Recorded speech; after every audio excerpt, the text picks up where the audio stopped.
Moneycontrol, where we'll get you live updates and analysis. I am Shweta Punj. Hi there, I'm Sonal Mehrotra Kapoor here in Mumbai. With me is Mahalakshmi as well, and this is going to be the day that everybody is waiting for. It's not just about who wins this election, every seat counts.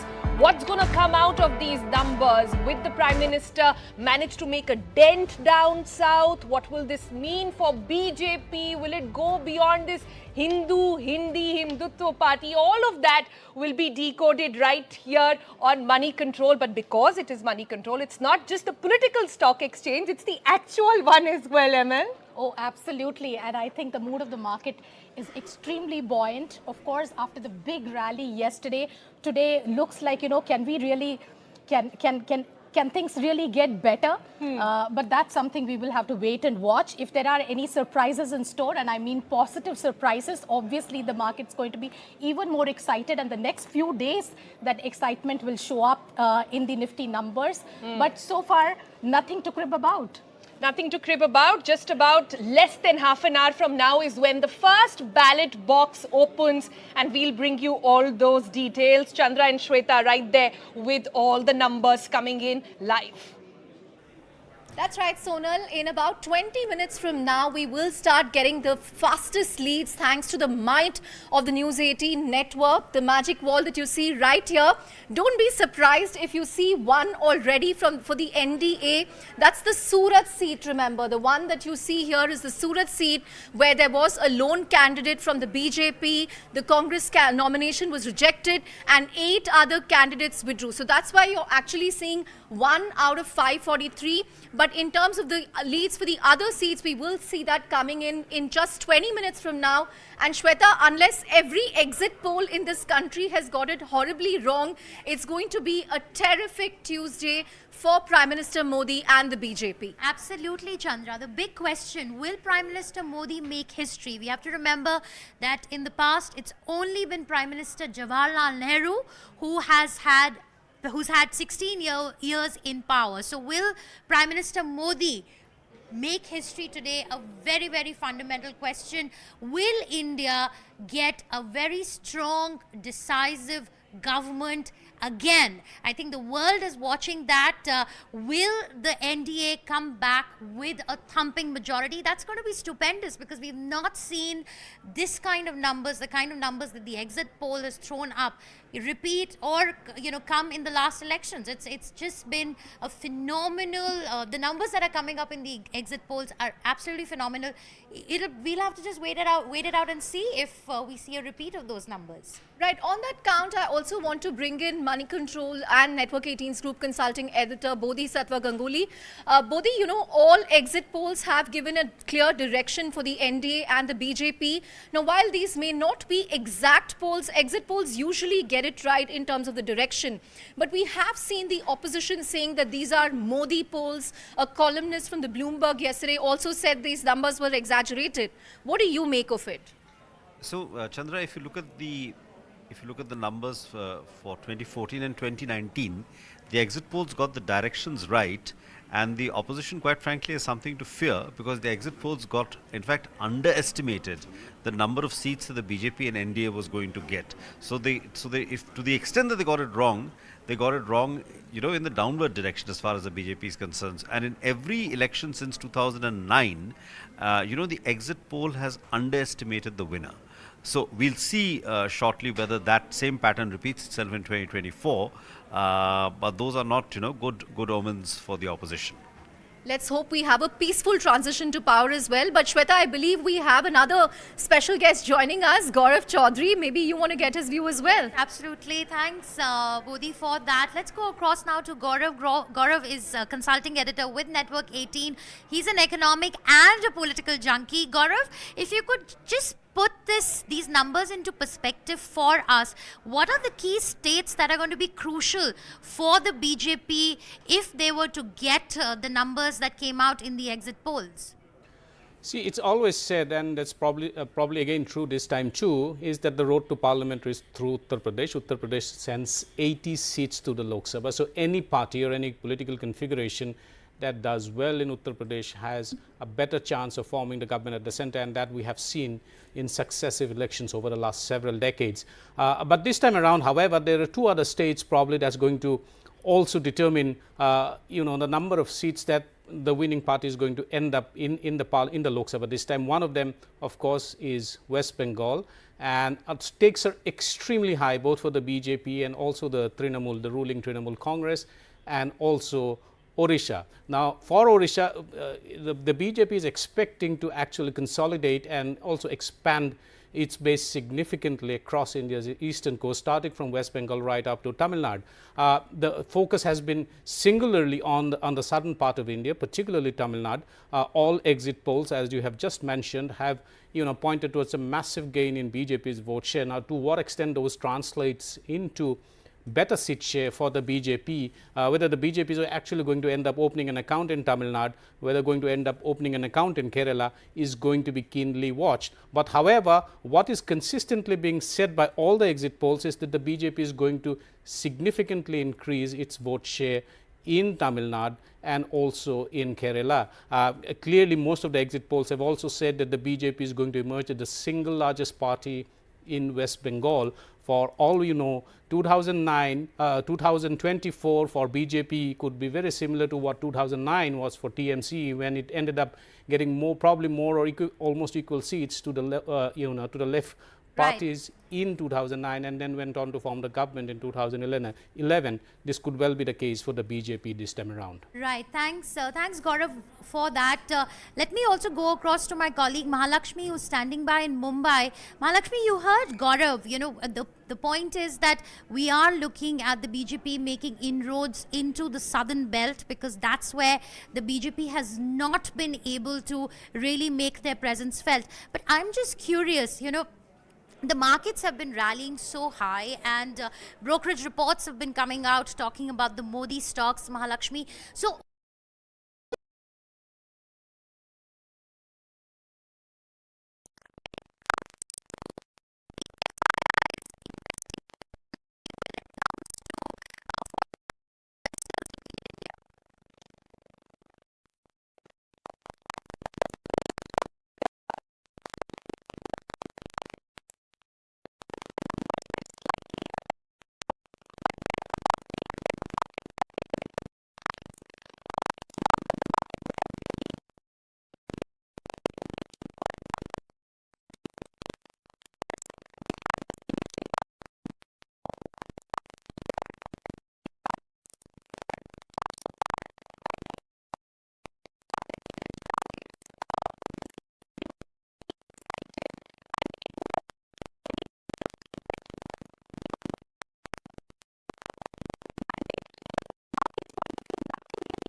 continuing in the markets?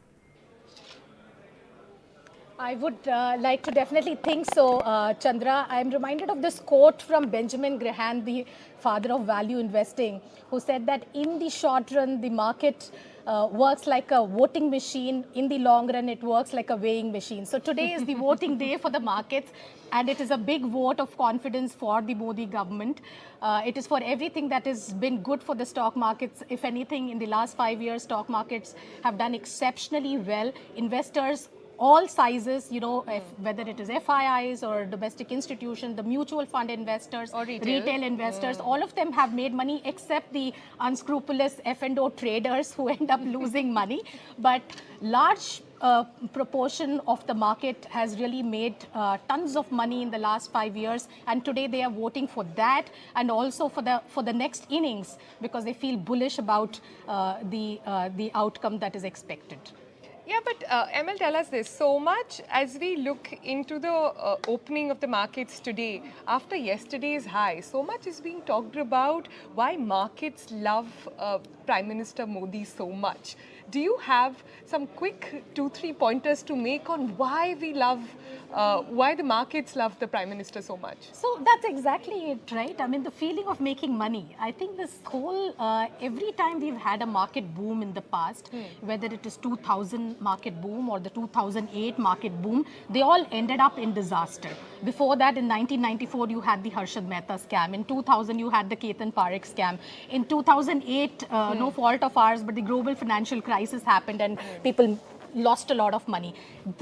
And from 2008 onwards, we've really not had a bear market, in the sense no serious correction in the market. And in the last 5 years, except a certain blip during COVID, which was very sharp, but market rebounded very quickly. So thereafter, people have just made money. So that is definitely one reason, because you make money, you think this administration has done something that has helped you make money. That is one part. The second part is the more serious part, in the sense that, the economy has done quite exceptionally well post-COVID, and definitely we need to give credit to this government for the fact that we have greater level of macro stability. Look at the West in terms of where they are in terms of inflation control. We are not too much for a developing economy to have, a 4 to 6% inflation in this kind of environment. Second, they've managed the fiscal deficit very well. One would have thought, it could have gone the other way, right? So many priorities after COVID, but the finance minister had sort of laid emphasis on fiscal prudence. We have been able to get our fisc in order. That has helped us to ensure that, there is some kind of reinstatement of faith. And it's also translating into votes. If you look at the News 18 exit poll only, it comes out with a statistic on urban versus rural voters. Right. And you see this urban voter, the one who's investing in the stock market, even tier 2 cities, etc. There seems to be a trend to go with the government. And these are factors that sort of contribute to it. But again, as we go in the run-up to market, one word or two words that are really sticking out in people's mind is, what are these Modi stocks? Yeah. And the second one is, what is this election index? For all our viewers watching right now, if you don't know about it already, please log into moneycontrol.com and get all your details right there, and Moneycontrol Pro has those as well. But what exactly is this election index that we have put together right here on Moneycontrol? Yeah, so this is quite unique that Moneycontrol has done. Our research team has created this index called the Election Index. It's part of this larger narrative that has been going on in the market. CLSA called it the Modi stocks, but ours is a slight variation of that. So this is a pocket of stocks that has been extremely buoyant. In some sense, the government has had some role to play, in the sense that these are all economy-oriented stocks. These are all stocks that benefited from government spending or a certain government policy initiative, whether it is PLI or indigenization of components in aviation and stuff like that, whether it is EMS, which is like an outsourcing thing. So this is all These are all very investment-led stocks where the government has had some role to play. Power, for example, the power stocks are a beneficiary of some of the government initiative with respect to cleaning up the state distribution, electricity distribution companies, etc. So we've constituted this index, which is about 50 stocks. We should see, this is a bucket of stocks that should see an upswing. They have already. They have already seen, more than 50% run up as against, double, 10-15% in the Nifty. So these have been buoyant for the past 6 months in the last 1 week. And yesterday also, while the market went up 3.5%, these stocks went up more than 6%. Wow. So it's more than double for So one for day. more details on that, log into Moneycontrol Pro and the website and the app as well to get all those updates. But let's go back on that note to what's happening in Delhi. We are just about, it's 8 o'clock already. Guys, the ballot boxes have opened now. That's right, breaking news. The first set of leads are already in per this magic wall. Counting has begun and in 17 seats we already have early leads. The NDA has got 18 so far. I want to clarify, they are leading in 18 constituencies. It's too early to call, they are leading, and the India Alliance is leading in 6. So that's the update we have so far. In terms of the states where these early gains have come in, for the NDA it's come in Karnataka. So they are leading in 5 seats in Karnataka, 2 constituencies, 3 seats in Rajasthan as well as Kashmir. The gains for the India Alliance has also come in from Rajasthan. Shweta? Right, Chandra. So And not surprisingly, Tamil Nadu, I think DMK has won some of the early seats, followed by the India bloc. absolutely, Chandra. So leads coming in, as she just pointed out. Let's take a look. This specific seat was won by DMK earlier in. So all these 3 are the seats where the DMK is leading, Arakonam as well as the other 2 seats. We also have one here in Tiruvallur. So no surprises in Tamil Nadu, where the India bloc is expected to win comfortably with a big number. So those early But there is leads a are saffron, but indicating there that. is a lead coming in for the BJP from Mysore. I think very, very significant. It's a semi-urban Vokalega dominated constituency, and 23, Chandra, 23 leads coming in now out of the total 32 seats of 543. 23 seats, NDA is leading in India in 9. Let's take a look at constituency number 23. That's Mandsaur, and it was won by Sudhir Gupta last time. We'll have to see who the candidates are this time around. But Shweta, you spoke about Mysore. That's where the Prince of the Wadiyar is contesting. So there, BJP seems to have some early leads. Right now, based on the numbers popping up on the screen, the gap is actually not that wide between the NDA and the India Alliance. 39 seats, we've got leads so far on the magic wall here at Moneycontrol. NDA is leading in 28 and India is leading in 11. There is also leads coming in from Mr. Nitin Gadkari's constituency in Maharashtra, Nagpur. Let's take a look at Nagpur. Mr. Gadkari is leading in Nagpur. There are leads coming in from Maharashtra. You have Navneet Rana also from Amravati. She's also leading in Maharashtra. Right here, Chandra, right here, Navneet Ravi Rana from Amravati. She's leading. It's a Vidarbha region, a semi-urban constituency, and it's a reserved constituency. So there we have it. NDA, 38 seats. It's leading in 39 seats. India Alliance, 15 seats. So the gap has actually widened in the last 5 seconds. There was a gap of 10 seats in terms of the leads and the trails. But right now, the NDA 39, India at 15, 54 out of 543, a long way to go. But Gaurav, your first comments on these early leads, are they in line with what we are expecting? Any surprises? Is the India Alliance showing promising leads early on? Well, if you go by what the exit polls had estimated, I think the early leads, these are very, very early days. These are postal ballot counts. And I think the NDA has clearly consolidated its lead in the postal count. But having said that, we need to keep an eye out after 8:30. But if these leads, if these trends hold, if these leads hold, then NDA seems to be racing ahead. But as I said, until 8:30 and beyond, I do not think we should read too much into this trends. But at this point in time, in the postal count, NDA has 44 leads, 44. That's a significant number, and I think they probably are going to consolidate once the EVM votes are started counting. Right, thanks for that, Gaurav. In fact, we have the party view for you right here on the magic wall, Shweta. Now, going by this, let's go on to Mainpuri. Dimple Yadav is leading from Mainpuri in Uttar Pradesh.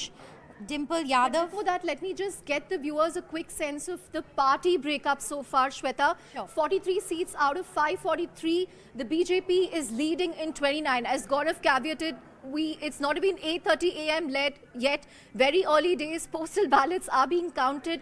But right now, the BJP leading in 31 seats. Congress 6, DMK 3, JDS 2, SP 2, TMC 1. Surprisingly, JDS is leading in the constituencies they've contested in. They're contesting in 3 constituencies in Karnataka, which basically means the Prajwal Revana factor wasn't such a big factor, because remember, this also came out after the elections happened in Hassan and Mandya. But right now, we are very close to the 50-seat mark. There it is. There you go. 50 seats. BJP leading in 34. Congress 6. DMK 3.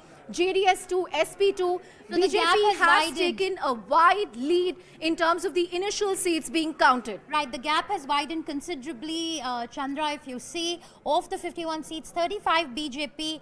We have leads coming in for Gajendra Singh Shekhawat of just 1 second. Yeah, we have leads coming in for Gajendra Singh Shekhawat's constituency right there. Jodhpur, he's winning there. It seems like he's winning there. We have it's a semi-urban constituency, and there you have let's zoom out a little bit. Let's just pull up the India view to see where all the BJP seems to be making gains. Very clearly, Karnataka, Kerala and Tamil Nadu, they are yet to open their account, but Karnataka looks promising. Maharashtra looks promising. Gujarat was anyway a safe state for them.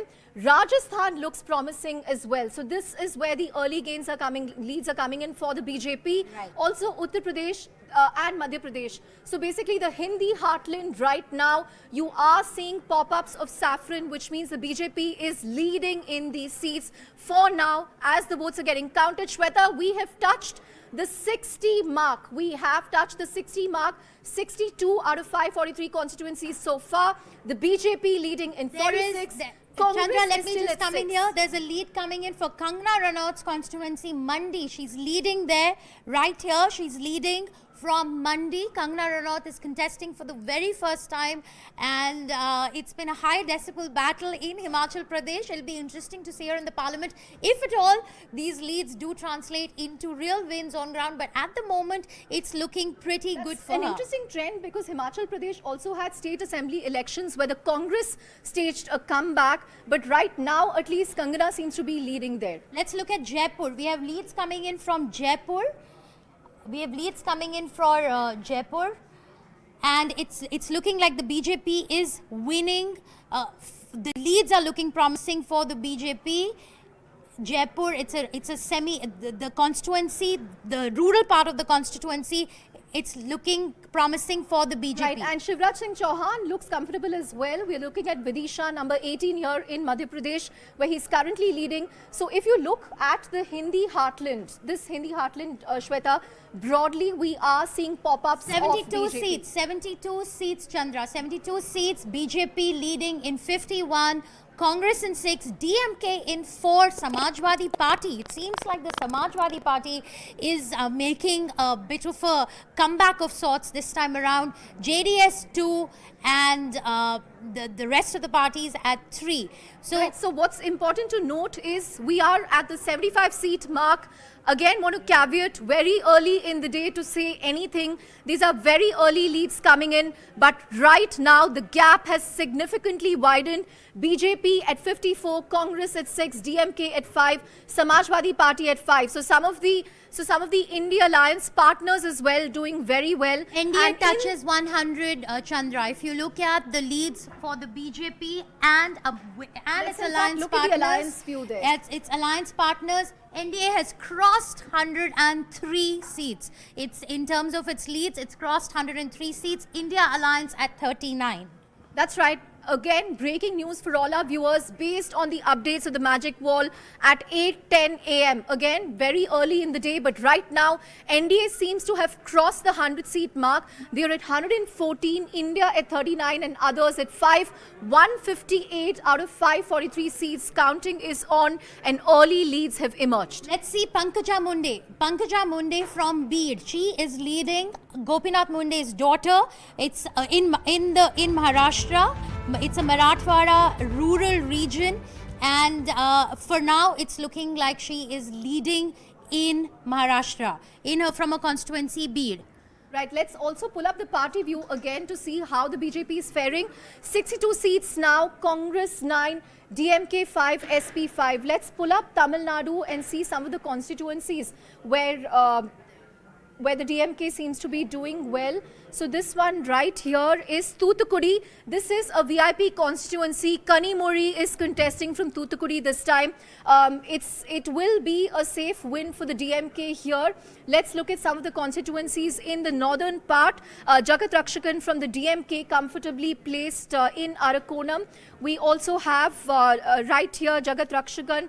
We also have Shashikant Sendil from Tiruvallur, who's now leading. So right now, at least, we don't see a hint of the BJP or saffron in NDA Kerala now and at Tamil Nadu. 135. NDA now at 135. India alliance Alert at here, 52. we're very close to the 200-seat mark. We're at 193.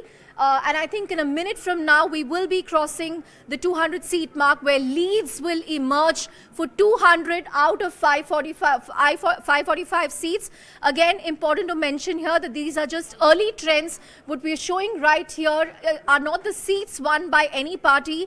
These are early trends. It gives you a sense of which party is leading where. Gaurav, if we can get you quickly, we are very close to the 200-seat mark, 195 right now, NDA 136.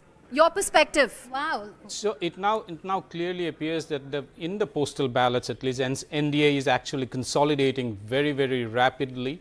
If these trends were to hold beyond 8:30 and when the EVM counts actually start, pouring in from the rest of the country and from all across the country, this may not be that good news for the India alliance, particularly Congress, which doesn't seem to be doing well at all. But that said, let's wait until for 1 hour at least to find out which way the trends are swinging towards. This could swing, the trends may not hold in the same manner that they're holding now, but if this were to hold, it's bad news for the India alliance. Well, leads Shweta, coming we are in. in the national capital, so I have to ask you about Delhi. At least for now, 6 out of 7 seats, we are seeing leads for the BJP in early trends. That's right, Chandra, and it looks like Bansuri is trailing from the New Delhi constituency. Somnath Bharti is a veteran, and she was up against Somnath Bharti from the Aam Aadmi Party, and there's also a sympathy wave in Delhi because of Arvind Kejriwal's arrest. So Sympathy wave seems to be playing out only in one seat only in one so far. constituency. The others, however, BJP is leading. In 2019, it was a saffron sweep in New Delhi. 7 on 7 seats were won by the BJP. However, we'd like to add that these are only early trends, and Right. we'll know. But it's looking like a very On tight that fight. note, we have crossed the 225-seat mark.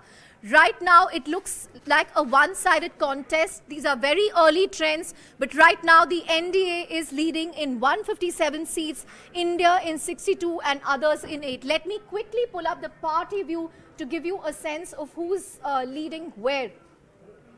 Okay, we've pulled up the party view for you. So this is how it stacks up. BJP is very close to the 100-seat mark. 109 out of 543, BJP at 77, Congress at 13, SP 9. So interestingly, Shweta, the India allies seem to be doing well. Samajwadi Party has leads, DMK has leads, JDS is doing well, TMC of course, and AAP, I think that one is the one where Somnath Bharti is leading. Absolutely. Let's go across to Gaurav. Gaurav, what's your take on the early leads coming in? BJP leading in 79 seats and Congress in 14. The interesting insight that has come out from the magic wall and the numbers that you put out is the SP numbers. If they're leading in 9, that means it's come at the cost of a few, probably the cost of a few existing BJP seats. It would be interesting to see which are the seats that they're actually the Samajwadi Party is leading in Uttar Pradesh, because that is the only state that the Samajwadi Party is contesting with any degree of seriousness. And if they're leading in 9 at this point in time, then they may have done probably better than what the exit polls would have estimated. Right, let me actually pull up Uttar Pradesh for you, Gaurav. I don't know if you're able to Akhilesh Yadav, Gaurav, is leading in his constituency. Akhilesh is leading. Let's take a look at the other constituencies then. So all the Yadavs seem to be doing well. Akhilesh Yadav, Aditya Yadav, and I think Dimple Yadav is expected to do well as well from Mainpuri. Yeah. Let's take a look at the seats where BJP is leading, Chandra. Okay, I think we'll go to the overall tally again here. So clearly the Yadav family seems to be holding strong, and it's been like a comeback for the Samajwadi Party. That's right. The NDA in Uttar Pradesh, 49 out of 80 seats leads in as far as 49 out of 80 seats is concerned. NDA leading in 34, India leading in 15. Let's see how the BJP is doing. So BJP is leading in 10 of those. So it seems like, Gaurav, if I can just tell you what we are seeing on the magic wall, of the 80 seats in UP, we have leads coming in, and NDA is leading in 34 seats. However, there has been a decline from 2019. So this, you know, the thesis that the most of the SP seats probably would have come at the cost of existing NDA and BJP seats may probably be holding true. It's be interesting to see what the final numbers are, because the BJP and the exit polls were expecting that they'll do at least better than what they did last time, which was 62 seats, 64 seats eventually. Right, Gaurav. Gaurav, just coming in here, Smriti Irani is leading right now from her constituency, Amethi. It's a rural constituency with a 20% plus Dalit population, and she was up against KL Sharma, an old Congress hand from the constituency. And let's also look at Rahul I think we Gandhi. are yet to get trends from Rai Bareli. So Amethi, Smriti Irani is leading there right now. But Rai Bareli, which is number 36 in UP, we are yet to get trends. Another big VIP constituency in UP is Lucknow right here. And Rajnath Singh seems to be comfortably poised. He's leading in early trends, Shweta. Absolutely. Let's take a look at Pratapgarh. We have Sangam Lal Gupta of the BJP leading. No, who won the seat last time. We'll have to figure out who is leading this time around. Right. Let's do an all India. Let's do an all India roundup again to figure out where we are in terms of the seats getting counted. There you go, 228 out of 543. NDA at 158, India at 62, others at 8.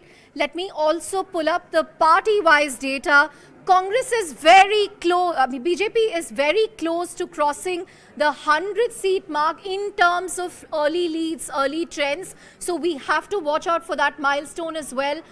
Congress at 19, SP at 9. I think the gains by Samajwadi Party this election is something to watch out for. It's emerging as the third largest party. Of course, very early in the day.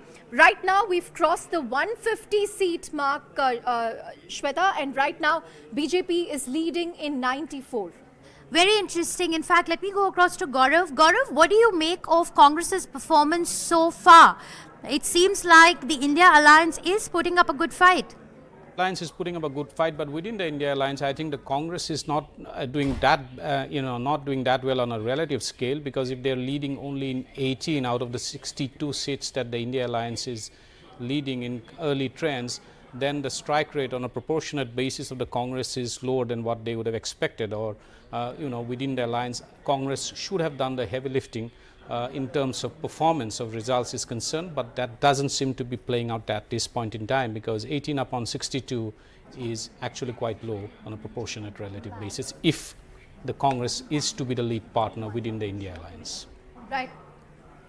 Shweta, you've also pulled up Gujarat, and no doubts there. They are voting, at least based on early trends. BJP seems to be the dominant party here. Absolutely. The Modi Shah magic continues. Modi Shah continues to rule Gujarat. So there it's looking like a saffron sweep, complete saffron sweep. Delhi, Chandra, let's come back to Delhi again. 6 seats is where BJP is leading, and India Alliance is leading, continues to lead in the New Delhi constituency. Right. Let me also pull up Tamil Nadu. So far, well, we are not seeing any signs of the NDA and its allies leading in any seats. So far, India Alliance is far ahead in Tamil Nadu. Out of the 17, it's 17 out of 17, and let's see how the parties are doing within the India Alliance. DMK is on top at 8, Congress is leading in 1. So let's see the seat where Congress is leading. They are leading in Tiruvallur, but the other seats, including the ones being contested by Kanimori, all of them are being led by the DMK. Let's also look at Chennai.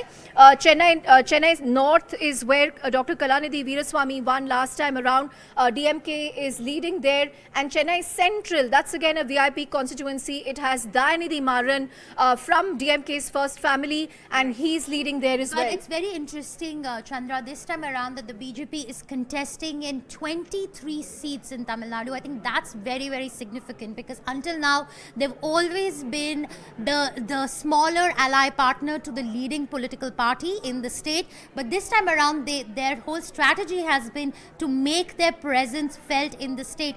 Gaurav, if I can come across to you, depending on the numbers, and if the BJP does manage to make inroads into Tamil Nadu, it will be a very interesting turn for the BJP and its strategy, because this time around is the first time that they are not in alliance with any of the Dravidian parties. Absolutely, and interesting because BJP is seeking to completely decouple itself from any kind of alliance and trying to play some kind of a second fiddle in any kind of alliance in any state. That's what we have seen. We are seeing in Tamil Nadu, and that's what we have also seeing what's happening in Punjab, because for the first time in Punjab the BJP is contesting against Akalis. Akalis and BJP are contesting against each other, and again in Tamil Nadu the strategy seems to be very clear that the BJP has to make inroads, and if it has to surmount the so-called final frontier in Tamil Nadu, it has to do it alone. It cannot ride on the strength of an existing alliance partner, regional alliance partner.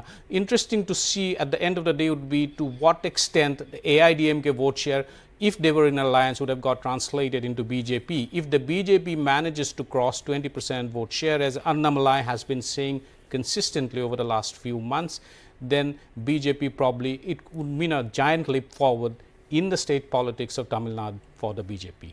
It's just 825, but based on early trends so far, we're very close to the 300 seat mark.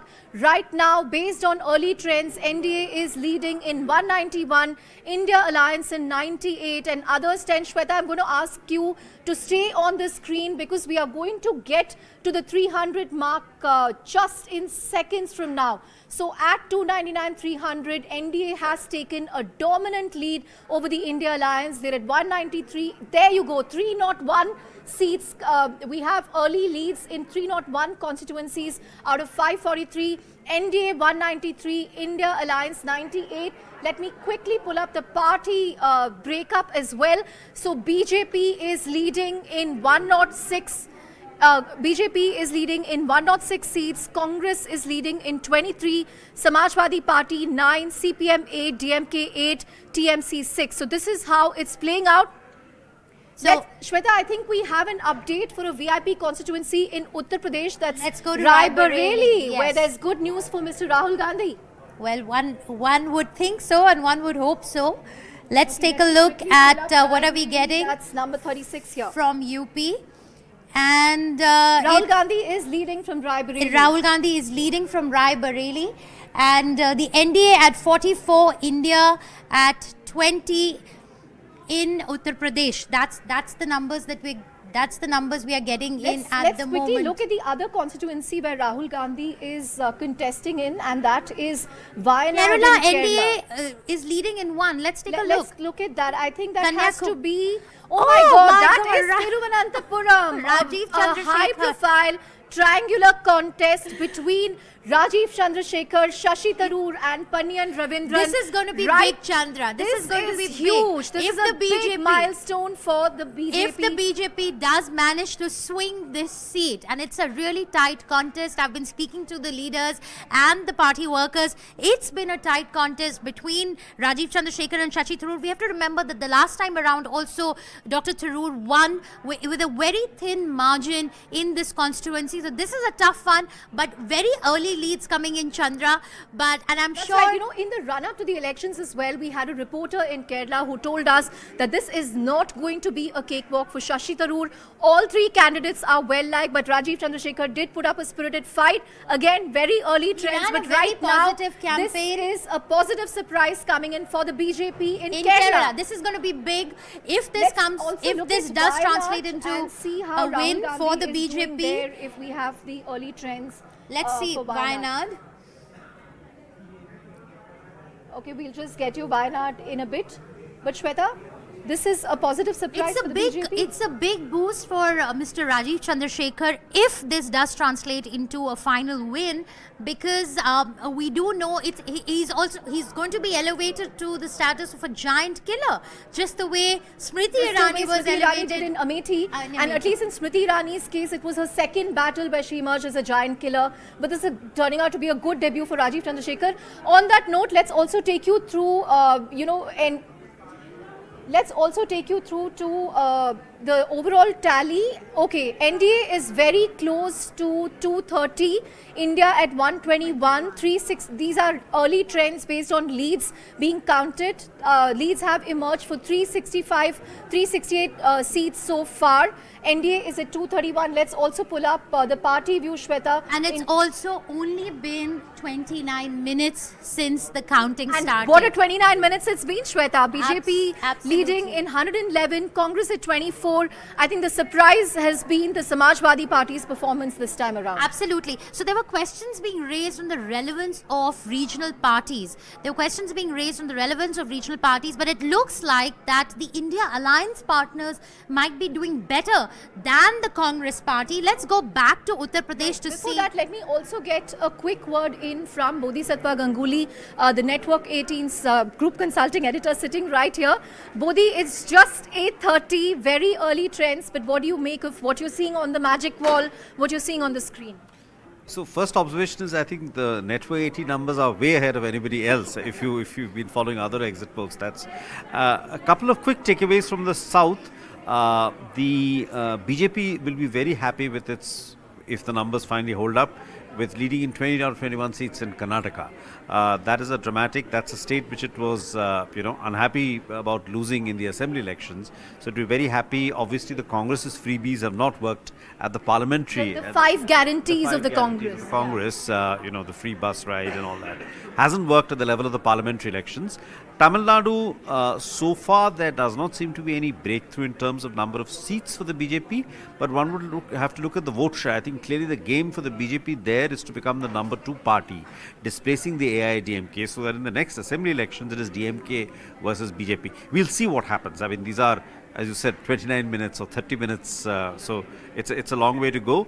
Couple of the UP results are closer, a little closer than expected, so we'll see how that pans out.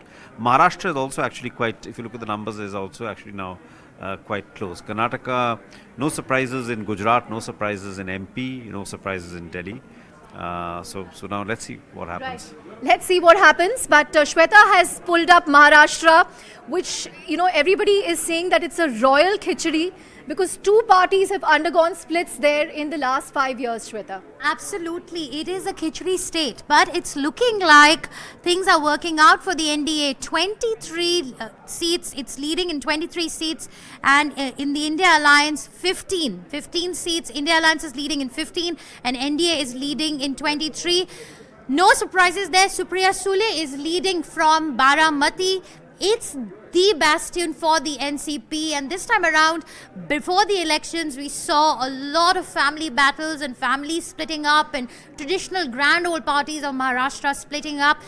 Ajit Pawar faction and the Sharad Pawar faction, but this time around it was a battle between two sisters-in-law in Baramati, but it seems like Supriya Sule is leading. It's a battle of prestige for Sharad Pawar. Let's go across now to Uttar Pradesh, where Prime Minister Modi is leading constituency. Also, Varanasi has gone through a sea change in the last 3-4 years. Everybody you talk to over there talks about the development of the ghats, development of Varanasi, of building clusters for craftsmen in Varanasi. So Varanasi was earlier completely written off, and now it's been put on the global map of tourism, and a lot of the credit is given to Prime Minister Modi.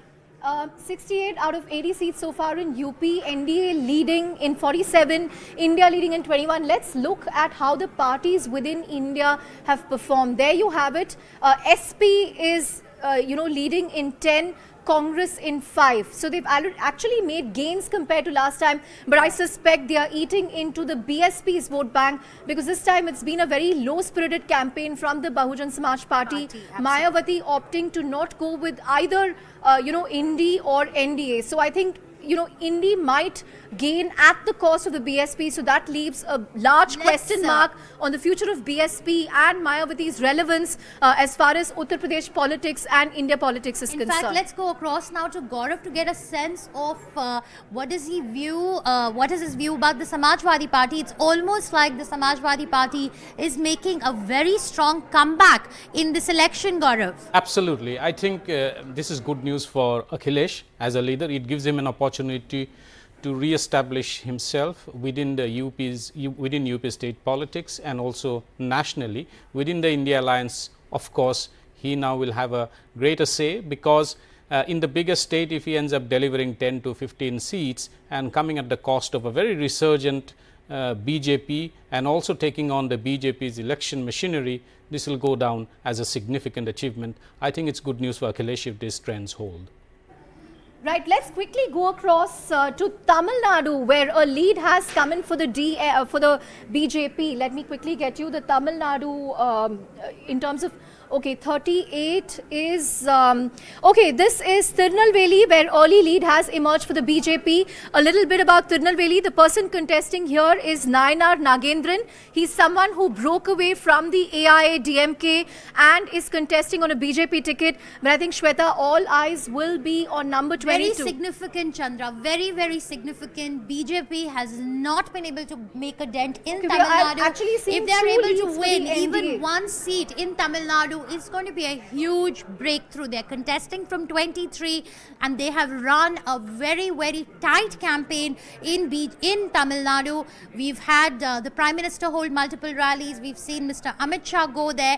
The strategy of the BJP was very clear. This time around, they wanted to breach the southern bastion. This was their big goal, and if these leads do translate into wins, ultimately it will be a huge win for the BJP and a huge thumping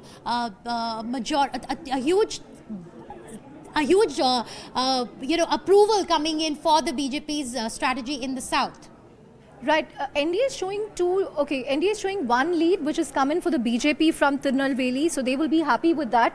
A good call to get Nayanar Nagendran on their side from the AIDMK. But I quickly want to pull up the All India graph again, because seats are now, based on this, NDA is leading in 290 seats. Remember, any government to form, any alliance to form a government at the center will need 272 seats. Right now, they are leading in 290 constituencies. So we have leads for 469 constituencies. NDA has crossed the majority mark. In its early leads, NDA has crossed the majority mark. Very, very significant. 290 seats for the NDA. in terms of early leads coming in. It has crossed the majority mark. That is breaking news at this point. The NDA, let's look at how the BJP is faring within the NDA. We'll just pull up that number so far. But Shweta, I also wanted to highlight Gujarat. I think a lead is coming in for parties apart from the BJP there as well. Let's quickly pull up Gujarat. Okay, the India Alliance is actually seeing leads in 2 seats. That must come as a shock. Let's see which seats these are. Let's see which are these seats. India Alliance is leading in 2 seats in Gujarat. Gujarat seemed like a 26 out of 26 I think scenario Magic for the Wall has BJP. also gone into a bit of a shock. It's not. Oh, right. It's a BJP bastion, Chandra, Vadodara. And, well, it's... No. But I think BJP is leading in Vadodara. It's pulled up the seat for Vadodara, but we'll have to see what's happening right here. Well, currently we'll get you the seat numbers in just a bit. But overall, right now, it seems like there is a shift. There's a change right there. Jamnagar. It seems like the Congress. Wow. Okay. Congress party seems to be leading from Jamnagar. Congress is leading from Jamnagar. There you have it. India Alliance 2 seats, BJP 24. Very, very interesting. Let's go back to UP, Chandra. UP, as we were just... Before we go to UP, if I can just quickly go to another southern state that has a lot of interest, Andhra Pradesh. Okay, let's see if we can pull up Andhra Pradesh for you. Okay, Andhra Pradesh is going to be an NDA and more importantly a Chandrababu Naidu story right here, because if you look at this, TDP is already leading in 3 constituencies and the NDA in 18. So I think Andhra Pradesh again is going to be a very interesting story. So two regional parties we see emerging as strong contenders this time around, the Samajwadi Party and the TDP. Very interesting stories, both of them, and we see one regional party completely getting wiped out, which is the BSP. Let's go across to UP.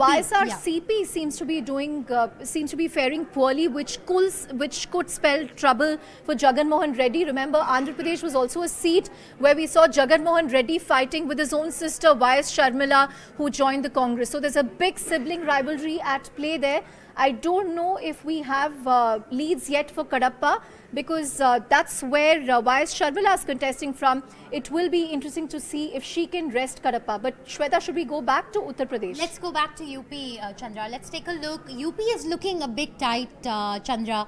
UP is looking a bit tight for the NDA. Actually made significant gains in UP is looking a bit tight, Chandra. If you look at that, if you look at the numbers, NDA 51, India Alliance 23, I think they were expecting to be leading more significantly by this point. So it's looking like a tough fight at this point. It's looking like a tight one for the BJP. Will it be able to repeat its wins from 2019? Will it be able to repeat its numbers from 2014 when the NDA won 73 seats in Uttar Pradesh? Very Let's crucial. quickly get a view from Gaurav. Gaurav, what could these numbers in UP mean? So, yeah, it's going to be very interesting to see, because now it appears that the first milestone for the BJP and the NDA would be to cross 64, which was the tally in 2019, and then try and consolidate after that. But if you go by the current trends, the Samajwadi Party seems to be doing remarkably well, far more than what many exit polls would have had estimated, and also far against the expectations of the BJP. This could open up fresh worry lines for the BJP much after the elections would have settled, probably at the national level, within state politics, because UP goes to polls in about 3 years from now. Many things could change, or many things need to be worked on that if the BJP has to retain in 2027. Very close to the 300 seat mark. NDA currently leading in 297 constituencies and India Alliance in 161 and others in 19. Let's look at how the parties are faring within the NDA, if we can pull that up for you. But this should give you a sense of a saffron surge, Shweta, across the country. But there are also many surprises in store, especially in Uttar Pradesh, which is a very critical state.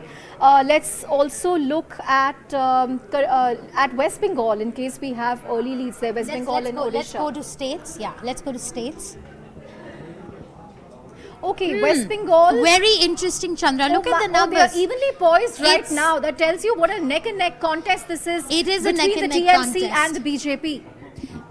We have to remember in 2019, BJP made very significant leads in West Bengal, and they are hoping to up this tally. And currently, it's a neck to neck between the BJP and the TMC, 17 and 17 of Let's the look total at how some leads of the coming in for VIPs are 34. faring here.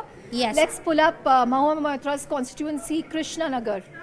I don't know if we have Krishna Nagar right now.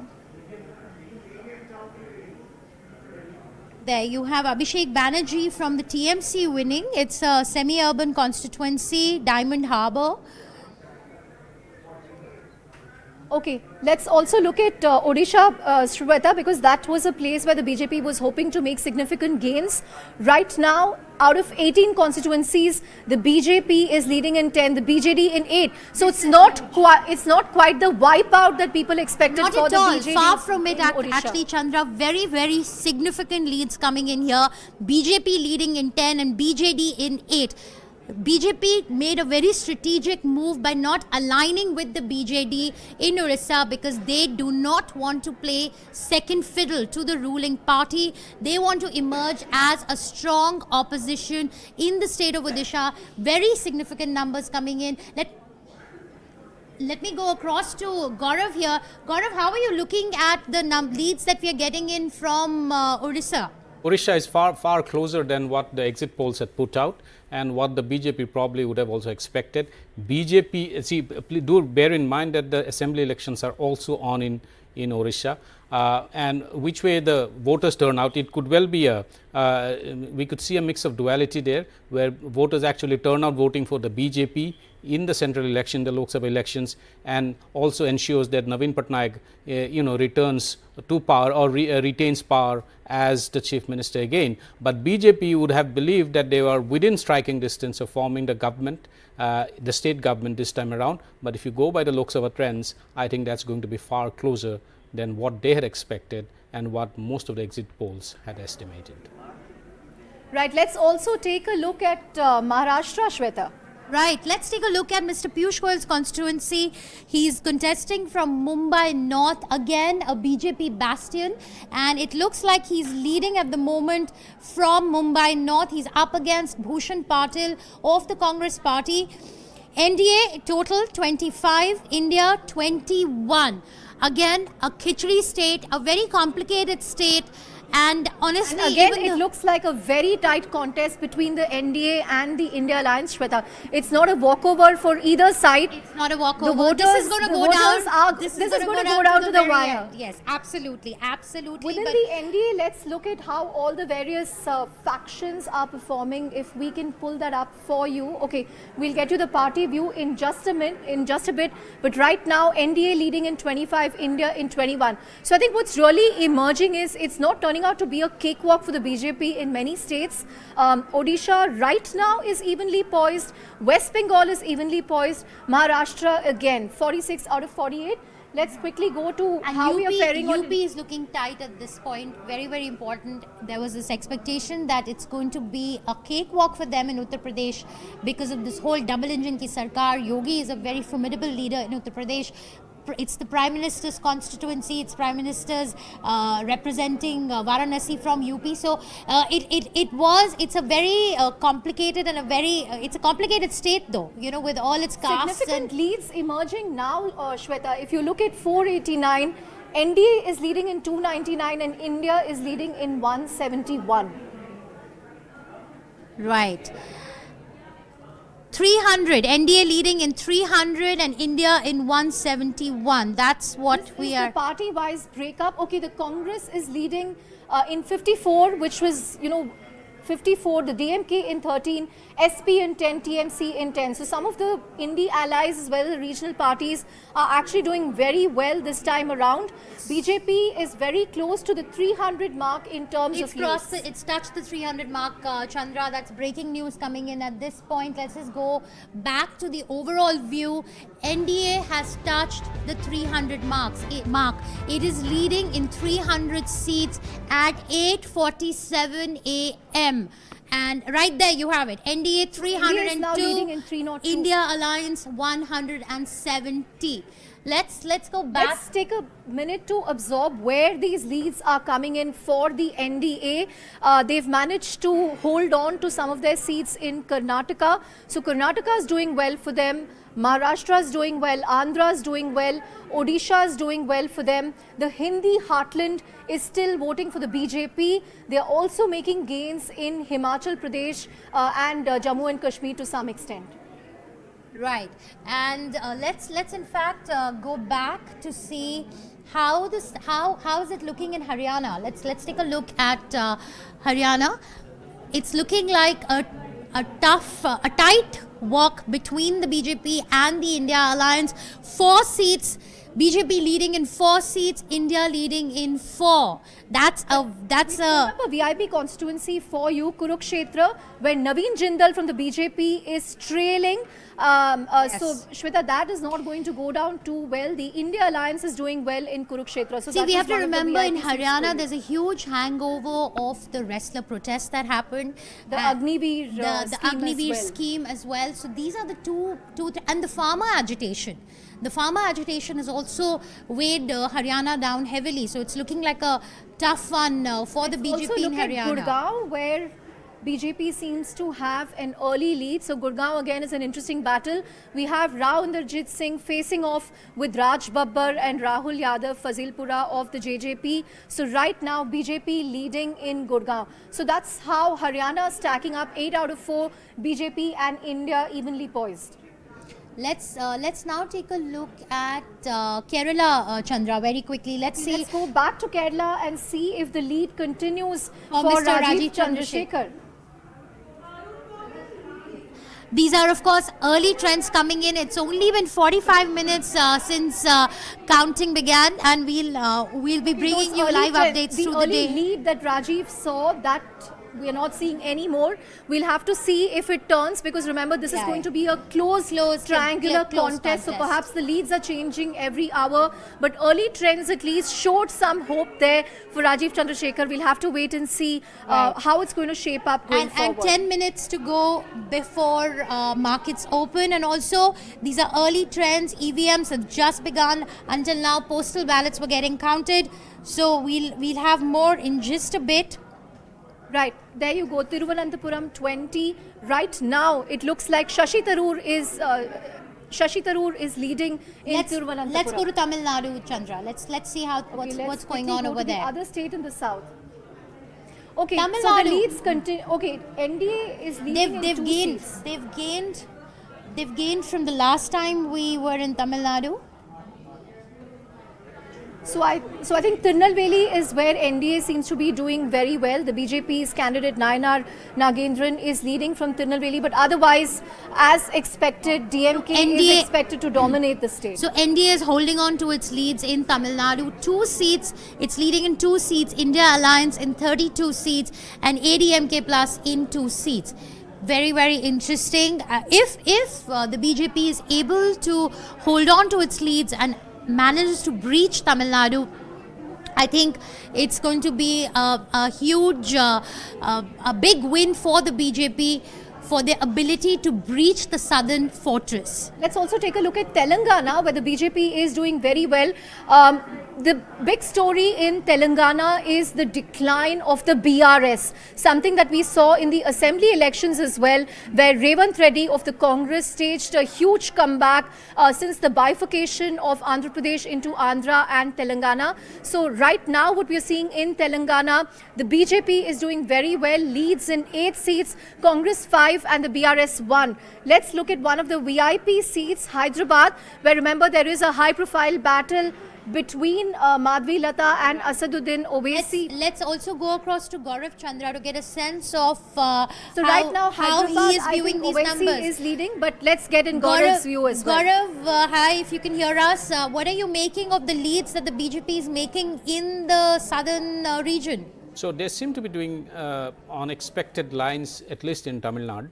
Kerala the lead seems to have fallen off. What's happening is that the big story for the BJP in southern India seems to be, there are two stories to it. One is they're holding on to Karnataka, which seems that the Congress government's 5 guarantee scheme and etc. would not have cut much eyes with the Lok Sabha voters. But importantly, BJP is the lead party in Telangana, ahead of Congress and ahead of the BRS. The Telangana elections this time is also a story of the decimation of the BRS in the Lok Sabha elections. It's a 10-year-old, they have been in power for 10 years, and even after being in power for 10 years, and their politics was entirely based on the formation of the Telangana state. Having achieved all of this decimation is something that they will take down as a massive disappointment. But for the BJP, it's a massive step ahead. If they're leading in 8 seats in Telangana ahead of the Congress, which is in power in the state, and they've only recently won the election about 5 months ago, this is something that they will go down as a massive achievement for the BJP. But the BJP's worry lines, however, are beginning to appear in Uttar Pradesh, in the Hindi heartland that they were expected to sweep, leading with UP. Remember, Chandra has been talking about how the road to parliament is through Uttar Pradesh. This seems to be a bit of a bumpy ride for the BJP at this point in time. The battleground states of Odisha and West Bengal also doesn't seem to be playing out in the manner that the BJP would have expected. BJP, it's very neck to neck, very tight. In West Bengal, BJP would have expected anywhere between 25 to 30 leads by now, but that doesn't seem to be happening. So the TMC is holding on, although BJP at this point in time seems to have its nose ahead in the race. Odisha, clearly the BJP was expecting to sweep, and that is what most of the exit polls have across the range had predicted. That doesn't seem to be playing out now. But please do bear in mind, and Shweta, as you just mentioned, the EVM votes have just started counting. We can see these leads changing rapidly, and we have seen that these happening in several previous elections. So until the next 1 hour or so, if these trends hold, then the India Alliance probably would have done far better than what most of the exit polls have would have estimated. But that said, one thing is however clear: the India Alliance is not crossing 295 seats, which they had projected only 2 days ago.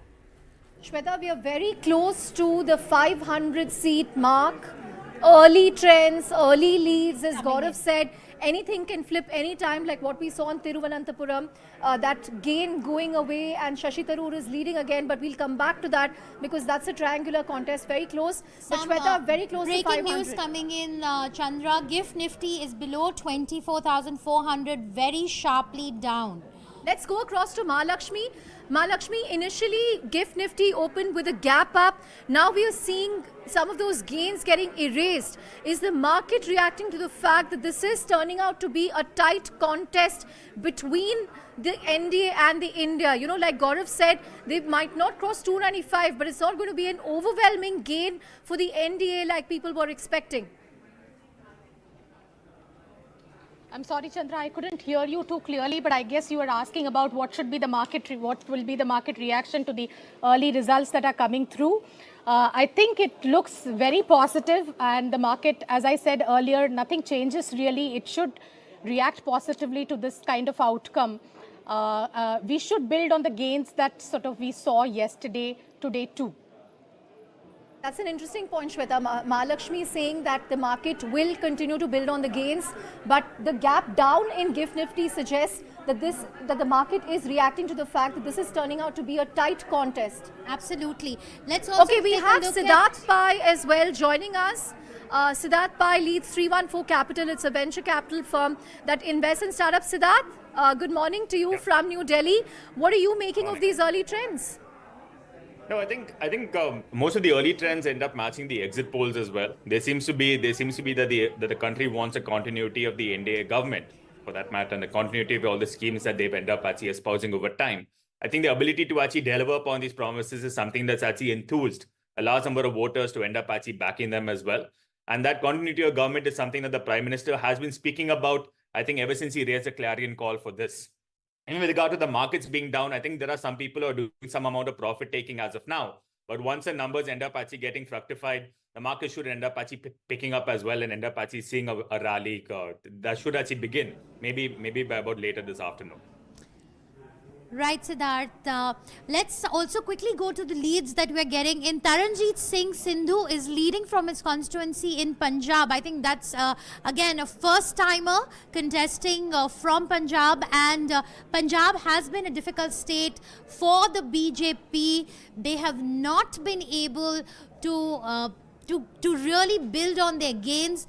Ironically, the BJP started in Punjab, but over the years, over several decades, it's always been with the Akalis and with several alliance partners, which is why it's not been able to establish its presence as a formidable party in Punjab. But this time around, you're seeing the BJP make gains in Punjab, which is very, very significant. You have... Interestingly, is leading right now in 0 seats. Yeah. That also tells you about the state of play there. Absolutely. So clearly there's an anti-incumbency factor at play. And again, Punjab has been a Congress bastion, handed over to the Aam Aadmi Party, but the BJP this time around has decided to fight it alone in Punjab, and they're leading in 3 seats. Let's take a look. Well, there you have it. You have Dinesh Singh leading from Gurdaspur, which is, by the way, my home city. So I am from Gurdaspur. VIP constituency, Shweta, where I think Amrinder Singh's wife is fighting from. Okay, that... we have Taranjeet Singh Sindhu. Okay, that is Taranjeet Singh Sindhu, who's actually trailing in Amritsar.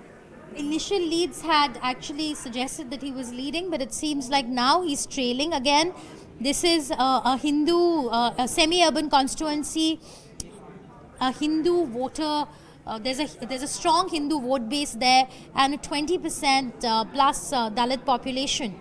Right, let's go back to the south and look at what's happening in Karnataka, where the BJP right now seems to be doing decently well. Okay, so okay, this is actually below what the exit polls were predicting. Early leads yet, early trends, but the NDA is leading in 20 and the Congress in 8. I think most exit polls were expecting the NDA to lead in at least 23 to 25. So the NDA right now leading in, and let's look at this seat right here.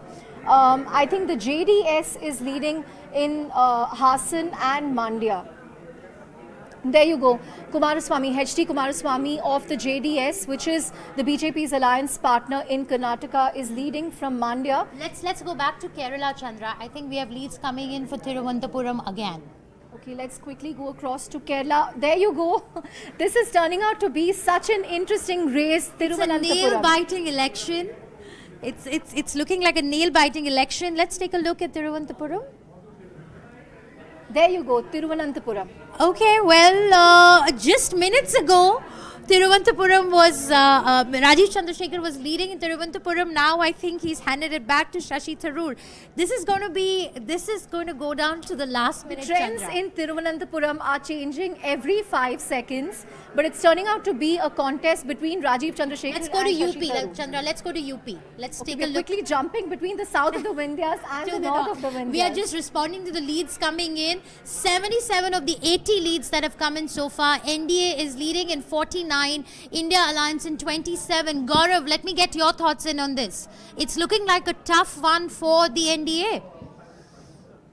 BJP would probably be disappointed with. They did not expect a sub 50 number going in at 9 a.m.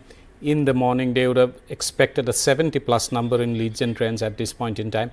There's a lot of catching up to do, even if the trends, even if the BJP actually consolidates quite a bit during the EVM count.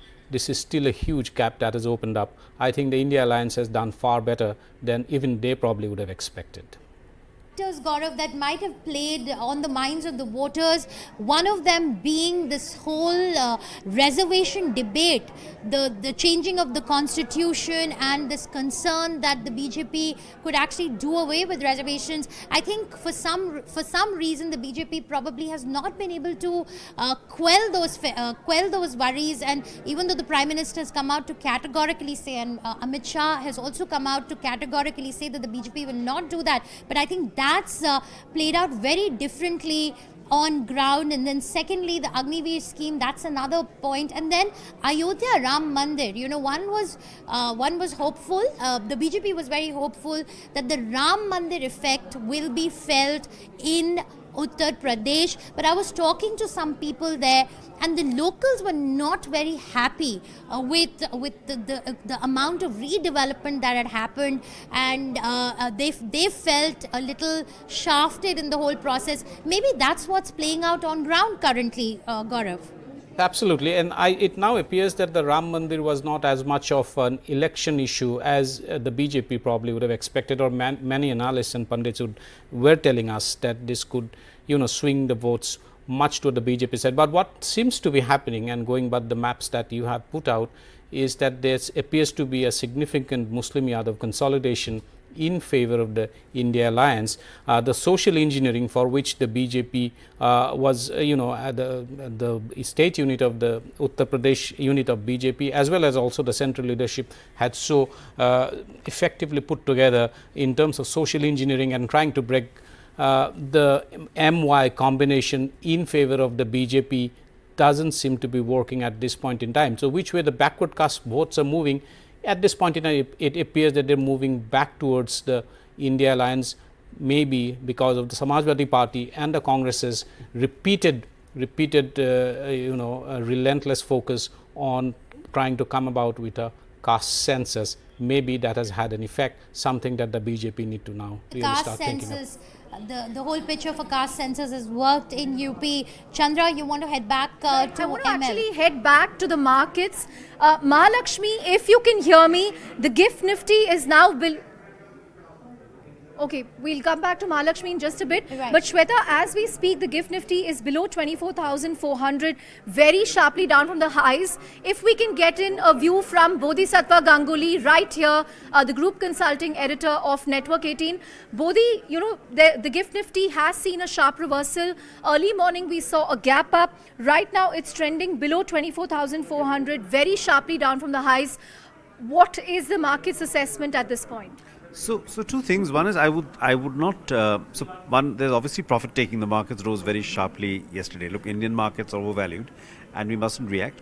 They're obviously also reacting to the results as we speak at 5 minutes past 9, which in some states, like in UP, as Gaurav was pointing out, the results for the BJP NDA are a little below par, and there does seem to be a fight emerging. Even in Bengal, they're not doing as well as expected. Now, all this could change if the numbers dramatically move in favor of the BJP in the next hour, next 2 hours, then the markets will move up. So I think that's what they're. So let's see. It could be a long and fascinating day ahead. We'll see. These are early days yet. I think we are now into the EVM phase. Let's see how it goes. Right, 9:05. Remember, markets open at 9:15, so we'll have to wait and see how the markets respond to that. Right. But Shweta, gift nifty erasing some of those early gains is interesting. But as Bodhi rightly said, these are early trends. We could see that changing depending on how the trends change. But this is turning out to be a close contest, not quite the cakewalk. The NDA still looks comfortably poised if you look at it from an all-India angle. We are now at 508 out of 543. NDA leading in 295, India in 190. But it's actually come down. I think they had crossed 300 and it's now down to 294. Yeah, and I think the market is reacting to that there's just a 100-seat differential between the NDA and India. Gaurav, can we get your view on this, Gaurav? The market seemed to be reacting on its feet to some of the early gains made by the India alliance. Yes, absolutely. I think the markets will not like a shock of any kind. And although this is not a shock, it's actually below par, both for the BJP and also for the markets, because the markets had factored in a very massive BJP and NDA victory. That doesn't seem to be happening at this point in time. But that said, once the EVM votes are fully counted and several rounds have to take place, I think the leads could consolidate both in favor of the BJP and the NDA as the day moves along. But at this point in time, this is something that has not really likely to please the market, because they had factored in a massive landslide for the BJP even in the first 1 hour or so. This is not a shock, but that said, it's far below expectations that the market would have expected.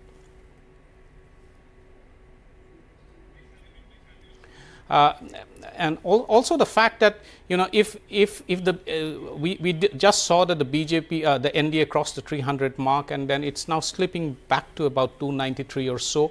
If this continues, if the slip back continues, the key figure to watch out for is whether the NDA actually falls below 272 as the hour gets along. That's going to be very, very disappointing, and that could result in a shock. But clearly, the markets would be hoping that the leads consolidate more in favor of the NDA and the BJP as the EVM votes started getting counted. But clearly not something that the markets were expecting, not something the BJP was expecting, not something the NDA was expecting. We will have to see if actually the NDA at some point in the NDA figure falls below 272, how do the markets react? There could be some kind of a very volatile situation that could be entering into the market, but let's wait and watch until a few rounds of the EVM votes are counted, which is when we'll get to know which way the trends are actually moving on a far more consolidated basis rather than now. It's 5 minutes away from markets open, but right now I think the markets are a little nervous based on the early trends. But again, these are very early trends. We'll have to wait and see if there's a reversal. But this is turning out to be a very interesting contest. Let me quickly take you to Tamil Nadu, Shweta, because this was again something that the BJP was very bullish about, and in particular one candidate, Annamalai, who currently seems to be trailing in Coimbatore. So yes. Annamalai contesting from Coimbatore. Right here, he's trailing, and the BJP candidate is doing very well, Ganapati Rajkumar. We'll again have to wait and see if this turns out to be a neck-and-neck contest. All hopes by the BJP were on Annamalai. He was in charge of driving the BJP southern surge. The entire campaign planning was done by Annamalai, and he's trailing in his constituency of Coimbatore.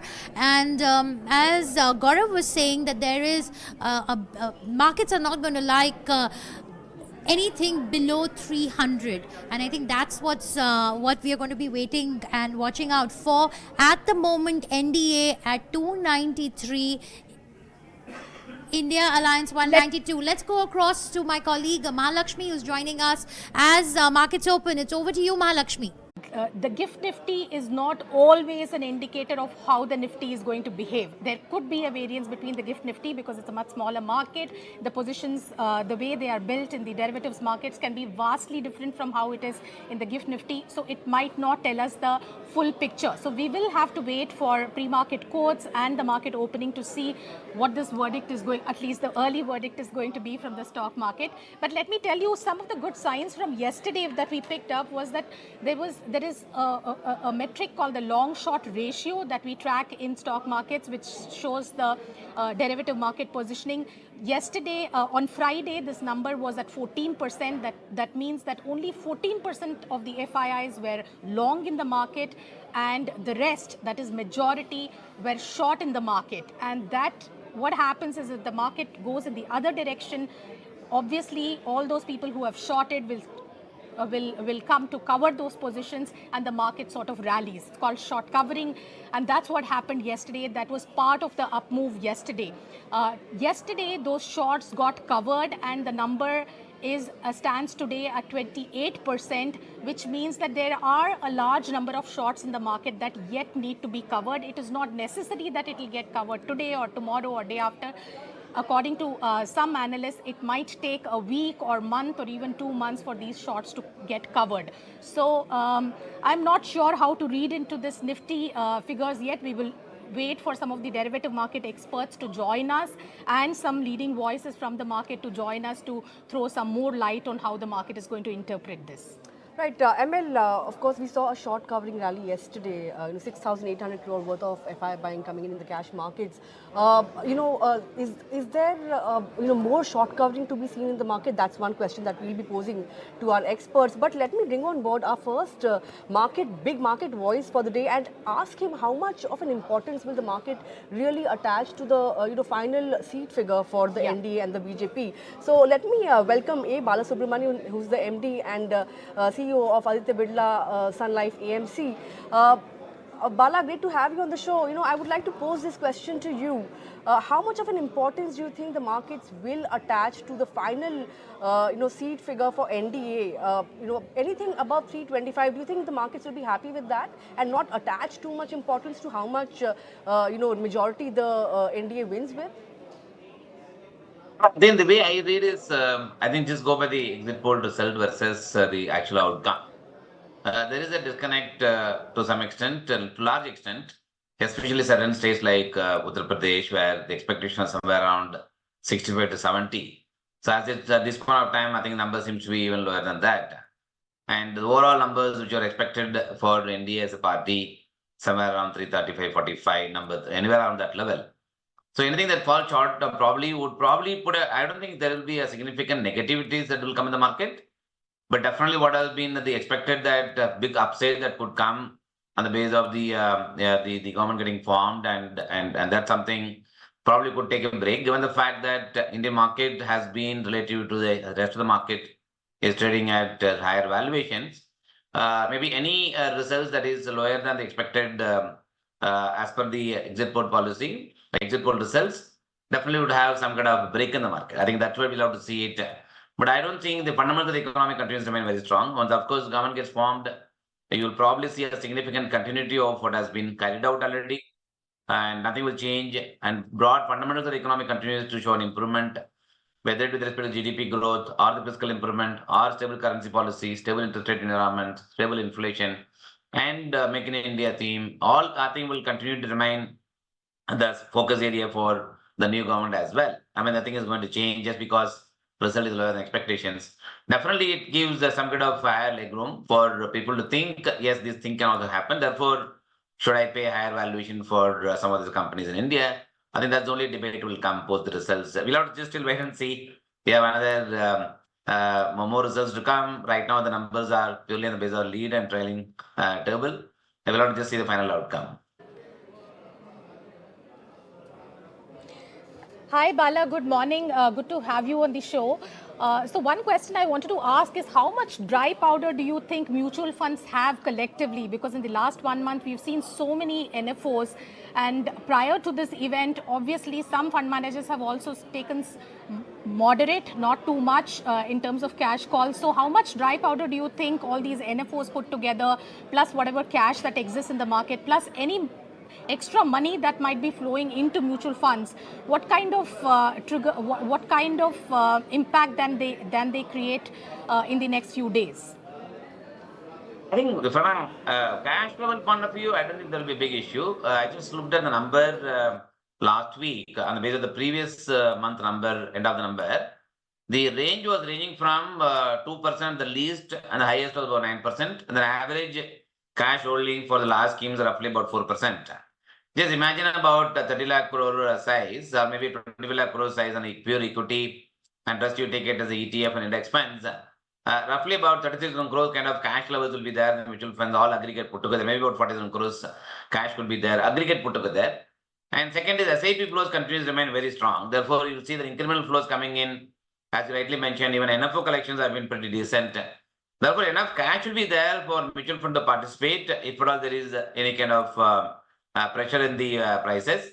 So I don't think there will be any pressure both for the redemptions as well as the money managed actually book profit and therefore increase the cash levels. I don't think that will happen. But if there is a correction, of course, people have enough money to go and buy as well. Even last few months, if you see, mutual funds have been the large buyers.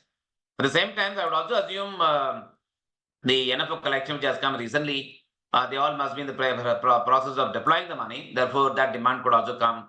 So there is no official number right now is available, but I would assume the number could be anywhere around 3,000 to 4,000 crores kind of number, only for those funds who have collected the money recently. But otherwise, on aggregate basis, we should count roughly about 4 to 5% kind of cash level could be there for the entire mutual fund industry.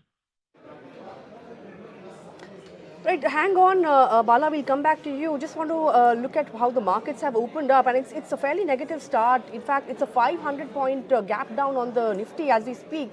The Sensex is down somewhere around 1,200 points or 1,300 points or thereabouts. Even the mid and small cap indices are seeing cuts of somewhere around 2% or thereabouts. Early in the morning, we thought that we will see another 300 to 400 kind of bump up on the Nifty, but then the trends on the GIFT Nifty started suggesting that we may open with a gap down, and that's exactly what has happened. Early days to say whether it's just profit booking or whether the fact that the NDA is still below that 300 mark, that's something that's leading to jitters. It's early days to say that, but clear-cut downtrend at the current juncture. If you look at some of the losers, the big movers of yesterday are among the top losers today. So Adani Ports, Top Nifty loser, 6% down. Power Grid, SBI, that stock hit an 8 lakh crore rupee market cap yesterday. Today it's down 4%. Coal India, NTP. So all of these PSU stocks have come under selling pressure as we speak. Gainers are few and far between, although we are seeing some bit of losses getting cut in early trade itself.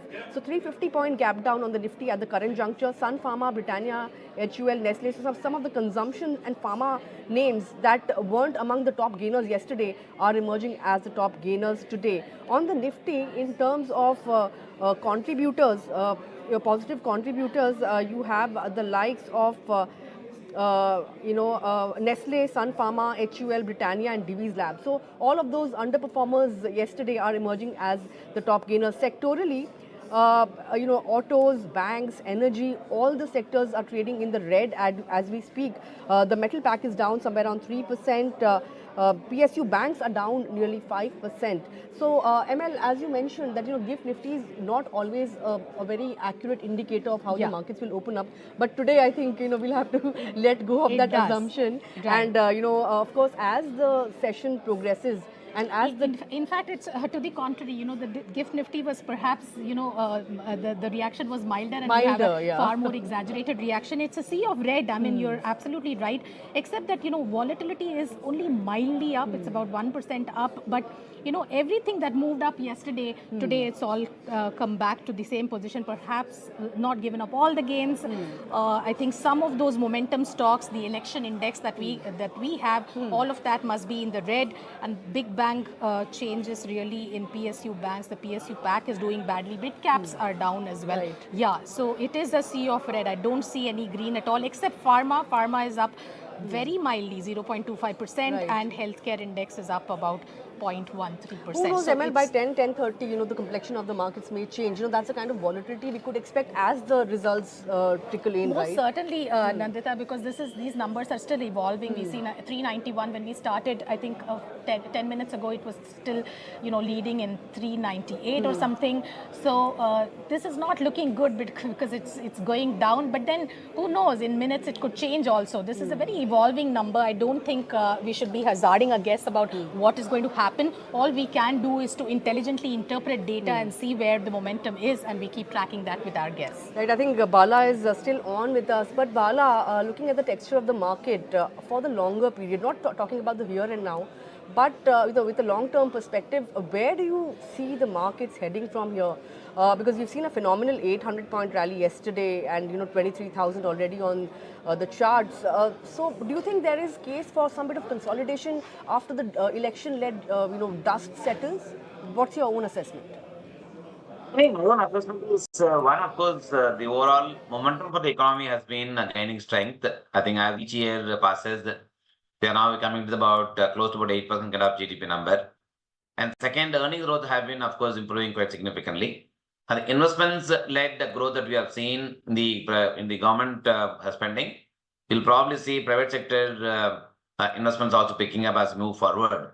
Therefore, from the market point of view, I think from economic point of view, I think the news flows will remain positive. At the same time, from a market point of view, having seen a significant rise historically, I've always believed that whenever the market has given excessive return than, say, last 3 years of average return, which has happened in the case of last year, we have to go through some kind of consolidation phase where the earnings get digested, valuation get digested, and basis which you prepare a ground for the next round of move. I think that probably we could see it happening in the the current year. At the same time, yesterday's pullback in the market, I think, should be attributed to the short positions. I've been of the opinion that in the last few weeks, we have seen reasonably good emergence of bats in the market. Therefore, there were some good of short positions which also got built purely on the base of the market sentiment which you have seen in terms of price movements, which is what I think has led to the significant uptick yesterday due to the short covering, but not necessarily was driven by the election outcome expectations. Nobody wanted to, of course, take the risk. I think from today, I think after seeing the numbers today, I think after government getting formed, definitely I think I see continuity of policies remaining the big focus area. Therefore, the growth momentum for India as a country is not going to get lost. Therefore, the overall buoyancy will remain, except market has to go through a consolidation period, given the fact that we have seen a significant rise in the market. Therefore, that itself warrants a consolidation in the market so that next bull market when it happens, we don't actually hesitate to rise.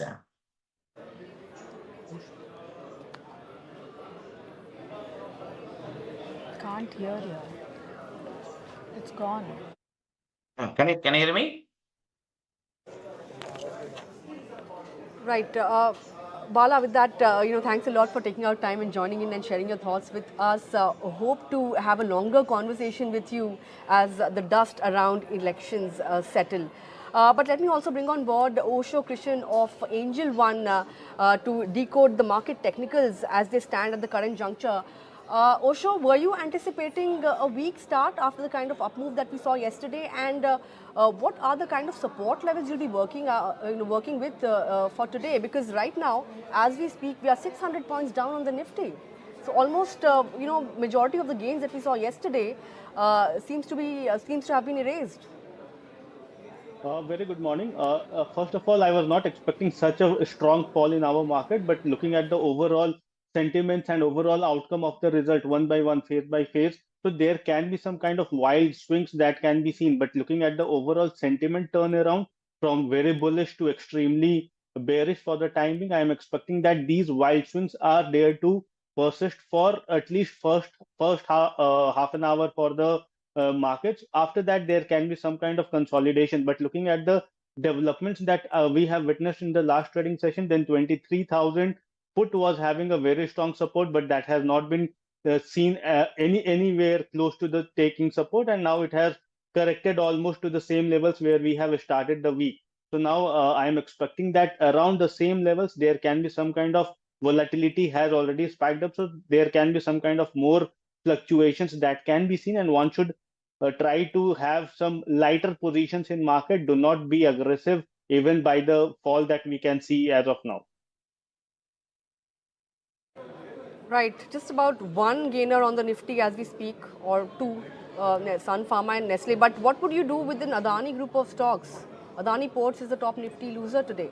Contrary to what's happening today, it was the top Nifty gainer with 10% gains. Do you think this is a good, dip to get into these stocks? See, definitely. Technically, In fact, we the should ask counter that has seen of all the. yes, all the Also, I Adani think group that companies have question seen is a pretty very much. For all the Adani groups, you're saying, right? Not only Adani Group, I think my question is, for the entire bunch of stocks that went up yesterday and have been in momentum for the past, through this election period, the stocks in power, HAL, PFC, RDC, NTPC, all of these companies, defense, the manufacturing stocks, so, the so-called Modi stocks. What do we do with them, and where do you see these going today and in the next few days? see, On the overall, charts, what do you see? in last trading session also, the average trading price movement for these counters were approximately 2 to 3%, but yesterday we have seen a very significant upsurge. So there can be some wild swings also on the downside, but looking at the technical developments, all the counters are still having a very positive technical development. So these kind of dips can be seen as a buying opportunity in many of the counters from short to medium term perspective, but we have to go through the phase because these all are based on the sentimental trades that are being happening for the time being. So one should stay sidelines for the time being. There can be some strong volatility associated in the market. Once it subsides by the second half of the trading session, then there can be a strong upsurge again can be seen in the market. So overall trend remains bullish. These are just wild swings that are expected to be there for the day. So after that, there can be a strong up move that should be continued in the near term. You know why there is this weakness now? The numbers are looking slightly worse than what it was a few minutes ago. 290 lead for the NDA versus 207 for India. So coming back to you, Osho, overall in a market like this, what do you suggest? I mean, today should we just ignore today? Should traders be today cutting their losses and say, hey, something's not working out, we should sit out this market? Or would you say it's time to venture out at least selectively in some counters? For the timing, definitely one should cut their losses and stay intact with the money that one can have.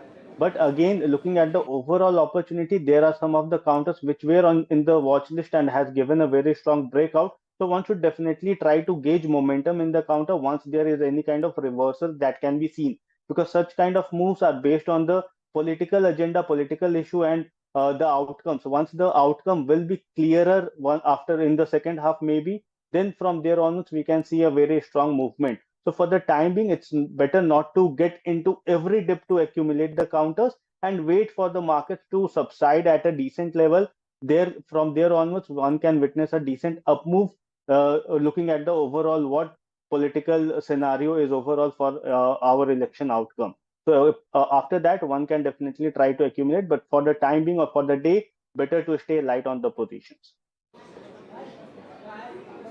Fair enough. Right, hold that thought, Osho. We'll come back to you. We're also joined by Sushant Bhansali, who's the CEO of Ambit Asset Management. Sushant, great to have you on the show. First of all, were you expecting this kind of a knee-jerk, reaction, or this kind of a weak open today after yesterday's up move? And what do you think is making investors jittery at the current juncture? Definitely, yesterday markets were on, I would say, booster after the exit polls. And right now, as we are seeing the early trends from the counting, and which doesn't seem to suggest that outcome which exit polls were suggesting. So definitely, there is a knee-jerk reaction from market participants. And we'll see how it takes away the new government formation in next few hours, and it will be important to watch from that perspective. This is definitely a volatility day, and historically election day always has been volatile. So people mostly, I would suggest to just stay away from markets for a few hours and then come back once the election results have been declared. I'm tying up the next. Keep away from the market for the next few hours, but for a longer term perspective, the kind of run up we've seen in the likes of PSU shares, defense, railways, all those manufacturing themes that have run up quite a bit. Do you think, it's a bit late to enter into these stocks? Do you think, investors who are just about coming into the market, they have pretty much missed the bus on this rally? Or what are your thoughts? Or do you think there is a fresh leg of up move coming in for some of these stocks? In terms of portfolio building, how would you approach this entire defense and PSU pack? If you are long-term investors and long term you mean more than 5 years, then it's never late. 1 year are long-term enough for you. Then definitely probably the valuations are not juicy from that perspective for those set of investors. Having said that, most of the companies in these sectors, their cash flows, their profitability doesn't have a great track record of consistency in the past. Definitely, we had last couple of years or last few years being good, and most of these sectors do, I would say, get impacted by government policies. And if the government continuity is there, then definitely the earnings momentum will probably continue. But if there is a change in government dispensation, the priorities of the next government might change. And that's why I think markets are jittery on these sectors today. All right. So, do you expect, let's talk about, the reforms that the markets are pinning hopes on. Do you think that would come, on the consumption side now? Because, the growth, so to say, has been led by government spending, right?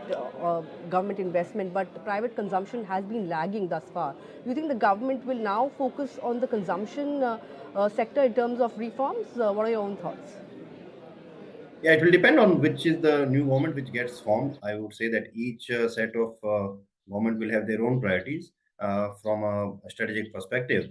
But given where the country is today, I would say that and we have seen in the past 20, 30 years that any new government formation doesn't necessarily change the discourse of the previous government, and the good policies always continue.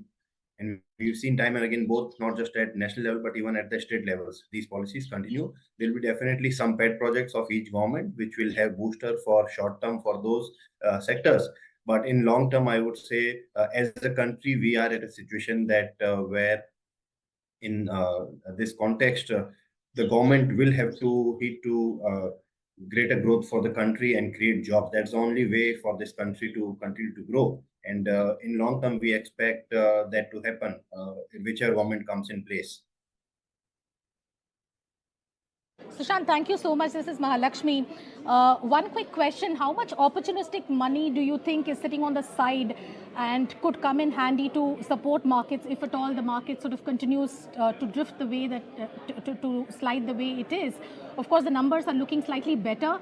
295 for the NDA and 207 for India. ML, I just want to point out that the tally for India alliance is also creeping up. They have also crossed the 211. Yes, 211. yes, I so noticed that's that. something that's spooking the markets. Yes. We've now slid 850 points on the Nifty MLs and 3.5%, 2,600 points on the Sensex. So we have erased yesterday's gains completely. That's the kind of jitters that the market is feeling, and that's because of the tally of India Alliance that's on the screens. 211 for India Alliance.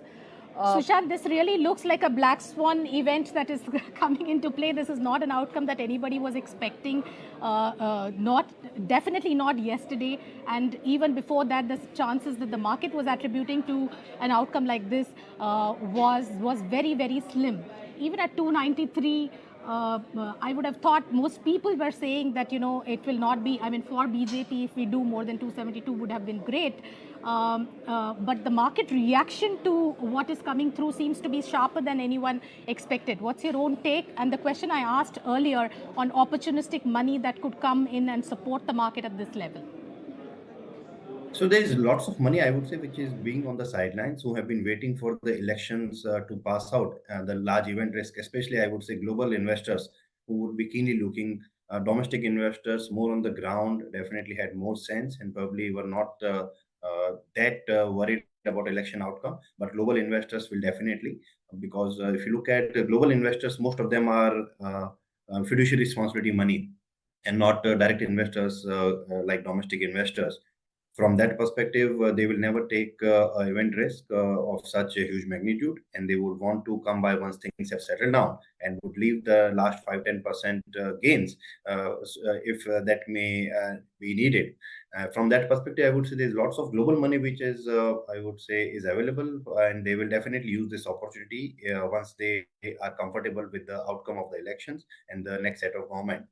From the perspective of short-term movements of NDA versus India Alliance, I would say right now the numbers are still in favor of NDA, and in our view, it doesn't matter whether it's 280 seats or 380 seats. As long as there is a continuity in government, the markets will, I would say, digest it after a few hours, definitely. But if there is a change in government, definitely there will be sector rotation which will take place, and we'll get more clarity next 3-4 hours. These are very early trends. I myself have sat in counting rounds. I know how it works, and it's too difficult to say right now. Definitely, there is some sort of comeback from India Alliance, which market was definitely not expecting after exit polls. All right, Sushant, with that we'll let you go and see, of course, touch base with you later on and see, in fact, where the next set of investments may come in. But let me also bring on board Devin Choksi, who's the Managing Director at DR Choksi FinServ. I think, ML, he's not through yet.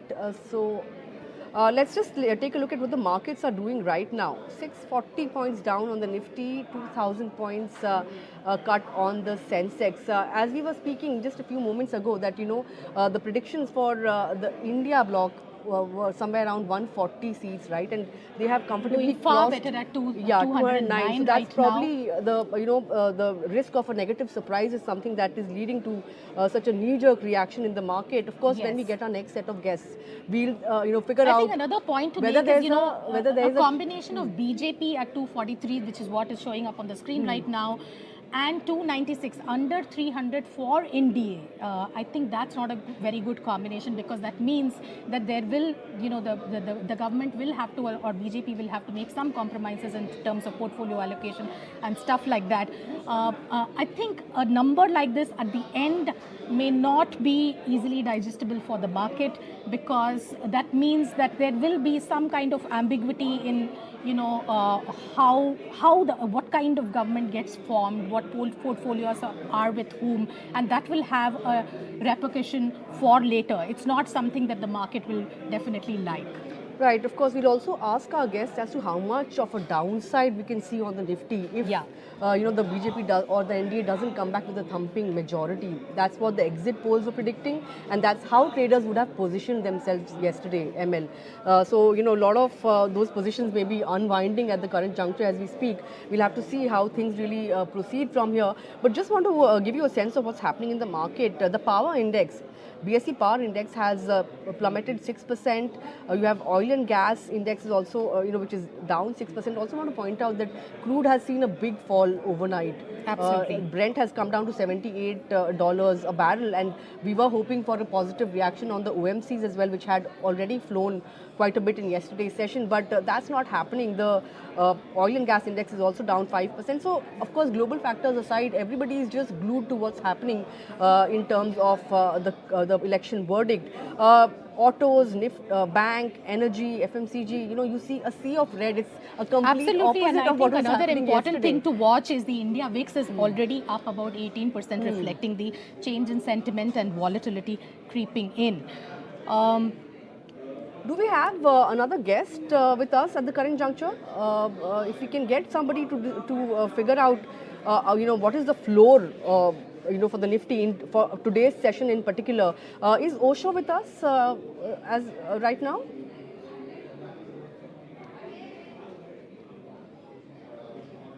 I guess Osho's not with us, but ML in terms But anyway, of... I think the larger point is, Nandita, that, when the way the market was positioned is, like I was saying a little while ago, that you had a lot of shorts from the FII side. From the client side, which is the domestic investors, mutual funds are usually on both sides, whether it is long or short, they are evenly balanced, because those are mostly hedged positions or positions from arbitrage funds. The other side of the FII trade is the retail trade, which is retail investors, high net worth individuals, day traders, and all of that. That was showing a very large long position built up, which means that, and that's also a bigger constituency. So when a negative outcome like this happens, what happens is that those positions, and those are also people who do not have very large pockets to stand to withstand losses for a long time. So the position unwinding happens much quicker. So this is typically the case. I don't know if it's the case for today, but this is how these things unravel usually. Right. So ML, I think Deven is also ready for us. So let's go to Fantastic. Deven. Deven, great to have you on the show. I mean, the picture is completely opposite from what we saw yesterday. It's a sharp knee-jerk reaction on the Nifty as as the counting progresses. What are your own thoughts right now? What's running in your mind right now? And just to give an update, India at 216 now, NDA leading in 290. So the gap is actually narrowing. Yeah, well, I think definitely the counting is on, and we are also seeing the reversal in the whatever the exit poll numbers came out yesterday. So to a certain extent, I think it's a concern, it's a worry. One will have to wait and see how exactly it pans out. But more importantly, I think at this point of time, the market, the traders who basically bought the position in anticipation of, I think, the exit poll and the result outcome thereafter, I think they are the ones who are probably taking an early exit at this point of time. Those who have been holding the investment and those who have been holding the position for long term, I don't think that they are taking any panic decision at this point of time. Neither there is a need to take any panic decision.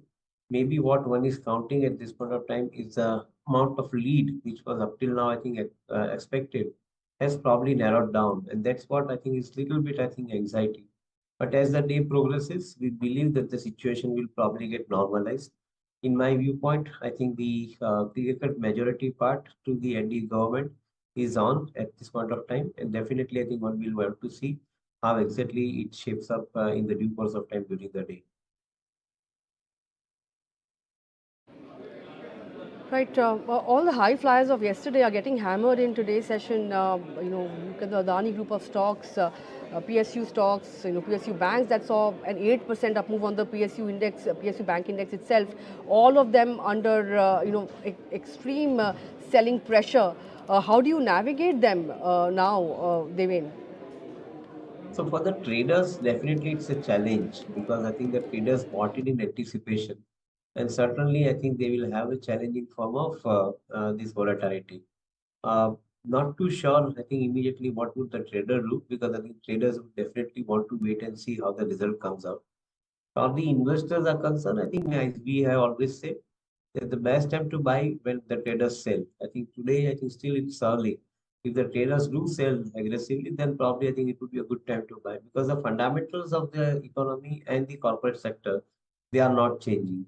And even if I think one has to believe that I think this particular election outcome is resulting into slightly lower majority for the BJP-led NDA government, still I think the fundamentals of the economy and the growth prospects remains intact. That much one can probably put across at this point of time. Fair enough. Fair enough. Devin, we'll let you go on that note and touch base later on, once the final verdict comes through. But let me also bring on board Rohit Srivastav, who is the founder of Strike Money and Analytics and India Charts. Great to have you on the show, Rohit. What would you say? Would you say that for the next couple of hours, stay away from the markets? So, the kind of impact we have witnessed as the figures trickle in. Would you say stay away? So I think we had this long discussion yesterday, and I was highlighting exactly this, that sometimes the markets anticipate something and then there's profit booking on the day of the event. This has got nothing to do with whether the numbers are good or bad. It's just that a lot of short-term traders pile in and then it results in them booking out or trying to take gains on the actual results coming favorable. Now, if they are slightly off the mark, but still in line, then also I think markets will just stabilize over 2-3 days. And that is where we will still look for the trade opportunity. Because remember, we haven't really changed in the positioning overnight. We've spoken extensively about the long short ratio between clients and FIs. That has not changed a lot. There's been some short covering yesterday. But I think more importantly is the market stabilizing post-event, the IVs coming down. In fact, one of the surprises to me so far, at least, maybe because the numbers are not here, is the VIX is shot up. It went up to 24, 26. Usually on event day, the VIX eventually comes down. So by the end of the day, it's probably go back to a 16 or a 15 kind of number. And when that happens, then, people who are only buying options for 1 or 2 days don't really benefit from these moves. So yeah, I think all the action is short-term traders. Investors typically wait for the event to play out before they jump in. So that type of cash buying support for the market will only come in post the actual numbers. So yeah, this is, I think, like you said, intraday, should we be trying to guess things over here? Probably not.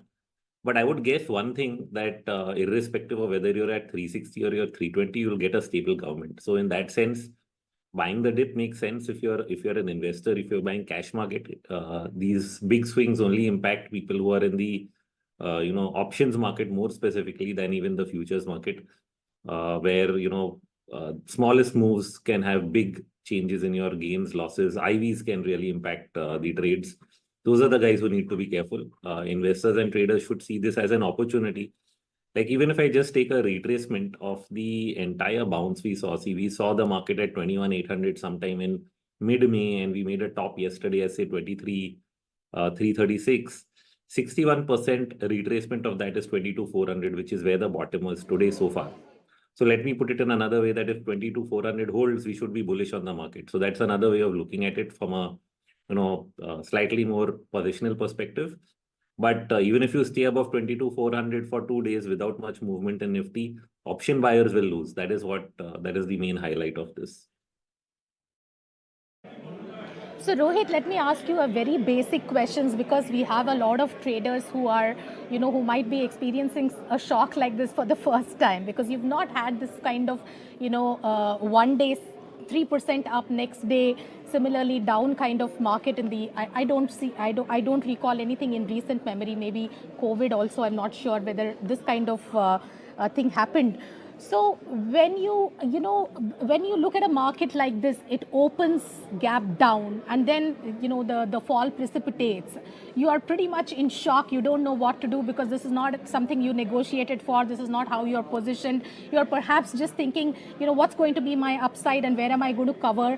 And you are absolutely in disbelief even at this point in time as the market's fallen. What do? Do you hold on to this position right now, stay through the day? Do you just cut it and say, hey, let me just get out of the trade, sit back and watch how this is going? So as I mentioned, the pain is essentially for the option buyers. For every other category, this is a point where you hold on, because like I said, 22, 461% may be a very good pivot level. And if we are already sensing that you'll get a stable government, irrespective of where the exact number is, broadly, the market should stabilize around these levels over the next couple of days. The problem will be for, like I said, option traders who are looking at, a big move and then the VIX drops. Then even by Thursday, where you have weekly expiry, you may or may not really gain much. So that is so short-term option traders probably would need to, stay away or move out of their positions and rethink their strategy. But if you have a slightly longer view, then things are okay as far as if you're in the futures market, you're in the cash market, then I don't think there's much of a problem or too much downside from here is how I see it. The surprise could actually be that all the losses are taken back. So again, history is your guide. What happened in the last two elections was big volatility on the day of elections. Probably you didn't get the gap up on the previous day because the exit polls came probably a few days prior to the actual results itself. This time we had holidays in between, so probably there was a longer gap between the two. So on the election result day, say even in 2019, market went up 2%, 3% intraday. We closed the day negative. The surprise is that now we've opened to 2-3% down. So I'm just imagining at this point of time, we may be 3% down. End of the day, if the numbers are not bad, what if we recover a lot of these losses and close closer to the the start of the day? So that would be an amazing thing to see if it actually happens, because we do get election day volatility. Both previous times it was up and then sold off. This time we are starting down. For all you know, you'll cover back. So I think unless things are really out of whack in terms of the actual numbers, these levels will hold. So that's how I think about it. So what is out of whack is the question, right? Like right now I'm seeing 216 for the NDA. Nobody was predicting, this is out of whack. 291 for the NDA. Now, what is that number which you think can create greater downside from here on? We are at 22,400. From here on, what kind of cut could we see if this is the final number, hypothetically?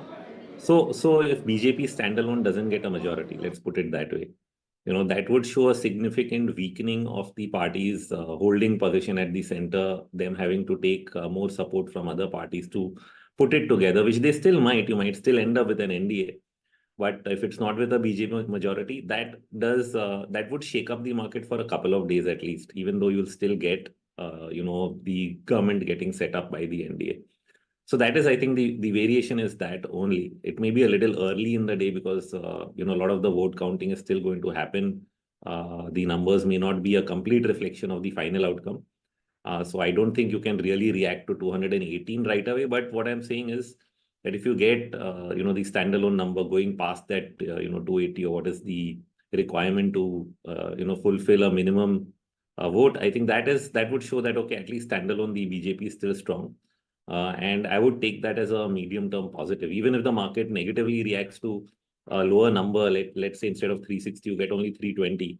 But standalone BJP is still, sufficient to form the government. Then in that situation, you would really see the market stabilize after a couple of days. It may react negatively immediately to that idea, but stabilize afterwards.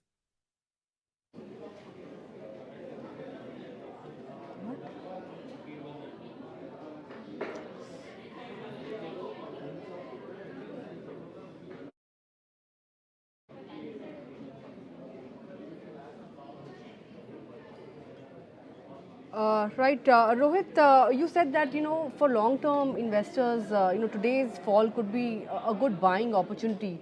Could it also offer an opportunity for investors who are into overheated sectors to, look at sector rotation and perhaps get into sectors that haven't really performed all that well up until now? Rohit, before that, one Yeah. question related to what you Yeah. asked. You said, there will be a shake-up for the next couple of days. So what kind of downside do you see from here on over the next couple of days? And then, of course, you can take Nandita's question. Yeah, so we, like I said, we've already retraced 61%. That's 22,400. Let's say we extend that a little more. So around 80% retracement is closer to 22,100. I think probably that would be the scenario. And in any case, I would like it not to go below 21,800, which is from where we moved up, in the mid of May. So that would be the cutoff point for any positive view. So as long as we are not going below those two levels, we will be looking at it stabilizing there. In fact, I would think stabilize, even if it's a stable government, I would say stabilize above 22,400. You might just see a couple of up and down moves, but you may not go below 22,400. That is the best ideal scenario in case of a stable government, and then the market just stabilizes on the idea, okay, numbers are less, but you have a stable government, we'll just consolidate above 22,400 for a couple of days and then start the next leg higher. So that is how I see it. Rotation, of course, is going to happen because sectors like PSU stocks have, really had a huge run. And yesterday, those were the ones that were really spiking up. I think there's a big case for banking to take the lead. There is a case for, FMCG to make some kind of a comeback. I think there's a case even for IT to actually make a bigger comeback. So banking and IT, I would think, start taking the lead in terms of providing gains. There are also other stocks index heavyweights that have not been participating, that could actually start playing a bigger role as far as the overall market is concerned. So I think there is a case for sector rotation. You would want to, move away from PSUs post this event and try and, put your money elsewhere. That I think is a good strategy. So all these momentum stocks, like Nandita was also asking about sector rotations. So all of these stocks that have been rallying yesterday and in the past 6 months, the power pack, the defense pack, the PSU banks, all of them, is it time to log off?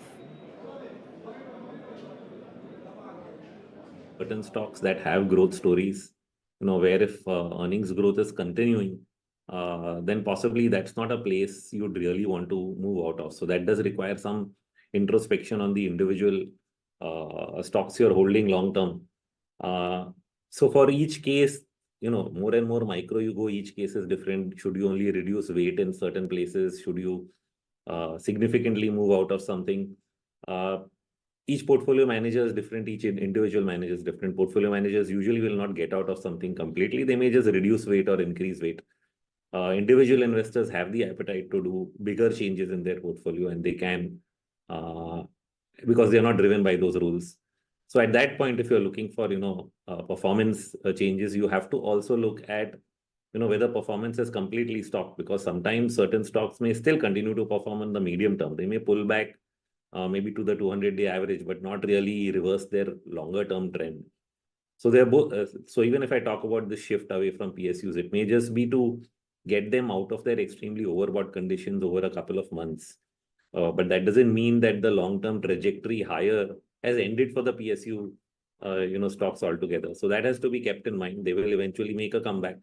Any selling in that segment would be only because of the near-term overbought condition created by the euphoria itself. Right, as we speak, I think markets are extremely, in a yo-yo mode, so to say. ML, we've cut our losses by half. So the Nifty is down by 400 points or thereabouts. The Nifty Bank Index has also managed to stage a 600, near about a 600 point kind of recovery. But Rohit, just one more question. If the current government doesn't come back with a majority, from now until budget, of course, you mentioned 22,400 as a floor for the market, for the Nifty for now. But if it falls even below that 22,400, from now until budget, how should one navigate the market? So yeah, we are putting it in the context of majority or not, right? If you take your worst case scenarios that you are not able to form a government at all. I mean, then in which case even 21,800 is not going to hold. But as long as you're forming a government, your downside from 22,400 to 22,143, which is 80% retracement, is what you will be watching for. How much downside can you create based on the actual number that comes in? If it's 320, if it's 310, if it's 290. You'll just increase the retracement risk, but I don't think you'll change the direction of the market, because as long as policy continuity is there, the market will eventually pick up from here. There are global trends that it will start taking note of. There's the interest rate trend that it will start taking note of. Bond yields, for example, have been falling. They've been sub 7% for the last couple of days. These are things that will play out over time, and they will be accounted for, by the market. So unless things are really off the mark, it's only going to be a retracement. You can only shift your number from 22,400 to 22,143. And like I said, not going below 21,800, which is the low that we made in, mid of May, will keep the bullish view intact. So every dip from there would be a buying opportunity. Fair enough. Thank you so much, Rohit. We will get back to our newsroom in Delhi shortly, but keep watching our live stream, guys, and also our live blog where we are tick by tick chronicling what is happening to the stock markets, getting you the best views and analysis on Moneycontrol website. Every hour we will also have video updates on what is happening in the markets and advice from traders and investors. Meanwhile, we will go back to Delhi for more updates on the election. Over to you, Shweta. Hello and a very warm welcome. It's counting day and we've been getting you all the top leads. Well, it's looking like a very, very interesting election, Chandra. I think we have an interesting day ahead of us. It's not looking like a walkover for the BJP as the exit polls had predicted. It's looking like a tough fight, especially for the BJP in the crucial state of Uttar Pradesh. Nobody was expecting that BJP would be looking at a very tough and a very tight rope walk in UP. Look at the leads coming in. NDA 45, India 34. Chandra, we were not expecting this. None of the exit polls warned us about this. No, I think the exit polls have to seriously rethink, what they have put out. But Shweta, again, remember, these are very early rounds of votes that are being counted. Absolutely. It's 10 a.m. Anything could happen between 10 a.m. to 11 a.m. and 11 a.m. to 12 p.m. But right now, the markets are very nervous, completely erasing the gains from yesterday. And I think UP is the story of this election. It's clearly not been a cakewalk for the NDA. Let's, in fact, look at how the India Alliance has performed. Samajwadi Party leading in 29 seats. This is a comeback. A comeback story for Akhilesh Yadav. Absolutely. Yadav magic at work. They have added, it's a 24 more seats have been added from the 2019 tally. India Alliance in total, you see 28 more seats being added to their tally from 2019. These are, as Chandra pointed out, these are very early leads. Chandra, in the run-up to elections, we've been out reporting and we've been talking to people, and some of the key issues on ground have been rural distress and unemployment. These are the two key issues, and clearly the Ram Mandir effect has not been as dramatic as the BJP would have hoped for. Let's go across to get an expert view on this. If Gaurav is standing by, Gaurav, UP is the story of this election. Absolutely. This is also the story of the resurrection of Akhilesh Yadav, as it appears so, given these trends, and if these trends hold, Akhilesh Yadav has made a massive comeback. Both in UP politics and also in national politics. He is leading in about 24 seats. Samajwadi Party is leading in about 24 seats in UP.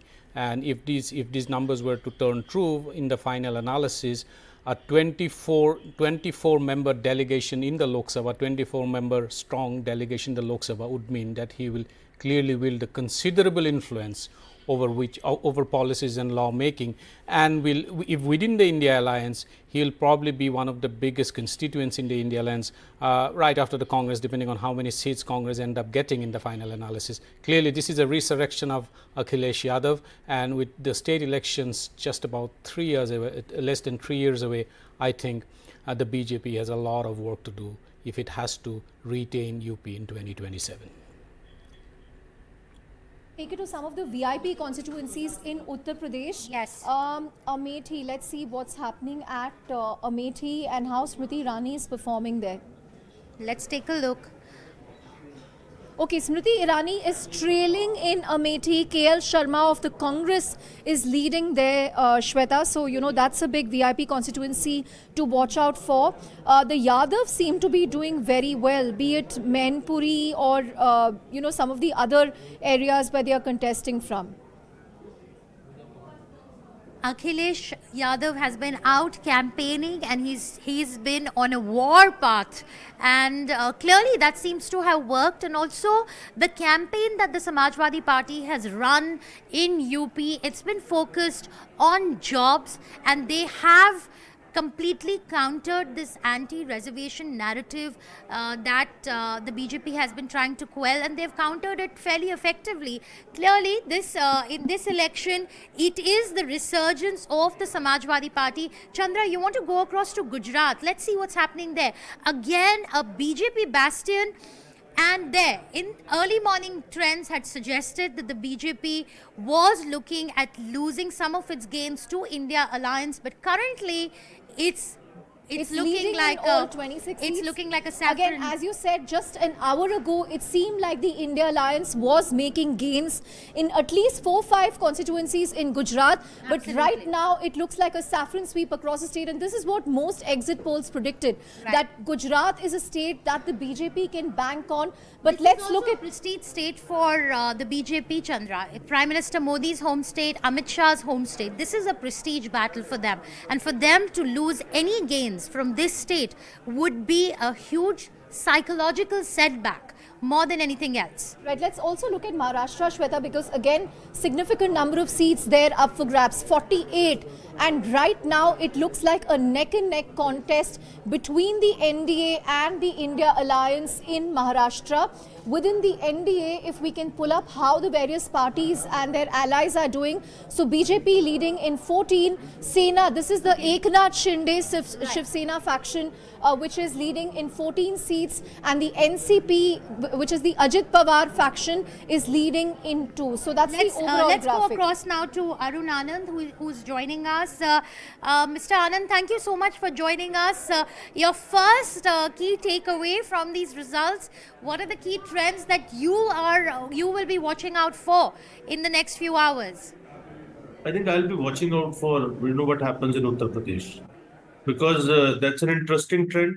And so far, the India alliance, they are holding to the leads which they have. And that has been the trend right since the beginning. But I think this trend could be reversed so I would be looking at, the trend in UP. I think that's a kind of a make or break kind of a state. So that's how I look at it. Right, Mr. Anand, if you look at UP right now, NDA leading in 44, India leading in 35, and within India, the Samajwadi Party seems to have made significant gains, leading in 30 seats, Congress leading in 5. Tell us about what the Samajwadi Party got right in terms of the narrative and what the signals for Akhilesh Yadav, and have these gains come more at the cost of the BSP? Have we seen a consolidation in the Yadav Muslim vote in Uttar Pradesh that's gone in favor of the India alliance and the Samajwadi Party?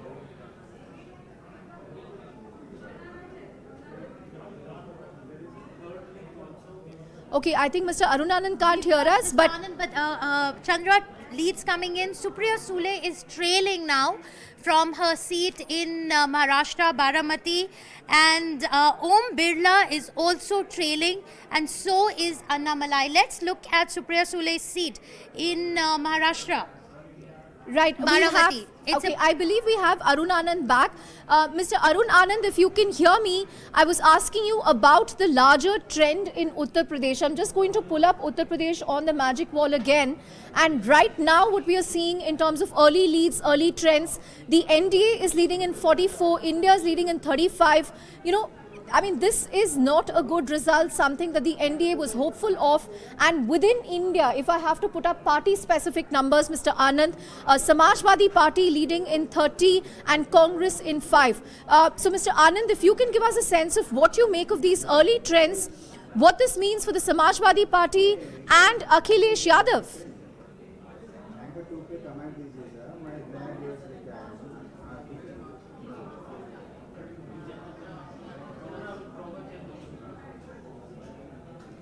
Right. I think we can't connect with Mr. Arun Anand at the moment. There's some problem there. But Chandra, as Arun Anand was also pointing out, the big story that's emerging right now is the battle for Uttar Pradesh. Like we said, all roads to New Delhi come from UP. UP is the state which has given the maximum number of prime ministers to India. And just a few minutes ago, even Mr. Narendra Modi was trailing from Varanasi. However, he is leading again right now. Smriti Irani, as we saw, again a star candidate, a VIP candidate, is trailing at the moment. So what's really happened in UP that we seem to have missed?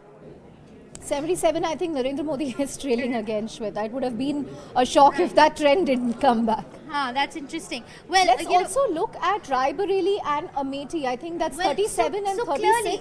So Raebareli, another VIP constituency. Okay, this is Amethi. And Smriti Irani right now seems to be trailing. Stress, Chandra, has been a big story, you know, and there has been concerns about demand being muted in rural areas, and I think that's what's playing out over here. Jobs, lack of good opportunities, and rural distress. I think these are the factors that seem to have not quite worked for the NDA. Having said that, these are very early leads currently. We still have over 11 to 12 crore votes left to be counted, but right now it looks like Smriti Irani is trailing in Amethi, and let's see what's happening in Raebareli. Congress, Rahul Gandhi leading from Raebareli. So this is something that the Congress will be happy about, because Amethi, Raebareli historically have been important constituencies for them. That is, if these trends hold out through the day, it will be quite the story if Congress is able to wrest both Amethi and Raebareli in Uttar Pradesh. But Uttar Pradesh clearly turning out to be the story this election. Absolutely. Let's go to Maharashtra. And let's also bring in Gaurav here. Gaurav, if you can hear us, Supriya Sule, it seems, is trailing from her constituency in Maharashtra. Then you have Om Birla also trailing, and you have Annamalai trailing from his constituency. Let's focus a little bit on Maharashtra, Gaurav. How crucial is this state, and currently with the trends that are coming in, what is the sense that you're getting? It's looking like a very, very tight contest.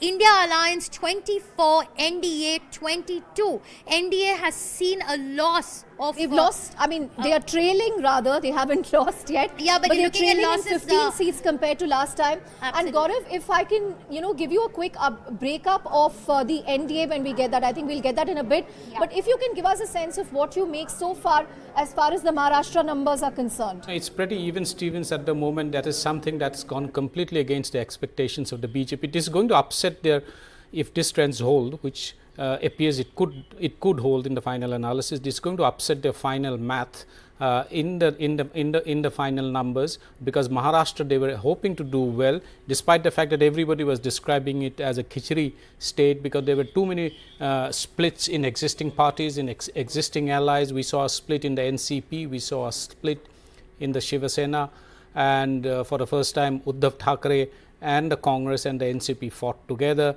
The Ajit Pawar faction and the Eknath Shinde faction of the Shiv Sena fought with the BJP. The BJP believed that it had actually cobbled together or stitched together an alliance which was a winning alliance of sorts. That doesn't seem to be happening at this point. But the bigger worry, of course, is that if the BJP, if the NDA alliance... Can you hear me? If the NDA alliance... Right, Gaurav. Gaurav, just hold on to that thought. We have Arun Anand back with us. Arun, what are you making of the khichdi politics in Maharashtra and the khichdi numbers that we are getting out of there? Look at the tough fight that's being fought, that's being contested between India Alliance and NDA. You look at the numbers here right now, and we are looking at a very, very close fight. You have 26 for India and 20 for NDA. Maharashtra, unlike many other states, Congress, NCP, and both are very strong parties. Then Uddhav Thackeray's party, they also have a strong base. So the opposition there was quite, strong. And but I would say, it's though it seems to be a tough fight on the card, but we'll have to wait for the final results, because as you have seen in case of Baramati, Supriya Sule, in the morning, initially she was leading, then trailing, then leading, then trailing. But yes, this shows that, the way things are going, changing by every minute. So it seems that it's not a one-sided contest. It's a tough fight. Arun, if we can just interject here, I just want to give you a quick breakup. Congress is looking at 10 seats, which is 9 more than what it got in 2019 at this point. Sena UBT at 9 and NCP SP at 7. So it's I think they have put up a kind of the coordination mechanism between these three parties has worked. One. Second is that Sharad Pawar, I think, has played a key role in this thing. Sharad Pawar is known to be a key, politician of Maharashtra. He's also strategically considered to be very sharp. He's also played an important role in putting together the India Alliance. So I think probably, the NDA, they will have to go back to the drawing board and do a rethink about this thing. But as I said, it's a little, a little too early to, predict the final results. Right. Arun Anand, if you can hear me, what do you make of Uttar Pradesh and what's the larger story there as far as Akhilesh Yadav is concerned? See, again, as I said, Uttar Pradesh, one thing is clear, that it's unlike 2019 or 2014, it's not a one-sided contest, because Samajwadi Party is holding on to the leads on the seats on which they have taken the lead. But I would say, again, it's a tough fight, but we'll have to wait for the final results. And yes, Samajwadi Party and India Alliance, it appears that they have been able to make a strong dent in Uttar Pradesh. And I think we'll wait for the final results. Let me also quickly go across to South India. We are looking at Karnataka right now. Out of 28 seats in total, NDA is leading in 19. That's a decline of 7 compared to last time. Congress leading in 9, which means they've made gains in 8 seats. Again, this is completely in contrast to what the exit poll suggested. And Shweta, I think the pulse on the ground got it right for Karnataka, because many people felt that the BJP will end up losing at least 10 seats this time. And remember, Karnataka is just coming off a state assembly election last year where the Congress won. So I don't know if these are early leads, if they will hold on. But right now the Congress is doing well. Within the NDA, let's take a look at how the BJP is doing. The BJP has an alliance with the JDS this time. So BJP 17 and JDS 2. So JDS is doing well in Hassan and Mandya, going by what we are seeing on the screen right here. But I think, compared to previous elections where the Hindi heartland rescued the BJP, this time around it's going to be the southern states. Talking of the south, Shweta, let's also quickly check on what's happening in Andhra Pradesh. Okay, right there you have NDA 21, YSRCP, which is Jagan Mohan Reddy's party 4, and India 0. Absolutely, they're holding on to their wins in Andhra, but in Karnataka, again, not a very promising picture for the BJP in terms of what they were expecting. Let's go back. This is what Telangana is looking like. Since we spoke about Andhra, we'll have to speak about Telangana as well. The Congress taking the lead here with 8, BJP 7 and BRS 1. So I think both the BJP and the Congress have gained in Telangana at the cost of the BRS, which is in a decline mode since the assembly elections last year. So that's the big story as far as Telangana is concerned. Shweta, back to you. Right, let's go back to UP, Chandra. We have Pratima joining us from our Hindi bureau, and she's been studying UP very, very closely. Pratima, what do you think has happened in Uttar Pradesh? ये जो हम आंकड़े अभी देख रहे हैं, were you expecting these? इन आंकड़ों के बारे में मैं ये कहूँगी कि ये कहानी में ट्विस्ट है, क्योंकि यूपी के दो लड़कों ने कर दिखाया। जैसा कि वो कहते रहे हैं, ये आंकड़े जो भी हैं इसका मतलब है कि उन्होंने कुछ किया है, लेकिन इसमें एक बहुत बड़ा रोल प्रियंका गांधी का है, क्योंकि अगर सीट शेयरिंग में कांग्रेस ने अपनी अकड़ कम नहीं की होती तो शायद ये नतीजे ऐसे नहीं होते। एक ऐसा स्टेट जहां कांग्रेस को लगता है कि वो सबसे पुरानी पार्टी है, वो गढ़ है, वहां अगर वो सिर्फ 17 सीटों पे लड़ रही है और समाजवादी पार्टी को 63 सीट दे रही है लड़ने के लिए, तो इसका मतलब है कि उन्होंने कॉम्प्रोमाइज़ किया है।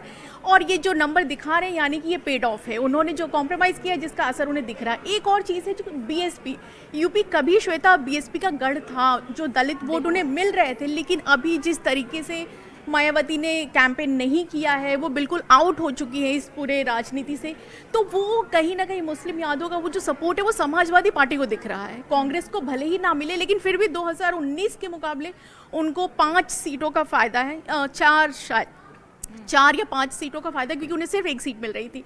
तो इसका मतलब कि उन्होंने जो भी स्ट्रैटेजी बनाई थी और बीएसपी ने जिस तरीके से भी अपना गेम प्लान किया, उन्हें उसका कोई फ़ायदा नहीं मिला। और एक और चीज़ जो हम कह सकते हैं कि राम मंदिर का कोई इम्पैक्ट नहीं दिखा। राम मंदिर बन गया, लोग वहाँ जा रहे हैं, लेकिन शायद वो वोटर नहीं है, वो राम के भक्त हैं। Thank you, Shweta. Very insightful thoughts coming in from Shweta, Pratima. there are 12 rounds of counting. Suresh is contesting. DK Suresh is contesting. DK Suresh has held on to the seat for the last 10 years, but this time DK Suresh is trailing and CN Manjunath of the BJP is leading. Now, an interesting anecdote there, CN Manjunath is a very respected cardiac surgeon and also the son-in-law of JDS Supremo HD Devegowda. So, that's an interesting face-off there, and right now at least DK Suresh is trailing DK Shivkumar's brother. So that was a prestige battle for the DK brothers, but it looks like Bengaluru rural, at least for now, there are gains for the BJP. One more VIP constituency, Shweta, this time in central India, Madhya Pradesh, and it looks like Nakul Nath is trailing in Chhindwara. From Chhindwara, yes. Again, a Congress Interestingly, bastion. this was the only seat, I believe, the Congress won last time. This time, Kamal Nath's son, Nakul Nath, is contesting from Chhindwara, but he's trailing compared to the BJP candidate, Bunty Vivek Sahu. So those were a couple of VIP seats that we wanted Chandra, to highlight. that's what I love about the Indian democracy. I think it gives everyone a reality check, and I think most political parties would be going back to their drawing boards right now and thinking and rethinking what they did right and what they did wrong. Some very interesting set of results Madhya coming Pradesh in. right now looks like a saffron sweep throughout. 29 And a lot of the out credit, 29. and a lot of the credit for this also goes to Shivraj Singh Chauhan And his Ladli Behna Yojana, which Ladli worked with Behna the women Yojana, voters. effective implementation of centrally run schemes in Madhya Pradesh. It's the delivery has been flawless, and you can see the result of that. So I think somewhere effective state leadership plays a huge role, and I think that's where the BJP perhaps needs to think about building or rebuilding their state cadres in a way that effective state leadership emerges. Let's go back to Gaurav Chandra on this. Gaurav, Madhya Pradesh, it's looking like a saffron sweep. Gujarat, we see that the BJP is fighting. Sometimes there are leads coming in that's giving way to the India Alliance, and sometimes you see, so it's not looking like a cakewalk for the BJP as it was earlier. We know that in Maharashtra it's fighting a tough battle. What do you think, in your view, what did the BJP do right in states like Madhya Pradesh, and what did it not do right in states like Maharashtra? Maharashtra, of course, the obvious response to that is that they got that alliance probably wrong in the sense that the electoral expectations of the alliance did not play out in the manner that they had estimated, and Maharashtra could turn out to be a bigger worry for the BJP, given the fact that the state goes to elections in about 4 months from now, sometime in October, November, and they have a lot of issues to settle before they get into some kind of a winning position. Madhya Pradesh clearly that credit should go to Shivraj Singh Chauhan, the former chief minister who brought about a welfare model like the Ladli scheme. He himself is contesting this time, which means a lot of political capital he himself has expended there, including the Prime Minister himself. The big news from Madhya Pradesh is that they are losing, Congress seems to be trailing in Chhindwara. That has for long been pocket borough of the Congress. It's their bastion. Former Kamal Nath, that used to be Kamal Nath's constituency from which his son is contesting this time. If the Congress ends up losing Chhindwara, that would be some kind of a history in the making, because it was almost seen as an insurmountable fort for any other non-Congress party to actually dislodge the Congress from that seat. The story, however, in the Hindi heartland is also Rajasthan, where BJP actually rode to power in the assembly elections only 4 or 5 months ago, and now is fighting a very tough battle to retain. Last time they won 25 upon 25 seats. They are nowhere near close to that. They're probably around half of that level. That is something that is going to cause a lot of worry within the state unit. There were reports of infighting within the state unit of Rajasthan. Rajasthan also saw a relatively unknown face as the chief minister, and whether if this results hold and they do not do as expected, and if the results are subpar, do we see some changes in the state leadership in Rajasthan? These are questions that are going to arise over the day. But as Chandra said, we are only a couple of rounds have been counted. We are still about 12 rounds away. Many things could change in the coming minutes and hours. I believe we have Lalita Kumar Mangalam from the BJP joining us. Ma'am, thank you for joining us on Moneycontrol. We understand it's still early trends, yet it's just past 10. But based on what we are seeing so far, this is turning out to be a contest, a very tight contest, and the BJP has lost some ground in Uttar Pradesh. If you can give us your early assessment, what you make of these early trends. As you point out, these are very early trends, and a lot of the initial votes, if accounted, were postal ballots. Postal ballots are normally very difficult to judge, and there is a fair way to go. I think there's more than 50% of the counting that's still left. Yes, initial trends seem to show that the UPA has made some gains, but these are very initial. And there were places where they were at lead, now we are leading, and vice versa. So I think we need to hold our guns a bit and wait till at least about 12:30 or so, 1 o'clock. By then, we will know exactly what's more or less what is happening. But we are quite sure of forming the government this time, and Mr. Modi will be a prime minister for a third successive time. Right, Mrs. Kumar Mangalam, this is Shweta Punch. Thank you so much for joining us. There has, in the performance that we are seeing in UP, and it's looking like a very tough battle for the BJP in terms of what they were expecting. Is there a sense that maybe the BJP was being overconfident in the state of UP, or is there a sense that maybe the issues that were raised by the BJP in this very crucial state did not quite resonate with people on the ground? You want me to say this in Hindi? To reply to this in Hindi? You can, yes, absolutely. You can speak in Hindi, English, whatever you're comfortable with. देखिए, अभी तो voting शुरू ही हुआ है. पहले तो जो postal ballets vote count हुए थे, वो तो बहुत सामान्य है नंबर में, और उसमें से तो कोई ट्रेंड वैसे दिखता नहीं है. अभी शायद 2 या 3 या 4 राउंड ही हुए होंगे वोटिंग के, और काफी वोटिंग अभी मतलब काउंट करने के लिए टाइम है. तो इस वक्त हमें ऐसे कोई निर्णय पर नहीं पहुंचना चाहिए कि गलत किया या सही किया वगैरह. 12:30-1 बजे तक सब मोरलेस पता चल जाएगा, उसके बाद हम कोई ये सब सोचेंगे. अभी तो पहले हम देखते हैं कि रिजल्ट आता क्या है. बट हम लोग काफी कॉन्फिडेंट है कि मोदी जी फिर से तीसरी दफा प्रधानमंत्री बनेंगे. प्रधानमंत्री बनेंगे, that's the word, but प्रधानमंत्री at what seat बनेंगे, with what majority बनेंगे? I think that's the larger question, which is why the markets are also nervous. Shweta, in fact, you can see the Sensex is down, Nifty is down, Nifty Bank Index is down. Her election अलग होता है, हर election अलग होता है. ऐसा कभी नहीं देखा गया है कि जिन सीटों में पहले जीता था उन्हीं में जीतेंगे, या नए नहीं जीतेंगे, या पुराने तो कभी हारेंगे नहीं. ऐसा तो नहीं है हमारे. और आजकल मतलब इंडियन डेमोक्रेसी अभी बहुत मैच्योर हो गया है. तो ऐसा भी हो सकता है कि काफी सारे इसके रीजंस हो सकते हैं कि जहां पहले हारे थे वहां जीतेंगे, या पहले जहां जीते थे वहां हारेंगे। और ये सिर्फ भाजपा की बात नहीं है, ये हर पार्टी की बात है। बहुत कम स्टेट्स में, शायद एक दो स्टेट्स में, जहां पर पुरानी जो पार्टीज हैं, रीजनल पार्टीज हैं, अच्छे रिजल्ट्स अभी तक दिखा रहे हैं, जैसे कि मेरे अपने स्टेट में तमिलनाडु में और उड़ीसा में। बट बाकी स्टेट्स में हम पहले देखते हैं ना, अभी तो बहुत ही शुरुआत, मतलब अभी तो शुरुआत हुई है, 1 घंटा 1.5 घंटा भी नहीं हुआ है, अभी 2-3 घंटे कम से कम और बाकी हैं। हम देखते हैं, बट भाजपा इस दफा और एनडीए इस दफा जरूर फिर से गवर्नमेंट बनाएंगे और प्रधानमंत्री जी मोदी जी ही बनेंगे।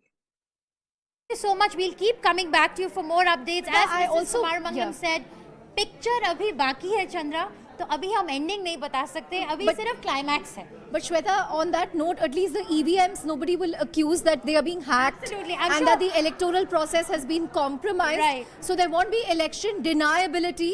We People heard will agree Jairam that Ramesh, Mr. Jairam Ramesh yesterday raising a huge question mark on the democratic process of India. I'm sure right now he's maybe having a rethink on his very strong accusations, which really put India in a very bad light, I think. So I think opposition parties also need to be very careful before making such sweeping statements. Why don't we go across to Bodhi to get a sense of the numbers so far? Right, we have with us Bodhisattva Ganguly, the group consulting editor for Network 18. Bodhi, thank you again for joining us on the show. As Ms. Kumaramangalam of the BJP emphatically said, you know, it's early trends, very few rounds have actually been counted, picture abhi baki hai and all that. But this is still a surprising trend at 10:30 a.m. By now, we were all hopeful that, you know, people will call the elections perhaps based on how confident the exit polls were. But this is turning out to be an exciting contest.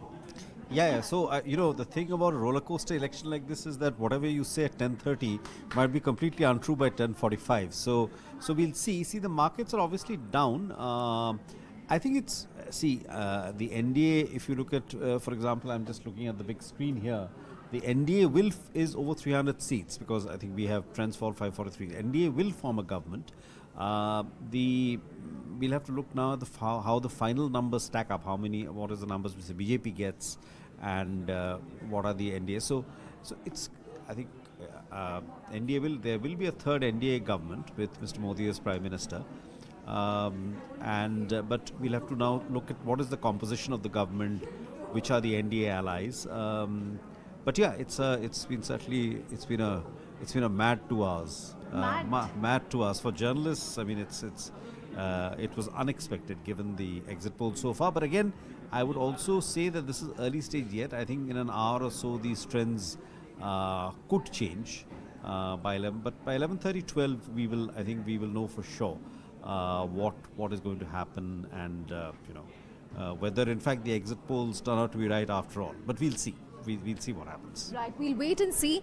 But Shweta, on that note, I also wanted to bring back Gaurav to get his take on, what's really happening in UP, Gaurav. Right now, it's NDA 42, India 37. But, what does this mean for Yogi Adityanath in terms of his own political, the image he's had so far? What will this mean for Yogi Adityanath as far as the UP outcome today is concerned?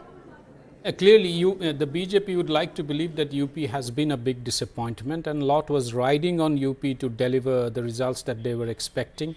A lot was also riding on the double engine Sarkar, of which Yogi Adityanath has always been very proud of in delivering both welfare handouts, welfare programs for the people, as well as also restoring law and order in a state which has all along been notorious for very bad law and order for several decades.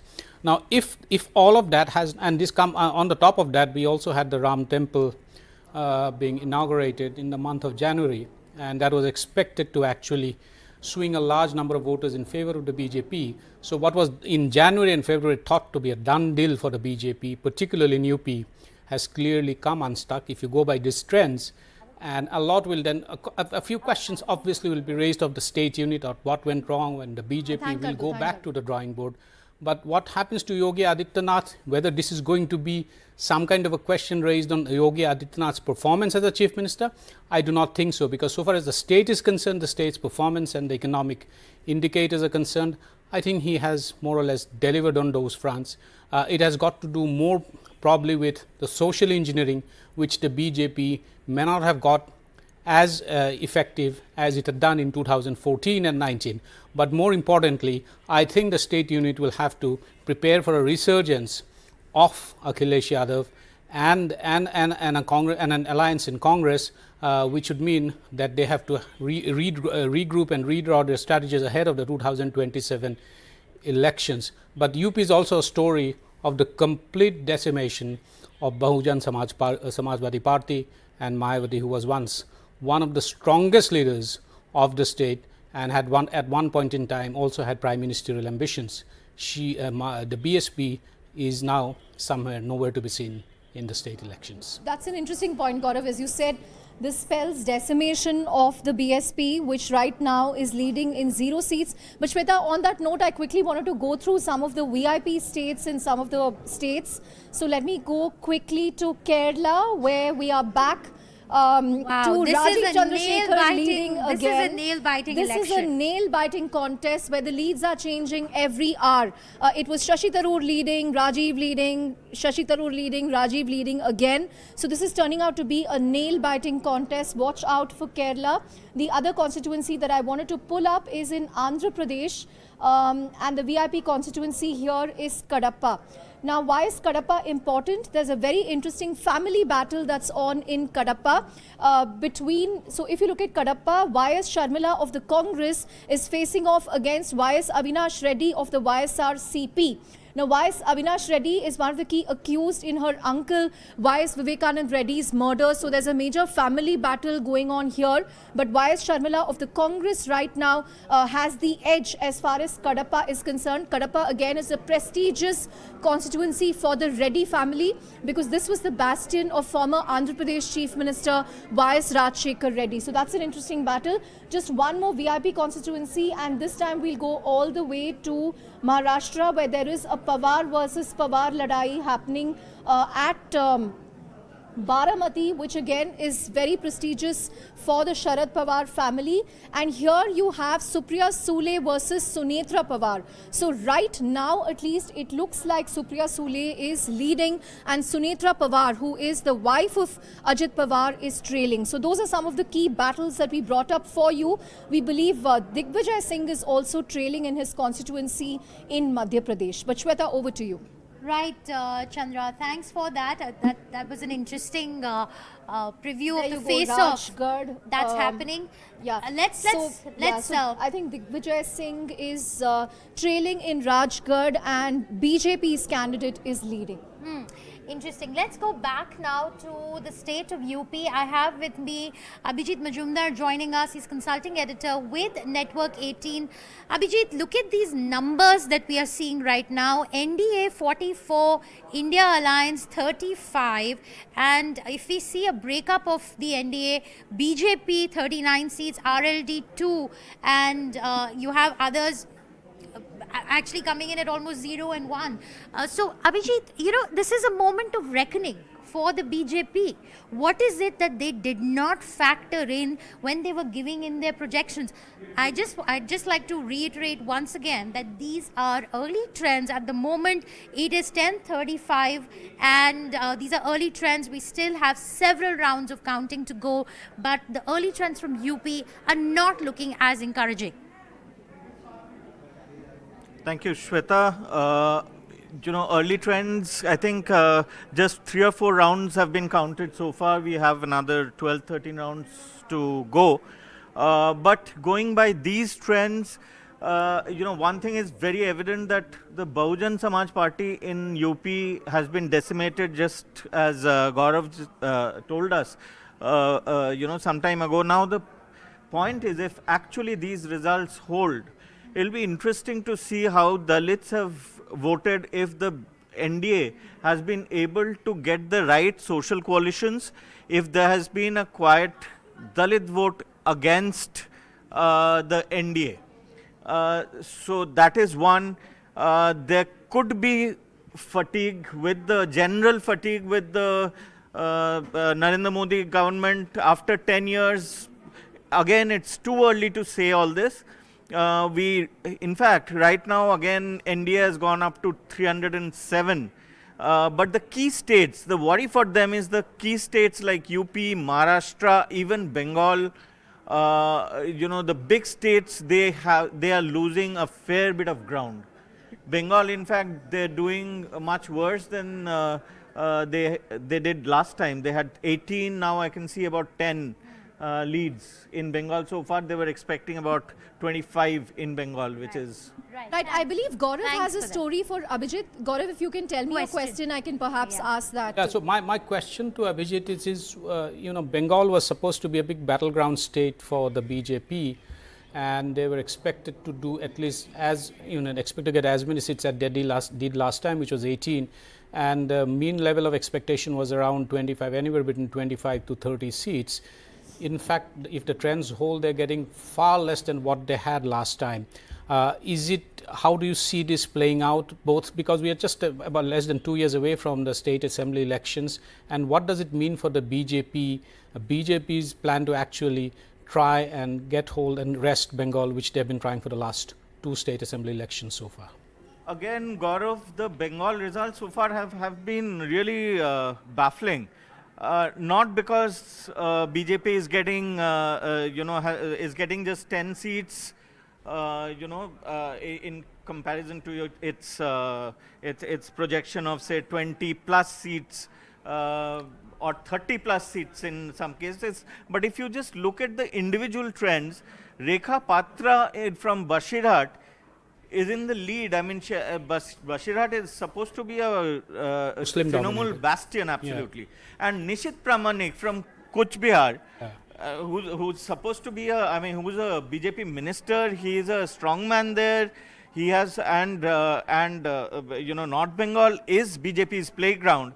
Nishit Pramanik, I just saw some time ago that Nishit Pramanik is trailing in Kuch Bihar. So, again,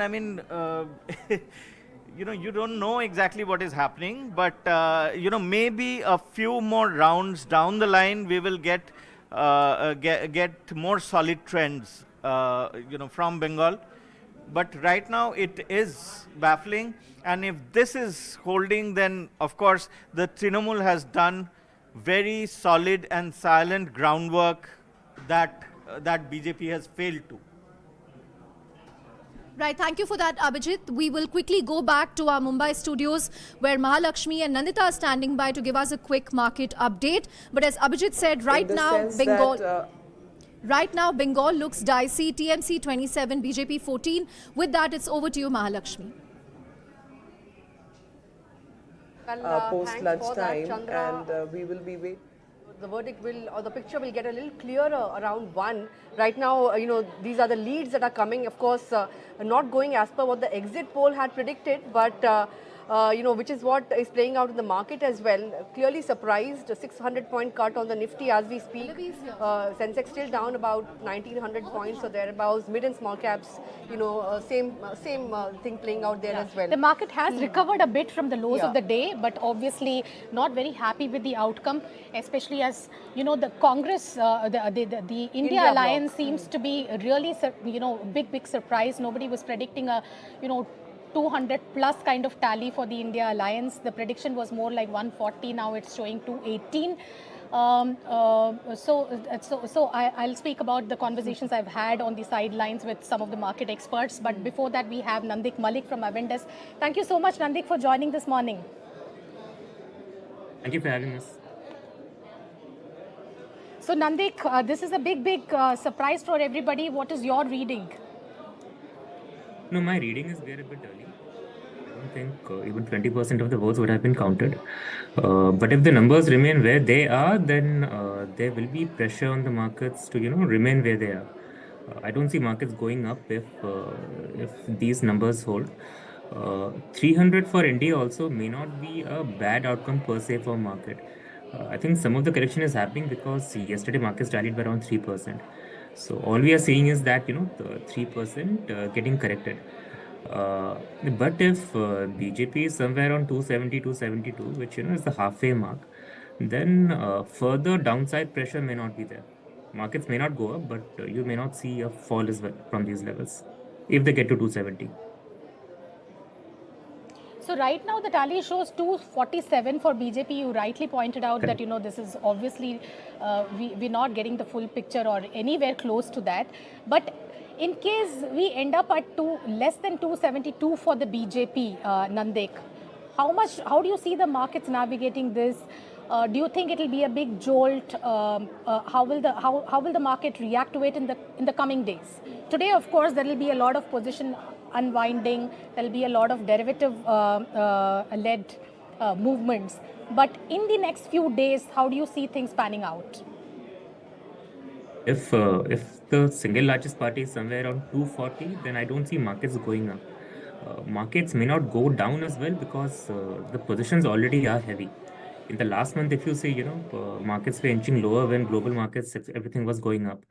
And FIRs have been fairly light on the long positions on Indian market. So there may not be excessive selling. So I think even at 250, 260 number for BJP, we may have status quo wherever markets are right now. But if the numbers are lower towards 220, 225, then I think there will be a sell-off from these levels. So you're saying we are creating a floor somewhere around these levels? Yes. If the numbers hold where they are, if status quo remains, if NDA is more than 300 and BJP is around 260, 270, then I think not much movement will happen. Very slight movement will happen around the present levels. Right. Right, Nandik, this is Nandita here. So if the BJP doesn't come back with a thumping majority, do you think the FII view will change in some way? Because as you rightly pointed out, they have been sellers for the most part of the year. In fact, in May, they have followed the sell in May and go away mantra. There was a short covering rally yesterday, but would they continue to stay away from India? Yes. So if they could continue staying away, the reason is there are two events happening together. So first is the Indian election. People also have to understand that China is very cheap at this point of time. So a fair amount of rotation trade can happen. It has already started. So good amount of allocation is happening towards China. If they don't come with a thumping majority, then the incremental flows may not start coming at the rate at which, let's say, it would have had India, let's say, been somewhere around 350, 360. But having said that, a lot of passive indices these days, so what they do is, for example, you will have an emerging market index, the JP Morgan bond index, we are getting included. So in these kind of indices, India's weight automatically will keep going up as the GDP increases, as multiple other factors like population, etc., keeps increasing. So those kind of flows anyhow will keep coming. Sure. Nandik, from what you see on the screen this morning, I mean, the last time you saw, this morning we started with a long short ratio of 28%. So people were saying that we might, this large short that still exists from the FII side will take quite some time for it to cover. It might not happen in a hurry, which means that there could have been more upside. But of course, the result is quite the opposite, and we are seeing a different kind of reaction. At this point in time, how do you see the derivative setup, and how much more technical do you think will the market dance to before it settles down? No, so today I don't think technicals, etc. matters. Today, all that matters is where the final numbers are. So you're right. Had the numbers been better, then there would have been a rally. But again, to the best of your understanding, I don't think more than 20% of the votes have been counted. So if towards the end or if in the second half the numbers start reversing, then you may see that playing out. It's a bit too early, but assuming that things are status quo, then markets can be here for a decent length of time. If I'll take that point. Only thing is that even this morning, I mean, there is a huge long build up on the client side as opposed to the FII side. What are those? Of course, we will only get a full picture at the end of the day. But just looking at stock positions, and in all these counters that have run up very sharply yesterday, by looking at how the positions have moved, are you able to make out anything in terms of how much technicals will play a role in determining the outcome today? No, technicals won't play a role. Whether we end up with a 300 number, 320 number is definitely one thing that will drive a certain kind of audience to the market. But the bigger part is, how much of money is going to be taken off the table and what kind of positions at the client side and the FII side gets unwound today, right? So already a decent amount of money had been taken off the table before elections. So that is the reason why you did not have a rally when the global rally was happening. That is the reason why, on the way down, if market remains where it is, you may not see too much of pain. Whatever retracement you will see will technically be a retracement of whatever upside the stocks had yesterday. So if stocks were up 7-10% yesterday, then maybe now they are down 7-10%. The main thing which will decide is, of course, the numbers. So if the numbers go down from where they are, then the sell-off will be faster. Fair enough. And in terms of stocks, Nandik, I mean the pocket of stocks that we have seen a lot of traction in yesterday as well as before this rally is all these power, defense, manufacturing, all these kind of stocks. Today also they are at the receiving end, including PSU banks. How do you see this pack from here on? Both from a very short-term perspective and also from a medium-term perspective. See, as of now, I think in medium-term perspective, if again, it's a function of what the final numbers are. I think that is by far the most important factor which will guide the medium-term numbers. Short-term, of course, whatever rally those kind of stocks had in the last 2 or 3 sessions, that will see a correction. So again, at the cost of repeating myself, it's all a function of how where the numbers are finally. Right. Can you paint a scenario, Nandik, in terms of what will fundamentally change if the BJP, you are saying, for you 240, is that the number you said below which BJP's number the market will not accept very well?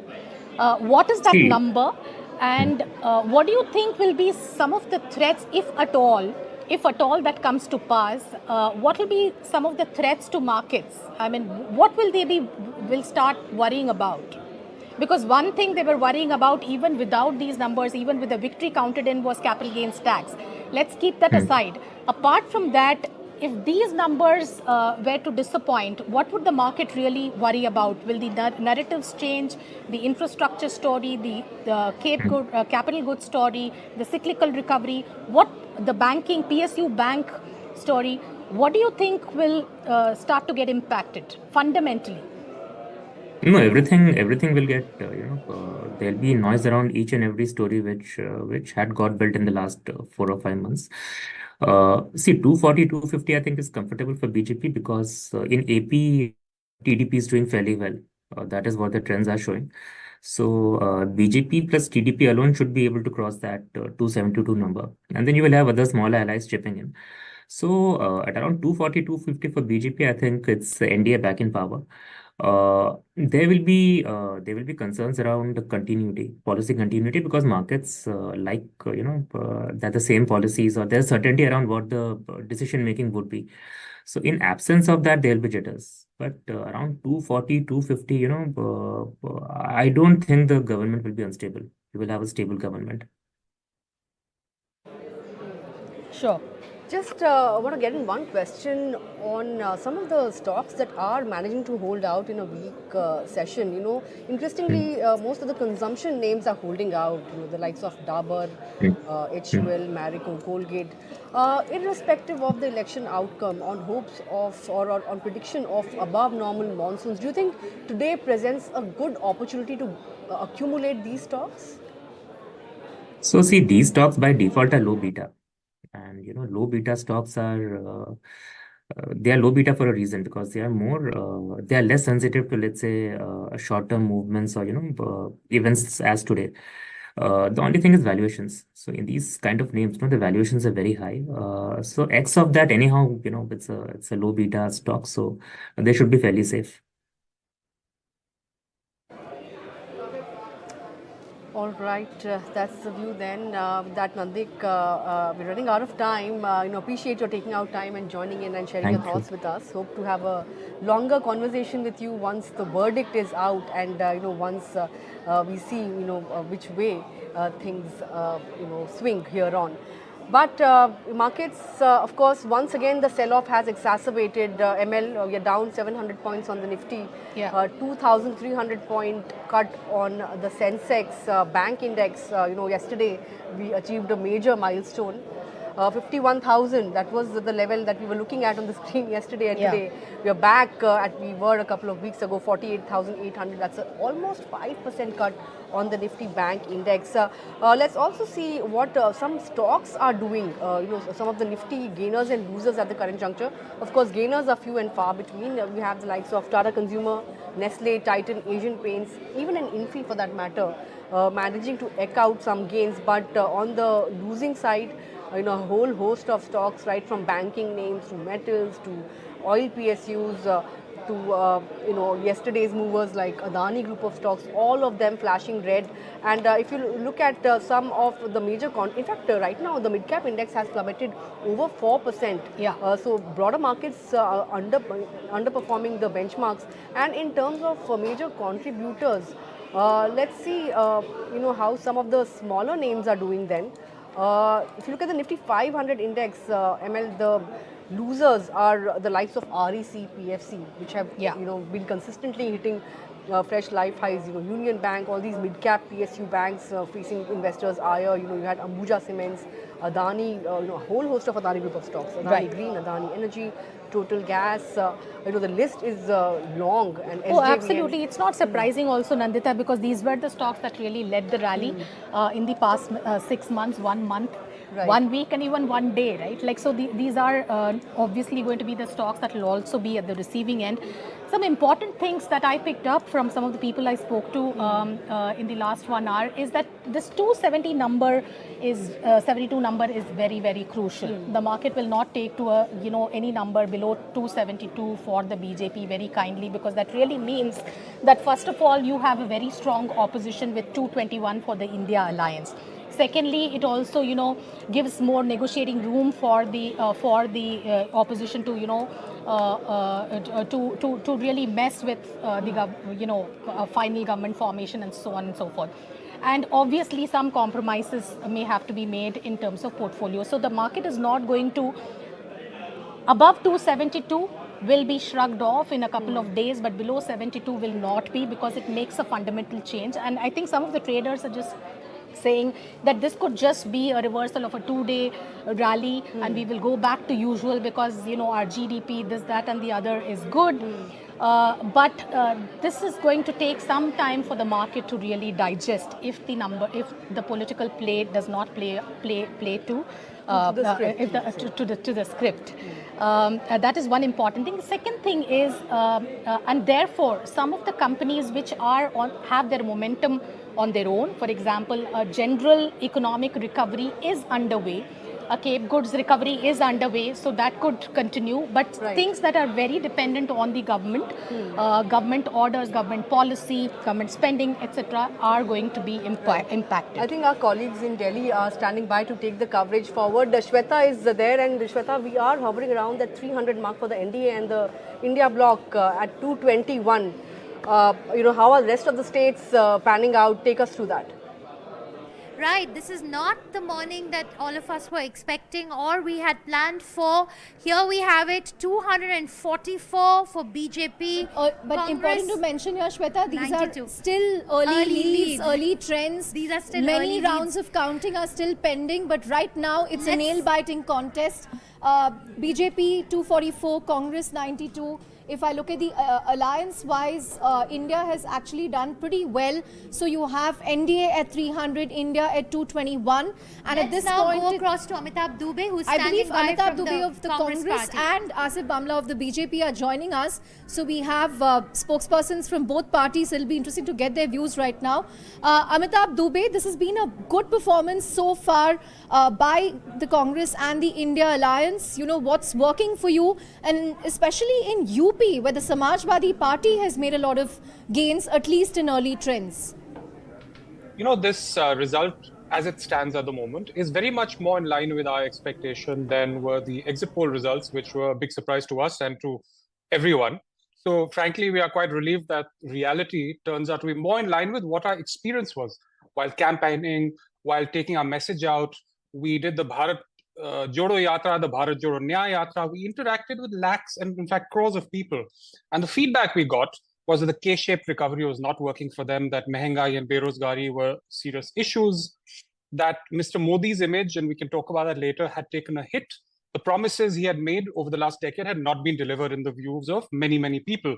And that's what you're seeing in this current result. So let's see what happens. UP in particular is, some states, broadly what we're seeing is that the India Alliance has made a big advance into northern India, in many states in northern India, which is what we were expecting. The BJP is holding on by making some gains in eastern India. But essentially, we have really broken through their citadel, which has held for them for the last decade in northern India. So this is very encouraging for us. And UP is, of course, the prime example of what we're seeing. Amitabh Dubey has constantly made this point about K-shaped. Yeah, let me actually pull up the Hindi heartland breakup for you here. 225 seats up for grabs in the Hindi heartland. NDA leading in 53 and India leading in 71. More importantly, the number of seats in which the NDA is leading has actually declined by 49. Most of those coming in UP, and India Alliance is actually gaining in an additional 58 seats compared to last time. So I think Hindi heartland is the story of this election, both UP and Rajasthan. Let's now go across to Pallavi over there. Pallavi has been campaigning and traveling extensively in UP. Pallavi, did you see this coming? Not in UP. I didn't expect these kind of numbers, frankly speaking. I mean, we knew that the Samajwadi Party was getting its mojo. And I think it was a good idea that the entire Yadav Parivar decides to contest. I mean, Akhilesh Yadav also contesting was a good idea, which actually, I guess, led to a consolidation. But this is huge, very good performance really for the Samajwadi Party. I never expected this kind of a good. Pallavi, you've also tracked the Congress party very closely, I don't know for how many years now. And they were very confident even till yesterday. They were completely dismissive of the exit polls. And based on the early trends we are seeing so far, this wasn't posturing. They clearly knew something that the exit polls, that the polling agencies didn't. Absolutely. And I think the main factor which we were all been talking about is the silence of the voters. This time round, and that becomes a yardstick for the exit polls also. This time round, we noticed that the people were not very open about talking. They had made up their mind, but they clearly were not talking about it. So that silent vote or the silent factor is something which could explain why the exit polls have not been able to capture that kind of a ground reality. Absolutely. We have Asif Bamla also waiting with us from the BJP. Mr. Bamla, how are you feeling this morning? The exit polls had portrayed a very optimistic picture. The trends aren't exactly panning out as one was expecting, but it's very trends, early more rounds trends of counting, are more left. rounds of counting happening. But early trends itself threw up quite a surprise, Mr. Bamla. Well, this is not surprising because we've not even reached the halfway mark yet in terms of the counting aspects. And I'm pretty confident because of course, the Bharatiya Janata Party as a party too does an analysis, has an internal, database and arrangement in which we have, reached out a conclusion that, we will be doing fairly well. Of course, we will definitely cross the 325 mark very comfortably. But I'm happy that at least the opposition is silenced now about the AVM and the fatwa that they had given that we should all gang together like the situation that happened in Capitol Hill, there could be something wrong, there could be some mismanagement, there could be some mischief done. So you see, now the AVMs have worked well for them. So that's what I'm trying to say. On that note, we also wanted to flag off that right now of the Congress and the opposition, when they are winning, everything is good. But whenever they're losing, there is something that is wrong. I agree. So that's right, Mr. Bhamla. That's right. At least all is good with India's democracy with these numbers. Absolutely. It's definitely not going to be good. No, Mr. Bhamla, we will come back to the sanctity of the electoral process and the EVMs in a bit. No, but right now, the NDA has slipped. They have disbarred. No, but right now, in terms of leads, disrespected the Election Commission of India. Right, but right now, Mr. Bhamla, we want to tell you in terms of leads, going by early trends, the NDA has slipped below 300 again, leading in 296 seats, and the India Alliance is leading in 225. The gap, Shweta, is fast narrowing between the two. There's a gap, the gap was, I think, 100 to 150 in the morning. That has significantly narrowed between the two. Abhijit is here. Look at the number of seats the India Alliance has added, 97. Abhijit? I think Abhishek is a little baffled. He's still not able to believe this. No, it's interesting that we thought that the regional parties would be wiped out. It would be a BJP versus Congress game. But here we see Akhilesh's Samajwadi Party in UP, Mamata's TMC in Bengal, TDP in Andhra. In Maharashtra, we don't have the segregated figures, but I'm sure NCP and Uddhav are doing well. There seems to be a revival of the regional party this election, although BJP's vote share has gone up by 2% from 2019. Congress's vote share has gone up by nearly 6 to 7% from last election so far. So, which is interesting. I mean, despite the two big parties' vote shares going up, for regional parties to do so well is something that we need to analyze as the day progresses. But Abhijit, if you can weigh in on Odisha, we haven't seen that regional party thesis play out there, because right now the BJP is leading in 16 seats in Odisha and the BJD is leading in 3. Again, 1 hour ago, it was a reverse. I think the BJD was leading and the BJP was trailing. But does that regional party theory hold true in Odisha, where we've seen a very, high voltage personal campaign against Naveen Patnaik, against BJD by the BJP? They've raised questions about his deteriorating health, whether he's being controlled by VK Pandian. What do you make of the trends in Odisha? See, right now, Odisha seems to be the outlier, but you must understand that Naveen Babu has been in power for what, 20 years or so? Yeah, since 2000. And so there has to be some voter fatigue. Sorry, Abhijit, for interrupting you. At this point, India has overtaken NDA in UP. That's the breaking story that's just coming in.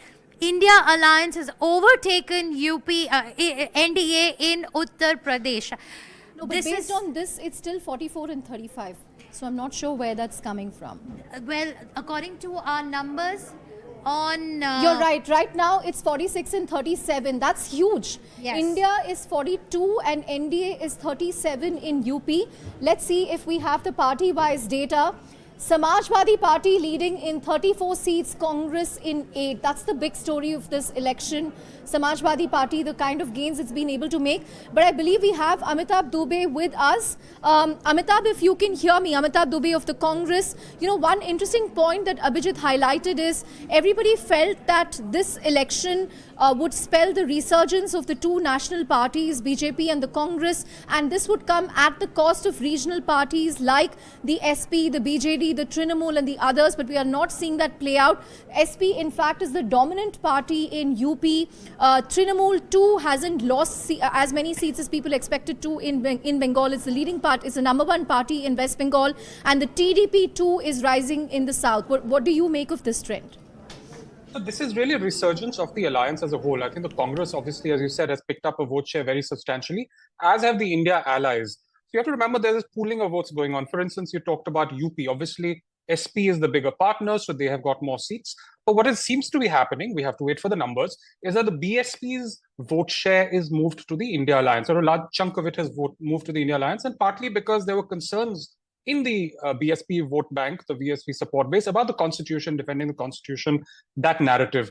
Now, this vote is much more comfortable moving to the India Alliance when the Congress and SP are together, given the history of the BSP and SP going back. So I don't think it's easy to separate SP versus Congress in UP. I think this is a move towards the India Alliance, towards the messaging of the India Alliance, and the promise of the India Alliance to deal with the issues that voters feel that Modi government has not dealt with. That note, Shweta, quick market check. Nifty is down now 1,000 points, erasing all the gains of the exit poll-led euphoria yesterday.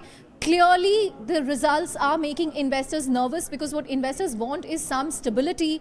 And here we are seeing a head-to-head contest. We have no way to know how this will pan out, through the day, if the trends will change in the afternoon. But right now, the markets are voting with their feet. The Nifty is down 1,000 points. That's something to highlight. Shweta, let's also go to the south and see what's happening there. Karnataka, NDA 18, Congress 10. So the Congress has actually gained. Again, here, completely contrary to all exit polls that said NDA would get anywhere between 23 to 25. That hasn't happened. Let's look at Kerala, where the BJP was hopeful of opening an account. In fact, there are two BJP candidates who are leading in Kerala. One is Suresh Gopi in Thrissur, and Rajiv Chandrasekhar has again taken the pole position in Thiruvananthapuram. So that's an interesting contest in Kerala. Let me pull up Andhra Pradesh. So Andhra Pradesh, you have NDA 20, YSRCP 5, and most of the gains for the NDA here are coming from its alliance partner TDP at 14 Let's go to and Maharashtra BJP now, at 4. I'll just wrap up the southern states in a bit. Telangana, again, we have Congress in pole position, leads in 9 seats, BJP at 7, BRS at 0. And finally, let's see how Tamil Nadu is faring. So there you clearly have the India Alliance taking a huge lead, leading in 36 seats, ADMK plus 2 and NDA 1. So the lone NDA seat, I think, was Tirunelveli, but right now we're not seeing leads there as well. Back to you, Shweta. Right. Let's quickly take a look at Maharashtra, Chandra. Let's take a look at what's happening in Maharashtra. India Alliance at 26 and NDA at 21. So at the moment, India Alliance is ahead of the NDA in Uttar Pradesh. It is ahead of India Alliance is ahead of the NDA in Maharashtra. Two very, very critical states. Let's go back. Critical states in terms of numbers, because UP has 80 seats and Maharashtra has 48. Let's go across. Let's go back to our Congress spokesperson Amitabh Dubey, who's still with us. Amitabh, Maharashtra numbers, you look at the India Alliance, it's gaining 17 seats this time around, and you've already seen the UP numbers. What is it that the Congress has managed to get right this time around, Amitabh, when it comes to either Maharashtra or Uttar Pradesh? So, both of these, as you know, are the largest states, and obviously they are having a disproportionate impact on the results that we see.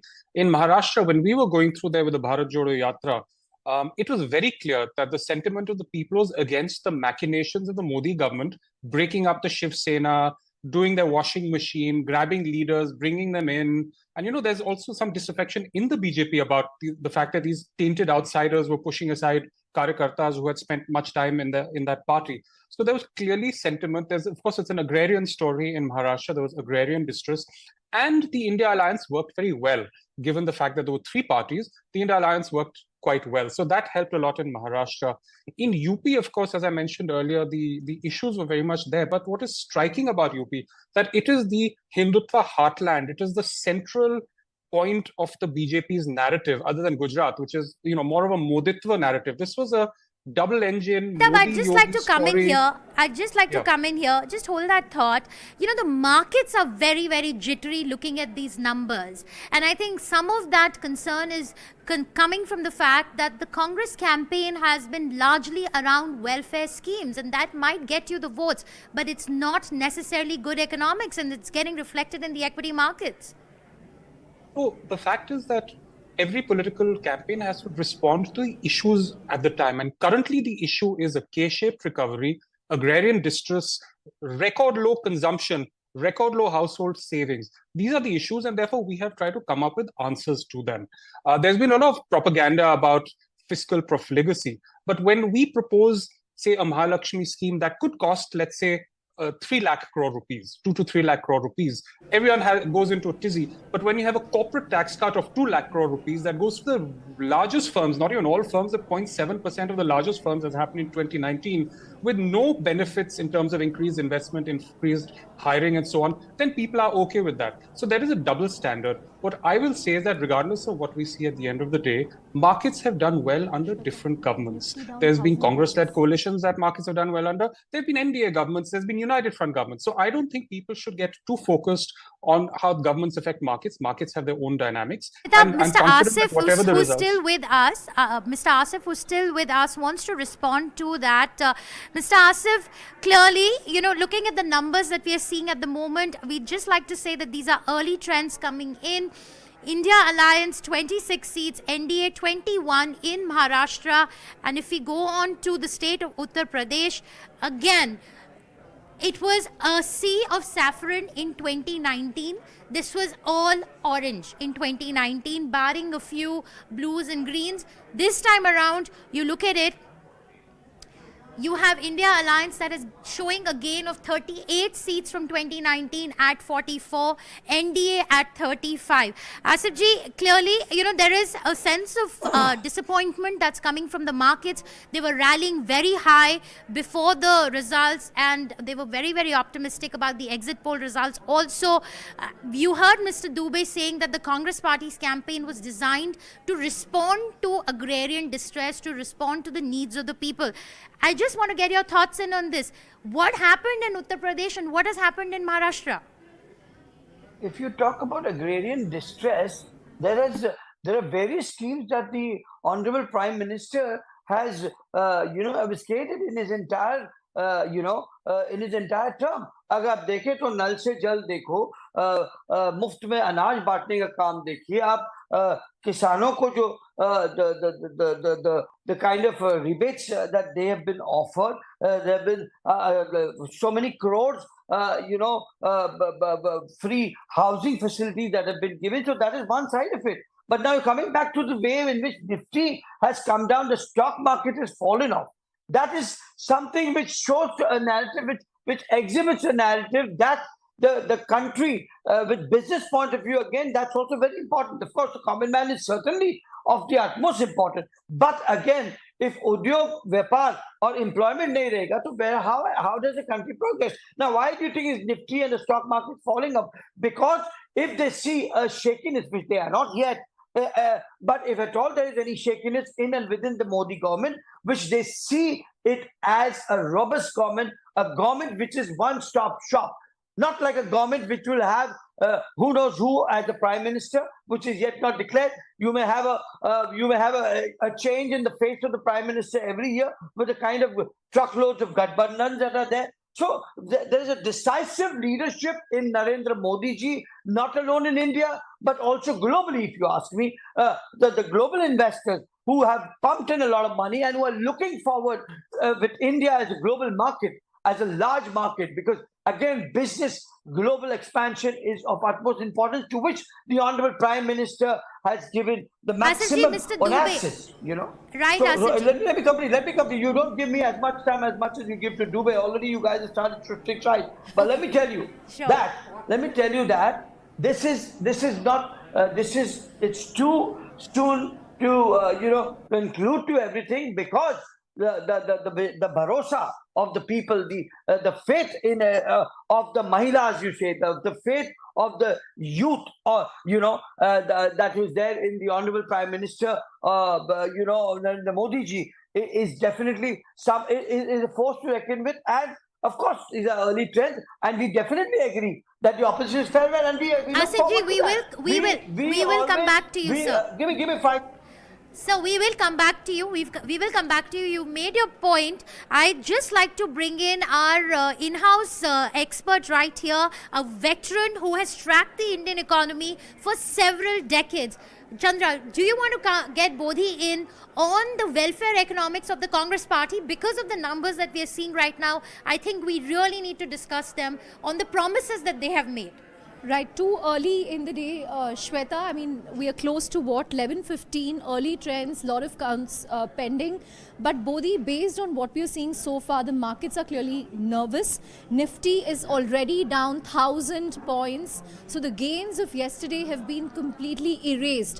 What is making the markets nervous? Is it the below 300 mark? Is it the fact that the BJP will have less bargaining power if voted? Or is it, you know, the fear of that Shweta said of welfare economics kicking in? Should the India alliance have a better chance here? So the Nifty is down 1,170 points as of now. So it's plummeting, and it's obvious why that is happening, right? I mean, it's really it's too much of a roller coaster. I think the possibility of an India of the Congress's, how to pay for the Congress's welfare programs is still somewhat far-fetched, according to me. The Congress has not yet crossed 100 seats. It's about 98, if I'm not mistaken, as per Network 18, which, by the way, has been bringing you results ahead of everybody else. I mean, it's 93 as we speak. So it's been going up and down. But yeah, so let's see. But it is certainly a much closer election than anybody expected, unless these numbers change in favor of the NDA alliance and the BJP in the next 2 hours. But it is obviously much closer, and the markets are not liking what they are seeing. Beyond that, I think the situation is just too volatile for us to comment. So I think let's yeah. Let me also get in a word from Pallavi. Pallavi, you know, what do these numbers mean for Rahul Gandhi, his leadership? I mean, he was, you know, criticized so heavily for his comments, for his leadership style. But the fact that India has managed to stage a comeback, Congress is now 93. I think they've doubled their tally compared to last time. If you go by these early trends, will it vindicate Rahul Gandhi in a sense after successive electoral defeats? Well, I mean, he won't have to pack his bags and go on a vacation as he was taunted for. But, you know, it has been pretty much a Rahul election for the Congress party. It became Modi versus Rahul to a very great extent, though initially Congress did not want to do that. And in fact, the India Bloc's manifesto, not a manifesto, but India Bloc's thinking and program and that of the Congress party pretty much ran along Rahul Gandhi's lines. Now, for those who are very critical of his ideas of caste census, Agniveer, clearly that could have worked. I mean, we'll need to analyze what really is the reason what worked. But yes, it will be seen as a huge success story for Rahul Gandhi. He's standing within the party.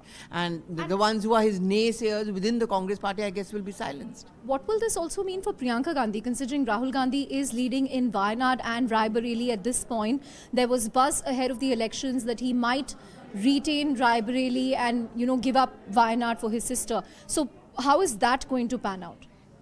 It will be interesting to watch which ones he gives up. It's going to be difficult for him to give up Wayanad also because it's Kerala. Seeing the good performance of the India bloc in Uttar Pradesh, maybe they can take that risk of Rahul Gandhi walking away from Raebareli, sister contest from there, and Amethi. In case, because as of now, it's just swing factors. Smriti Irani is sometimes going up, she's leading, she's trailing.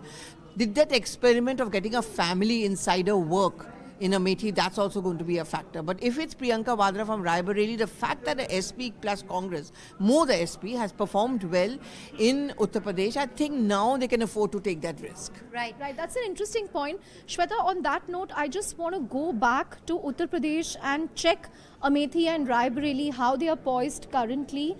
I think it's 20 or 36 and 37. We still have Amitabh Dubey also with us.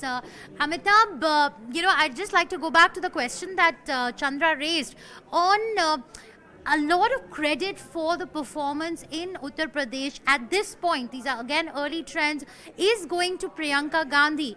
Do we see a more definitive role for her in the Congress party? I can't speculate on that. It's very clear that in this election, from our party, we had three top campaigners. We had Rahul Gandhi, Priyanka Gandhi, and of course, Congress President Kharge. These were our three lead campaigners. They all addressed very distinct, they all each has a distinct constituency, they have a distinct appeal, and they were on the front lines. So Priyanka ji is obviously one of the senior leaders, and what she decides is up to her. So it's no point me speculating. But clearly we have, after a long time, made an entry back into UP. As you know, as a party, we were We didn't do very well in the last couple of years, although in 2009 we did very well. So for the first time, we've got a bunch of seats in UP. So I think this is very promising, and we have to build on it. So UP was very important, both from the electoral point of view and from the symbolic point of view.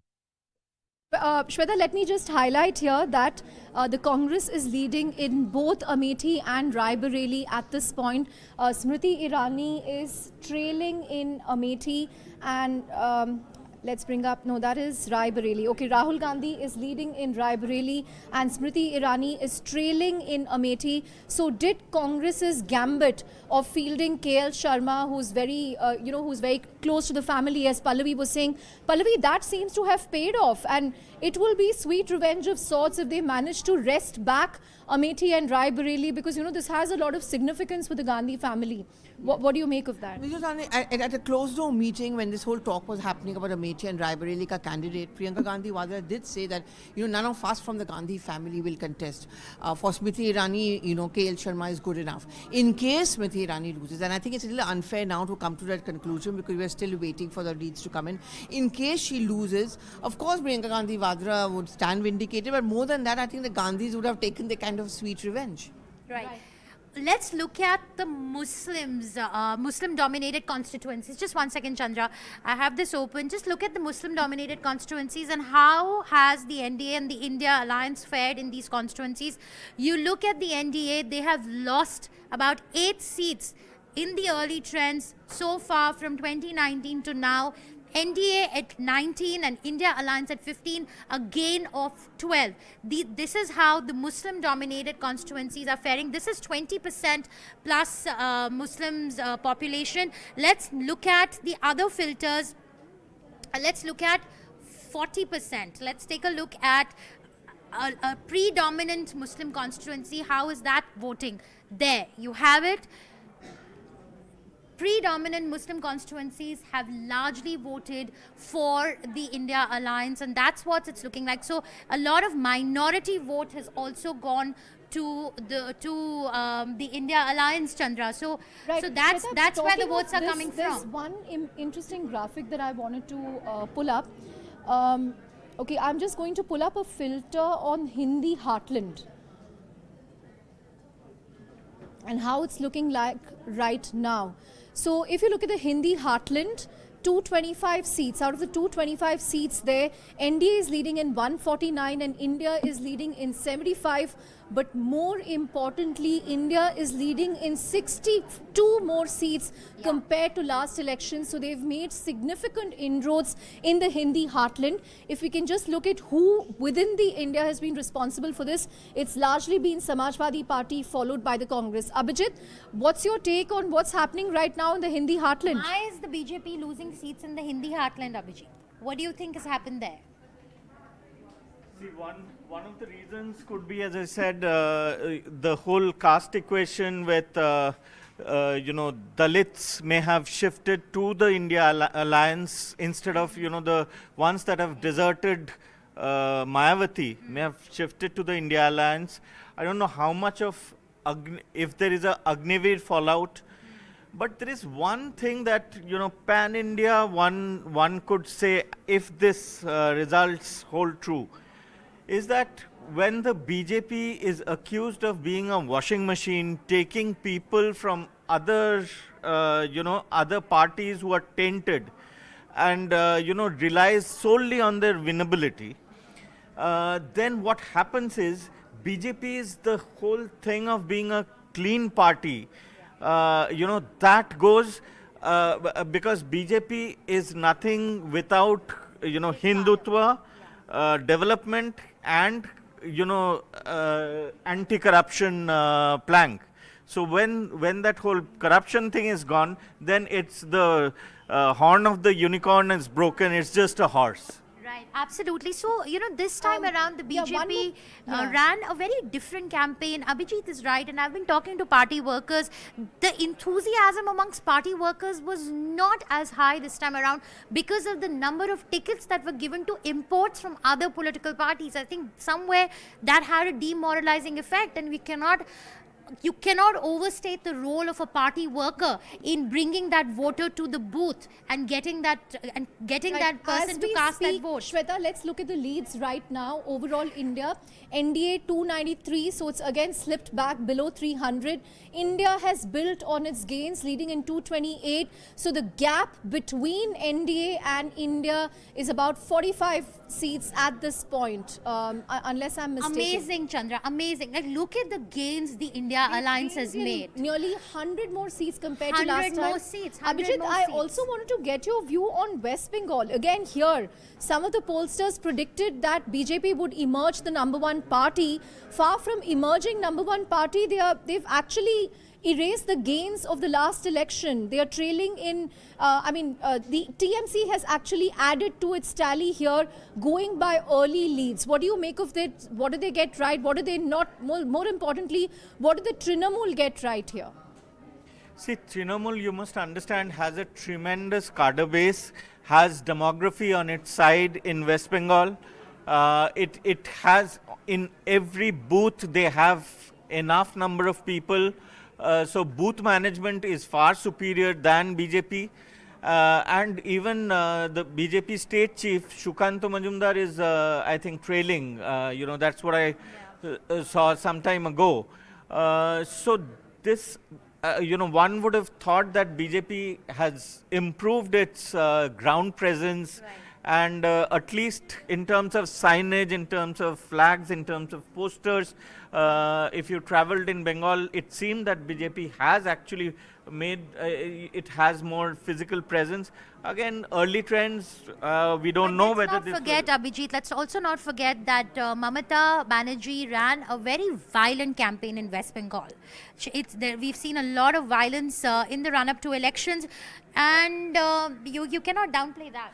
Yeah, and if this trend continues and BJP, gets fewer than 10 seats, one has to it has to blame itself for what happened in 2021. It should have actually done something about the absolutely wanton electoral violence that happened before and after 2021 assembly elections.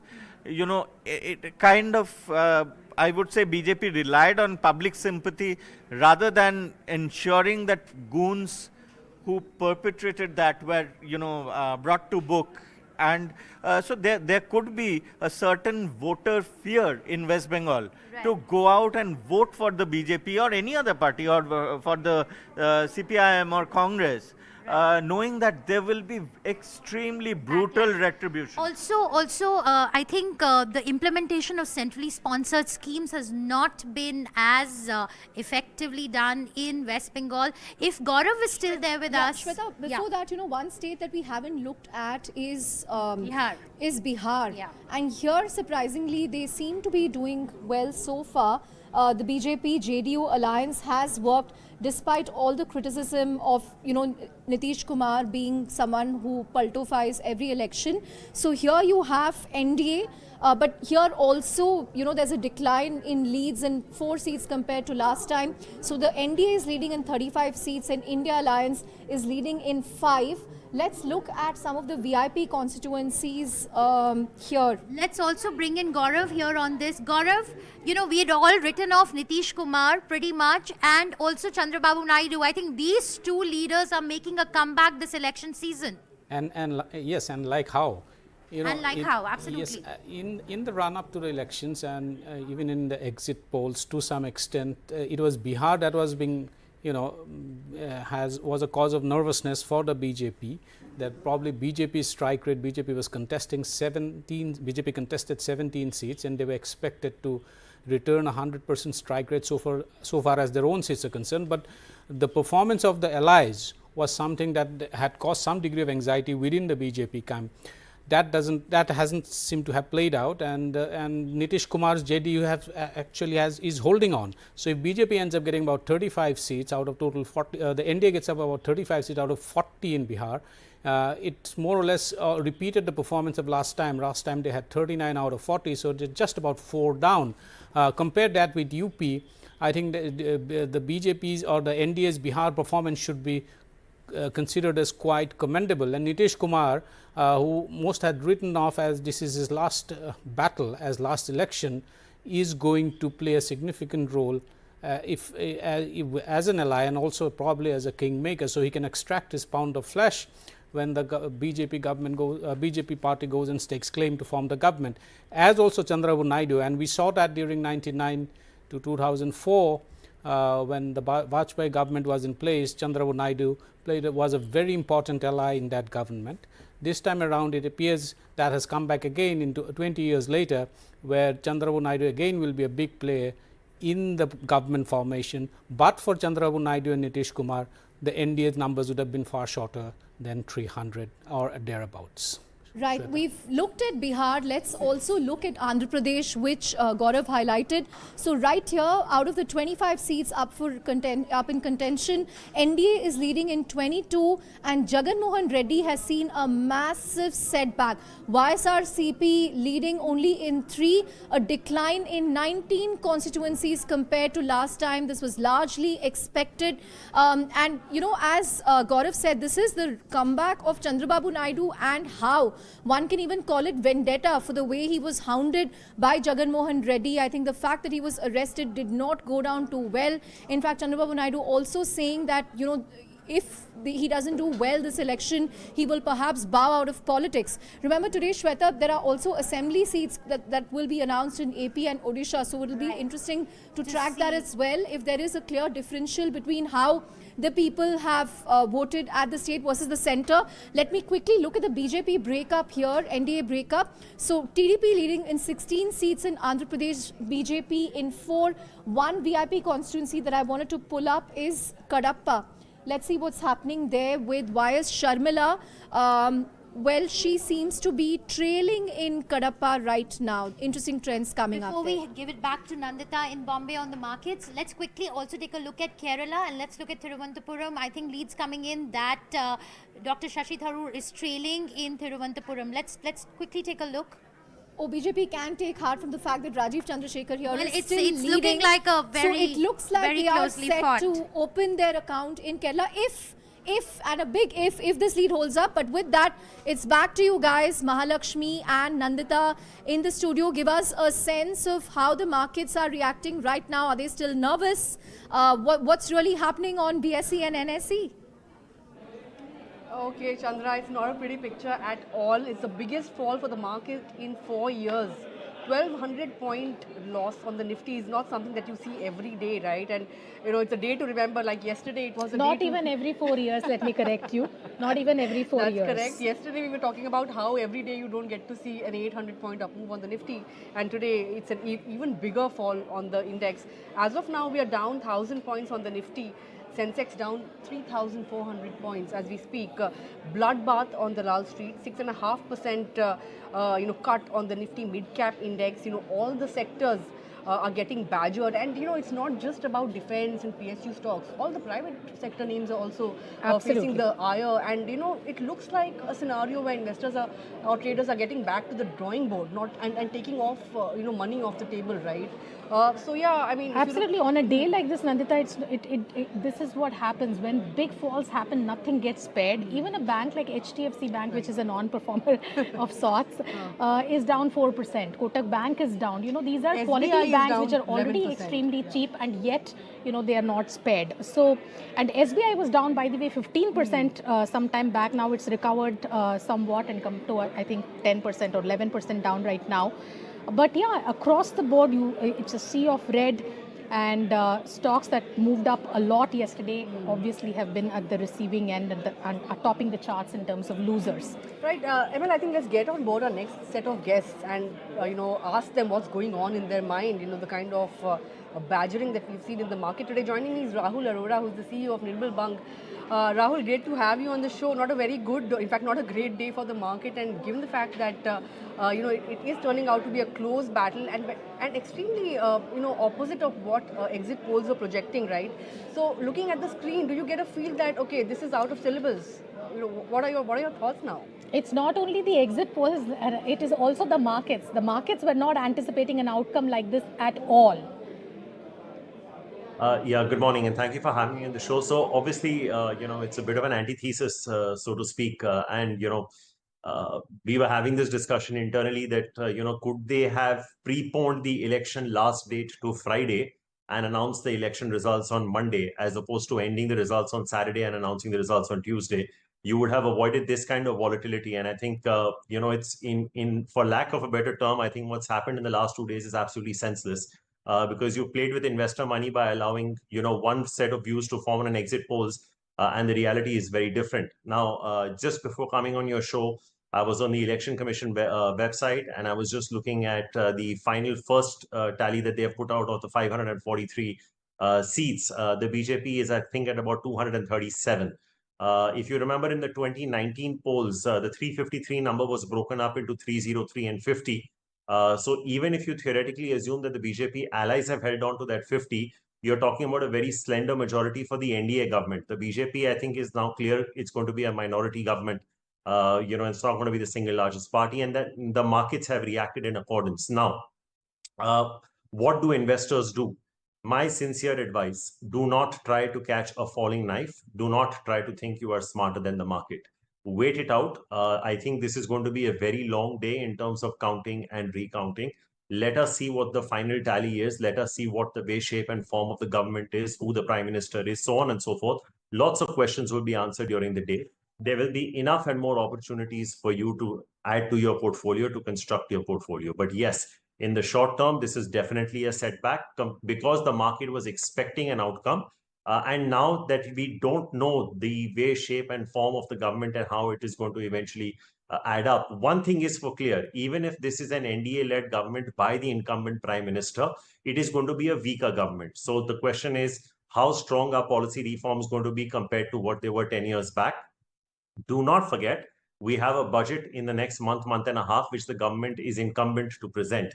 Will the government go more populist if it is the current government that comes back into office? And if that happens, what happens to the fiscal deficit? Also keep in mind, one of the most important states that has worked against the BJP government in this election is Maharashtra. Maharashtra goes into legislative assembly polls in November. That's 5 months away. So all of these things will be kept into, in calculation, and all of this will play out in the next maybe 4 to 6 hours. But single pointed advice to your investors: wait, don't jump into buy today. There will be opportunities, but for today, let the dust settle, let it play out. Rahul, thank you so much. That's a lot of wisdom coming our way. The only question I wanted to ask is, there are also, when a carnage like this happens, it's everything that falls, right? And today we see a bank like HDFC Bank, which itself has not been a performer in the last 2 years, in fact, more than that, is also down about 5%. SBI down 15% at some stage, Kotak Bank down. So there are some of these banks which, most of the market anyway believe that are very underpriced. And today you still have another 5% shaved off. Are there any pockets of opportunity at all? There will always be pockets of opportunity at any point in time. I think a lot of the PSU re-rating that you have seen in the markets over the last year and a half have been because of the noises that the government of India has made due to indigenization, PLI schemes, focus on sectors, say for defense, for example, domestic manufacturing, defense exports, and the kind of work that has been done in that direction. And therefore, you have seen a re-rating in a lot of these sectors, and even public sector banks, where they have cleaned up their balance sheets to a very large extent. But, if you exclude banks and look at the other public sector enterprises in India, there is no way you could justify the valuations. I mean, the stocks, the valuations that defense stocks and other public sector enterprises, or even public sector lending or railway stocks were trading at, there was no rationale or logic to it. It was just a sector in focus. And, because SIP money kept coming in at 18,000-20,000 crores, fund managers kept chasing the stocks, artificially driving up prices, and therefore valuations got stretched. That being said, because the verdict of this election is not gone in the way that the market has expected, I would expect in the immediate short term, the focus will be more towards what we call traditionally defensive sectors, IT, FMCG, and pharma. I think you would be within these three. I think you'd be better off placed with FMCG and pharma. let's not forget, we've just concluded an earnings season last week. And I think one of the best sectors of the result season has been FMCG. There was talk of rural recovery. There is talk of a normal monsoon as well. And I think Indian inflation is under control. Our GDP growth was strong. And let's not forget, crude is at about 80 or sub 80. So there are a lot of things that are going right in India. Let's focus on the positives and look ahead. And I think there is enough and more money to be made for the short term. If I was building a portfolio, it will be FMCG 1, Pharma 2, and IT 3.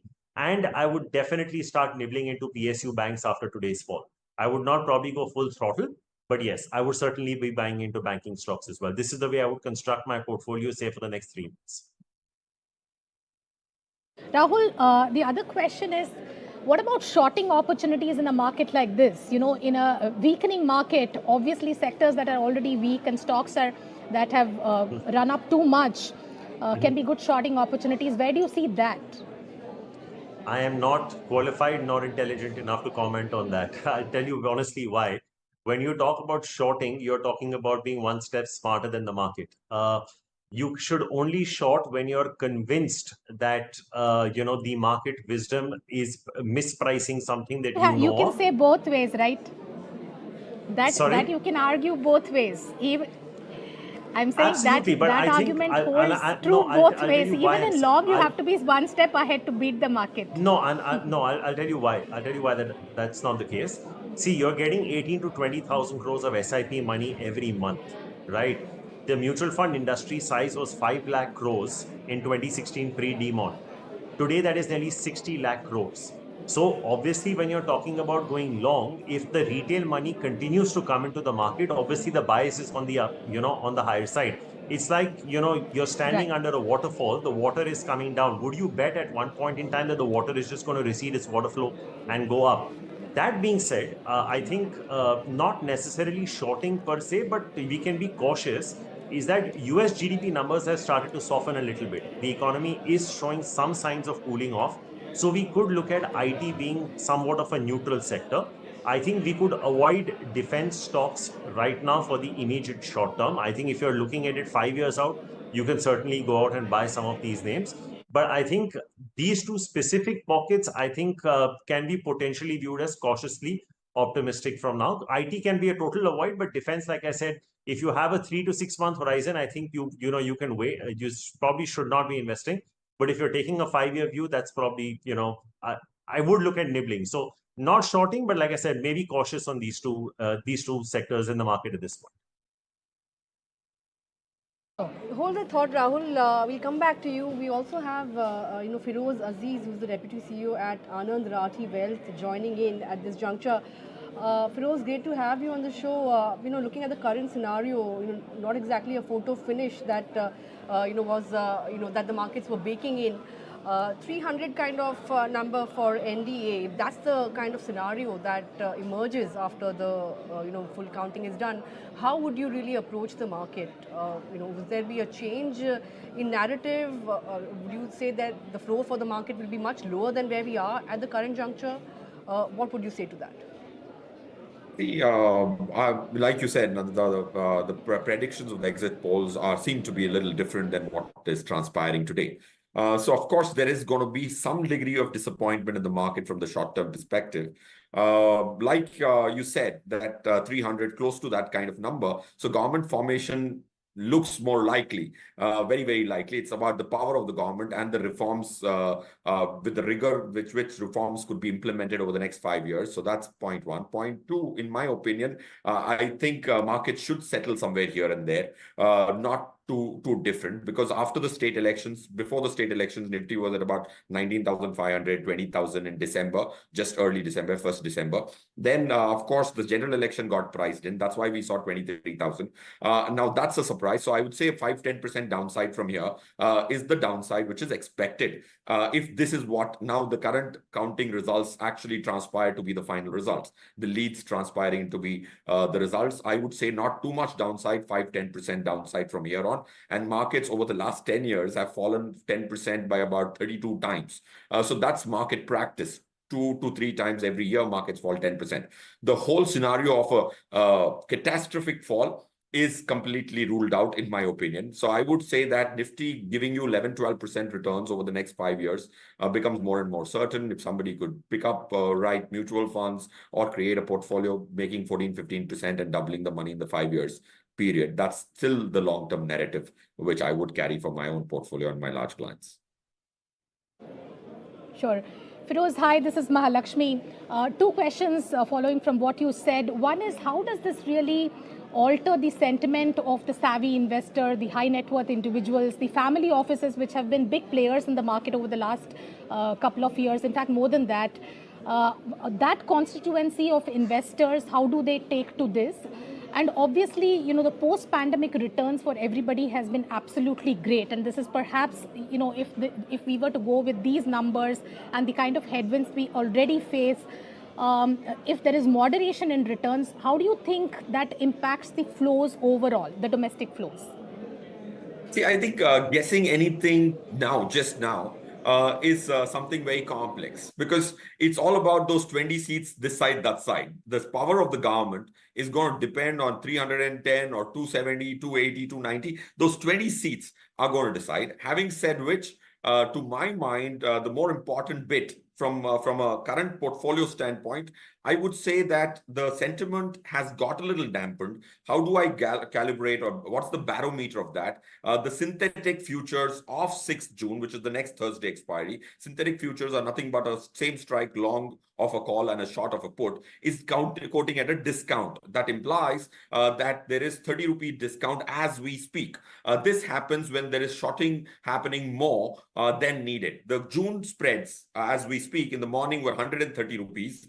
June premium to spot, now it's about 50 rupees. That implies a lot of shorting which was supposed to happen has happened, and that's what has hammered Nifty down to 22,200 or 22,150 thereabouts as we speak. So point one, shorting has happened. Immense amount of shorting has happened in the last 1 hour, and that's why you see the June premiums, which started at 140 rupees to spot, has shrunk to 50 rupees. So I think any guess from here on, for any trader, I think is a very wild guess. I think another couple of hours from a trader's perspective are also needed to get some clarity. From an investor standpoint, I'm not too worried because I think this was the third scenario which I had predicted. So I would say 22,000 becomes the formation of Nifty, in my opinion, in a scenario somewhere close to 300, 305 for NDA. Fair enough. Right. Rahul, coming to you, Firoz has just ruled out a very sharp correction coming in this, even if, NDA doesn't or BJP doesn't come back with a thumping majority. Would you concur with that? Would you also say that, 21,000 around could be a floor for the Nifty for the next couple of months, once the election dust settles? Look, it's a tough call, right? I see, as a house, we have a policy, we do not put out index levels. I think that is a virtual impossibility to predict. Ballpark. Ballpark. No, I think it's an academic exercise, Nandita, and I don't think one should be getting into it, because you never buy the index. You buy stocks and you make money of stocks going up and down. And, SEBI itself tells you that 98% of the people who invest in the F&O market lose money. So it's not a part of the market that interests me at all. But specifically, like I said in my first answer, Nanta, I don't think it's wise to catch a falling knife. Let the dust settle. Let me give you an example. If a stock is going to double and you don't catch the first 20% or the last 20%, so what? If you caught the 60% in the middle, I mean, has the world ended? I mean, what are fixed deposit rates in India today? Like 6.5%, maybe 7% if you're a senior citizen. Equities are going to beat fixed income any day over a longer period of time. I mean, gold has had a good run.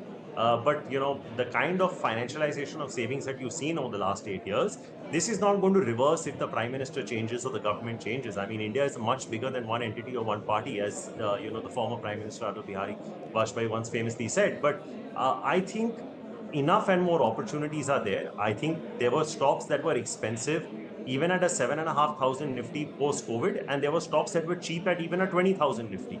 You just have to find those opportunities and invest. When you want to do it is entirely your prerogative. It is your money. But would I want to jump in today saying that, okay, today is the bottom, tomorrow is the bottom? I don't think so. I mean, tomorrow, let's hypothetically assume the Nifty heads down to 20,000. I have no problems in waiting for it to come back to 21,000 to ascribe some amount of certainty before I put my wealth in. I mean, it's my money.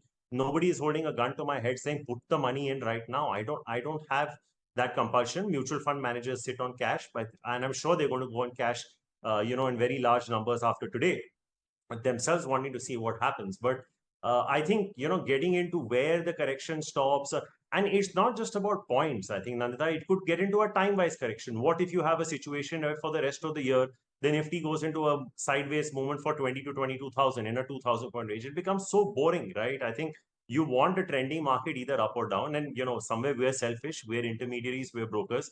We need the markets to be volatile to make our money. But, that being said, we don't want investors to lose money. I think let's be a little more prudent and a little more rational, which is what I said in my opening as well. Wait for the dust to settle. Let the market rise. No harm if you've not got the bottom. Buy a stock 20, 30% higher. But if your conviction is that if that stock is going to double, catch the rest of the 50, 60%. I think the fun lies more in doing things that way. And if you don't want to invest directly, continue doing your SIPs. India is still growing at 7.5%, 8%. Our inflation is still in check. Our fiscal deficit for the moment is under control. Our currency is stable. Crude is under 80. There's a lot of things that is going right for this country. And like I said, I mean, who needs the FIs, right? We've got the index here on our own shoulders, from 7,500 Nifty all the way to practically 25,000. We've had it through FI outflows. If they want to join the party, well and good. Otherwise, we're here to stay. We're here to rock. And, the index will keep doubling over a period of time. When we started Nirmal Bang Institutional Equities, I remember the Nifty was 6,350. It tested 4,400 thrice in the initial parts of my journey. Just imagine a 6,350 Nifty going to 4,400. It's not the same as a 24,000 Nifty dropping to 20,000. That's far worse.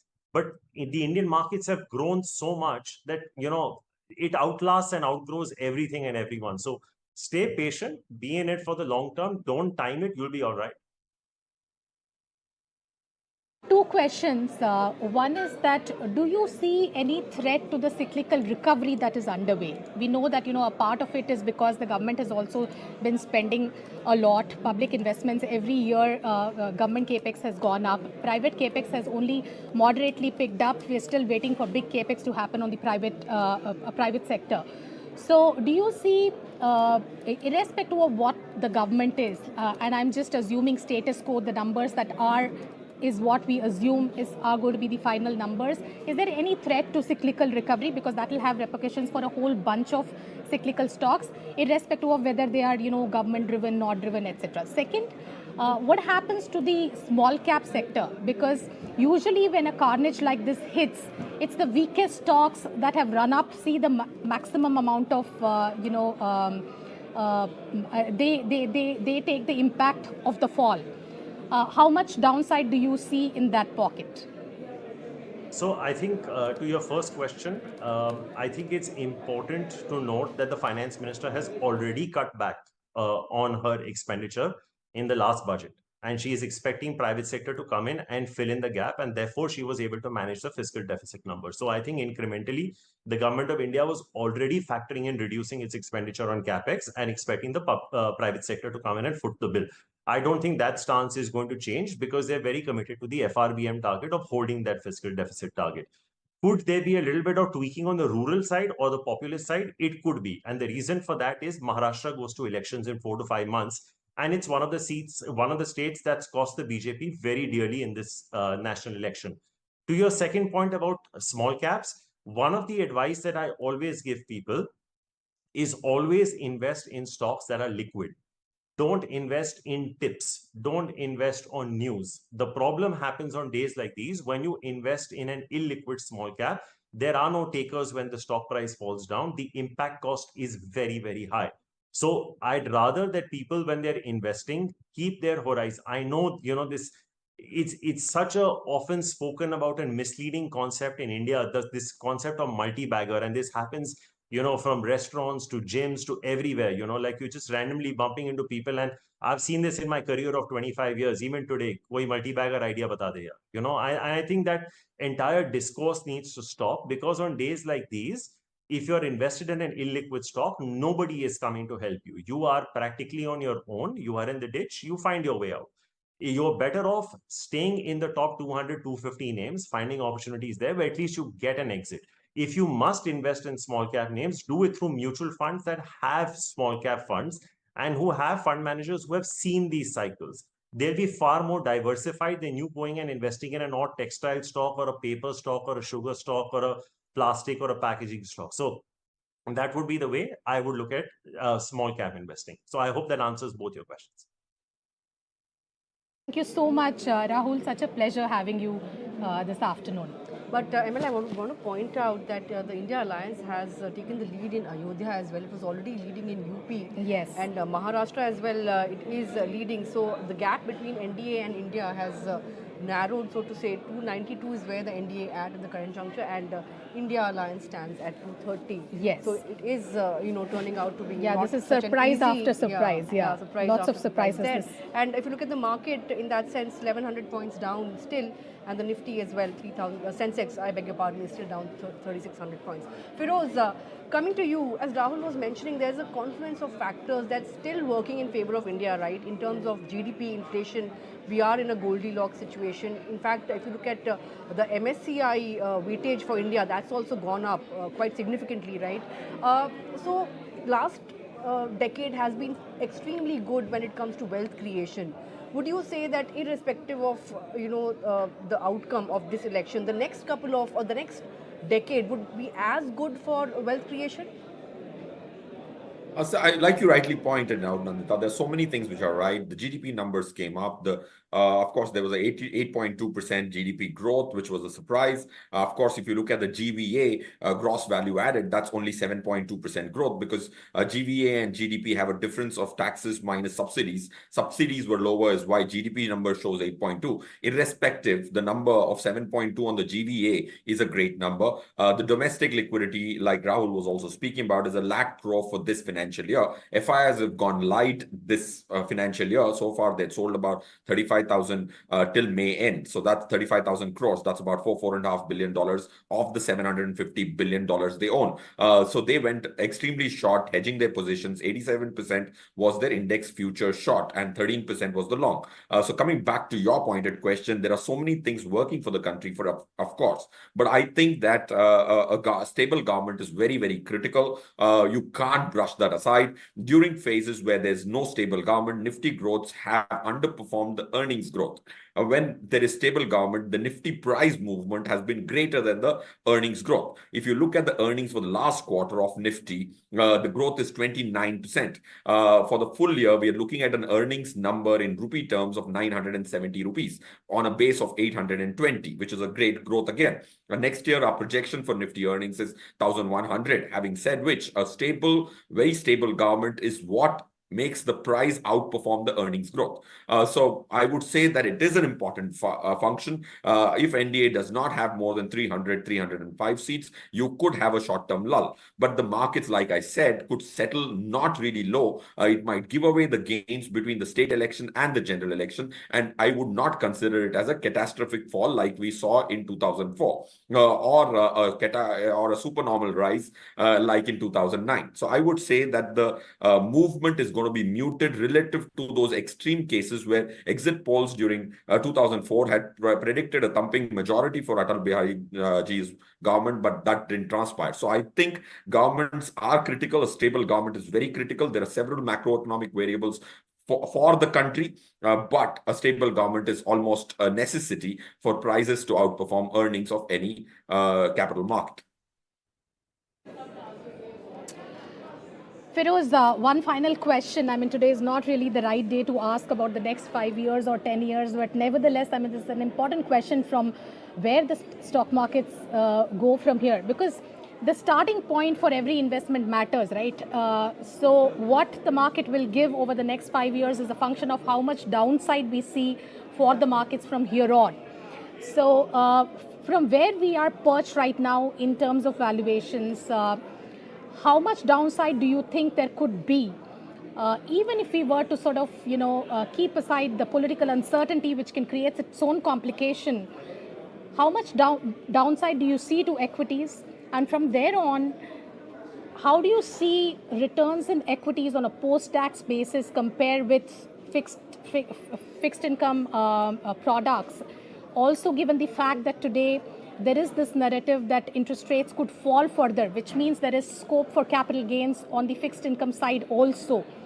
So how will you evaluate these two opportunities, considering the maximum downside that equities may pose today? Yes, Malakshmi, my opinion is equities will do very well for the next 5 years. Why? Because, see, if Nifty is not what we invest in, like rightly pointed out, but if Nifty gives you 8-9% return, which is above debt returns, which I think is most likely, then a portfolio, see, Nifty is common to all investors in the country. But like, for example, our top 100 investors have beaten Nifty by 3% for the last 10 years with half the risk of Nifty, the beta being 0.57, like we filed in our IPO papers as well. So you can get 4 times the efficiency than Nifty. You can beat Nifty with half the risk of Nifty. So point is the raw material is Nifty. So if Nifty does not deliver, if delivers 1-2% greater than debt, you will still have portfolios which will deliver 13-14%. And that's where designing of a portfolio comes into picture. So I would say I would be still long equity. Second, when you're an equity investor, don't be worried about 10-15%. That's the nature of the beast. Every quarter or every 5 months average, Nifty has fallen 10%.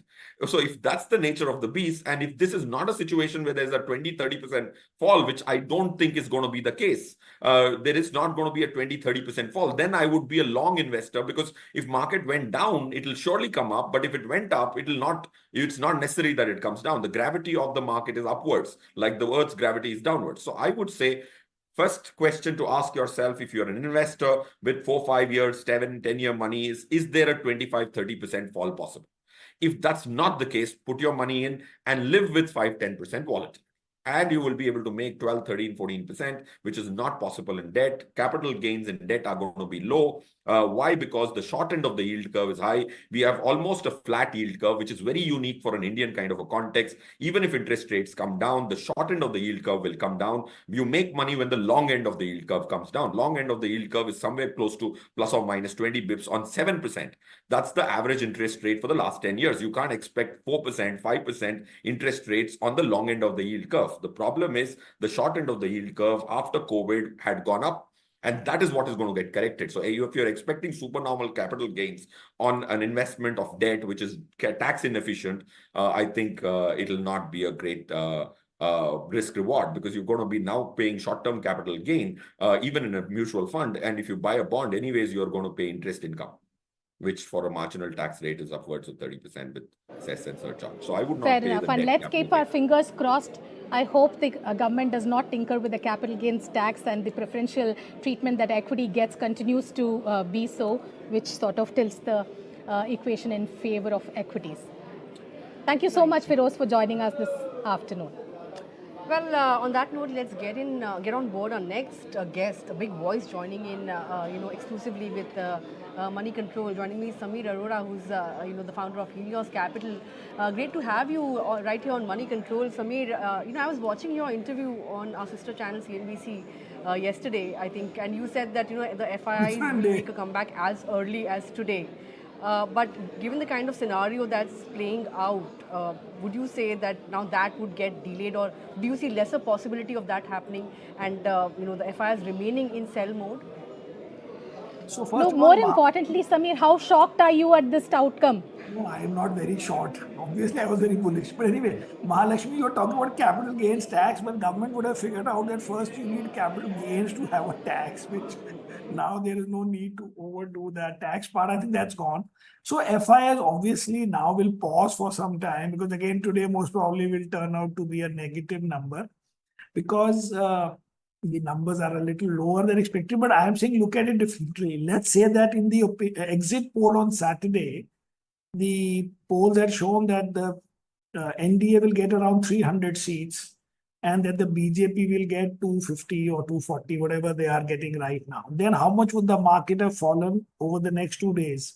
It would have been plus minus similar, which is down 5-7%. And now over the 2 days, it was up whatever 3% yesterday and down say 5% now. So you are minus 2-3%, and you can add another 3-4% for the next 1 or 2 days. But after that, if the government is the same, if the face is the same, then beyond a point, how much will you hit the market? You can again on the margin change a few stocks if you feel that the government's response to some liberalization, some reform will get back. But everything is not going to change. That would make no sense for the BJP, for Mr. Modi to say that now I will not do whatever you thought he will do in the sectors that had been doing well.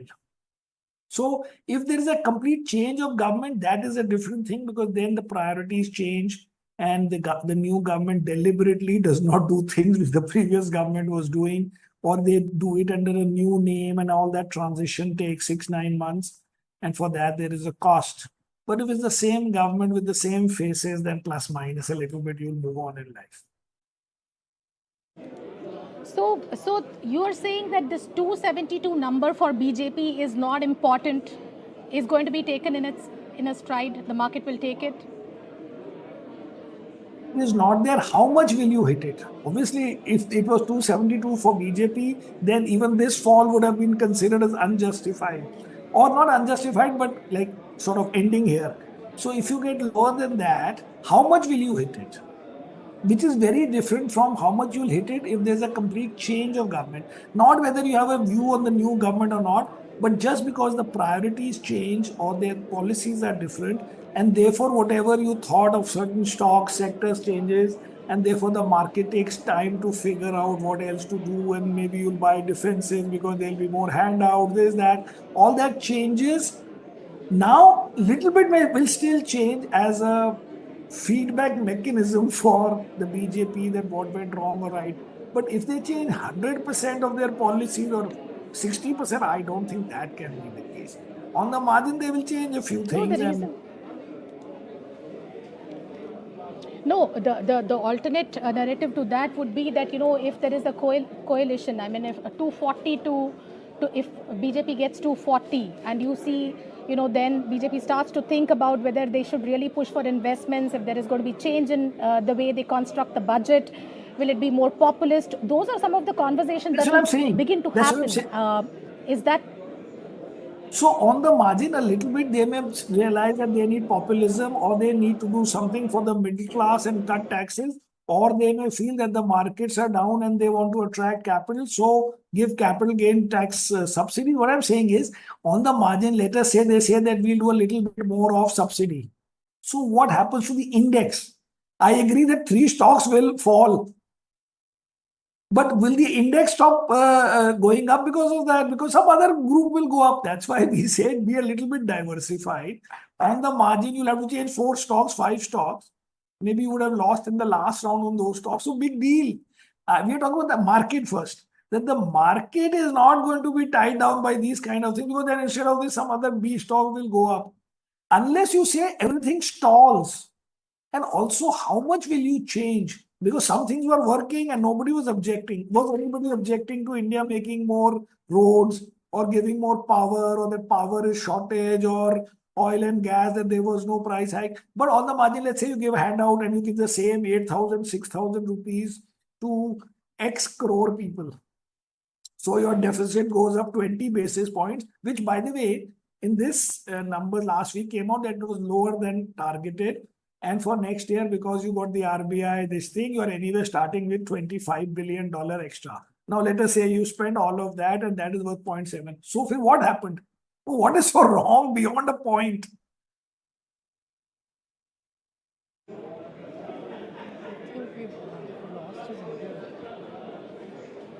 Lost his audio. You have lost my audio? You can't hear me? Sorry, Samir, I lost your audio for a while. But so I was saying, anyway, the question I wanted to ask you is, yeah. Sorry, I was saying that if you change a little bit of the policies and become a little bit populist, so therefore your deficit goes up 20 basis points, 30 basis points. Anyway, you were below target this year. That is the year that ended.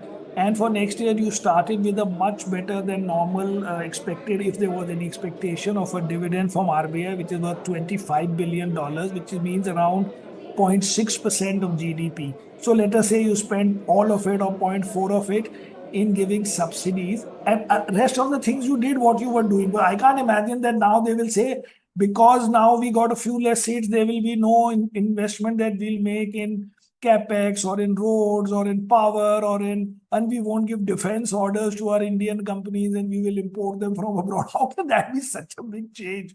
So if you do that, okay, then some 3 other stocks will also benefit and 3 stocks may be badly hit. But how does the whole thing stop? The whole thing only stops if the government is different. And then why it stops, and also only for a few days, I mean for a few months maybe, is because we don't know the exact policies and the preferences of the new government. But more importantly, what the new governments normally do is that they stop the programs which are associated by name with the previous government. Because even if they want to, they also want to believe that road is good. They want to give it their own name and they want to give that order again and things like that and, label it as their policy. So for that, you waste 6-9 months of life, and that is worth 8-10% because you are supposed to make 15% in a year. You waste 6-9 months. You basically wasted 10% returns. But otherwise, how does it matter beyond a point? Obviously, it matters. Yeah. So what is your take on PSU stocks, Samir, after this whole verdict? Because even an investor like you who principally doesn't invest in PSUs has got attracted to this. You own a few PSU stocks as well now. And so, these are all riding on the hope that more and more investors will join the party. So now what happens? No. So first of all, therefore today nothing can be done. These stocks are down 10, 12, 15%, some of them, the ones which are PSUs by name. And therefore, we have to wait and also see in the end what happens in terms of the election. But let us say that tomorrow, the government is being formed by NDA and the BJP has whatever you are showing now, with how much, I don't know how much you are showing, but some 240, 250. Then we have to wait for a few more days to see that, the coalition has accepted this new arrangement. And then we may add or not add, but what is the point of panicking today? Imagine that today somebody selling, of course, some stocks were up 10% yesterday. That's why we are not feeling so hyper because you've given up and maybe given up a little bit more than what went up yesterday for a few stocks. So that is also, we are grateful as a market that if you look at it over 2 days, which is what you should look because it's post the polls are complete, the market is down some 3%, but now it's down a lot, actually 7.5%. Okay, so now it's down maybe 4%, and because they are not 100% of the portfolio, so the portfolio is down, say 5.5%, 6%. So big deal. This thing normally happens when you have such big surprises. We have been buffered and benefited from yesterday's rally, and because of which over 2 days it doesn't look the end of the world. Right, but if somebody who has a heavy tilt towards PSUs, would you say that it's time for portfolio recalibration and perhaps look at rural-focused stocks in anticipation of welfare measures? Is this the right time for that? Again, after some time, we realize that there in the end I've got 310 seats, then you say, no, don't do it. Point is, there is no need for this micro analysis because you are already concluding the next 2 things. Another thing is that these welfare economics, if you are sending money to people, we don't know exactly what they will do with the money. Maybe they'll go and buy a t-shirt because they want to take selfies nowadays, or they will buy shoes, or they will buy, so what is all, or just because he will buy more soap. I don't believe that those days are there now that, if you give them money, they'll buy more soap or upgrade a soap, because part of the thing now is aspirational and to show to the world what you are doing, and not that in your house, whether you had perfume soap or a normal soap. I think beyond a point, the wallet spending of the public has changed to what you present to the world. For example, for this interview, I'm wearing new glasses because to show to you that is everybody's this thing now.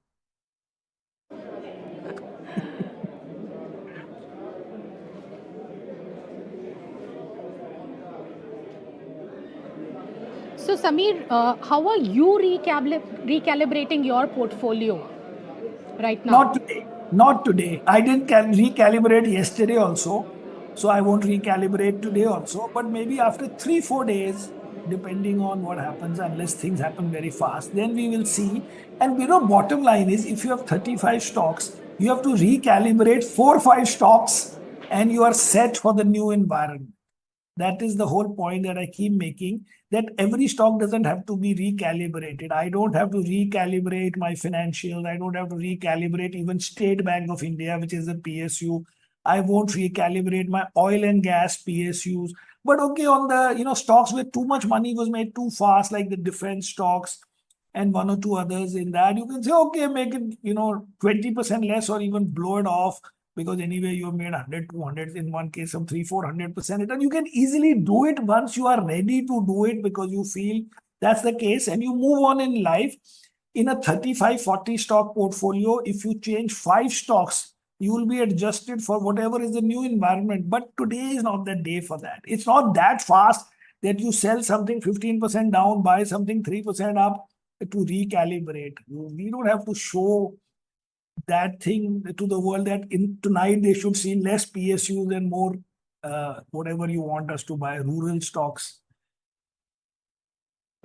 Sure, fair enough. Within the financial space, Samir, if you look at that entire portfolio is very stark in the sense that today you get Kotak Bank or a HDFC Bank at the kind of multiple that a REC and PFC trade at, 2 times book. And as we speak, I guess you own SBI was down 15% during the day. Now perhaps recovered a bit and around 10-11%. No, that's what I'm saying. Don't look at it for one day. How does that? Look at it for 2 days. Yeah, that's what I'm saying. Because yesterday, part of our being able to be cheerful is because yesterday too much money was made, and now that and a little bit more is being given up. That is being given up. Fair enough. But overall, if you look at the pack, there is almost parity in some of the stocks, in private sector, because it's not performed and because this pocket has performed. How do you play that bet going forward? State Bank we like on its own, not because it's a PSU. See, some stocks you can say are PSUs and you were trying to increase. But for example, so State Bank of India will not be touched. Anyway, by the way, we are so bullish on this sector that separately, of course, we didn't know whatever these numbers will come. We are in the middle of an NFO of our financial sector fund. Of course, this fund will close in about, 7-8 days. So there's still time to make the first purchase, and that might be good. But the financial sector overweight is very, very clear and not affected so much by these issues, because there is not so much policy thing behind them. It's not that anybody was expecting that State Bank of India will be privatized if BJP gets 370 seats. But for whatever reason, not related to us, the stock went up 10% yesterday. We did not buy, but we had no plans of selling. But there are stocks which you can say are a little bit associated with policies directly, like power sector. So do you think that if BJP wins and Mr. Modi wins and he's the PM and he has actually 250 seats instead of 340, will the power sector reforms come down? Will the fact that even that oil and gas subsidies will start, that even the GST list might change? I'm saying those things will not change. What may change is that some of the money may be spent here and you may have higher deficit, or a little bit of some capex related thing may come down. But where you're doing a reform with capital is not required, only a policy is required. Like bringing, say, gas into GST, which is one of their, not plans, I don't know, but one of the things that is discussed. You don't have to spend great money today on it. So all those things can be done. If you are saying that I have to do PLI scheme, why should that be changed? But if the government changes, these things might get stalled, only because we have seen in the past that new governments do not follow up with the program of the previous government till they have sort of branded it as their own. Right. Right. So we started off this conversation, Samir, talking about FII sentiment and how they will take to this kind of a verdict. What is your own view in the last few months, I think a couple of months, this sell India, buy China kind of narrative, that trade kind of played out because Chinese markets were really bottoming out. Do you see a reversal in that trend? Because people were saying if there is a strong verdict, some of the foreign investors who were sitting on the sidelines trying to avoid this event risk will come back. But with this kind of verdict, how much follow-up buying do you see from both domestic investors and foreign investors? And how do you see the picture playing out in the next few months? So, for now, that is obviously deferred. But I'm saying if it's the same government and the same prime minister, then how many months will you defer it? For now, it is deferred, as means I would have thought they would have started from today, and now they won't. That is very clear, because they are as confused as we are that in the end what's happening. But I'm saying if after 5-10 days, it's announced that the BJP government actually should be announced tonight, but let's say formally, whatever, that BJP is the government and Mr. Modi is the prime minister and so on and so forth. Then after 5-7 days, what exactly would have changed for them? Because they are not counting whether you made it from this city or that state, or you lost in UP and you gained somewhere else. But if the government is not there, then we are giving up at least 3 months, 2 months, because then you'll say budget and who's the finance minister and all that, because then you are looking at each of those guys separately, and then you are reading the manifesto again for the second time. So all those things get stalled. Right now, I think as of now, they get deferred, but not by quarter, but by months, yes, possible. Coming back to PSUs, PSU as a pack is a broad spectrum, right?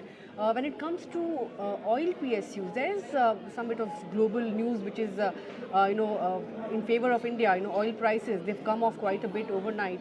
And, if OPEC Plus decides to wind down, its production cuts further, there could be further downside in crude prices, right? So in that sense, would you still favor oil PSUs? We anyway prefer HPCL, it. BPCL? We anyway prefer it. But please note that, in the last few weeks, in the beginning, I thought differently. But there was no talk that if the new government comes in, that they are going to privatize HPCL, for example. So we own HPCL as bigger than even BPCL. A, it is cheap. B, the government indicated even during this period that they did not really force them to cut oil prices, except once $2 rupees on a say 100 rupee base, so which I don't think led to any votes or something, which means it was not so much political. They have formally and officially announced that they are spinning off their lubricant business. In what way, we don't know, whether it be a subsidiary or listing or whatever, but you are focusing on it. And if that was to be counted separately, ABC, some value unlocking happens. Point is, in many of these, as I was saying, that the new, just because you have fewer seats are not going to change these policies. They are not going to change the policy that in defense sector we are, by focusing on indigenization, restricting import of certain things, that we have this import list. By the way, nobody was expecting yesterday that Bharat Electronics will be privatized. But for whatever reason, because it was associated with a strong government, but what exactly was a strong government going to do for Bharat Electronics? It can do today also. The delta can be only on what you were saying, that you give more subsidy to rural, you pay cash handout, and maybe on the positive side, you cut, even if notionally, some tax for middle class to make sure that those guys are on your side. What else exactly can you change? Will you say suddenly now I will not make the same number of roads as before? I don't think, because those things are not the reason why you are not getting the support. It may be more to do with rural distress and maybe people's perception of high taxes. And so those things, yes, you can adjust. And for that, maybe the deficit goes up a little bit, or some of the capex also can be reduced, but not, I don't think that, if suppose we didn't know that the fiscal deficit was, what was it, 5.6, but that was 5.9. Do you think anybody in our country would have known what it even means? One last question, Samir. Where do you see Nifty end of this month, end of this year? Yesterday, I thought, on Friday, I thought that the market, if it has a good exit poll, will be up 3%, which it was. And that for the month, it will be up 6%. Now, for the month, if it is down 6%, would be a good number, because that is a completely different game from. Sorry? So now 50,000 Nifty in the next 5 years, is it looking a bit far-fetched to say that now? No, see, I don't think they change. How do they change the 5-year numbers? By the way, you look at any 5-year period broadly, whether this government, previous governments, you make 13, 14% type number. By the way, if today the market now I'm seeing is down 8%, right? So if you start from tonight, you have this 8% relative to yesterday night. So to say from here, will it double? It looks easier than maybe from yesterday nights. The point is, over time, it pays. I have been around for 30 years. Over time, two things work, that equities work and you being little diversified works. That's the basic thing. Thank you so much for joining in, Samir, this afternoon. Well, ML, as Samir was pointing out, 8% down on the Nifty. Yeah. 1,890 points down on the Nifty. A 4-digit fall and almost a 2,000 point fall coming in on Nifty on in a single session. That's something which is unfathomable. And the Sensex is down almost 6,000 points. So the sell-off is only exacerbating. And if you look at the tally, nothing much has changed. Absolutely. 293 for the NDA and 229 for the India block. The major culprits today, of course, Adani Group of stocks, all the PSU lot, Coal India, ONGC. And interesting to note that the India VIX index, the volatility index itself is so volatile today, right? Absolutely. At the start, it was and this hardly is just doing anything, and now it's up 40%. The interesting thing is, Nandita, this kind of fall, 8% fall in a single day, I think this generation of investors and traders have not seen. This has happened in 2008, this has happened in 2000. It used to be a frequent occurrence in 2000, limit up on the index, but in the last 15 years, it is absolutely unheard of. Even this morning, that is what I was saying, that this kind of circuit limit on the index is absolutely, new. 8%, another 2% we will be at the end of the... I think Rohit Srivastava is with us. Yes. ML, let's ask him where do we stop? It's an almost 2,000 point fall on the Nifty, almost there, 1940 right now. Rohit, what are the support levels to watch out for in this kind of a market? Yeah, we are down to the 40-week average, which is around 21,350. We are almost breaking that as well. So this leaves very little room to keep finding supports. It's becoming a free fall. We can keep coming up with the next number and the next number, but in a free fall, the only thing you do is you stay out and wait till it stabilizes. I think that is what it's beginning to look like. This must be coming as a rude shock for a lot of domestic traders and investors, Rohit. I mean, give us some sense of the quantum of money that must be scrambling for margin calls at this point in time, because on the client side we had huge amount of long positions built up. Yeah, so definitely on the futures side, because the options do tend to get squared up, and there's a premium constant. Now, if I give you another data point, out of all the sentiment indicators I look at, there was only one which was completely out of whack. And probably we discussed it once a couple of months ago. And this is the ratio of the total futures open interest to the index. Now, the reason I take a ratio is to balance it out for the amount that the index itself has gone up. So we actually want to know whether people are excessively buying over and above the amount the market has gone up. Now, this ratio had crossed the level that it had seen at the top of the 2008 bull market and the 2018 peak for the mid caps. It had crossed that already in the months of March. So that is pretty long back. And since it had done that back then and it stayed there for such a long period of time, we are beginning to wonder that whether that excessive bullishness in the futures market looking like overdone was really a good signal or not. Now, in hindsight, it looks like that's the only thing, that's the only red flag that we had on all our indicators, saying that something is in excess, and this bad news, which is slowly flowing in, does put the futures traders who had extremely large positions in a fix.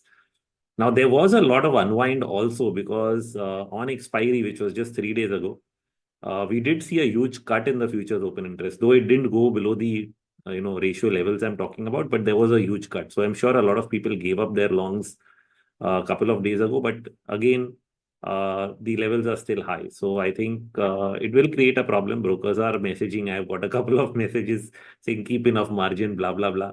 Not that I'm long on any futures right now. So, but if they are sending those messages, yeah, that fear is now beginning to sink in, that if there's not insufficient margin, then margin calls and then subsequent selling in stocks would pick up.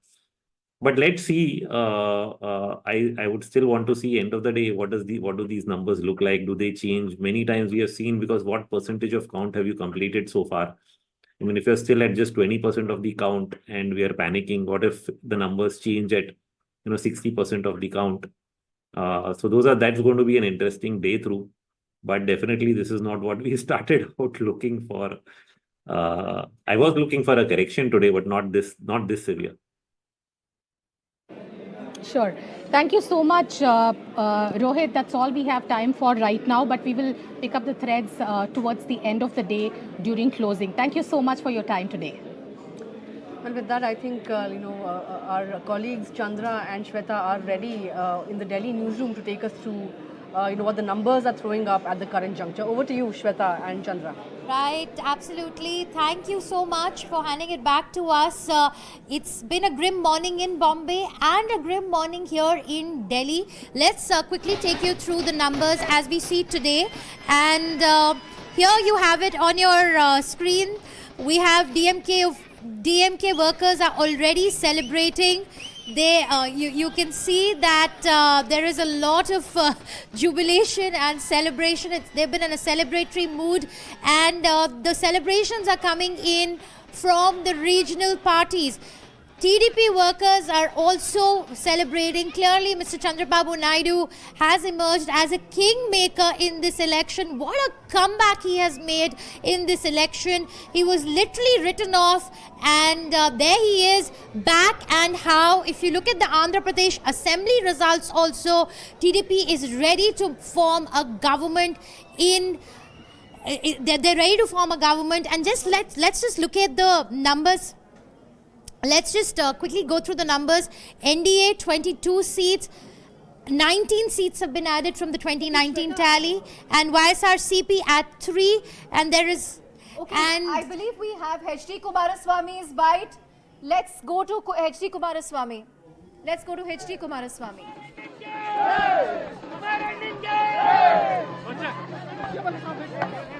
Okay, let's look at Karnataka, and I have no... Okay, JDS is leading in 2 constituencies. The constituency of Hassan and Kolar. That's right. So these are Vokaliga dominated constituencies, and HD Kumaraswamy is leading from Mandya. Let's look at where else the JDS has made gains. They are also leading in Kolar. Now, very important to mention here, in Karnataka, the BJP was fighting from 25 seats, the JDS from 3, which is Hassan, Mandya and Kolar. Now, the constituency to watch out for is Hassan. That's where Prajwal Revana is contesting from, and I think he is trailing in Hassan. So JDS is leading in 2 out of the 3 constituencies it's contested in, which is Mandya and Kolar. Mandya, of course, where former Chief Minister HD Kumaraswamy is contesting from. Okay, let's also now quickly go across to Mr. Ram Pratap from the Samajwadi Party, who is joining us. Mr. Ram Pratap, it's been a good morning, a great 4th of June for you, especially for the Samajwadi Party. We've seen the party make a very, very strong comeback. Just take us through, the kind of planning and the kind of positioning and the messaging that the Samajwadi Party went to the voters with, that is clearly connected with the people of UP. Thank you. Yes, it's certainly been a great morning for us at Samajwadi. And we are a very, very grounded organization with a huge cadre base.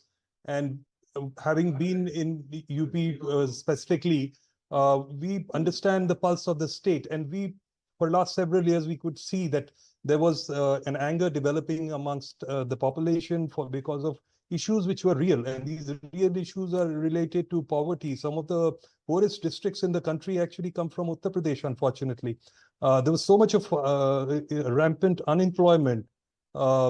large chunk of our youth actually joined the army, and the new Agniveer scheme that was launched was a big issue with the youngsters wanting to join the army. And issues of inflation, issues of agrarian distress, issues of stray cattle. And now, in the middle of all this, BJP built up a campaign which was centered around just one personality. And also, they were talking about issues which were not impacting the people on the ground. And I think this time around, the vote that Samajwadi Party under the leadership of Shri Akhilesh Yadav has got this time is for bringing out the real issues, and people want those issues to be addressed rather than being given pipe dreams in election after election after election and nothing much changing on the ground. In fact, based on the magic wall that we have here, Samajwadi Party is actually emerging as the third largest party in terms of the leads that we currently have after BJP and the Congress. So the BJP is leading in 240 seats, Congress in 93 and the Samajwadi Party in 36. On that note, I believe we also have Sujata Paul of the Congress joining us. Ms. Paul, if you can hear me, what do you make of the leads that we've seen so far, and the Hindi heartland, which was traditionally a BJP bastion? Congress, Samajwadi Party have been able to make meaningful inroads, whether it's UP, whether it's Rajasthan, and even 2 seats in Gujarat, where you're currently leading. The Janta is the Janardhan, and the Janta Janardhan have rejected the divisive politics of hatred of the Bharatiya Janata Party and the Vyaktivadi politics of the BJP. Because when you start worshipping one man, then it is no longer a democracy. It is obviously dictatorship. India has always been and proud to be a democracy, and nobody ever can stand with a dictator. So the fact remains that if the Hindi heartland is seeing a rejection of Mr. Modi, it is a rejection of Mr. Modi's kind of politics. And of course, he is going to be sent back to Gujarat. Because when you look at what is happening in Uttar Pradesh, you see that people are coming out in large numbers to tell him, to give him that message that we stand for this country. It is from Uttar Pradesh that he wanted to polarize the entire country using the Ram Mandir. But Bhagwan Sri Ram always stood for the right. Bhagwan Sri Ram is guiding us all. And that is why Mr. Modi is going to be shown the door. Right. Sujata ji, I just want to come across and ask you a question about the Priyanka factor and the Mahila vote in Uttar Pradesh. Priyanka Gandhi was campaigning very aggressively, and she is a very good communicator. Her connect with the people on ground is fantastic. Would you credit a big chunk of this victory to her? Absolutely. Not just to her, but even Rahul Gandhi ji, who the people of Uttar Pradesh have seen walking 10,000 kilometers.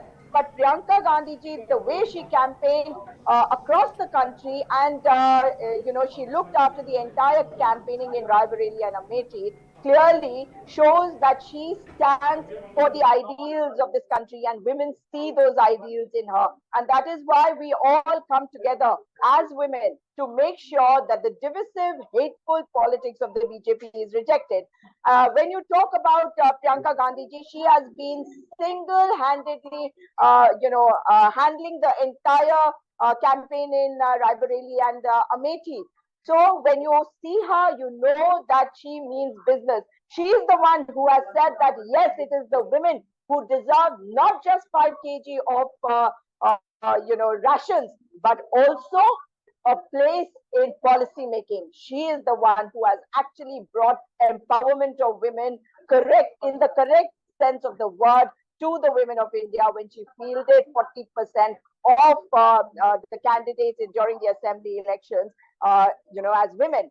We might have lost, but that doesn't mean that the beginning has not been made. And women voters is what Mr. Modi has relied on. Let me just finish, please. Mr. Modi thinks that if you give them free rations, they will vote for you, because then you are trampling them under your feet. But The women of India want to know what Mr. Modi did for their children, for their jobs, for the price Right, which is Sujata Paul, I'm sorry, that but is we why have... he's been rejected. Right, I'll have to interrupt you there. Sonal in Mumbai. Sonal, if you can take over, I believe you have a question for Ram Pratap of the Samajwadi Party. That's right. Thank you, guys. And what a day it's been. What a morning. We're just hitting about noon, and the election results that we are seeing right now, even the leads, very different from how the day started. So my first question really to Ram Pratap Singh of the Samajwadi Party. Ram Pratap ji, पहले तो बहुत मुबारक, क्या बहुत बेहतरीन results निकल कर आए हैं. And second, I want to understand, what did the SP do differently this time around? Your alliance with the Congress failed miserably when the assembly elections had happened. But now when the Lok Sabha elections cut to them, it seems to be coming together very beautifully. Is it a factor of the entire Dalit vote actually shifting from the BSP? Is that the only factor, or is there something else? What did you do right? So this time round, I would like to take you to our manifesto. And our manifesto, which was released in April, talked about संविधान और अपने हक की लड़ाई के बारे में बात की, संविधान को बचाने के बारे में बात की. And the fear amongst the common people in UP was that with such large majorities, BJP was heading towards making some major constitutional changes which would impact a large segment of the Dalit and the backward population. And that, so Samajwadi party went to the people with a mandate asking them to vote to protect the constitution, and if constitution survives, then everything else will follow in due course. And second was a very real issue which is a pan-India but also very important for UP, has been the issue of unemployment with a large population of 25 crore plus, and the youth population of about 5 crores who are in the job segment. Unemployment is a very, very big issue, which this government has not been able to address, both at the center and the state. And here I would like to add talks to a UP voter, Ram Pratap Singh, when one talks to a UP voter, one didn't know which way to look at, because at one hand there were schemes which were being rolled out by the central government which seemed to play a role. But if the schemes are really playing out, what does that tell you? That means that there is a gap that has to be met. Same question to Sujata Paul then of the Congress party. Ma'am, how are you reading this? Is it actually the Dalit factor in UP that has made all the difference? The fact that BSP has completely been swiped clean and that voter base has shifted, and BJP could not capitalize on that?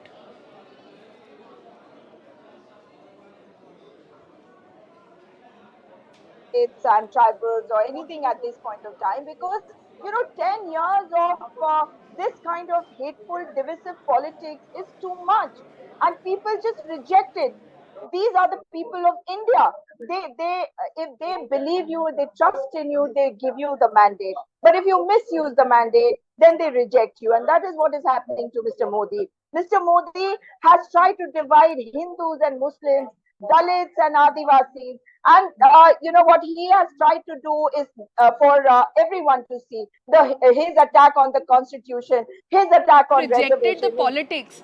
The way it's going, BJP will very comfortably, or the NDA will very comfortably form the government still. But we are looking, at a very specific region-wise divide. What you're looking as the results that are coming out, what's getting very clear at this point is that every region has voted differently on different issues. From south, there's a different story. In east, there's a different story. In west, there's a different story. I'm talking specifically about UP, which seems to have amazed everyone, all the pollsters included. I'm trying to understand what did the alliance, the India alliance, do right, and where did the BJP actually falter here? The Hindi heartland, who would have thought? There are a whole lot of factors. The positive factors are that the Dalits and the marginalized have realized that as long as Mr. Modi is there will be an attack on their rights. And why I was talking about reservation is because obviously there is an attack on reservation when PSUs are being shut down, because that is the best way to stop reservation. If there are no jobs that you are giving to people, then there are no reservations happening.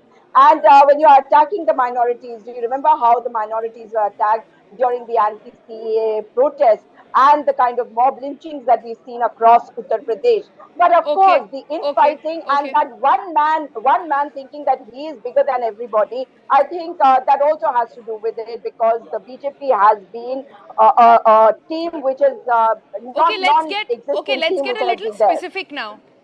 So Jata Paul and Ram Pratap Singh, let's get a little specific now and let's talk about two seats that have specifically shocked everyone.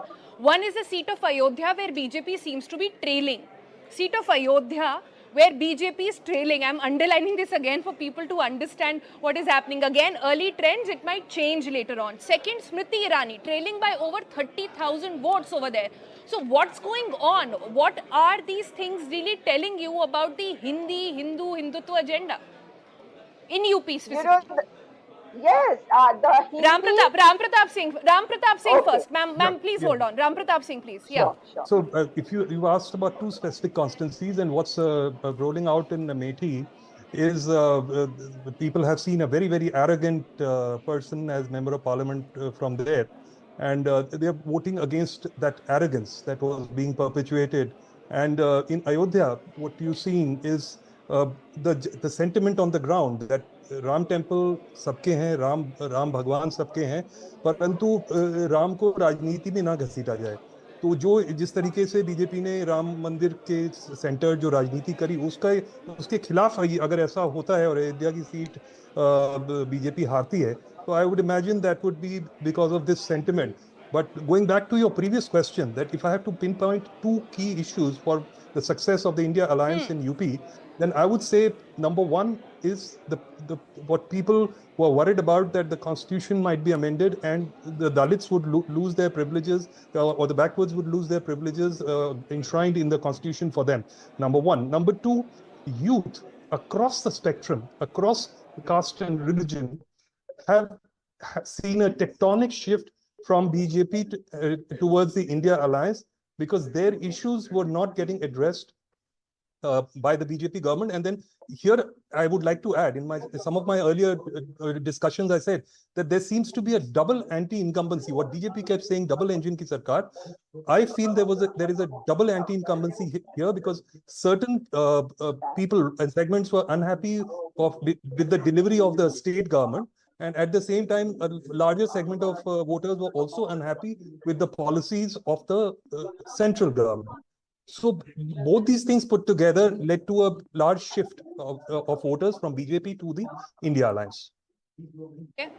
Okay, hold on, sir. We also have Aman Sharma joining us. Aman, hi. I'm not sure if Aman can hear me, but the question clearly, Aman, is this. One is the Dalit vote. The other has been the murmurs doing the rounds between, how the double engine Sankar in UP was actually working. There were also murmurs of whether or not RSS completely sort of bagged the election in UP. Are those factors going to be looked at now? Because what's happening in UP, I don't think anybody really deciphered. The the pollsters, leave them aside, but the rest of them also, we are just waking up to what's unfolding there. Well, Sonal, I think Uttar Pradesh is a true horror story for the BJP of this election. Nobody expected this. In fact, even in 2019, when the Samajwadi Party, the Bahujan Samaj Party and the RLD were together, BJP had managed, the NDA had managed to win 64 seats. For the first time, in the last 10 years, the opposition alliance is now winning more seats than the NDA in UP. The SP and the Congress together could end up near 41, 42 seats. Imagine 8 seats being won by the Congress after it was wiped out in the last assembly elections. Only one MLA of the Congress in the last assembly election. Now Congress winning 8 seats. The Samajwadi Party winning 35 to 36 seats. The BJP finishing lesser than the Samajwadi Party is a complete shocker. Big seats like Smriti Irani is trailing from Amethi. BJP is trailing in Faizabad, which has the Ayodhya seat. BJP's big reverses in the entire eastern UP region. This is also the bastion of the BJP. The chief minister comes from Purvanchal, from Gorakhpur. All the major seats in East UP. Aman, but why? Can you take us through what happened? What went wrong with the BJP campaign over here? Well, Sonal, are the murmurs about not all is well between Yogi Modi, or not all is well on how all the sort of resources of BJP backed the election? Is there more to it? Right, Aman, if I can add to that, you mentioned Faizabad, right, where Ayodhya is located. This was where the Ram Mandir Pran Pratishtha happened just 6 months ago. And for BJP to trail, in that place, what does that say? Did they not see the undercurrent?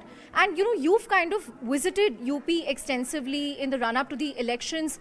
What did you sense from, what people were saying on the ground? Or this time, as, another colleague, Pallavi, said, there was a concept of a silent voter who did not mention these things in exit polls, things that really matter to them, whether it's price rise, whether it's unemployment, whether it's the Agniveer scheme and other things. So, did the Mehengai issue, the basic Rozgari issues get the better of the BJP? Did that trip up BJP? See, obviously there were these undercurrents. People were unhappy about unemployment, people are unhappy about inflation, but many people still said that they will vote in the name of Mr. Narendra Modi.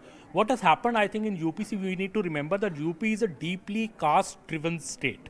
When the caste arithmetic really matters in the state, and though this time I feel that with the SP and the BSP separately, the BJP thought it had a caste advantage in the state, but there's also this underlying feeling in UP of dominance of, I would say, Thakurwad politics, because the chief minister is a Thakur, and there is this dominance of Thakurwad politics, which I think has also, in a way, offended many other communities, the OBC communities, which have been a strong votary of the BJP, and that is showing in this result.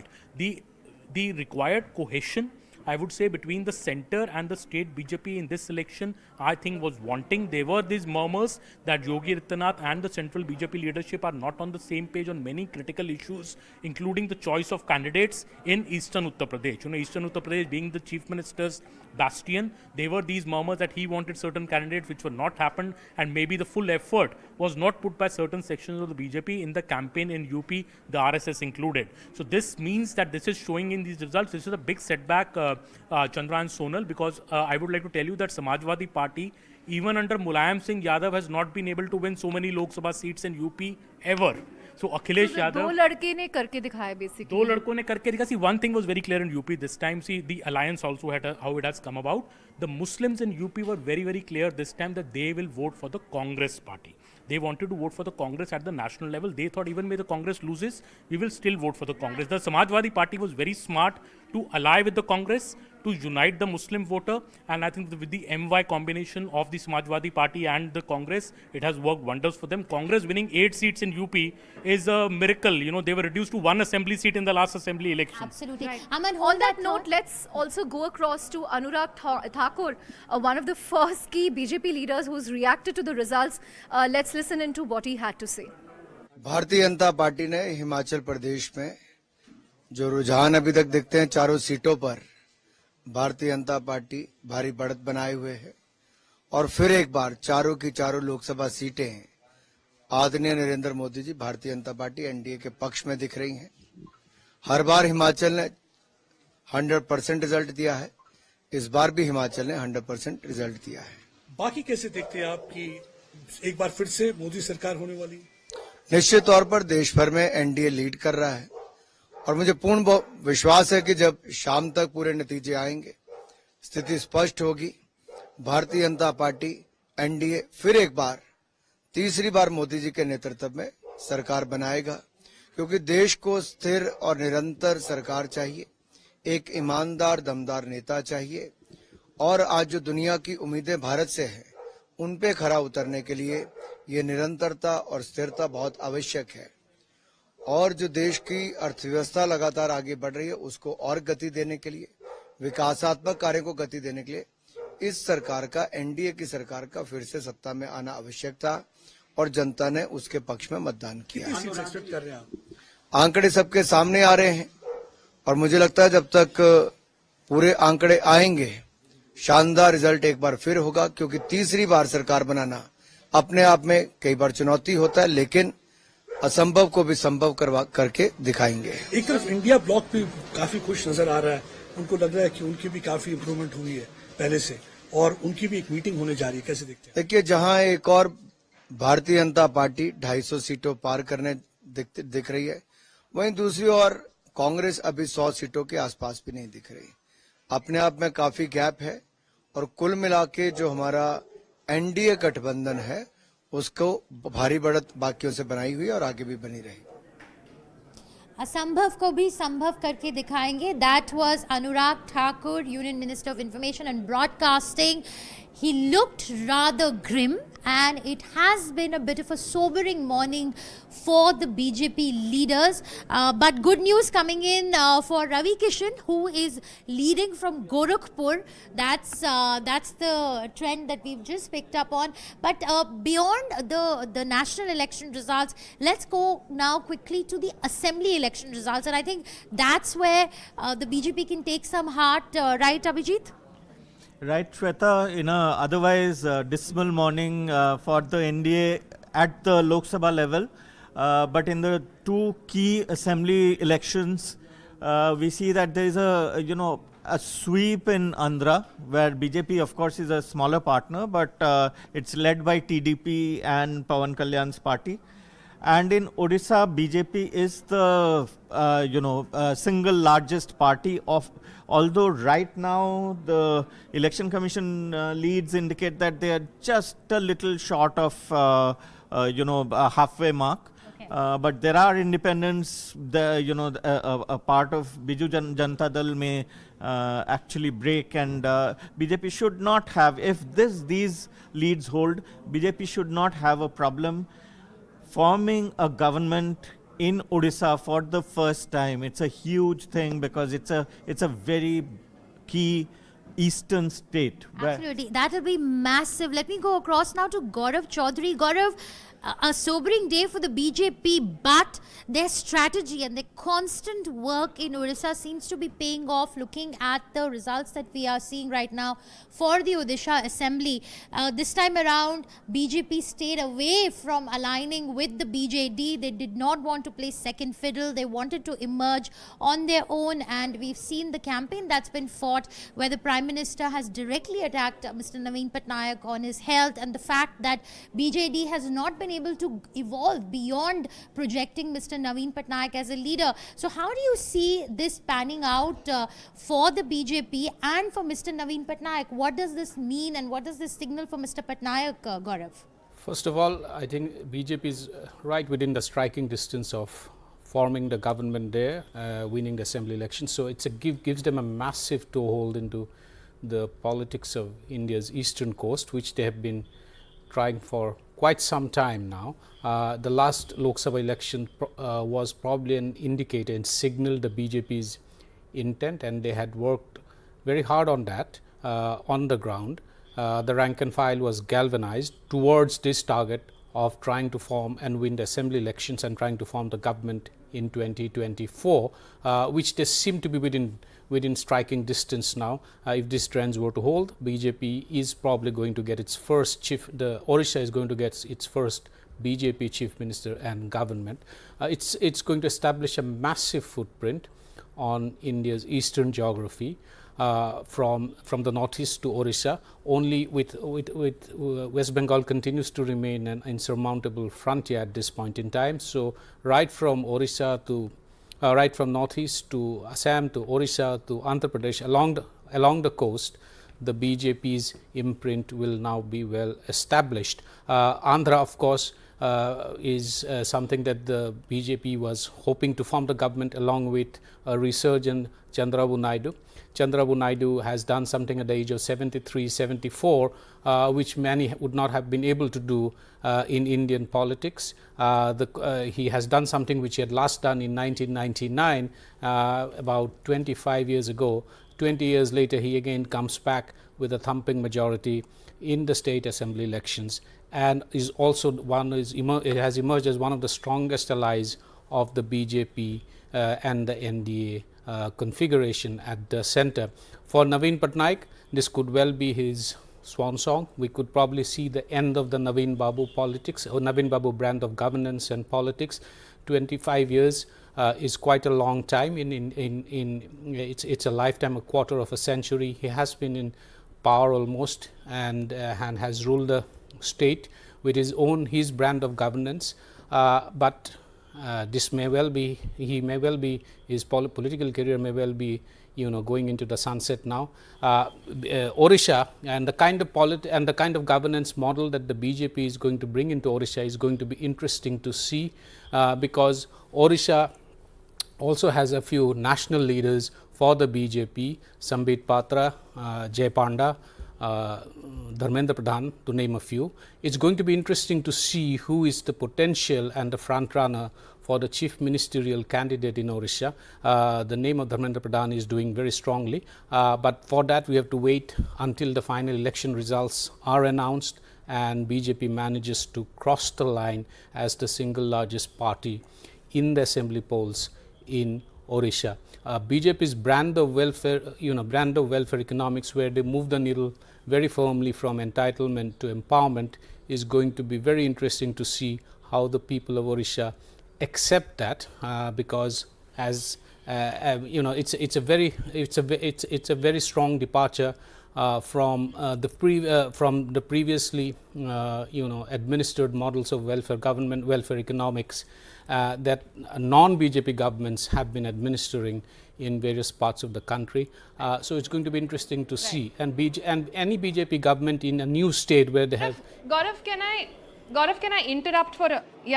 Can I just interrupt and say this? It's 1 p.m. right now. On most election days, by this time, an election would have been called. What is very clear at this point is that BJP and NDA are comfortably in position, but they seem to be injured in their own home turf, but making those seats in east and south of the country seem to have made up for these numbers.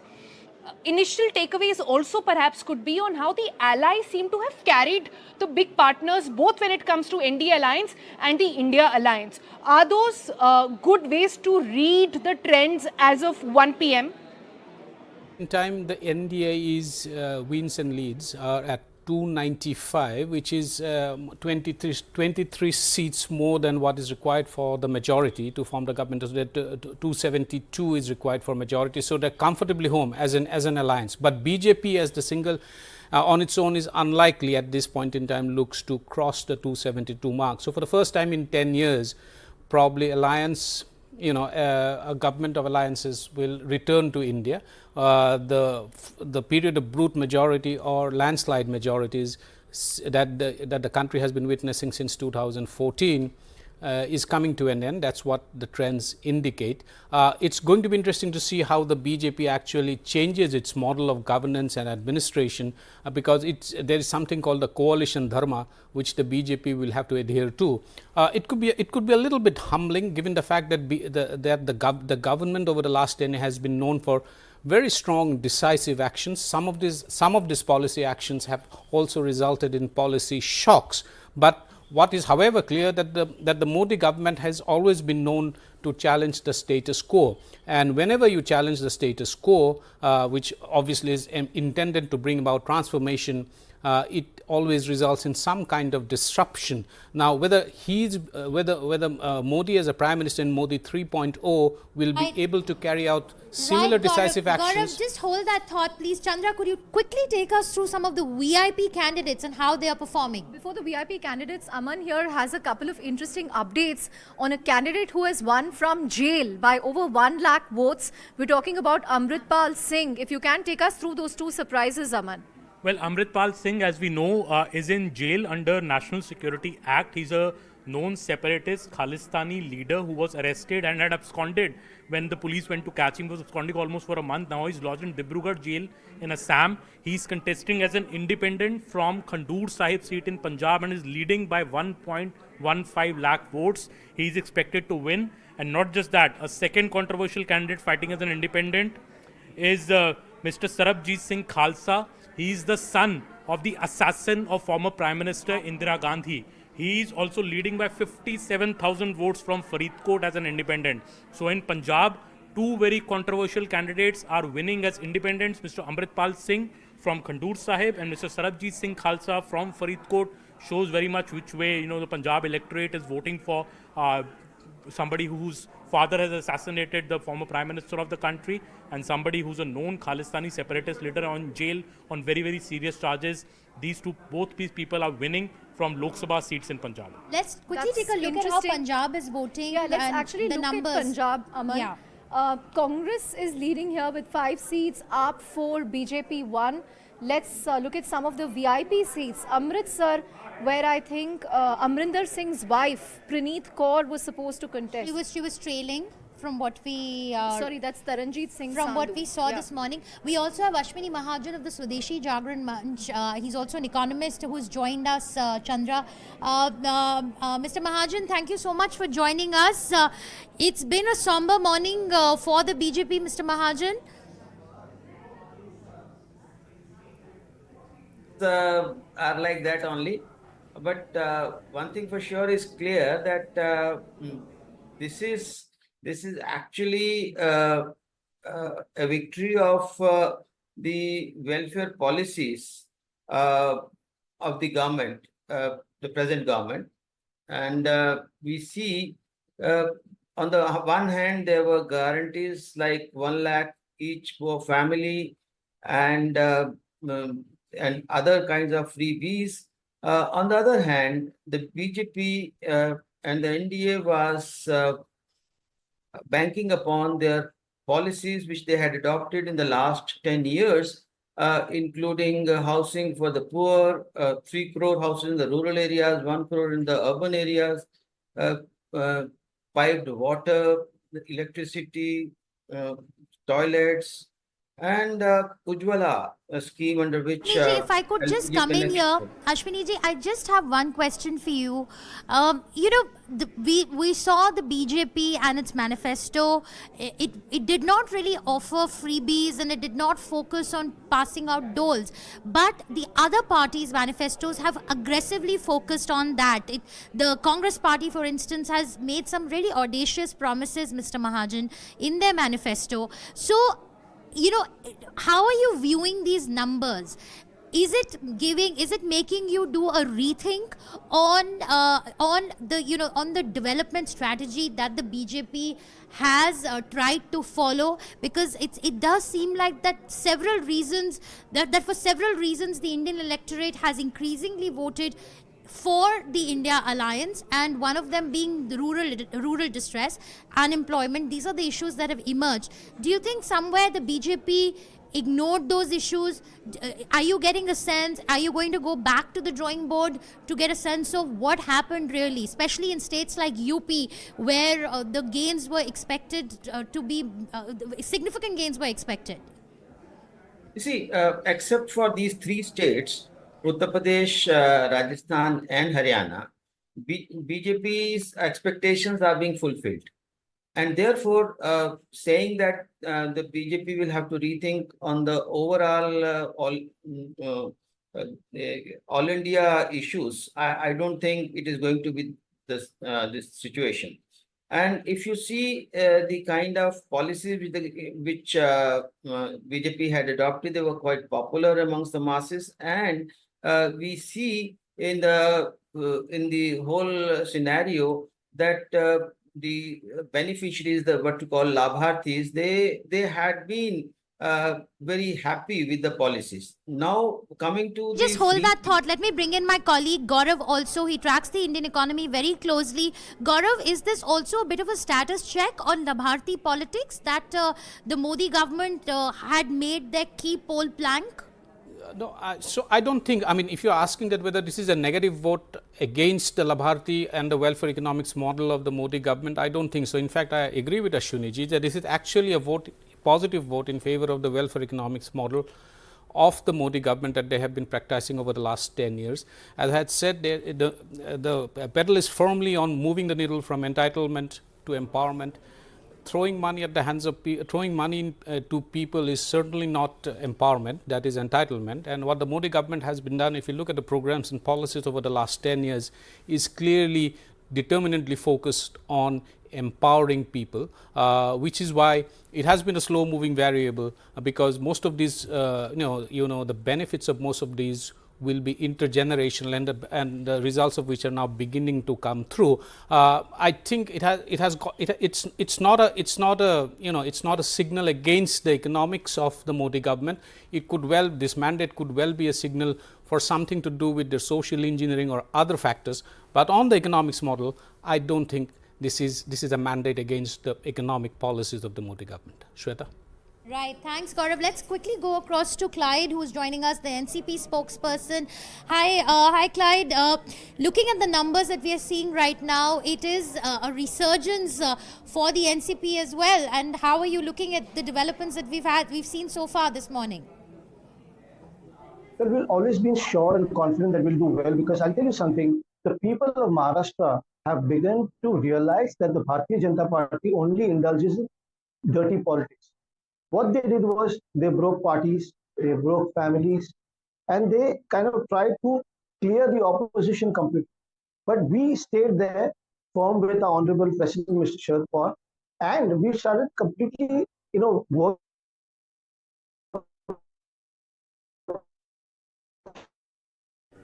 Okay, we'll just get back to Clyde, once we get him back. But we have right here Nalin Mehta, the managing editor of Moneycontrol. Nalin, what a morning and afternoon this is turning out to be. We were talking yesterday, should we call the election at 10 and 11? We are inching towards 1 o'clock and there's really no sign of this being called anytime soon.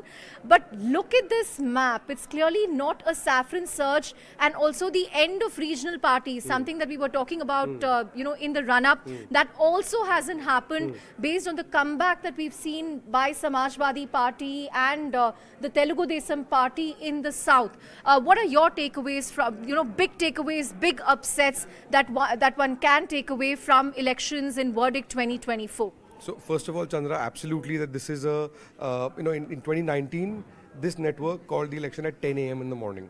Right, so this, and we're not going to be calling this for a long while now, at least till late in the evening. So there's a lot of voting still, a lot of counting that still has to happen. In terms of takeaways, the biggest and clearest takeaway of this election is there's a clear message here for the BJP. And that message is fundamentally about that you can't take people for granted. And that message is about a course correction. That message, I think, is similar to what happened in 1967 with the Congress. If this BJP that we've seen for the last 10 years, the only comparison to it has been the 1950s Congress, which was predominant and absolutely the boss of everything it surveyed politically. But in 1967, there was a clear message by the electorate. The Congress came back to power, but it came back with a much reduced majority. It lost several states, and there was a clear message of discontent. That message is coming through because this is happening in the Hindi heartland, which is the fulcrum of the BJP's advances of the last 10 years. Right? So the BJP, and why I'm saying that is that 1967 is a good comparison because the BJP after 10 years is still the single largest party. It still at the moment is retaining, actually it's increased its vote share compared to 2019. It's roughly around 39%. There was about 37 point something percent last time. So you're increasing your percentage, but the Congress has gone up by 7-8% from 19% to somewhere around 25% right now. So there's a very clear message here. Now, the real story is, there's a second takeaway, I think, is that there is no one clear pattern across the country in the way that you saw in 2019 or in 2014. Different regions have voted differently. So, for example, Madhya Pradesh. Now, one of the things that people were saying before this was that in UP, if things go down, it'll go across the Hindi heartland and so on and so forth. This time, the Hindi heartland has voted differently. Madhya Pradesh is a clean sweep for the BJP, even more than last time. Alan, I just want to come in here. Would you give credit to Shivraj Singh Chauhan's governance also here? Do you think a strong state leadership has contributed to these numbers? So there is no question that Shivraj Singh Chauhan was very much at the heart of the resurgence of the BJP in Madhya Pradesh in the last assembly election that we saw. But in many ways, this is looking to me like the new Gujarat. Right? Gujarat also there's a clean sweep. Right. But Rajasthan, the Congress is completely. Rajasthan, right here. Yeah. Rajasthan, look at this, the swaths of blue across that, a gain of 10 for the India Alliance. People were expecting 5 or 6 gains, that's 10 or 11. Haryana is, look at Haryana. Let's look at Haryana. Haryana, exactly. So the India Alliance is actually ahead. Right, so and the biggest surprise of Haryana was this result was expected in Haryana. It was not what the exit poll was saying, but it was always on the card. I think this was the shocker, Nalin. Real shocker. Also, Punjab, Nalin, we had just one second. Yes. Just one second. I want to stay on UP. Yeah. Okay, let's talk about UP a little bit. Absolutely. This map, as it looks right now, is essentially very similar to the 2009 map of UP. right? So this is a return to the politics of 10 years ago in UP if these numbers hold. Now I want to put a very important caveat here. Out of the 80 seats in UP, about 19 seats right now are too close to call. There are about 19 seats in which the margin is currently less than 10,000 votes. Several of them, the margin is less than 5,000 votes. In several of them, the margin is even less than 1,000 votes. Right now, in about 9 of them, the Samajwadi Party is currently leading. In about 8 of them, the BJP is currently leading. So at the moment, now. And the BJP is somewhere around 41% of the vote share in UP. The Samajwadi Party is somewhere around 32-33% of the vote share in UP right now. What this tells you is that in those close contests, that's why you can't call the election for a very long time. In those close contests, all 3 results are still possible. The probable result is that they'll remain split evenly, because they're evenly split right now. But it's also possible they could swing entirely one way or swing entirely that way. Theoretically, all 3 results are still on the table, which is why UP is too close to call. But either which way, even if, let's say, in a best case scenario for BJP, it wins most of these seats, even then the message from UP to the BJP is very clear. Because remember, most of these seats where the BJP is losing or in very close contest, it had a margin of 3 lakh, 2.5 lakh votes last time. So in those seats, if you're going to get this kind of a result, then there's only one message from here. There's a message of rural distress. There is a message of that people are not happy with the job situation. The opposition has got together in a way that the BJP didn't expect. Ticket selection, the BJP got very wrong in UP. The Samajwadi Party got it right. It got a caste arithmetic right. So if you look at the vote share, for example, you could say, looking at the vote share, that BJP is 41%. That's huge. It is. But the last election, it was 49%. So it's down 8%. The swing of -8 against the BJP in UP. If you look at the opposition, the Samajwadi Party is around 32% of the vote. So they're still 10% behind. But Congress is 10%. Congress plus SP is exactly the same as the BJP right now. And that's why you're seeing UP split half and half. The other thing is that the other, I think, shocker for the BJP is that they... I think the Coromandel coast as well, right? While they've made gains in Odisha, West Bengal should be a huge disappointment for them. If you can go to the Coromandel coast, in Bengal, BJP was expecting to be the single largest party. That's roughly the kind of result around that ballpark is what most exit polls were expecting. That's not happened, and Mamata Banerjee has absolutely hit the ball out of the park. So that has really upset the BJP's calculations. See, overall, if you look at this election, I think something you said at the beginning of the Chandra about, we were talking about this being a watershed election for regional satraps. Look at the map of India right now. Roughly around 40% of the vote, I think, at last when I checked, has been counted in India. What we are seeing across the country is, firstly, for the BJP, a clear message is, apart from everything else that we've said before, is that look you at can't... this. SP and TMC are the 3rd and 4th largest parties right now. Yeah, exactly. So you've got the resurgence of Akhilesh Yadav in ways that nobody expected. You've got Mamata holding Fortress Bengal. You've got Stalin holding Tamil Nadu. You've got Chandrababu Naidu, who can always swing both ways. He's with NDA right now, but he can go in. And remember how strong Nitish Kumar as well. And Nitish, 15. Right? So the only satrap who's actually got eclipsed in this election is Naveen Patnaik. That's right. And in there, of course, there is another story where there is a BJP victory. BJP is going to be forming a government in Odisha for the first time. So this result is very disaggregated, and there is one. If there is one national, and what this also, I think the other lesson is, if these numbers hold, and they could change, but probably not that much. But if generally, even if there are 5-10 numbers here, 20 here or there, what you are talking about at the moment, at these numbers, is an NDA government with a BJP around 230-240 seats. We have never seen a Narendra Modi in power before who is not totally in control politically. Absolutely. There is no precedence for this. So there is no historical record to go with this on this. So what does the BJP do now Alan, in you're such a situation? absolutely right. If you can... in this situation... Hi. Sorry for butting in, Nalin, but quick question. Quick question. Just you're absolutely right that the election result seems to be suggesting that this election has been localized. There's no one pan-India trend that can be seen. So if we were to zoom out a little bit and look at zones in India, you see trends very clearly where West BJP is down, East we see BJP holding on, North we see BJP slightly down, and South making the gains. So it's very easy to say that they will come back to power. It looks fairly if the numbers were to hold. But what does this mean for alliance partners? Because the other key takeaway here seems to be that both when it comes to NDA and the India alliance, the alliance partners seem to have played a very critical role, and thus the government, the one which will be formed, will be a very different one. So there are two things. At the moment, the kingmakers are... I would imagine Chandrababu Naidu and Nitish Kumar. Exactly. And Nitish Kumar is not in the best of health. So, so you have two kingmakers. One of them for sure is a very consummate deal maker and one who knows how to get his pound of flesh if the last experience of the Vajpayee government was anything to go by. So we are in new territory in the politics of this country. I think this is very much like the 1967 result.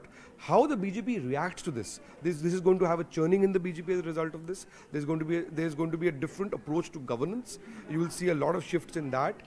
And I think politically, what does this mean?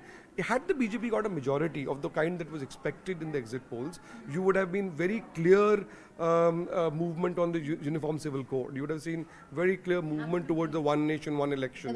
You would have seen much more reforms. Absolutely. I think all that is off the table. So, now. Nalin, we have Ashwini Mahajan waiting by, and let's quickly get him in also on the economic aspect of it. Ashwini ji, you just heard Nalin here talk about the political consequences of this verdict, but there is a lot of concern on what this could mean for BJP's reform agenda going forward. The expectation was that if the BJP comes back with a huge, massive majority, they will be relentless in pursuing a reform agenda.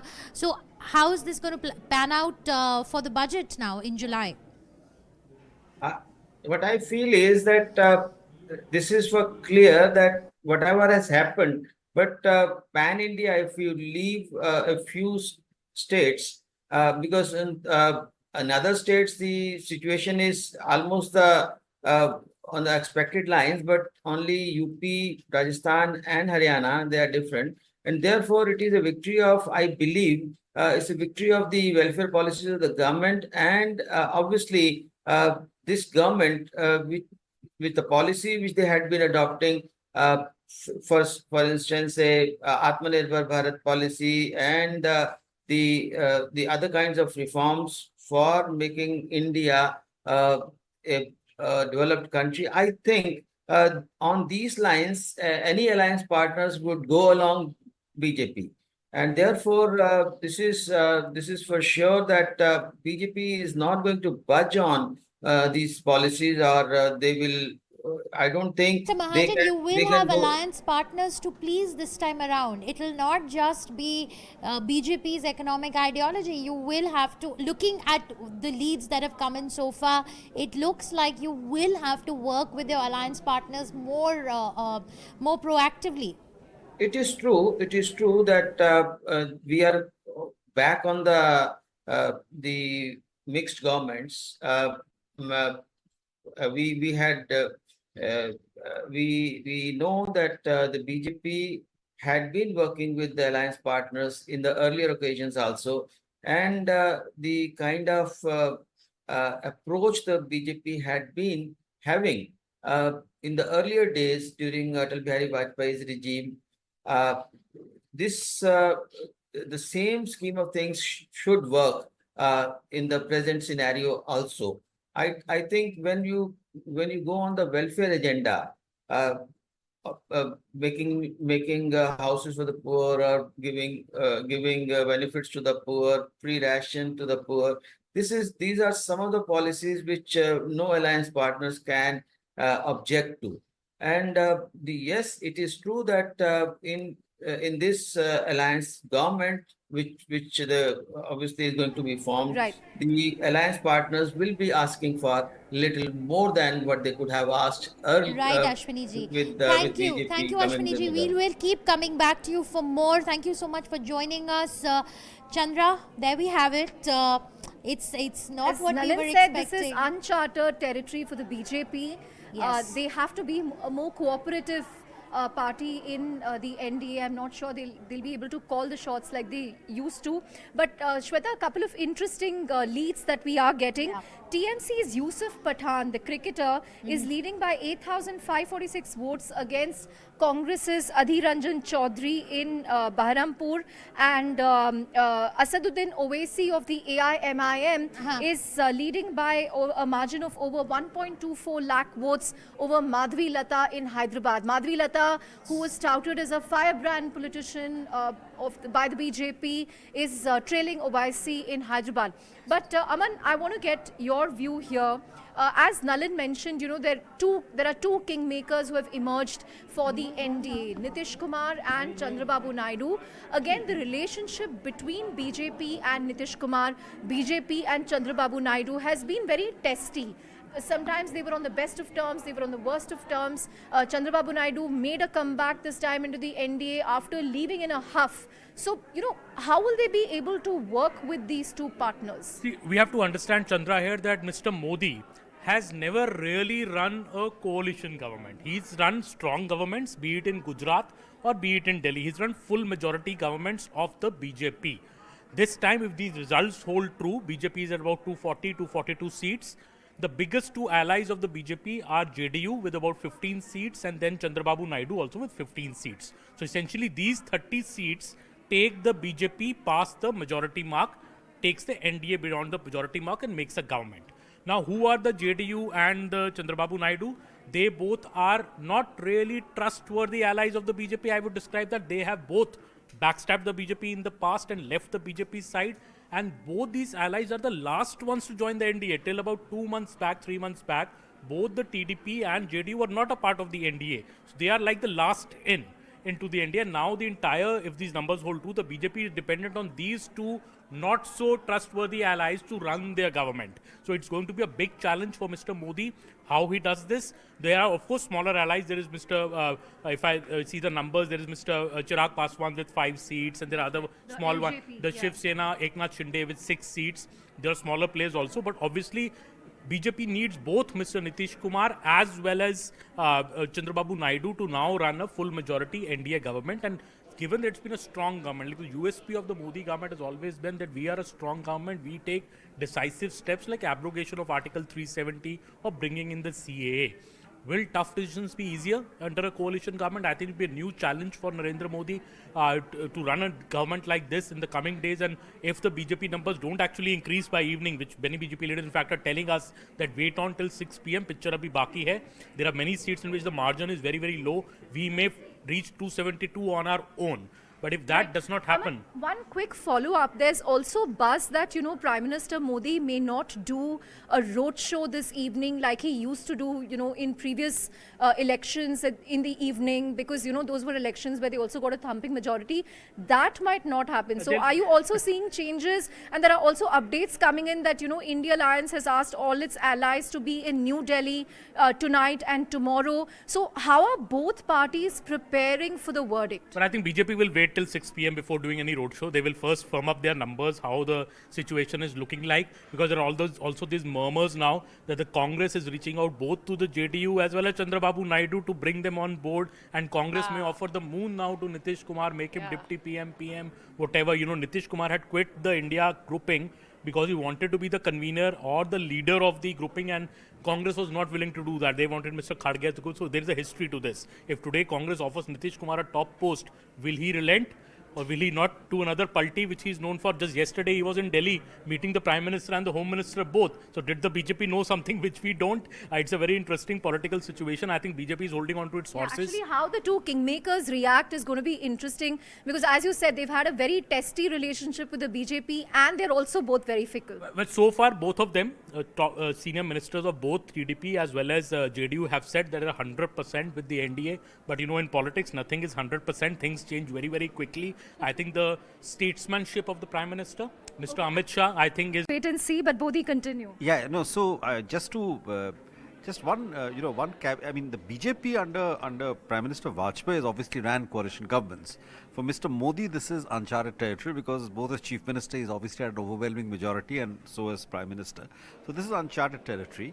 As I think Nalin mentioned, there is the core ideological, well, I think the Article 370 has been done, and so is the Ram Mandir. But UCC is now, I mean, obviously TDP and JDU have no commitment to UCC. I think that, so let's see what happens as far as that is concerned. Even CA, it's a law of the land, the act has already been passed, but the extent of implementation and what happens remains to be seen. I think in terms of what the market would call hard measures like labor reforms and so on, I think that's pretty much off the table. There are no such things going to happen. Let's Right, I believe Sonal has a question. Yeah. Sonal, do go on. Yeah, so the question both to Bodhi and Aman, if he's still around, Chandra, would love to pick Aman's brain to understand how this entire political arithmetic is panning out. Aman, if you can hear me, we keep talking about what BJP could have done better or got it wrong, but it seems to be that perhaps the India alliance managed to put together a better political arithmetic. Isn't it a case of alliance partners and alliances this election? We kept harping about how this is going to be a presidential election, but as more and more details trickle in, it's coming down to localized parties and them playing a role. So did the India alliance get their alliances, get their partnerships correct? Well, I think they did better than expected, I would say. Also, I think the India alliance kept its focus on some very key issues. Unemployment, inflation. Also, Sonal would be very interesting, Chandra, as well. The caste census. You know, Nitish Kumar is somebody who's been openly propagating that there should be a caste census. He's done a caste survey in his state already. And this is something that Rahul Gandhi has been promising, that the first thing that the India government, if it comes to power, will do a caste census. Now, will the BJP agree to a caste census, which Nitish Kumar is asking for? Will they relent on it? $1 million question. Will that, because BJP has been dead against a caste census. So these are the obvious, there is some contradictions inside the NDA camp also on some very key issues, like Bodhi was speaking about CAA, NRC, UCC. Does BJP now proceed with these contentious issues with somebody like Nitish Kumar and Chandrababu Naidu by their side, who may not be very comfortable, you know, with proceeding with these issues? So I think Modi will have to do a very, very diplomatic path ahead. Where I think your first question, where did BJP go wrong in its alliances? Well, for the BJP, I think allying with Chandrababu Naidu and Nitish Kumar is now proving to be the master stroke. If they had not done that, maybe BJP would not be forming the next government. I think the alliance with Chandrababu Naidu has worked beautifully for them in Andhra Pradesh. Chandrababu Naidu has come to power in Andhra Pradesh. Chandrababu Naidu is in a very good position now because he's set to form both the government in Andhra Pradesh. I think their assembly elections as well, TDP has done really well, and they've also done well in the general elections. So one could call it, you know, the comeback of Chandrababu Naidu and also his vendetta against Jagan Mohan Reddy, because we've seen decimation of the YSRCP in Andhra Pradesh and the BRS in Telangana. So very interesting dynamics happening both in Andhra Pradesh and Telangana. And in a way, Jagan, you know, did the cardinal mistake of putting Chandrababu Naidu in jail. You know, that is something that has beautifully worked for Chandrababu Naidu. Yeah, he encashed all the sympathy. And Jagan, I think, also was drawn into a rivalry with his own sister, right? YS Sharmila.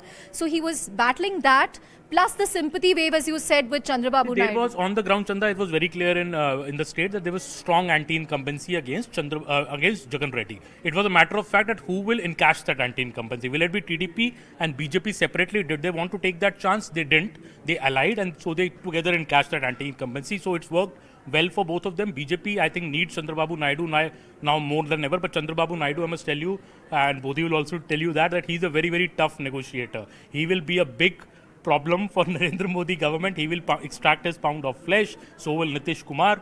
You know, we're already hearing these reports that Congress is ready to offer deputy PM post to Nitish Kumar if he comes on board. So all this is becoming very, very complex. I think we'll have to wait 24 to 48 hours to know what exactly is going to happen. Bodhi? Chandrababu Naidu may be the original reformer if you go back to his record in the 90s. When Hyderabad was called Cyberabad, and you know, Bill Gates visited Hyderabad first. He's the original reformer, but I'm sure he'll demand, and indeed so would Nitish Kumar, Kumar, they would demand senior cabinet ministerships. Why would they not, given the position? In fact, even Mr. Shinde, although he has done worse than Uddhav, if the final results hold, Uddhav will get more seats. But Mr. Shinde, even with his 5-6 seats now, becomes crucial. Although I think it would be fascinating to see how the state politics now play in Maharashtra, especially at the ground level, and where the cadres, what happens to the legal cases now between Sharad Pawar and Ajit Pawar over the election symbol, over Uddhav and Shinde, because both have lost the election symbol, but now Uddhav can claim that he's the actual Shiv Sena. So those are, but that's a side issue. The big thing is really that whether Prime Minister Modi will be able to run a real coalition government. In many ways, Aman, you will remember this looks like India of 20 years ago, Yes. from the UPA era or even the 1990s, with very strong regional parties with 25, 30 MPs in parliament, something which had disappeared in the last two parliaments. So this looks like a very different kind of a ball game, and the BJP as a party has indeed. I think one thing that people have been crying about in the last 5 or 10 years is we need a more vibrant opposition. Yes. I think that at least has come true. I think in our interview, Bodhi, the Prime Minister in fact had said that the one thing that I miss is a strong opposition. Well, I really want a strong opposition. I don't know if he That wish of the PM I has don't know been if he fulfilled. regrets saying that today, but I believe we have a bite of Dipinder Hooda. Let's go across to that. जो शुरुआती रुझान जो सामने आए हैं, मैं समझता हूं जो हमारे को जो आशाएं थी, उन आशाओं के अनुरूप ये शुरुआती रुझान दिखाई दे रहे हैं हमारे पूरे प्रदेश में। मैं सभी हरियाणा वासियों का, अपने रोहतक लोकसभा क्षेत्र वासियों का बहुत बहुत कोटि कोटि धन्यवाद करता हूं, दिल से धन्यवाद करता हूं। ऐसा लगता है कि लोगों ने जितना आशीर्वाद दिया है, वो उम्मीद से भी ज्यादा आशीर्वाद लोग दे रहे हैं। बाकी अब ये शुरुआत के रुझान हैं, जब पूरी गिनती हो जाएगी उसके बाद ही मैं कोई और टिप्पणी आपको करूंगा।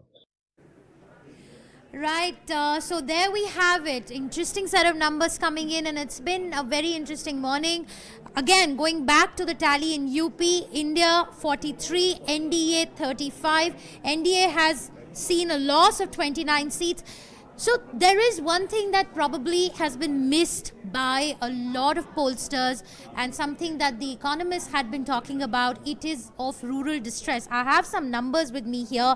If you look at the GST collections per person of Uttar Pradesh ranks at number 16, and one reason for that is low rural consumption. The fact that the agricultural economy was actually growing, the term that the economists have used is at an anemic rate. So the fact is that while there has been a lot of talk about industrialization, and Yogi Adityanath has been talking about making UP a $1 trillion economy and getting industry into the state, what perhaps was overlooked was the fact that the farmers, there was a great degree of farmer distress which was not taken into account.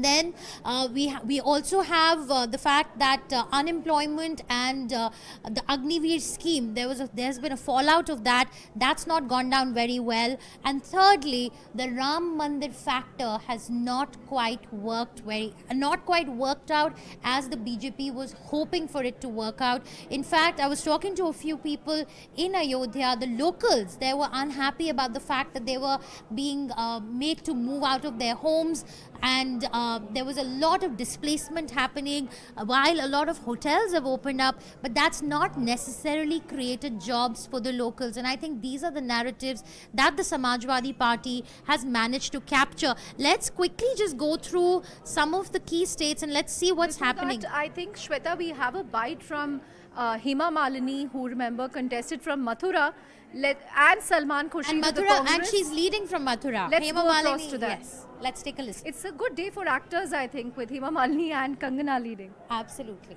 अभी अच्छे मतों से आप जीत रही हैं, तो मथुरा के लिए क्या प्राथमिकता रहेगी आपकी? अभी भगवान की कृपा, श्री कृष्ण की कृपा से हम जीतेंगे ज़रूर। जीतने के बाद ये पूरा मथुरा वृंदावन पूरा ब्रज के लिए जो सेवा करने का जो मैंने बोला हुआ था, वैसे ही मैं करूँगी। यहाँ का अच्छा सा टूरिज्म बने, बहुत सब कुछ बहुत बढ़िया बने।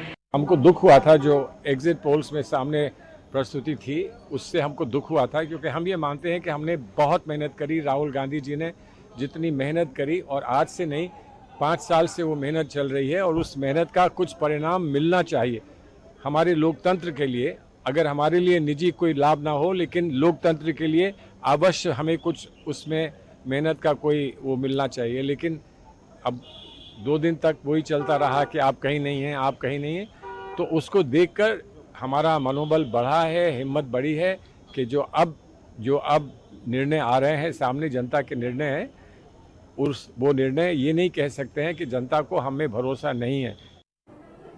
There we had it, Salman Khurshid. The Congress leadership is coming out and talking. I want to talk about the state of Punjab, again a state where the BJP has been unsuccessful in making inroads. And the irony of the fact is that the BJP's early days, its origins actually can be traced back to the state. But over the years, Punjab has been a state that's been elusive for the BJP. It's always allied. It's always found alliance partners in the state. This time around, they decided to go alone. And look at the numbers that we are getting in. BJP is running into negative, no gains whatsoever in the state of Punjab, and AAP is looking at a gain of 2 seats from 2019. 3 seats is what it is leading in right now, and Congress party in 7. Let me go across to my colleague Gaurav, who's standing by. Gaurav, why is Punjab such a complicated state for the BJP? The northern part of the country is a code that BJP has cracked, but Punjab stands out as an outlier. Also, if you look at the voting preferences of the voters of Punjab, as we were discussing a little while ago, Amritpal Singh, who's contesting from a jail and he is a separatist leader, is winning by over 1 lakh votes. What is really going on in that state? Shweta, it's interesting you ask about Punjab, because in 2014 and 2019, even when there was a very clear and visible BJP wave across the Hindi heartland and northwestern part of India, Punjab voted the opposite side so far as the BJP is concerned. And now in this time around, however, things are a little different, because this is the first time there has been a 4-cornered contest in Punjab. There is the Aam Aadmi Party, there is Congress, there is Shiromani Akali Dal, and there is the Bharatiya Janata Party. Now, again, for the first time in 30 years, the Bharatiya Janata Party and the Shiromani Akali Dal are contesting against each other. That is, they are not contesting together. So, Shiromani Akali Dal, which withdrew from the NDA government in protest against the farm laws, have decided to was one of the oldest allies of the NDA. I'm so sorry to interrupt, but you'll have to hold that thought, because we have Mr. Nilesh Shah joining us from our Mumbai studios, and my colleagues Mahalakshmi and Nandita are standing by to get us a check on what's happening with our money in mutual funds. Mahalakshmi. Thank you, Shweta.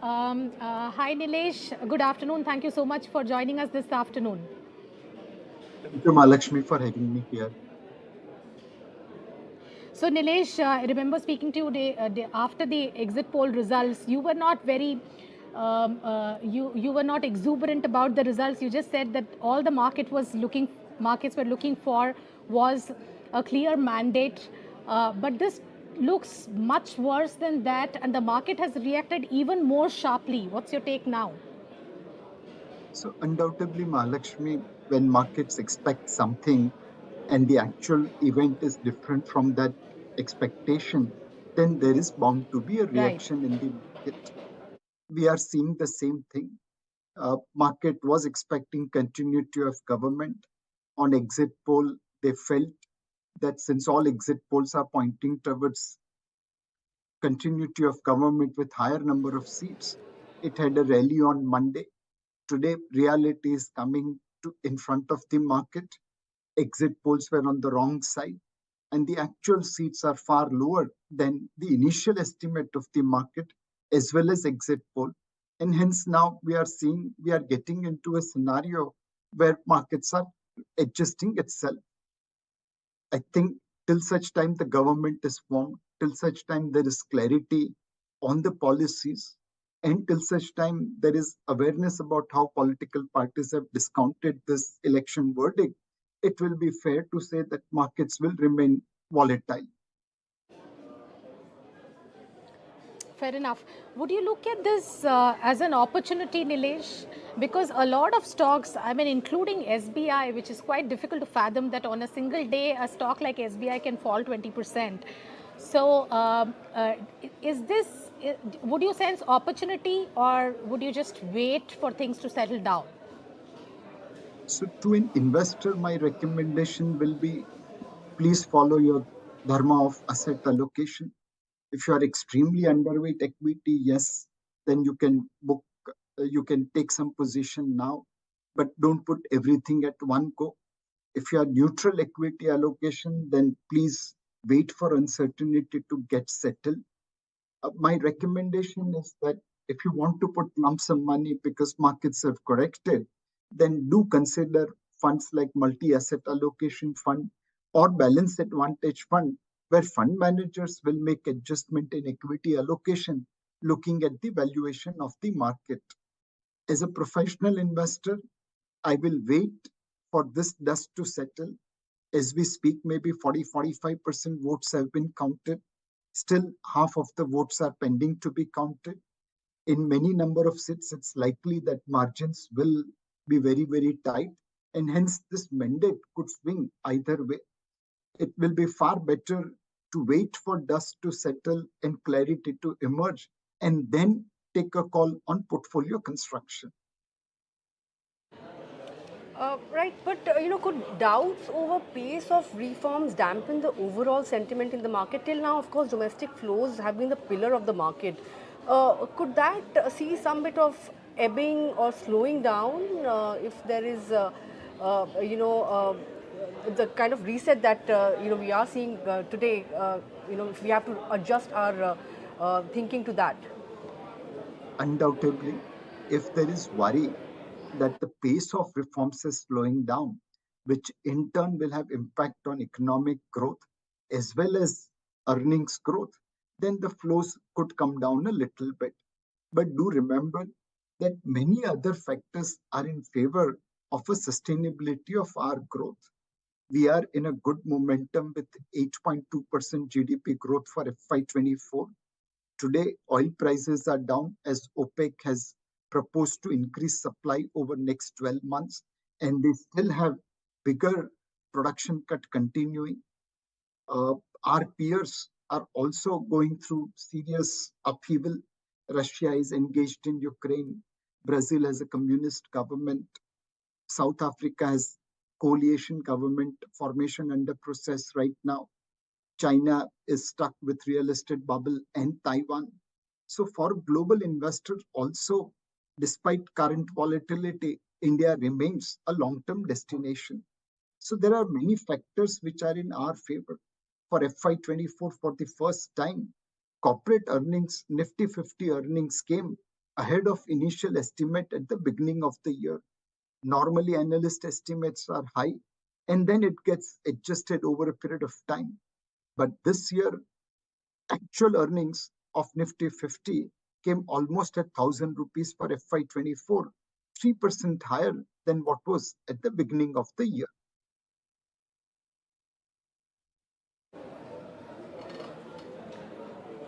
Can't hear, na?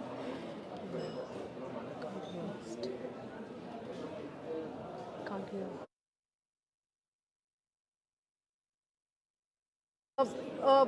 Would you say that PSU stocks will see the highest degree of uncertainty here on? Because we've seen stocks like REC, PFC getting hammered and shaving off somewhere around 20% or thereabouts in a single session.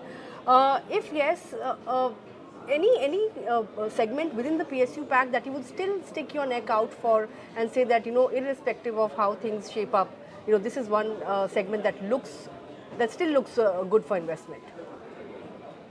So for some time we have been cautioning that low floating stock counters where there is concentrated holding is trading at a very, very high valuation. Many PSU banks were trading at valuation which were significantly higher than private sector banks. Those counters are also seeing correction. And in sympathy with that, some of the PSUs which have large floating stock and where there were reasonable valuations, they have also corrected. My feeling is that in this kind of churn, men get separated from the boys. I think this is the market where quality will outperform momentum, where counters where there is large float and hence optimum price discovery by market forces should outperform low floating stock concentrated holding counters. This is the counter where this is the market where reasonably valued stocks probably will outperform more expensive valuation stocks. And this three things will be applicable to PSU stake as well.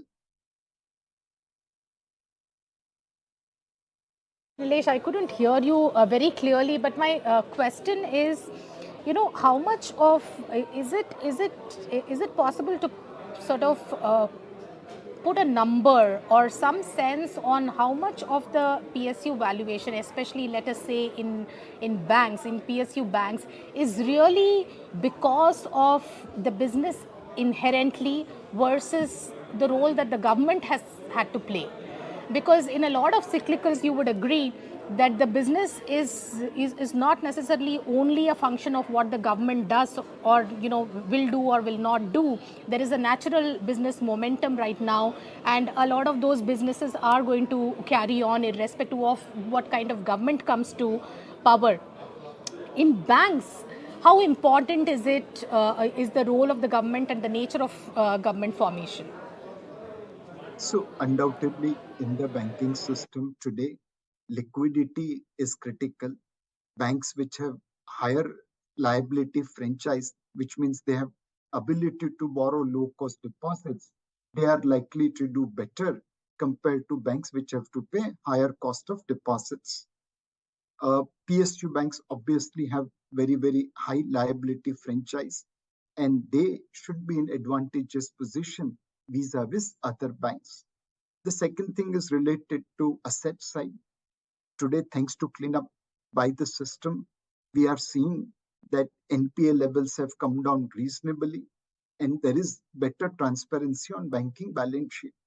So my guess is that today there's not much to choose between a good governed bank and not so good governed bank. Almost there is a kind of movement towards center. Here now, what will be most important is their valuation.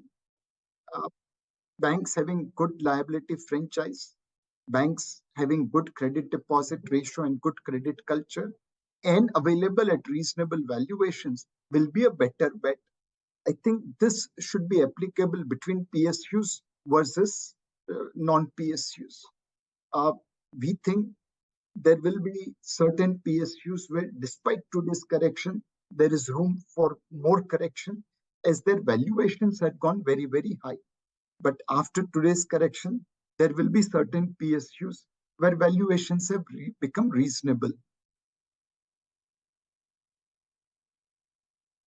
Nilesh, really, given the speaking,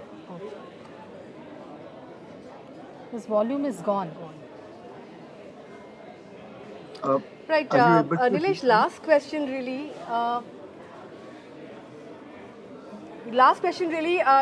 Looking at today's sell-off, what kind of a target would you set out for Nifty? I know, you're not into giving targets, but still for the here and now, and for investors who keep a short time horizon, what kind of a target should they look at from a 1 month perspective, and even for 2024 itself? Where would you see Nifty heading? I'll make it even simpler for you, Nilesh. From here on, will we end up in the positive territory by the end of this month, by the end of this year? It's always difficult to predict market in the short term. In the past, my track record has been so miserable that now I have stopped giving such kind of quotations. All I can say is that if Nifty is lower than today's level at the end of the month, it will be a good opportunity to add to your portfolio for an investor. For traders, all the very best. Please follow your dharma of stop loss and try to follow that stop loss religiously so that you can trade. For investors, every correction will be a great opportunity to buy. Our long-term story remains intact.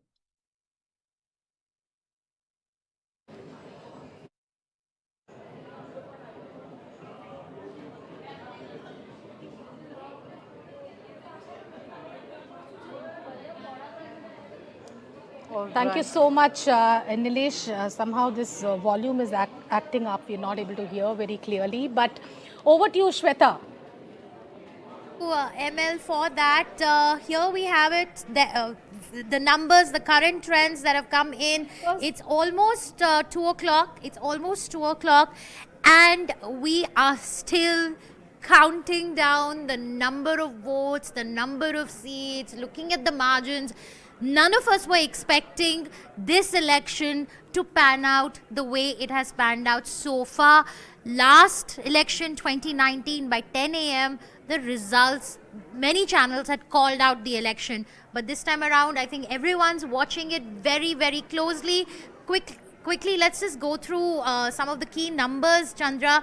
We have BJP in 240, Congress 97. The big question, will Congress cross the 100 mark? I think that's very, very crucial for the Congress. And then you have Samajwadi Party emerging as the third largest party. You have TMC at 30. And joining us right now on the broadcast is Sunil Alag. Mr. Alag, your first comments, your first key takeaways from these results.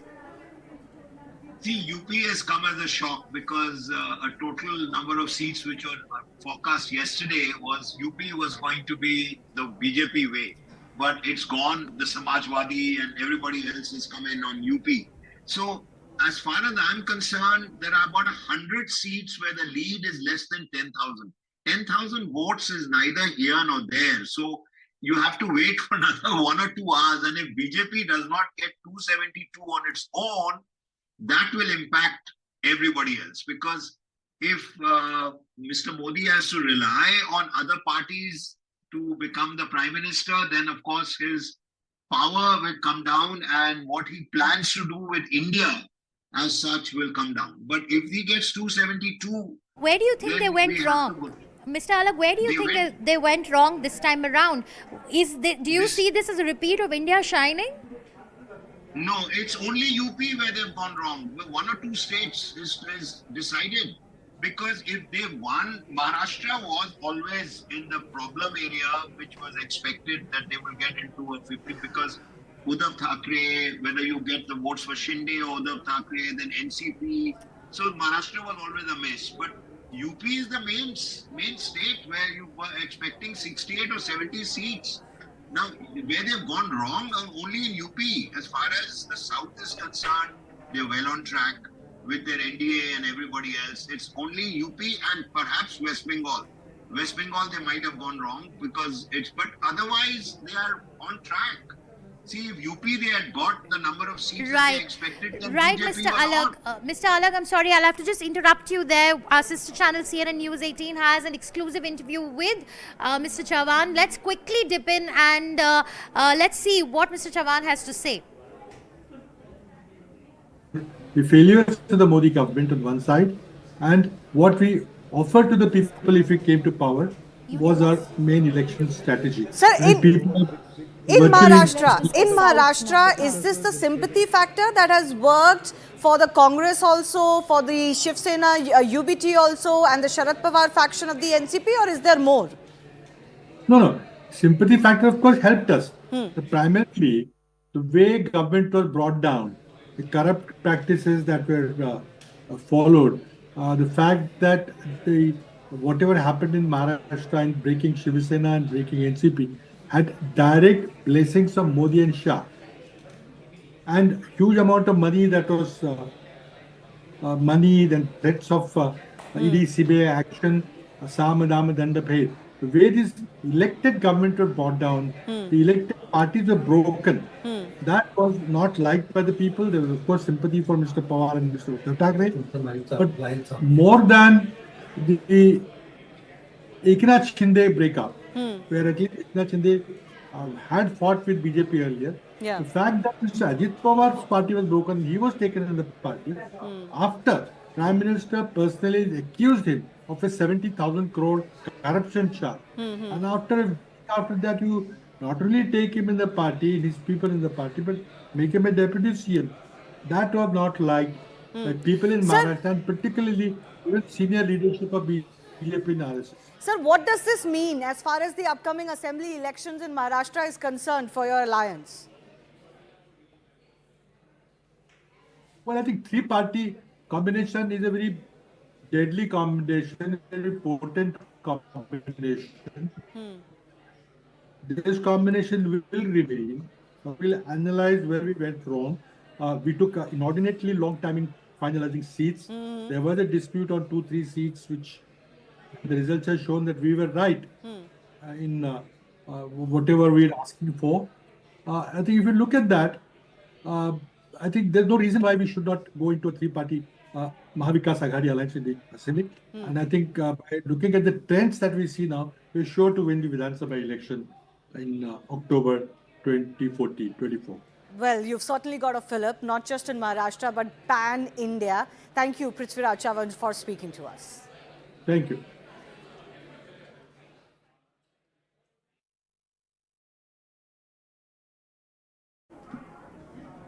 Right, you heard out from Prithviraj Chavan there. But now let's look at some of the key states on the map and what really impacted the BJP and their calculations and what worked for the India Alliance. We have Nalin here with us.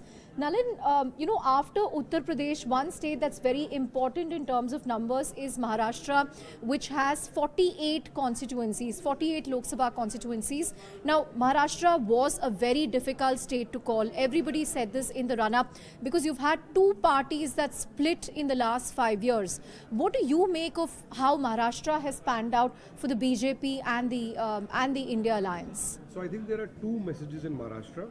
One of them is common. There are two messages from Maharashtra for me, the headline points. One of them is a common message which is also true for other states where BJP had reverses in the Hindi heartland, in Bihar and in UP, and that is essentially that Muslim consolidation. In Maharashtra, for example, it happened behind the Shiv Sena, right? So which also happened in Bihar. And which is why you're seeing JDU holding on, but BJP having reverses. In UP also it's happened. Now it's not that Muslim consolidation didn't happen earlier, but what's happened is that enough other people who were earlier part of the BJP coalition or were other parties, they have got added on. And there's been opposition unity. So, for example, the vote shares of the BJP have gone up nationally right now. The BJP is at 39.5% vote, which is 1% up from last time. In UP, it is up by 2%, but he is not being able to convert the seats. So what's happening is the opposition has coalesced together and has added enough people on top of its core, on top of the Muslim consolidation. That's one. That's one message. The other message, I think, in Maharashtra is very clear, which is the message purely of Maharashtra. People have rejected this Jod Tod Ki Rajniti. Yeah. This whole thing of, you know, you break this party, you bring that, what happened with Ajit Pawar, and this whole politics of the washing machine, if you like. Yeah. I think there was a clear sympathy thing with Uddhav, and that has played out. The important thing is you have an assembly election due in 6 months. So if these results hold, then you're going to have a very different result in Maharashtra and the assembly election. You also have an assembly election in Haryana, where again the same thing has happened. Yeah. Which is an interesting point, Shweta, which essentially means that the BJP will not be in power in 5-6 key states where there is a lot of industry, very industrialized states which contribute a lot to the GDP. Right. Whether it's Maharashtra, Karnataka is already with the Congress, Tamil Nadu. Telangana is with the Congress as well, Tamil Nadu is not with the BJP. Yeah. So some of these states that are highly industrialized. Economic powerhouses. I just want to pick Nalin's brains on this. Not with Nalin, the BJP. if we could just look at the Dalits, you know, if you look at the numbers, India has actually added to their tally from 2019 and NDA has lost. So Dalits have also moved towards There is a very clear thing that went through to Dalit communities around the constitution. That we encountered everywhere we traveled in this election. This idea that the constitution could be changed. When one moment there was talk of 400 par, this idea seeped in a lot in Dalit communities. In fact, that is why you saw the Prime Minister constantly from somewhere around phase 3 talking constantly about that there are two things he added new, right? One was the message on Muslims, which is a polarizing message, and the second one was about Dalits, saying that there's going to be no change in the constitution. That was a response to that. So the Dalit vote, by the way, one more thing has happened with Dalit vote. Mayawati has collapsed.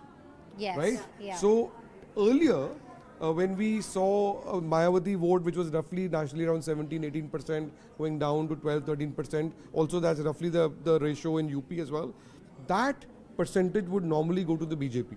or was more likely to go to the BJP than to the opposition. Right. This time what's happened is that the erosion in the Mayawati vote has been much more than in previous elections, and most of these Dalit voters who have left the BSP have not gone to the BJP, it's gone to the opposition. I'm just curious, Nalin, why didn't the BJP try to work with the BSP in this election? Didn't they see this coming?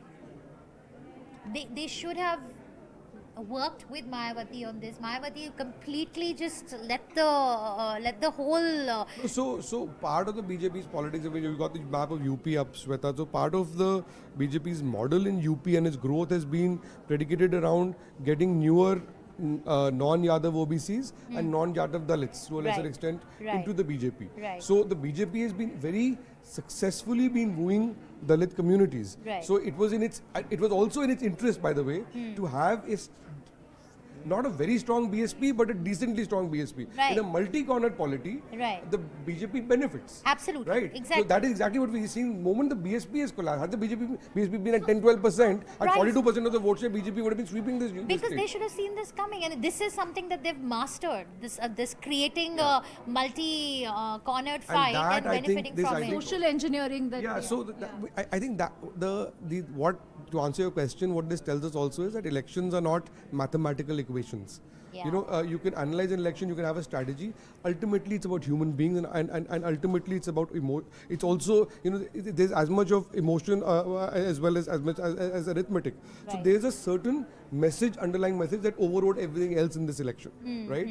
And also, I think nobody should ever question EVMs after this result. That's right. That's right. And no one should also, statement and I think the Prime Minister said in an interview, Aman's right here, in an interview to Aman that, you know, I think he said, I really wish I had a strong opposition in India. I said the one thing that I miss in my last 10 years is a strong, well-read, informed opposition, and a strong opposition is a very good thing in democracy and can give some constructive suggestions. Well, be careful what you wish for. So he probably manifested that. We still have Mr. Sunil Alag waiting by. Yes, Nalin, go ahead, make your point. I think we should look at some of the filters in UP and see what's happening there. Let's look at, we have the Muslim votes. Let's take a look at the Muslim votes, in fact. The Muslim constituencies. You will see there has been a decline here of BJP seats. Yeah. Yeah, -10. Massive. So the interesting part of the map is that in Muslim seats, the BJP used to win more because of counter polarization. It's not because Muslims voted for the BJP. The fact that the BJP has lost many more seats this time and India has gained is saying that actually what it's telling you is that the Muslim vote remained where it was. But the counter mobilized Hindu vote got split much more. That's why you had decline of... And the fact that the BJP is trailing in Faizabad, which has Ayodhya, 6 months after the Ram Mandir Pran Pratishtha, I mean, that just tells you that perhaps that wasn't such a big issue. People were more worried about jobs, about price rise, Let's just go across to Mr. Alag. Remember, Faizabad has a considerable Muslim population again. So it is, if we call it Ayodhya, but the seat name is Faizabad, it is a considerable Muslim population. I think Faizabad and Amethi. These are two shockers for the BJP, you know, to lose these two seats, because Amethi was seen as a walkover, Nalin, after Rahul did not contest. So Smriti Irani losing Amethi, and she's trailing almost by 50,000 votes right now, and she was winning by 50,000 the last time against Rahul Gandhi. Something has seriously gone wrong for them in Amethi as well. There you go, Amethi, where? By the way, Faizabad, even in assembly election, was always can't take a takkar, because it precisely was the reason you pointed out. It's never been a walkover for the BJP. Yeah, that's right. That's right. Let's just go across to Mr. Sunil Alag also, who's standing by. Mr. Alag, do you think there has to be, I mean, this might just brought the BJP into going back to the drawing board, and they might have to soften their hardcore Hindutva ideology. I think, is that what we see playing out right now, considering the BJP is losing seats in its core Hindi heartland bastion? Mr. Alag. Yeah, you know, I think it's going to be very much a change in strategy for BJP. But losing, see, they've gained in the south, where not in terms of seats, but even in terms of seats where they've won. NDA's won 2 in Kerala, one seat in Tamil Nadu, but they never expected more than 3 seats or 2 seats in the south, but they expected their vote share to go up. And it's gone into double digits now, as somebody pointed out. So in the south, they've gained. There's no question about it. In the northeast, they've gained. It's the Hindi heartland in UP and West Bengal, which has made a big difference to them because that was expected. But now very quickly they'll have to change their strategies in terms of getting into the state elections now. I don't think Maharashtra will be the same in terms of strategy right now for the BJP because they've gone a lot into creating between Uddhav Thackeray and the Shinde group in this, and whether it's sympathy vote or not, but it's the efficiency of the NCP, whether it's Uddhav Thackeray. So in Maharashtra, they will, Madhya Pradesh, they've got, UP, they've lost a lot, and therefore they will have to change their strategy completely in UP, if you ask me. And once that changes, because if BJP ends up getting 272 seats, which is the max that they are looking for at the moment, they won about 240 or 240 odd seats already. But in terms of leads, because 100 seats have only 5 or 10,000 votes, losing Amethi, losing Raebareli in UP, they'll have to change their strategy completely from what they've got. But I don't see Modi not becoming prime minister. And this time around, when Modi does become prime minister and him being there, even I don't think the strategy for India will change. It's just that the speed with which they were going and doing things, maybe that will change. But I don't think the direction that India has taken will change. And Modi will still be prime minister, whether one likes it or not. I mean, he will ensure that he gets a third term, whether 272, if BJP gets 272, then he won't have to rely on outside parties. But maybe they will be given positions and outside parties if he doesn't get 272. Because 300, and they've crossed the 300 mark already. And the NDA group, they've crossed the 300 mark, and 240 something is BJP. So we'll have to wait for an hour or two, and then we will see. But Mr. Modi not being prime minister is out of the question for anyone. Look, thank you so much for that. We'll of course come back to you in a few hours once we have a clearer picture. Now let's go back to Nalin. Nalin, let's just look at how some of the tribal belts have voted for the BJP. Let's take a look. There are 47 reserved seats for tribals in India. Yeah. The BJP won out of the 47 reserved seats. No, this is tribals 20%. Look at the reserved seats for tribals. So even here, there are 68 seats where their tribals are more than 20%. Yeah. There are reserved. There also BJP is down by 8. Out of the 47 reserved seats for tribals, let's switch the filter to the SG reserved.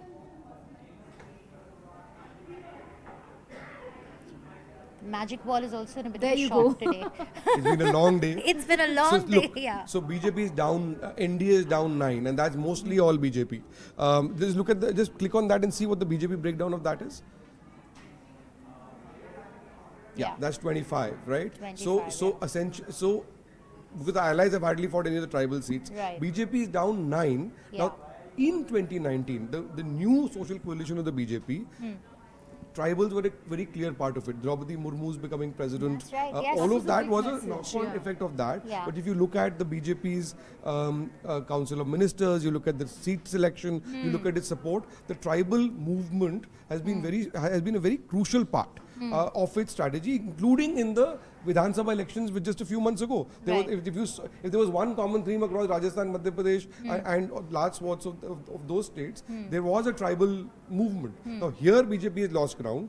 I think there's a secular shift across Dalit seats also. Look at Dalit seats now and you will find a similar number. What explains this trend in the tribal seats, Nalin? Why are they moving away from the BJP? So I think what's happening here, and I would love Aman to comment on this, that Aman, my sense of what's happening is that first let's look at the Dalit number and then I'll make a point on this.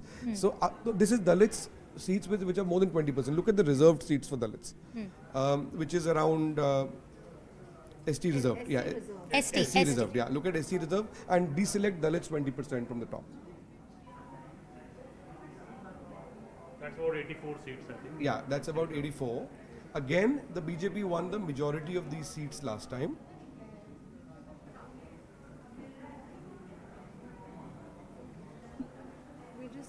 that We filter also for have you, Sanjal Nalin. One Shastri second. who's joined us. So I'll Yeah. make the point. Yeah. See, Yeah. the number, while this magic wall starts behaving itself again, the fact of the matter is, we have seen 9 to 10 seats losses in the tribal seats. You'll see a similar kind of proportion in the Dalit seats.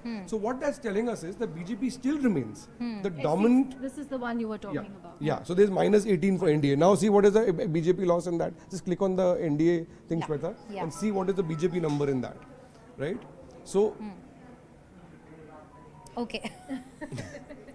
all right, let's give the magic wall a break. And also, All Nalin, I think also to do with the fact that this whole Congress campaign that Okay, Congress has crossed the 100-seat mark. Congress Shweta, crossed 100. interesting. This whole campaign by the Congress party, I think that if they get 400, they will change the constitution. When you traveled in villages, there was a point on the ground that the Dalits and both the tribals felt that this reservation may go. This reservation may be fiddled with. The BJP tried to address the issue, but I think the Congress claim on this stuck somewhere. That, why do they want 400? They want to change, and some BJP leaders made these comments that we will change the constitution. So I think this is something. That is why, Aman, as you know, the Prime Minister made specifically in rally after I think round 2 and 3, specifically spoke about the constitution, saying it's not going to be changed. The larger point I want to make is that there is a decline in both these two categories, right? But even then, the BJP remains the single largest party in these two categories, which is different from before. So you are seeing a message where Dalit voters and tribal voters are not rejecting the BJP en masse. They're not defecting entirely, but they're leaving enough for the BJP to be damaged seriously. And also send a message across ki don't mess with what's... So what this means, I mean, I think what does this mean? And this is where I would like Aman to come in, because I think what this means is that there is not a core erosion in these vote bases, but there's enough dissent and discontent, right? Which is what the number explains. Now, if you juxtapose this with rural India, you will see in the rural India also, BJP has lost something like 40 or 50 seats, right? Right. So, if you see SC vote, ST vote, and rural seats and sort of link them all together, then there is a very clear message of rural distress. There is a very clear problem with poorer communities, and there is a very clear thing around jobs. All of this comes together. So the social matrix is not of the arithmetic is not collapsed of the BJP. It's still strong, but it's got enough dents But it's in it about because the of economy. discontent. The fact is that the BJP did make some very audacious moves. Demonetization, implementation of GST, which really unnerved a lot of MSMEs. It was additional compliances for them. Then we had COVID, 2 years of COVID. So somewhere I think there was a sense that, and then for inflation management, they banned the exports of rice and several varieties of rice and onions and tomatoes. That has hurt the farmer community in Maharashtra, in UP. So all these factors seem to be playing out. I think we should also look at, these factors were always there. What happened in previous elections was that the BJP sort of election machinery was smart enough it was smarter than the opposition. This time the opposition, I think, has outsmarted the BJP in key states.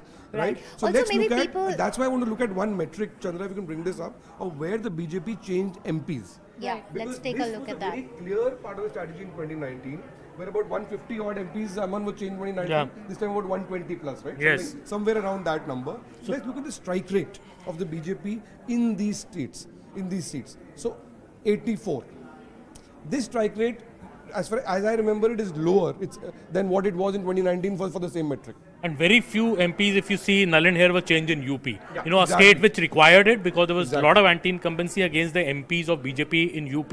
BJP did not fiddle much with UP. I think only about 8 or 9 MPs were changed. 55 were repeated. 50 to 55 were repeated. And I think the sense in the Lucknow BJP or this Chief Minister's office was about 20 more should have been changed. That is one of the tussles which, was spoken in the hushed corridors during the elections, that there was the CM and maybe the central leadership were not on the same page when it came to candidates. CM wanted some different candidates, the center wanted some different candidates, center obviously prevailed, and this has led to lack of cohesion on the ground, and that is why we are seeing, especially in East UP, the heavy losses that BJP has suffered in East UP, the bastion, I would say, of Yogi Adityanath, Gorakhpur to Varanasi, is because of that reason, that the cohesion, which was spoken in hushed tones so far, but now I think it's been spoken.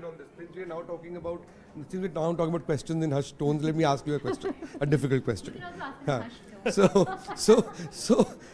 See, one of the things that Kejriwal said was about Amit Shah, and the second claim was about that Amit Shah would become Prime Minister, and you're actually voting for him and not the Prime Minister. And the second was that Yogi would be removed in 2-3 months.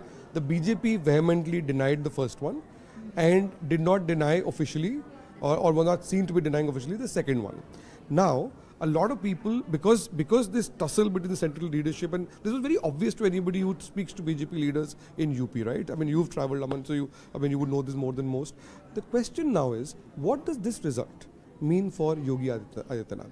Well, see, Nalin, I think Yogi Adityanath is a popular chief minister in UP. You know, this whole bulldozer politics, this eradicating corruption, I think, and it's been 7.5 years of this model in UP. It has certain fan base in UP.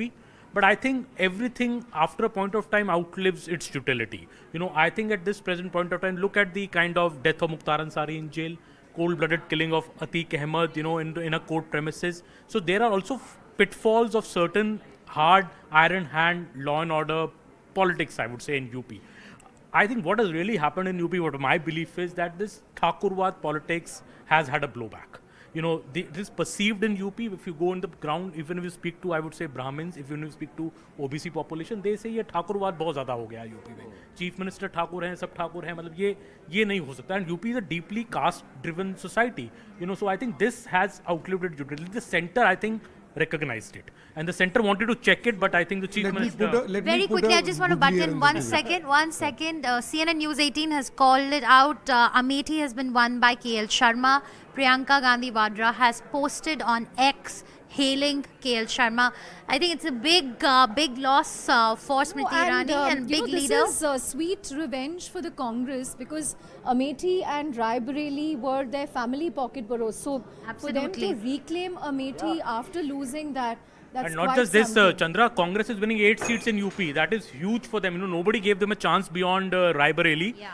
Winning Amethi, you know, Congress was very clear they did not want to put Rahul Gandhi there because they didn't want a Rahul Gandhi versus Smriti fight. They said we'll send our lieutenant. Their narrative also worked, right? Because the BJP supporters' narrative was कि Rahul Gandhi भाग गए, Congress भाग गया.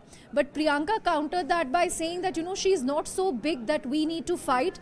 KL Sharma is more than enough. And when I went to the ground in Amethi, this was pre the announcement of Rahul. So, you know, there was also this feeling in Amethi on the ground amongst people कि हमारा VIP status चला गया. Since Rahul lost from there, you know, the importance of our constituency has gone down. Some people were even apologetic कि भैया को हरा दिया. भैया को नहीं हराना चाहिए था. So there was this feeling, and that time I remember reading a story that if Rahul contested from there, it would be a tough fight. But Congress, I think, outsmarted them by not putting Rahul there. Sorry. Just one follow-up question, Aman. So if Rahul Gandhi is winning from, you know, Raebareli and Wayanad,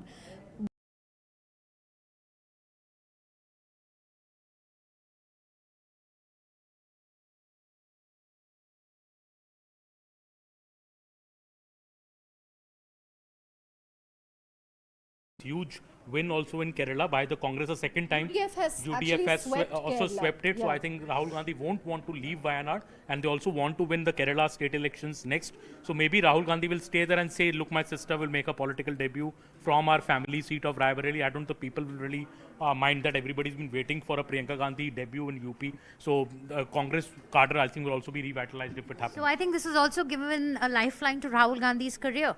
Because the whole talk was, absolutely. So Congress has crossed 100 Congress is huge, which is massive. Before today, after the exit polls, people had been saying, 70, 75 seats, 80 is a great result for the Congress. Right. 100 is a phenomenal result. That's a moment. That's breaking news coming in. Congress crosses 100 seats. The thing I want to mention here is, and this goes to what I think something that Aman mentioned about 8 seats in UP.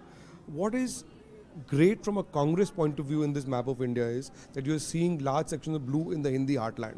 Yeah. You are never going to see a Congress revival without the Congress reviving in the Hindi heartland. And in UP, 8 seats is near to the number of 12, I think, which it had during at least one of the UPA 2009 elections. 21. Right. Let's in fact pull up the Hindi heartland seats, Nalin. So, if you are seeing a Congress which is resurgent in Rajasthan, in Haryana, in UP. So this is a great result for the Congress, and it also, I think, for the first time, gives Rahul Gandhi bragging rights at the national level. It's giving He's him won independence state of level life. contests in the past. Yes. He gave BJP a strong run for his money in Gujarat in 2012, where the Congress came close, but it was a bridge too far. Yeah. This time the vote share has gone up by 6-7%. The Congress vote share now is roughly about 2-3% short of what it was during UPA 1 and UPA 2. Alan, do you think the Congress leaders were expecting this? Because I had spoken to a few and I don't think they were also expecting these numbers. Well, Rahul Gandhi did say 295. He did say that. He did say that. People said it was a play on Sidhu Moosewala's. But one other filter that I want to pull up, Nalin and Aman, is Hindi heartland BJP versus Congress direct fights, right? So if you go to 2019, BJP to Congress, the ratio was 98-4. Look at what has happened in 5 years. That ratio has gone up, where we have BJP 83 and Congress 21. So they've really managed to eat into the Hindi heartland. And that's really the difference between a BJP majority and a BJP being short of majority on its own. This and a couple of and Maharashtra primarily. Let's look at Rajasthan. We've not spoken about Rajasthan at all, actually. Let's. One interesting thing about Rajasthan is that the candidates closer to Sachin Pilot have won. So in Dausa, in Tonk, in Jhunjhunu, rally the Gurjar community. in Sikar. I remember traveling with Sachin Pilot one day on his chopper, and we went to 4 seats: Sikar, Jhunjhunu, Tonk, and Dausa. All 4 the Congress has won. So Sachin Pilot campaigned for these candidates. They were his candidates. He had told me, I have proposed their names, I have got them tickets. And Ashok Gehlot's son has lost again from Jalore. So I think it's a change in Rajasthan generational politics. And I think this may be the end of Ashok Gehlot's politics. He's anyways unwell. His son has lost the second time a Lok Sabha seat, first from Jodhpur, now from Jalore, while Sachin Pilot's 4-5 candidates have won. So I think Pilot now has the right to tell the Congress leadership that, I need to be projected as the next There you chief go. minister. Jalore, where Vaibhav Gehlot is contesting. So he's lost, you're saying, for the second time. Aman, let me ask you a question. Sharad Pawar, meanwhile, has dialed Nitish Kumar.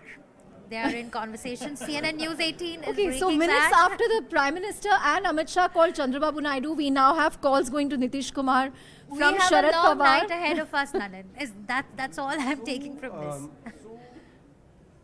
I have a question for you, Aman, that you talked, I think, about the internal issues within Congress and about what the Sachin Pilot, people close to him, what that means. There are also implications similarly, I think, for the internal politics of the BJP after the result. How do you see that unfolding? Because there have been issues in this campaign. And this is the first time this BJP under Narendra Modi is facing a reverse at a national level. Right. So and you know that, as you know, that the BJP presidency is up for change. So what implication does this have for that equation? Well, I think the biggest challenge for the BJP right now, I think I was discussing with Bodhi earlier, that Narendra Modi has never really run a coalition government. He's run always single party, strong majority government, be it at the Gujarat CM or be it in the center since 2014. This is new territory for him. If the BJP is indeed stopping at 240, 250 around, and they need 30-35 seats to cross the majority mark, and those 30 seats are coming from your 2 biggest partners, the JDU and Chandrababu Naidu, who are exactly not trustworthy partners. They have backstabbed BJP in the past, gone away, and these were the last entrants into the NDA in this election. Just 2-3 months back, they were not even part of the NDA. So I think Mr. Modi faces now this big challenge of taking these allies along and run a coalition government. What happens to his big radical ideas of one nation, one election, UCC, NRC?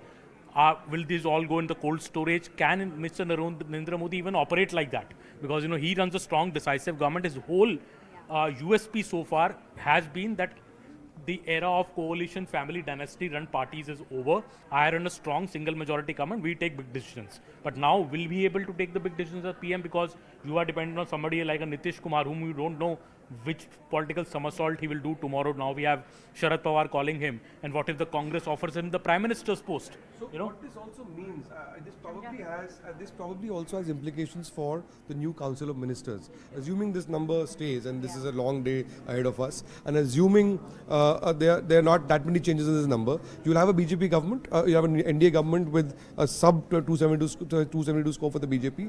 So what this also means, I think, is that you will see a return of a lot of traditional politicians into the BJP. So, you know, in a lot of places, apparatchiks replaced many of those. Right. So, in the Council of Ministers, there was a lot of talk about more technocrats being brought in. Right. You know, a lot of those, because now you might see the need for more politically active people again. Right. Aman, what is your sense? I think so, and I think the allies will also want their pound of flesh. So we could see Chandrababu Naidu, Nitish Kumar, Eknath Shinde for that matter, you know, seek cabinet portfolios. Eknath Shinde has won 5 seats. Chirag Paswan has got 5 seats. So all these people become very. has won 2 seats. RLD has got 2 seats. Jayant Chaudhary would want to, you know, want to be a minister for himself or one of his So party in people.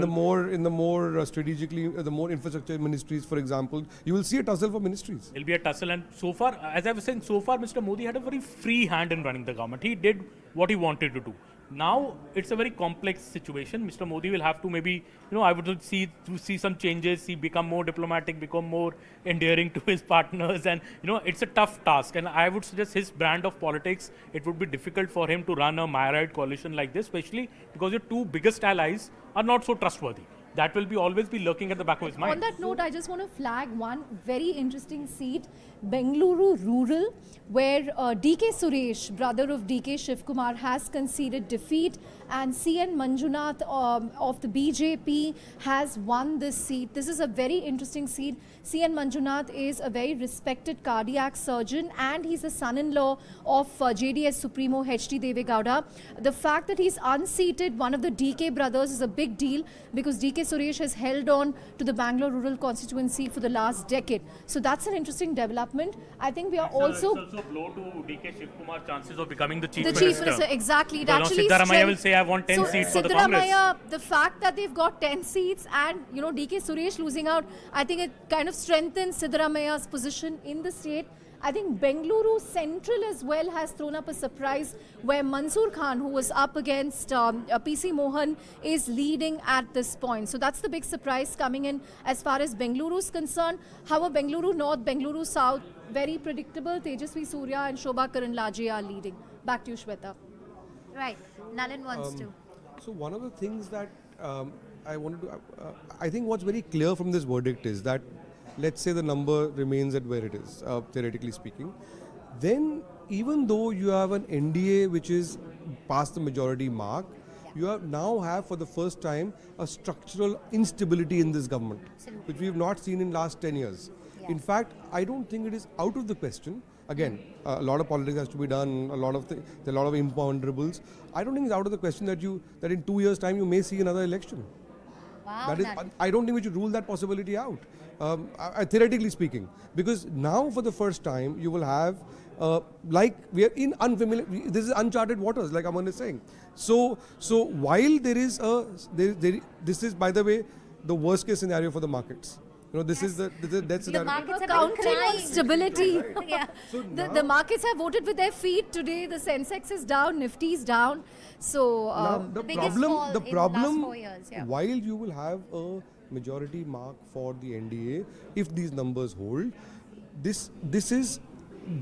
you will require compromises and adjustments which are very contrary to the public persona of Mr. Modi's politics. So which brings a certain strain of instability in and also you have a very strong opposition, and essentially you have a split in India, right? You see the vote shares, right. BJP is around 41% or 39% nationally. Right. Opposition together so now you have two real split parts in India, right? So Split, yeah. You just see saffron in the middle, and then you go down south towards the western part. Also, it's a complete gains of the regional It's a very colourful parties. map now. Yeah, look at the gains the regional parties have managed to make. It's truly going to be a very vibrant opposition, a very noisy democracy. I think this has 3 implications. First is the contentious, the ideological positioning of the BJP on the Uniform Civil Code. This requires much more caution. You may not see that now. The one nation, one election. Right. And also on delimitation. The debate on delimitation will now be much more vociferous. Absolutely. Because now you have many stronger regional parties.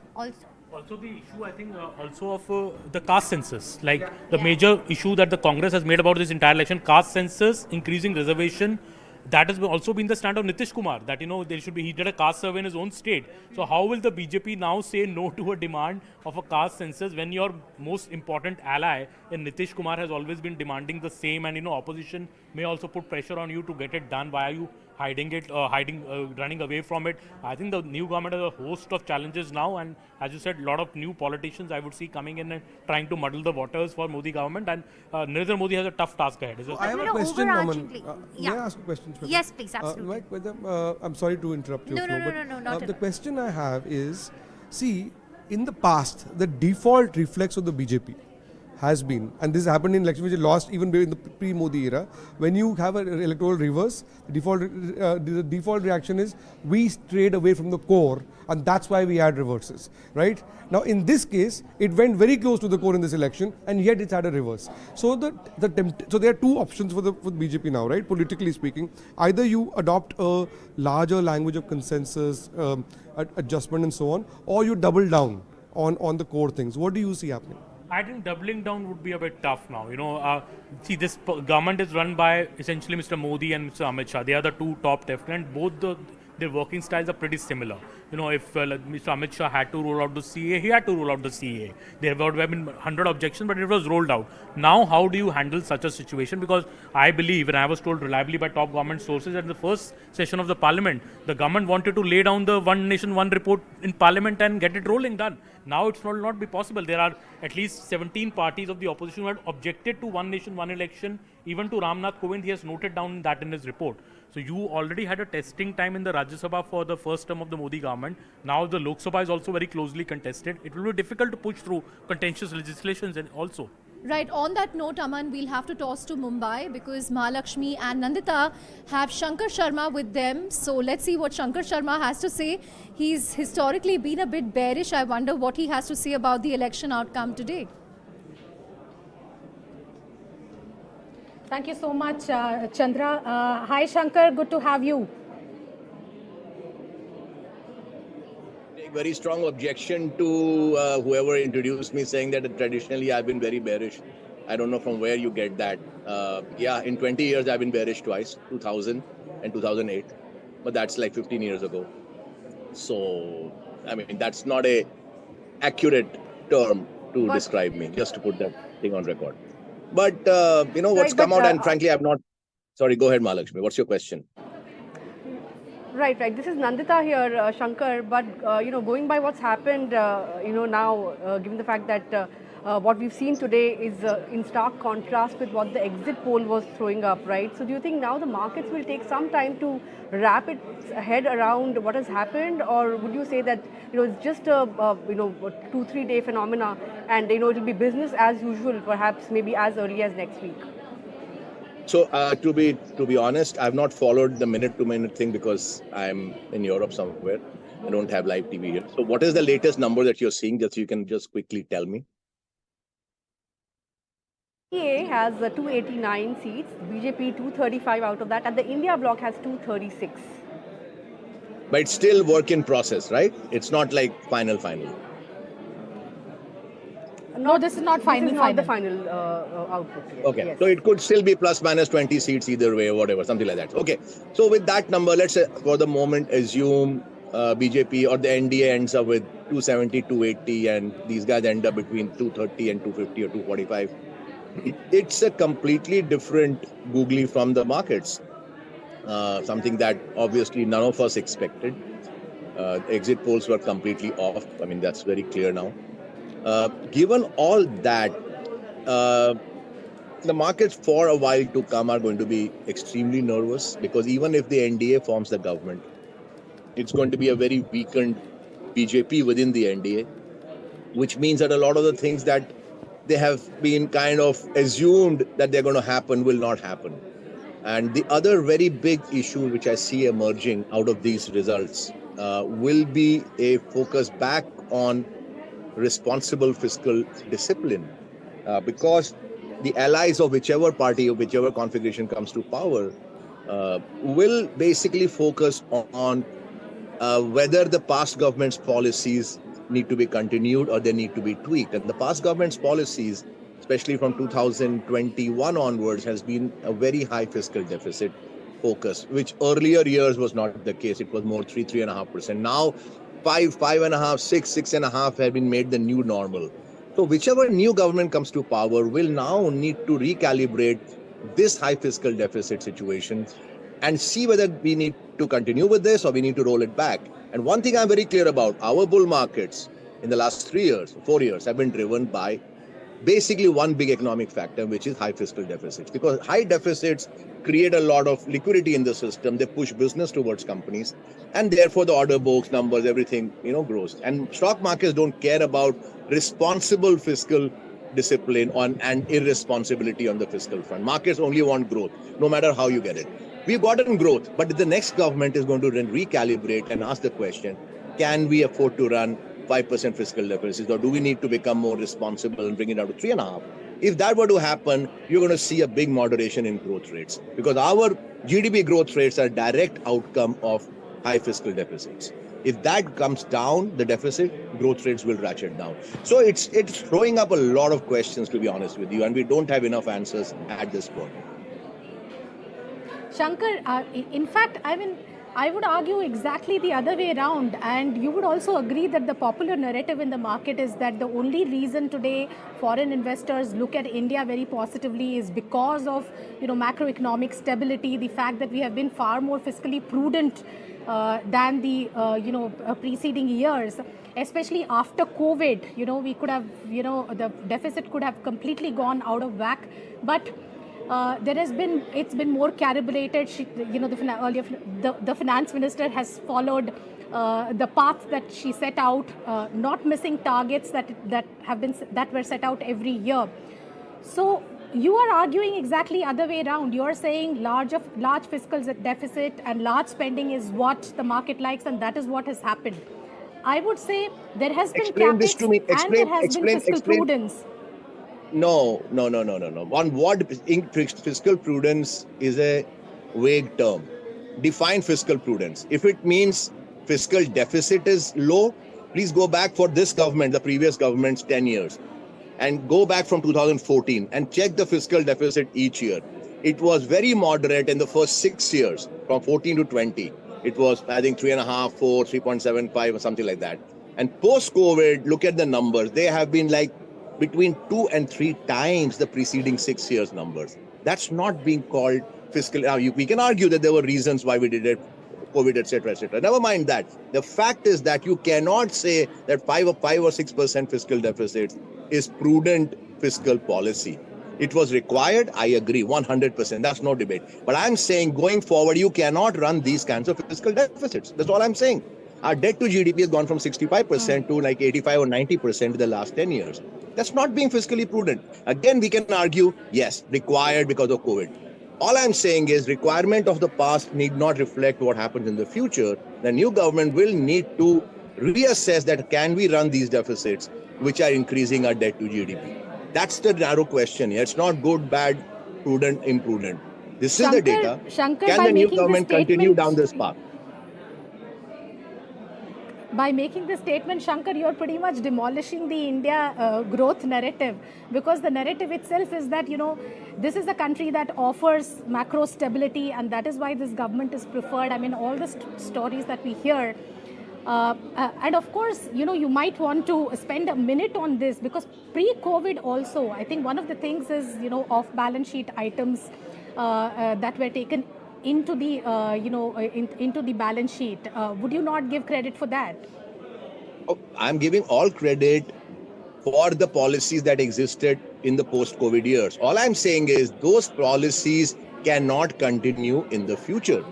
And I am only saying this, again, I'm a data-driven person, not opinion or literature-driven person. Look at the data. Look at our GDP growth rates from 2014 till 2020. Do you recall what the numbers were? I will tell you. The last data print was 2019-20's GDP growth came in under 4%. Under 4%, 3.9% to be precise. Yes. Why was the same government? It was the same government in power. Why were we running at 3.9% 1 year prior to COVID? Do you have an explanation for that? I'll tell you why. Because the fiscal deficits were very tight. You see the point I'm making? I'm not going into personality-based analysis. I'm going by database analysis. The same set of people were giving us 3.9% GDP growth 1 year prior to the COVID year. Why? Because there were not enough, you could not expand the fiscal deficit. COVID gave us the reason to expand the fiscal deficit. Fiscal deficit expanded, GDP growth expanded. Now fiscal deficit has to come down. That is a given. This government has said it. Nirmala Sitharaman ji has said it. Whoever comes to power and the next finance minister will have to follow down that path. Once that happens, will our GDP growth, which has been driven by the steroid of fiscal deficit, remain at these levels? That's my narrow question here. My sense is we will see a moderation in GDP growth rates, for sure, because this fiscal deficit will be moderated too. Both are directly a cause and effect. That's all. It's not correlated. It's causal in relationship. So that's all I'm saying. Forget about fiscal prudence and what foreigners look at India for. India has always been a shining star in the world of equity markets after the US. 35-year return, they tell you that India is the number 2 best performing market in the world after the US in dollar terms over 35 years. So if foreigners have always loved India, I don't think we have had any sustained period of outflows from foreigners. It's not that suddenly they've discovered India. From 93 onwards, they've loved India year after year after year. So nothing has changed in a foreigner's point of view. All I'm saying is, going forward, will the equity market's performance remain what they were?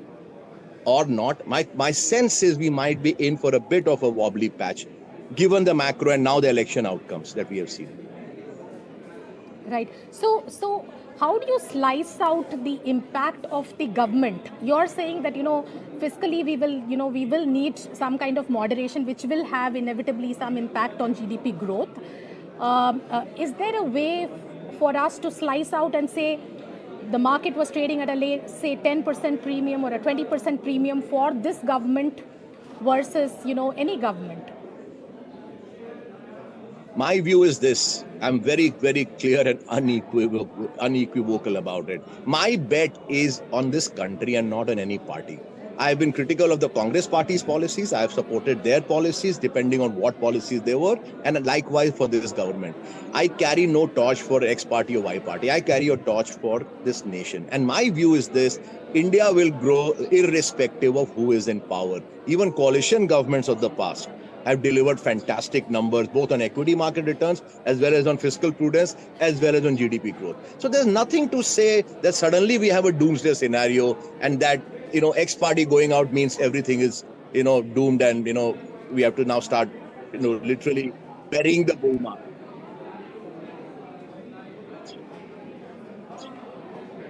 Volume is gone.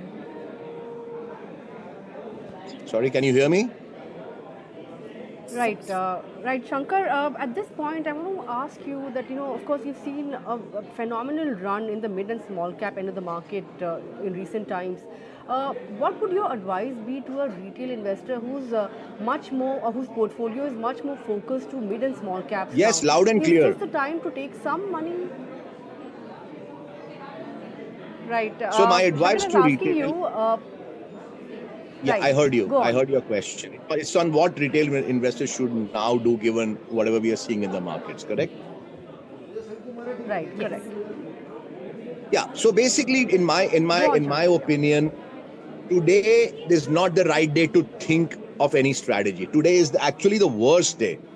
And if you take my advice, take a bit of holiday. And I've said this before in my tweets that, markets are supposed to give us earnings to take off the table once in a while and go and spend it on things you really like to do, like, go on a holiday or whatever. Today, don't be in the market watching the screen. Stay away for the next 2-3 days. This market does not have enough answers for even me. I've been around a long time. So forget about the average Mr. Joe on the street. You're not going to get answers today, but the answers will come. You have to give the market some time to start producing answers. Those answers, in my view, will be very simply that the bull market in India has been focused only on small caps, to some extent mid caps, and the large caps have been, kind of very patchy. I don't see that situation changing, irrespective of which government, which party, what formations come to power. There will be a period of wobbliness around. In fact, I don't see that as a problem. If anything, you should welcome that as an opportunity. And I see a very bright future continuing for small caps, barring this, sort of earthquake or mini earthquake for today and for the next few days to come. I still remain very optimistic on that end of the market. So, Shankar, I know your hunting ground is small caps. You've talked about this many times in the past. Now, usually when the sentiment changes and, big events like this happen, small caps do tend to bear the brunt because they're smaller, the floats are smaller, they're overstretched sometimes just because the floats are smaller, etc. Do you see in the course of, next month or next couple of months, do you see if the market sentiment kind of turns negative, they will bear the brunt of it? For sure, 100%. Or fundamentally, do you still see... Mahalakshmi, my favorite quote, which is my quote, my created quote, is that what gives you maximum pleasure gives you maximum pain. So, these stocks have given us maximum pleasure last 2-3 years. They will give us maximum pain for the next few weeks, for sure. But that said, if you have reasonable visibility in many parts of your portfolio, a 20%, 30% fall is the maximum you should see in an unleveraged company. And if that were to happen, I think, and if you were sitting on some dry powder, if you were, I'm not sure many people are or are not, I think you go back into the same names with good numbers, good visibility out there, but they're 30% cheaper. I am very clear, Mahalakshmi, that small caps are the future of equity markets in India. The large caps are too big for the size of the economy. Look at bank numbers. I mean, they are insane compared to the overall GDP size of the company, the country. So large caps are not the place. Small caps are the place, but they will give you a lot of pain once in a while. This is that time. Right through it, you will still come out looking very good at the end of this tunnel.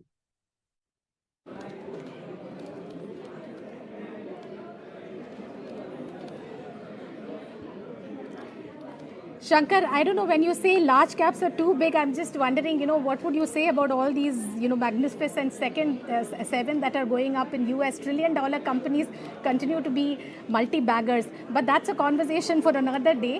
One last question on FII sentiment.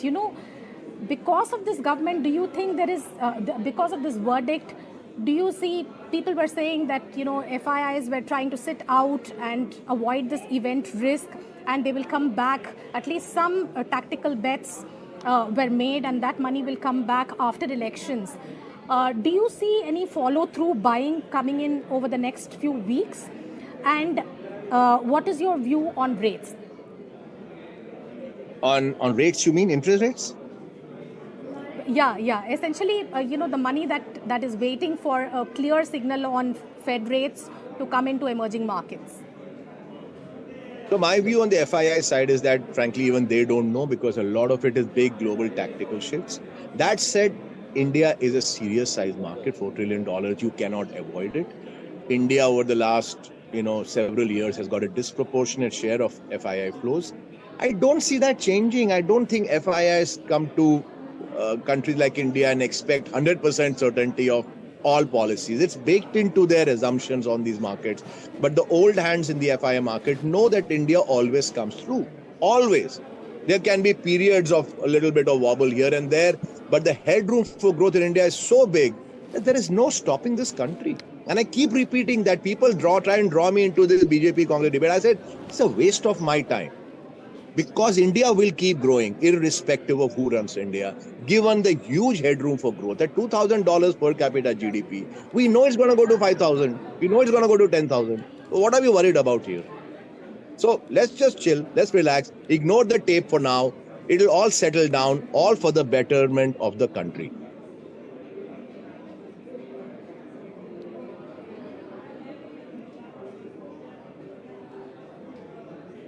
All right. Thank you so much, Shankar, for joining in. Thank you so much.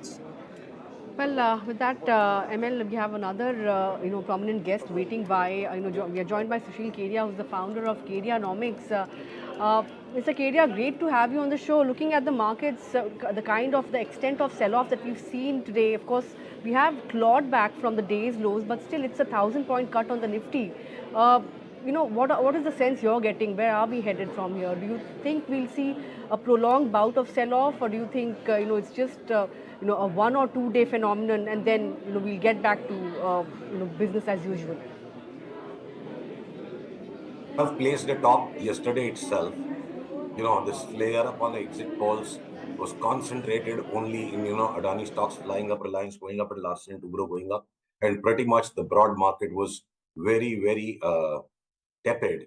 And with today's gap down, as with the first hour of counting, and this large down candle, so both Nifty, Bank Nifty have placed a trading top for sure. On Bank Nifty, as we discussed earlier with you, ML, event as huge as an election, to really predict that we will get a coalition government was not easy. But irrespective of whatever government comes, there's too much froth in the banks, and particularly the PSU banks. So the 15% badgering of the PSU bank index, any rebound will be a sell on it. The bank index itself looks like has placed a long-term top. But on Nifty, the trading range between 21,000 to 23,000 can keep on oscillating for a while. And we are glad we took safer bets into this election of getting really in FMCGs and small ITs, and those have held the day well. So I think, it is the safety sectors where earnings visibility will be easy. Funds cannot hold too much cash. So whatever rebalancing will happen, these sectors will gain. And I think the market will move towards them. Time for financials is done. Time for PSU is done. Defense and all of these railway thematic stops, they have really made a long-term top. Usually, from your experience, please tell us when in 2008, in 2000 market crashes, we've seen index go down 5%, 10% on a single day. In fact, more than that. After these sharp sell-offs, of course, yesterday we had a 3% up move. So today, I don't know how to look at it. Should we be looking at the number, or we should just strip off yesterday's gains and say that, okay, from Friday onwards, it's not looking that bad. But after these sell-offs, usually, how does the market really respond in the next few days? Or, if you look out about a month, what is the sense that you get? See, in general, even without such a huge event as the election, a very large single day fall cleans out all the short-term weak leveraged bulls. So that sets off the market for a rally. And then post-election, only when Vajpayee ji did not return back to power did the market sell off for 3 days in a row, going down about 10%. We have done that in a single day today. And even after Vajpayee ji's government got voted out and a coalition government only really came in, those prices never came back. So it is the nature of markets that, once we are done with the business of choosing governments, markets return back to the core elements, which is the merits of the India story, the merits of corporate performance and sectoral shifts. So history is not on the side of somebody wanting to take a sustainable bearish bet across the whole market. There will be sectoral shifts. And see, if today I'm unable to share my charts, I think PCR forgot to connect my chart. Or perhaps we can still do it.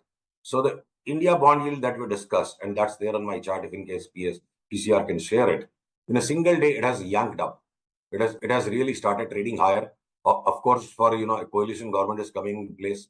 So if indeed, the next 1.5 years see a kind of ricocheting up of our yields, and inflationary pressures come up. So with or without that, whatever the story unfolds, the charts of the banks, and particularly the PSU banks, is one place where I'm going to have a thematic round of constantly shorting them on every rebound. Even a telecom stock like Bharti that was floating in the sky for no reasons, I think will give me a 30% downside. So any rebounds in that I'll do. So market texture will change. To dismiss the stock market overall will not be wise. There will be new sectors and new bets on the long side. And some of the older bets that were a no-brainer are now going to be a no-brainer on the short side. So polarities will shift, sectors will shift, stocks will shift. There will be opportunities both on the long and short side. Last week after the exit polls, when we spoke, you were, even at that time, without this verdict, you were quite bullish, but you were saying that the sector rotation will be at play. And you were saying all these momentum stocks that have gone up, you would definitely at some point be bearish and shifting focus to FMCG, IT and other pockets that have not done well. Now, I guess it was a no-brainer, ML. If this government would have got a strong mandate, everything would have gone up, so even IT and FMCG would have gone up. And because they had not performed so far, and relative valuation indices would have made them attractive. And now with this fragile mandate, the place to hide is IT and FMCG. So with or without a strong government coming in, the charts were already telling that all the glamorous stocks were already done. And now that, the glamorous stocks have suddenly the floor taken out from under them, they are falling far sharper than we had anticipated.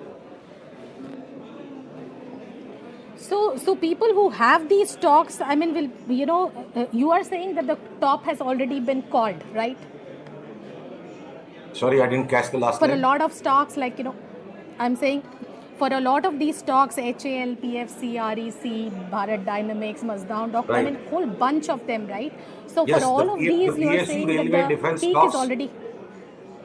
The PSU railway defense stocks had become too fashionable to the point that the Panwala had bought them.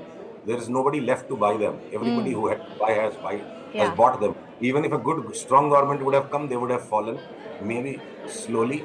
Now they have fallen very fast. So every rally or any rebound that comes in the market, I think one should just get out of them. Right. And please. So where are you spotting opportunities other than the sectors that you mentioned? I remember last time you had called out media as well.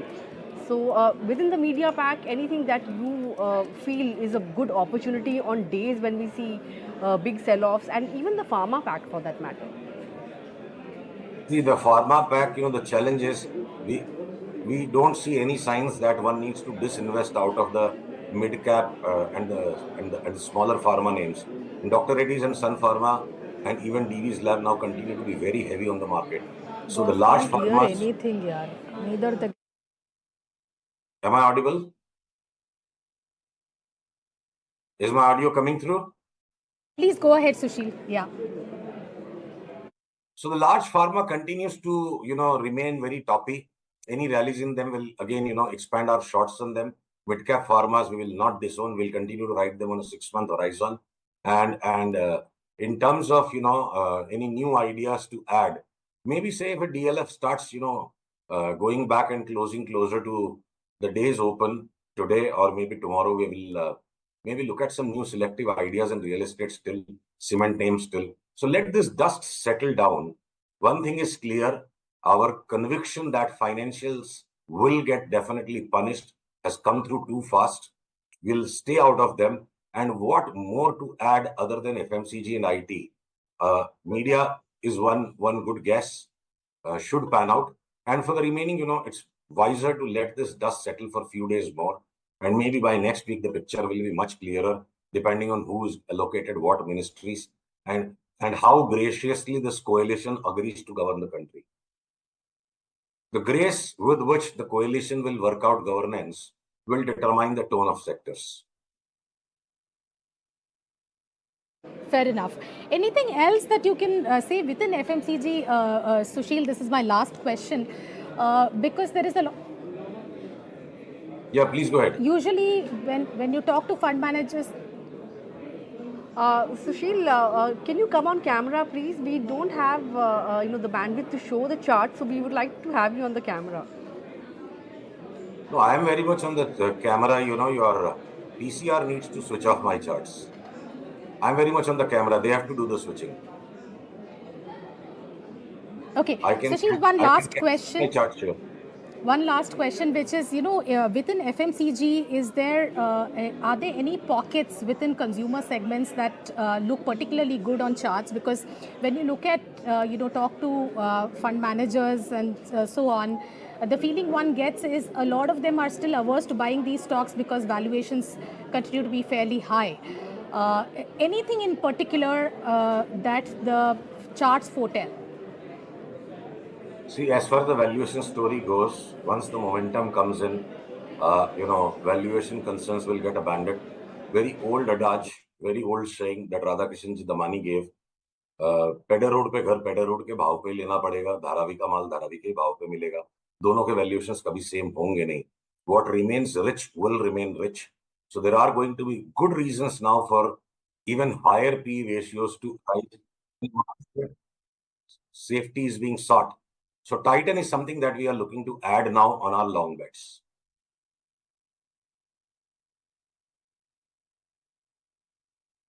To go because you had to go at 3. Thank you so much, Sushil. We'll connect again sometime soon. Okay. Well, I think we also have Nilesh Shah of Envision who's waiting by. Nilesh, good to have you on the show. We've spoken to a battery of market experts since morning, and most of them are of the view that today is not a good day to be in the market. Would you concur? Looking at a 1500 point fall on the Nifty as of now, although we did see an almost 2000 point fall in intraday trade, but would you concur with them? Well, there's clearly turbulence. There's clearly. Well, if you were at the short end, then it would have been a great day. But I guess the majority of the market was not at the short end.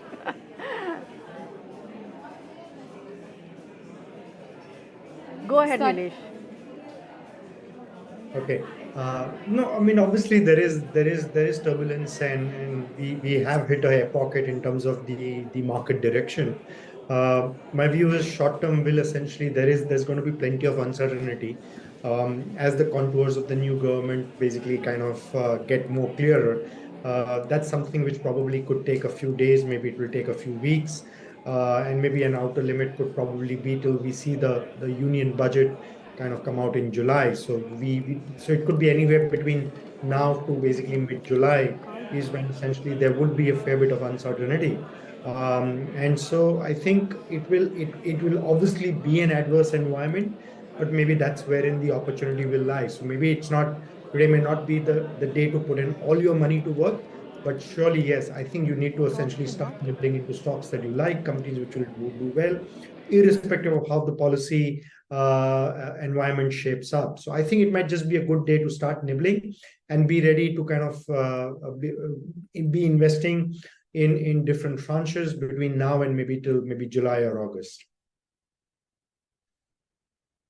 But going forward, Nilesh, would you expect positive returns for the year? Because this has been quite a jolt, because exit polls were suggesting something which was starkly opposite to what's happening right now, right? So can investors expect positive returns, or do you think it would take some more time and perhaps we could see some bit of prolonged sell-off in the market going forward? So, well, it depends on what you look at the year. Is it the calendar year end, or is it essentially the financial year? I think the financial year we've just begun. And so to that extent, there's still kind of another maybe 9 to 10 months to go. And therefore, it's quite possible. I don't see, the earnings on an aggregate basis to kind of fall below the mid-teens at least. And if that be the case, it's quite possible to kind of end up with a reasonably good year. It may not be as good as last year has been, but it's quite possible that we may still end up. Nilesh, sorry to cut you off.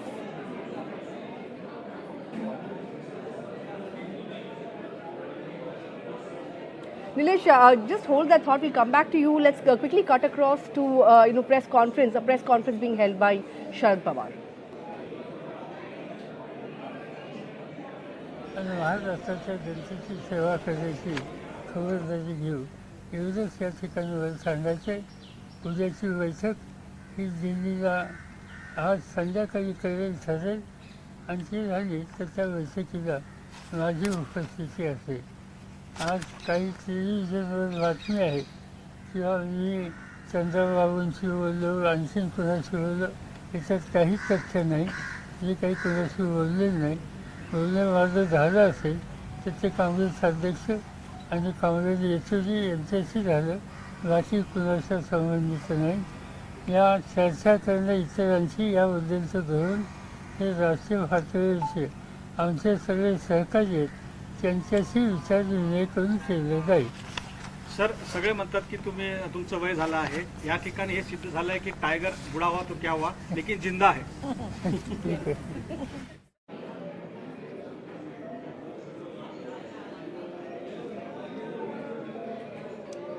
All right, Nilesh is still with us. Then Nilesh, sorry to cut you off, but looking at today's market, do you think it's an apt time to look at portfolio recalibration? Because of course we've seen a stark reaction coming in on PSU stocks, but FMCG stocks on the other hand, a stock like HUL is up somewhere around 5 to 6% in a massively weak market. Do you think this is an apt time to rotate into some of these underperformers and look at stocks like HUL, ITC at the juncture? Yeah, in the short term, clearly the FMCG sector is poised for outperformance. Clearly, that's clearly a defensive kind of a trade. That's been the conventional wisdom, and so to that extent, in this environment where we probably will be in a risk-off mode for a few days or a few weeks, it's quite possible that the FMCG sector, which has already started to kind of display outperformance, will probably have an extended period of outperformance.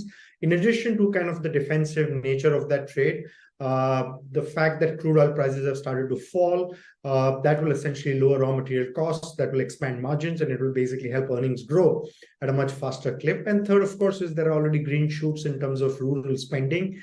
That's clearly the mainstay. That's probably the growth frontier for these consumer staples. So I think on the whole, FMCG seems to be a good place to be in, at least for the short term. Nilesh, if you were just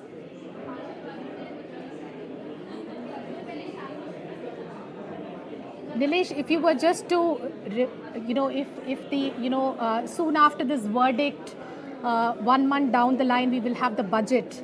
And if this government were to sort of introspect and think about how the next budget should be, anticipating that, is there anything that you can do, not today, but over the next few days?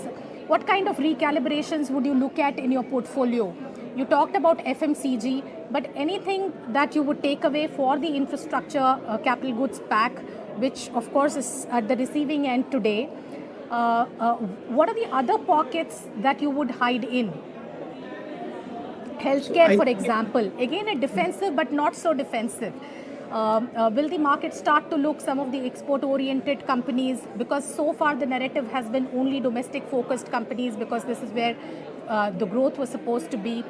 Will the market start to think about other opportunities from here on? Well, the market has been extremely broad-based. I mean, of course, there are different time zones during which some sectors outperform, some sectors underperform. But essentially, I think India has always been an extremely well-diversified, well-broad-based market. So I clearly think there is really no dearth of opportunities from a sectoral perspective. You will continue to see, investors being spoiled for choice in terms of the kind of sectors that they can look at. Apart from FMCG, I probably think there's a good chance for pharma and IT to kind of outperform, given that they probably are the most immune to any policy changes. So clearly think that these three essentially sectors will kind of be that defensive trade or the risk-off trade, or probably relatively immune to any policy changes. The second essentially is basically the long-term compounders. Within that, we clearly believe the whole premiumization story around consumer companies, around discretionary spending, that has a strong chance to kind of regain momentum. So that's one additional area. There have been a set of financials, including private sector banks, specialized credit plays, and then very niche opportunities within the overall financial kind of theme, which is essentially began to play out in India. That's something which will remain very high compounders for very, very long periods of time. So that again remains a very interesting opportunity. The area which will be most vulnerable in the short term will essentially be around energy, manufacturing, infrastructure, capital goods, and PSUs. I think in this space, probably PSUs, I think the risk of them underperforming for long periods of time, I think that risk, could come to the fore. And therefore, probably in this environment, it's best to avoid them. But the rest of the things like the power sector, the energy sector, the manufacturing sector, infrastructure sector, capital goods, capex, I think post this period of cuts in their stock prices, I think that sector will regain momentum, because I think that opportunity is for real. The growth momentum is yet significant, and we're going to see many years of growth out there. So post a price correction, I think that sector will also again look as attractive. Exactly the question I was about to ask. I mean, I'm just looking at the Nifty 50 performance right now. NTPC down 15% still. Coal India down 15%. Power Grid down 15%. ONGC 13%. SBI still 12%. So these are companies with solid businesses. I mean, there might be a speculative element in some of these stocks, but a power generation company, a fossil fuel company, these are very solid businesses. But a 15% cut in a day, how do you explain that? There is essentially the business, and then there are the prices and the valuations, right? So obviously, I totally agree with you. These are solid businesses, but they had gone up sharply in recent months, and especially in the last maybe 1 or 2 years, on the back of expectation of a very steady, solid government with a majority. And with significantly better levels of governance, more clarity on policy, and maybe more policy impetus ahead. I think with what we are seeing today in terms of the mandate, it doesn't look like that a single party is going to have a majority. And therefore, in the absence of a single party majority government and having kind of a coalition government, that additional reason or the icing on the cake for PSUs doesn't remain. And therefore, they become more vulnerable to any kind of policy changes. So I think one has to be very careful, one has to be very watchful, and have more clarity in terms of what kind of a coalition government we are going to have and what's going to be the policy priority of that coalition government. So I think till then, probably it's best left to avoid PSUs. While the businesses continue to be very good, the leadership continues to be formidable, but I think as stocks, they will remain vulnerable.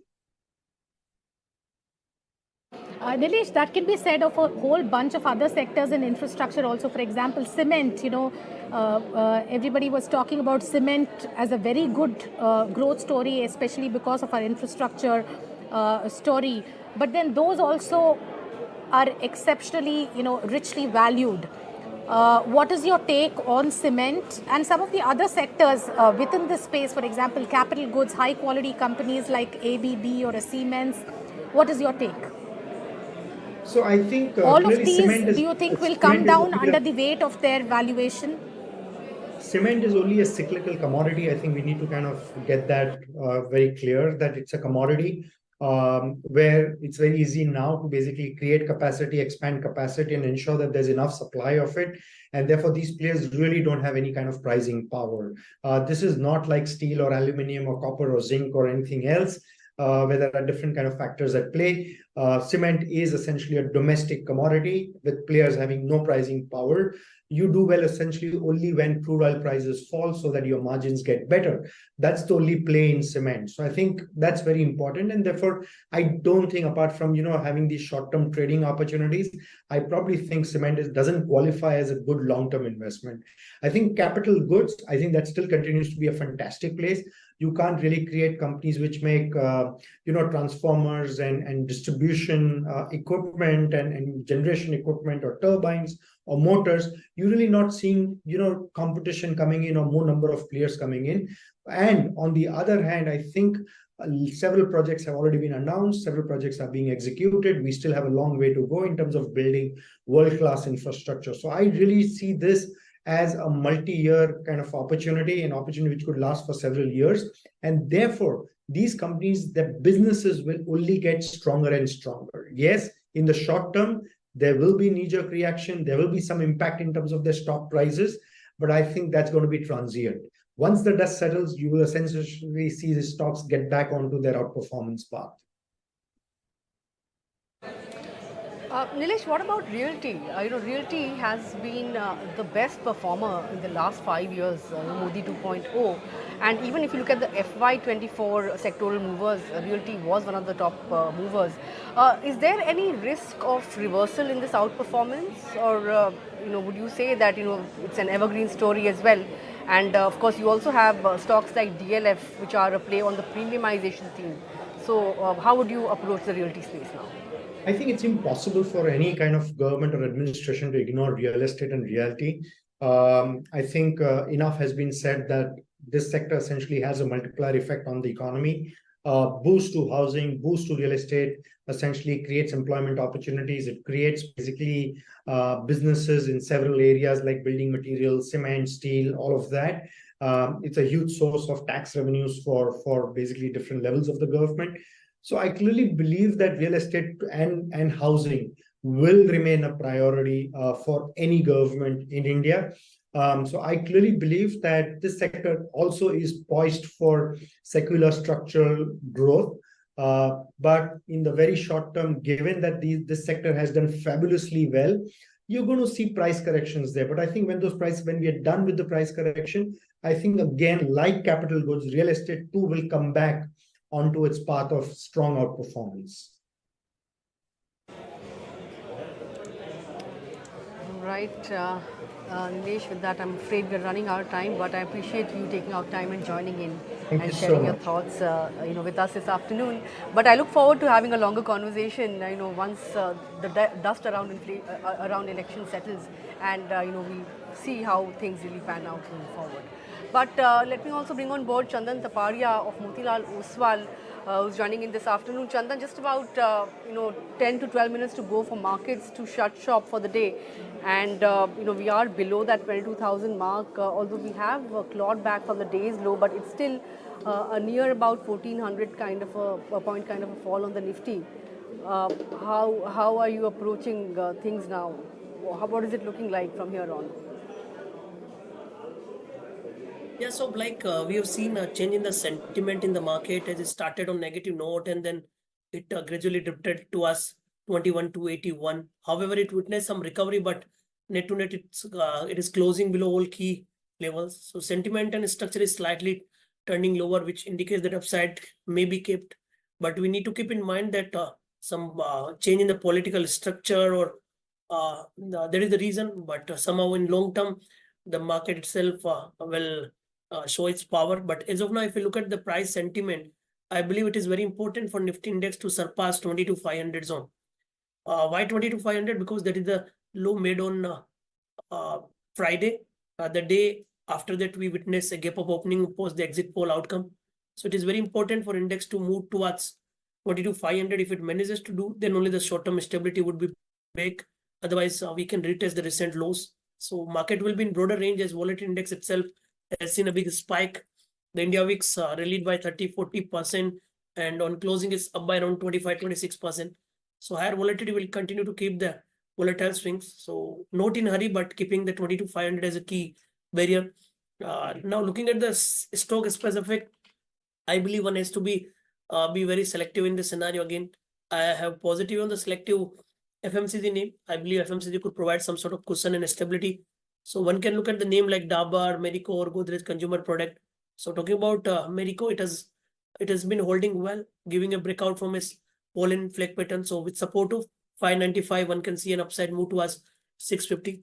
Now one can look at Hero Moto as well. We have positive on the selective auto name, and Hero Moto is one of the strongest name of late. So with support of 5180, we can see an up move towards 5600 level. So looking for two ideas from auto and FMCG with the view that some sort of low beta and stability we need to look. And already mentioned about the levels of Nifty that is likely to be in between 21,300 to 22,500 zone for next couple of days with some volatile swings in between. Chandan, what about PSU banks? After a 14-15% fall, what should one do with the likes of an SBI? Yeah, so if you look at the PSU bank, it really rallied well all the way to 8,000, but it's down by 15% for the day towards 6,800 zone. So the entire sentiment has turned because the PSU was one which really rallied well in last tenure. And now most of the PSU banks are getting it as index itself is down by around 15%. But I believe that long-term safety is there. I believe SBI could be a counter. Near 720, 731 can accumulate for an upside move to us 850. So not looking for trading, but yes, if someone is looking for 2 weeks to 4 week kind of view, then this stock can see some decent recovery from the lower levels. I'll stick with the selective name like SBI. I don't want to touch other name including PNB and all where structure has changed. So I believe some sort of volatility or profit booking may be there, but SBI may be a bargain hunting name which could provide some sort of support based buying and cushion in this market setup.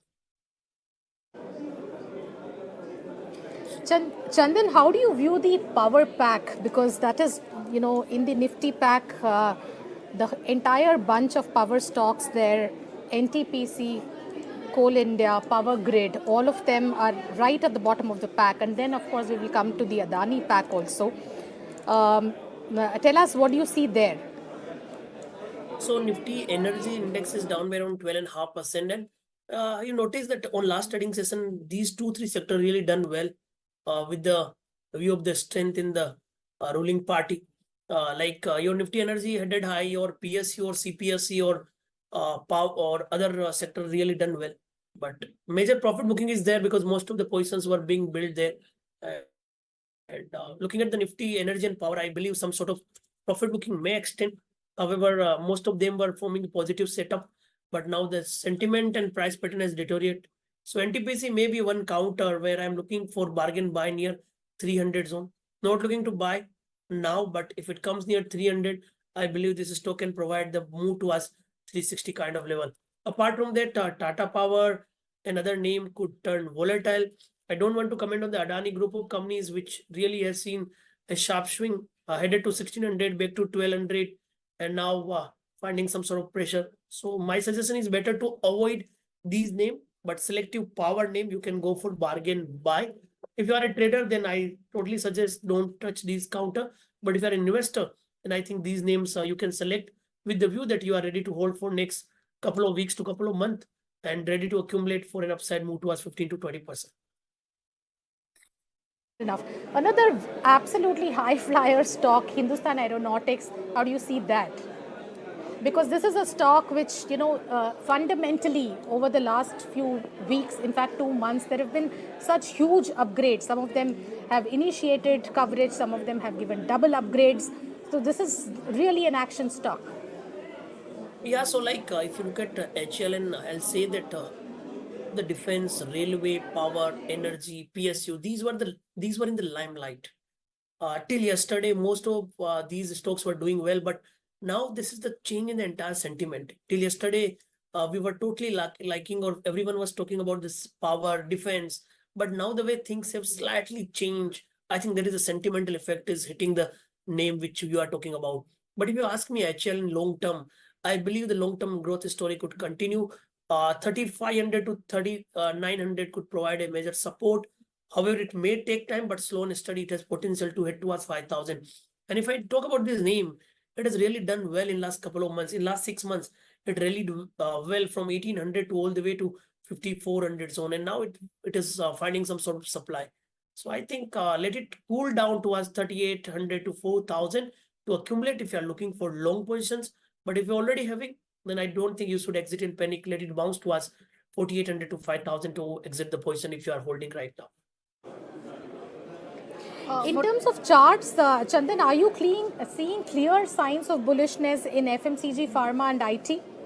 Because those seem to be the natural hiding places, at least fundamentally. They are defensive. They are not, pockets that have seen a lot of exuberance in the past few weeks. And our other experts are, of course, recommending these three as places to hide. What are the charts telling you? So if you ask about the clear chart, charts were quite positive till yesterday in all the indices and most of the sector which you discussed.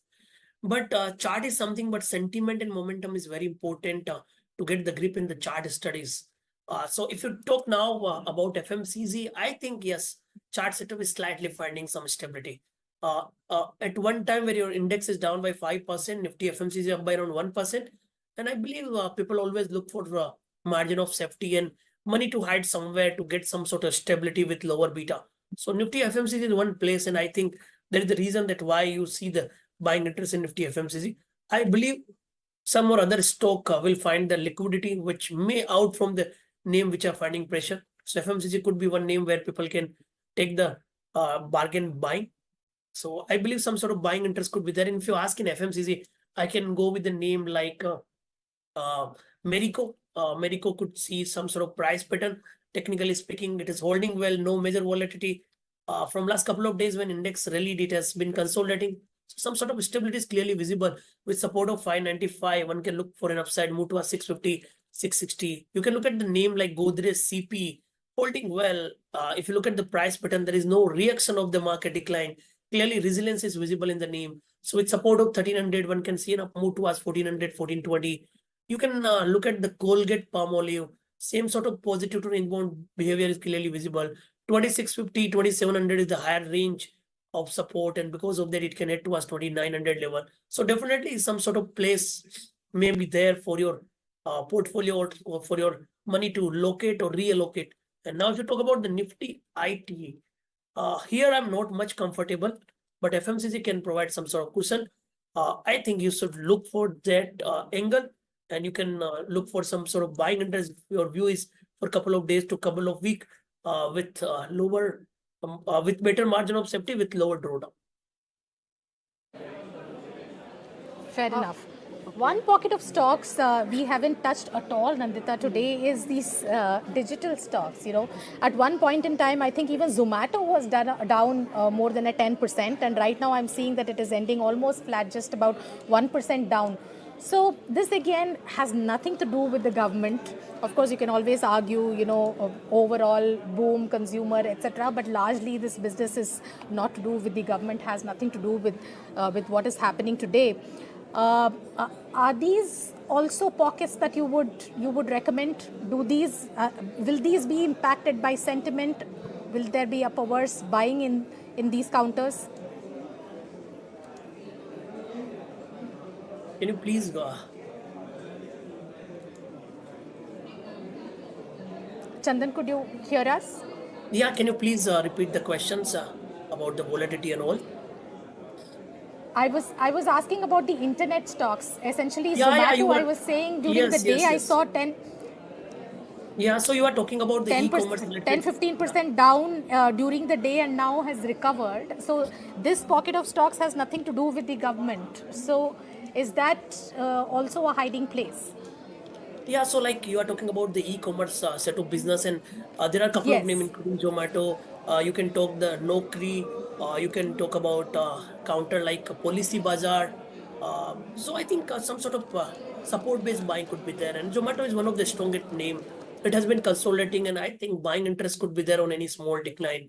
I cannot say that you should buy now, but if it comes near 150 to 160, you should accumulate with support of 125, and it can go towards 200 level. When I talk about the Policy Bazaar, here also you can find some support-based buying. 1180, 1190 is the support for 1400 level. So I think you can accumulate slow and steady move could be there in e-commerce or internet-related theme in the market. Sure.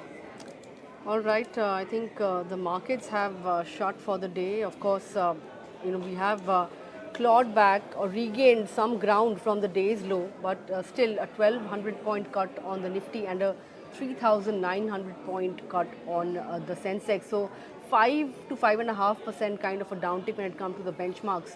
Cut is deeper across the broader end of the market. So mid-cap index is down somewhere around 8%. Look at the Nifty Bank index, lower by about 8% or thereabouts. In fact, the Nifty PSU Bank index, I think, that's something that's shed somewhere around 15%.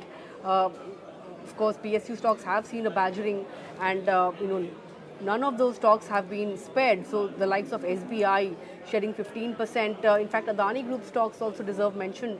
Adani Ports down in excess of 20%. Other PSU names that are big laggards on the index are ONGC, NTPC, Coal India, SBI. Other names, cap goods names like L&T, and in fact even oil PSUs like BPCL Tata Steel. So a whole host of stocks under severe selling pressure. But FMCG stocks, of course, managed to see buying interest. So the likes of HUL, 6% up in such a weak market. Britannia, Nestle, all these Tata Consumer, all these consumption names found takers today. Aside of that, you had Hero Moto, some tech names, TCS, HCL Tech, Tech Mahindra. These managed to hold out, and so did some pharma names like Cipla, Apollo Hospitals, and Divi's Lab. Looking at today's close, Chandan, what kind of level would you watch out for on the Nifty for tomorrow morning? See, let me tell you that India VIX is up by around 23%, and volatility is not cooling down. Post the market movement of the day, it spiked. So because of that, wild swing could be there in the market. As mentioned, that I'll closely look at the two level. One will be 22,350 to 22,500 zone. If market manages to hold above the same, then all the stability will be big. While on the downside, the today's low is going to be the major support, that is 21,281. So wider range could be there. 21,281 to 22,500 is going to be the broader range to play. However, it's very tough to play such kind of wider range. So in that scenario, you can opt for strategy initiating bear put kind of spread. When you talk about the Bank Nifty, major support is intact at the low, that is near 46,300, 46,000. Hurdle comes to 48,250. So clearly, I think one need to look for wait and watch, let the market get some stability with cool down in the volatility for next couple of days. But yes, stock wise, you can look for selective FMCG, few auto name, few internet base, or few beaten down IT name to trade in this market. What about private banking names? The likes of HDFC Bank, ICICI Bank, they've seen cuts of 4.5% to 5%. Would you advise, buying into these dips, at least for private banks?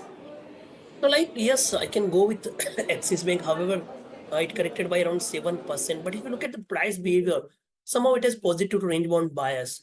1,000 is major support. 1,200 could act as a major hurdle. So let it come down to 1,100, 1,080 zone where you can accumulate with some bargain buying for Axis Bank. If you talk about ICICI Bank, I think let it come near 1,030, 1,040. So if you ask me the comparative analysis between Axis Bank and ICICI Bank, I'll go with Axis Bank with the view that beta is lower, buying on decline or buy on dips could be the strategy. So that's why. Chandan, I want to ask you about two pockets, essentially broking stocks and AMC stocks, because these again, not much to do with the government. It is to do with the savings pool and how that money is going to get deployed. It is about, it's really the savings story and the wealth story, which we don't know what's in store in the budget, but largely should remain unaffected unless the tax policies, etc., change too much. But I see HDFC, AMC down 15% today. I mean, high quality stock again down 15%. Nippon 550, 11%, 12% down today. A whole bunch of broking stocks. How do you see these? See, you need to keep in mind that equity is all about the sentiment. When market is down by 1,300 points, the news highlights will be like index corrected by certain points and investor lost a few points. So that will somehow may give setback to immediate trading setup. But apart from that, when you talk about the HDFC, AMC, business is all about managing the fund. Sure. So redemption might there with the people who believe that it may be the pause in the rally which continued over next couple of years. So that is a sentiment driven story, and I think market is reacting to that. But if you ask me on the longer term, in Indian market, Demat accounts are rising day by day.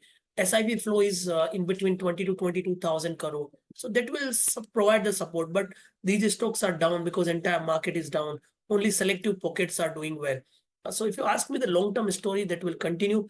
But sentiment has changed. So that is the reason that most of these stocks are going down. I don't want to comment on the broking, but selective beaten down name could be accumulated. If you ask me HDFC, AMC, as of now, technically I'm not getting some sort of stability. Let it go and correct towards 3,200, 3,000. Then I can find some sort of buying interest. But if you ask me one exchange, that is Bombay Stock Exchange, the stock is not worried about the market up and down. Trading activity could continue on the exchange platform. So I think if you're looking for capital market per se, then BSE Bombay Stock Exchange could be one pocket. It has measured support at 2400. Any decline could be bought with support of 2400 for target to us 3000 kind of level. So if you're looking for capital market broking AMC, I think BSE could provide you the stability, safety, and has comparatively positive price pattern here. Fair enough. One last question, Chandan, on, what is anything that you can tell us from, the derivative positioning by end of day? Of course, the cumulative figures we will get after some time. But looking at the, position build up, open interest, etc., across stocks and the index, what is the sense you get? Because this morning we started off with 28% long short. At the end of the day, after this session, where are we? Yeah, so this last but not a least question to reply. You ask so many things, and that really matters a lot to the traders and investors. So if I talk about the derivatives data setup, first we need to look at the India VIX, that is up by around 27%. I think this is the recent spike in the India VIX, and higher volatility could kept upside and volatile swings in the market. Now, if I look at the FI's long short ratio, I'm closely tracking this data from last couple of years. From last 2.5, 3 years, this FI's index long short ratio is working well. On the lower level, it goes to 8 to 15%. On upside, it goes to 75%. A couple of days back, like 3-4 days back, it drifted to 13% and then recovered to 25. I believe it can again go to 13 to 15%. But at the same time, if it comes near 8 to 10, I believe that can provide as a contraindicator. But one need to keep in mind that FI's long short ratio is important to watch, but nowadays major participation is happening from the client and the retail side. So that also we need to keep in mind. But as of now, if I look at the early data setup, Nifty has seen the built-up of short position. In fact, the same with the Bank Nifty. FI's long short ratio has turned lower. India VIX is down. We have seen significant call writing. So data are slightly negative because price behavior is indicating on the lower side. So I believe some more sort of decline could be there.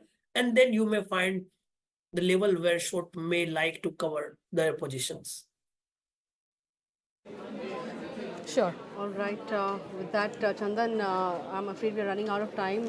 Thanks a lot for taking out time and joining in and sharing your thoughts with us. But ML, we also have another prominent voice waiting by to discuss the market setup. Joining us is Prashant Khemka of White Coke Capital Management. Great to have you on the show, Mr. Khemka.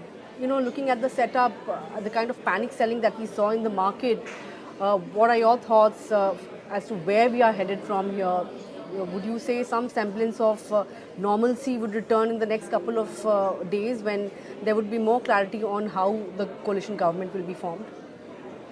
No, I do think so. See, today, obviously, the market was very volatile depending on what the indications were on the seat count. Yeah, from yesterday, where it was very euphoric on the back of exit polls and the actual results being considerably different or substantially different. Obviously, market had to make this adjustment. Now, assuming the results stay where they are, that would suggest a stable government. At this time, it seems obviously in politics, it's very, very difficult to predict anything. But assuming that the government forms over the next few days and gives a semblance of stability for 5 years, then I think the market should then put the elections behind, and from there on would depend on how the new government with the new ministry makeup and all.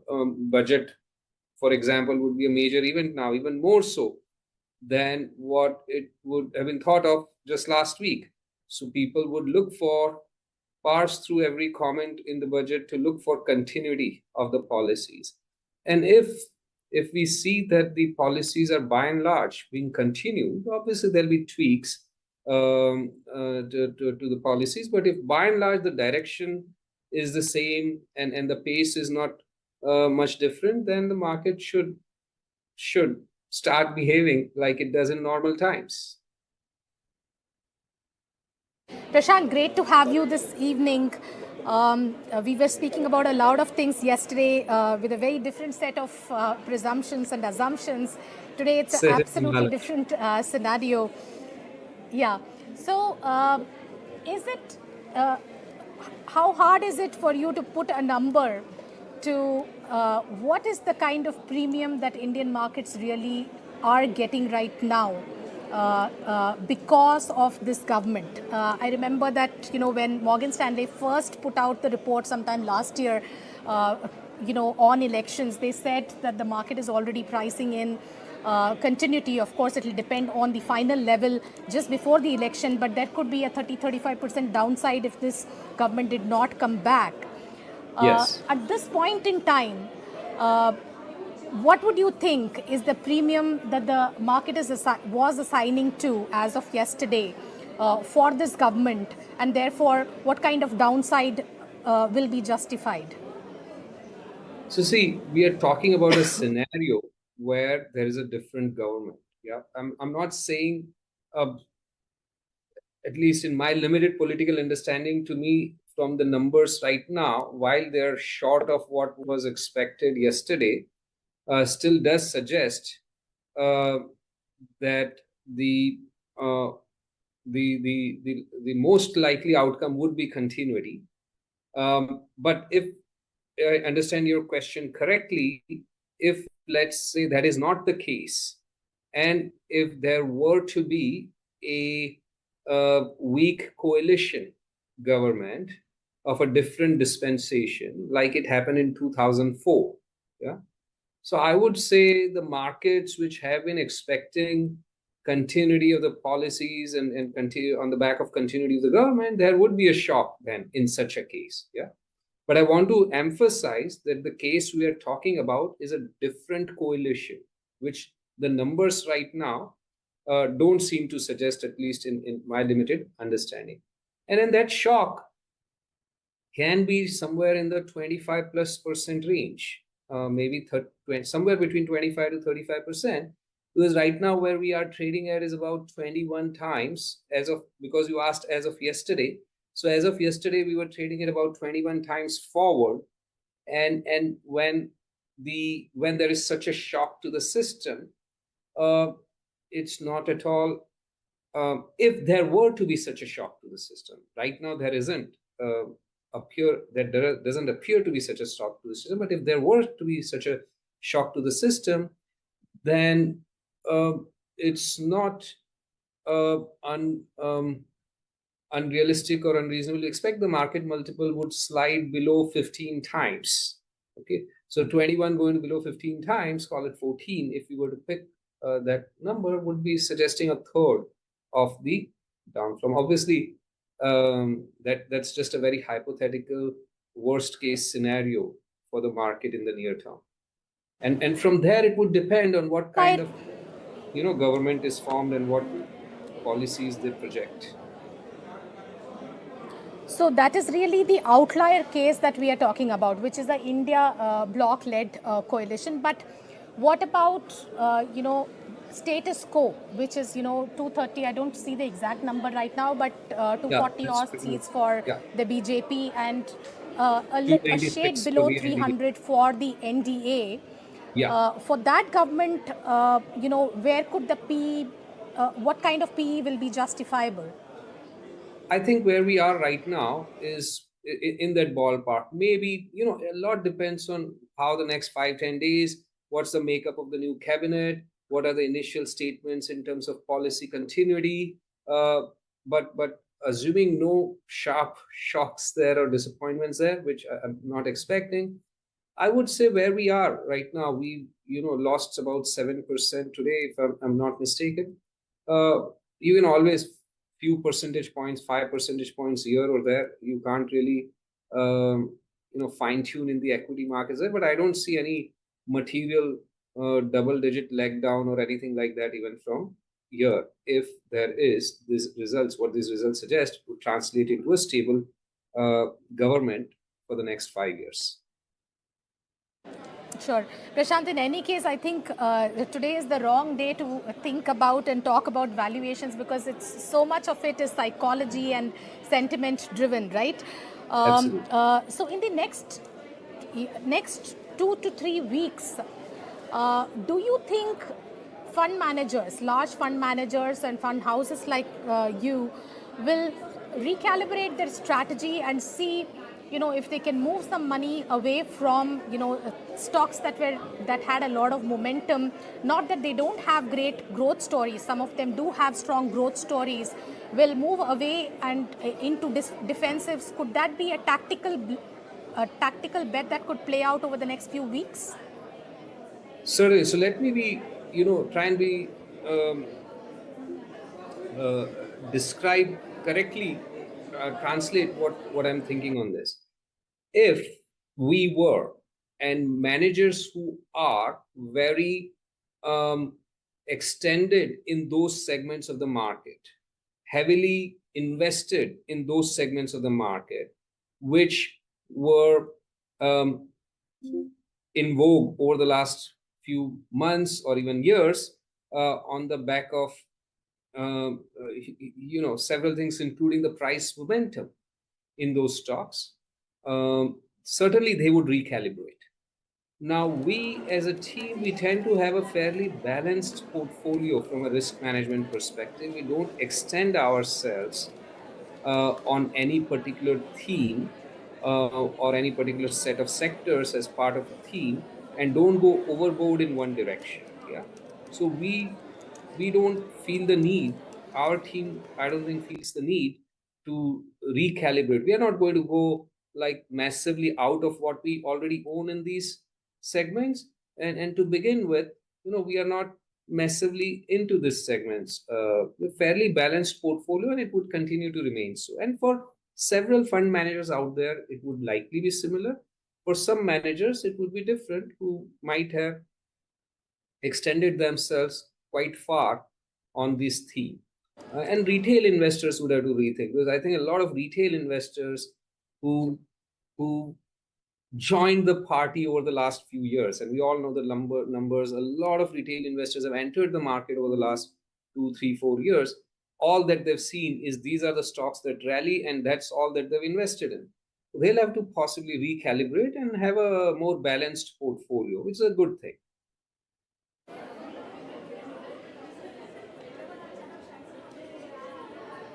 Mahalakshmi, am I audible?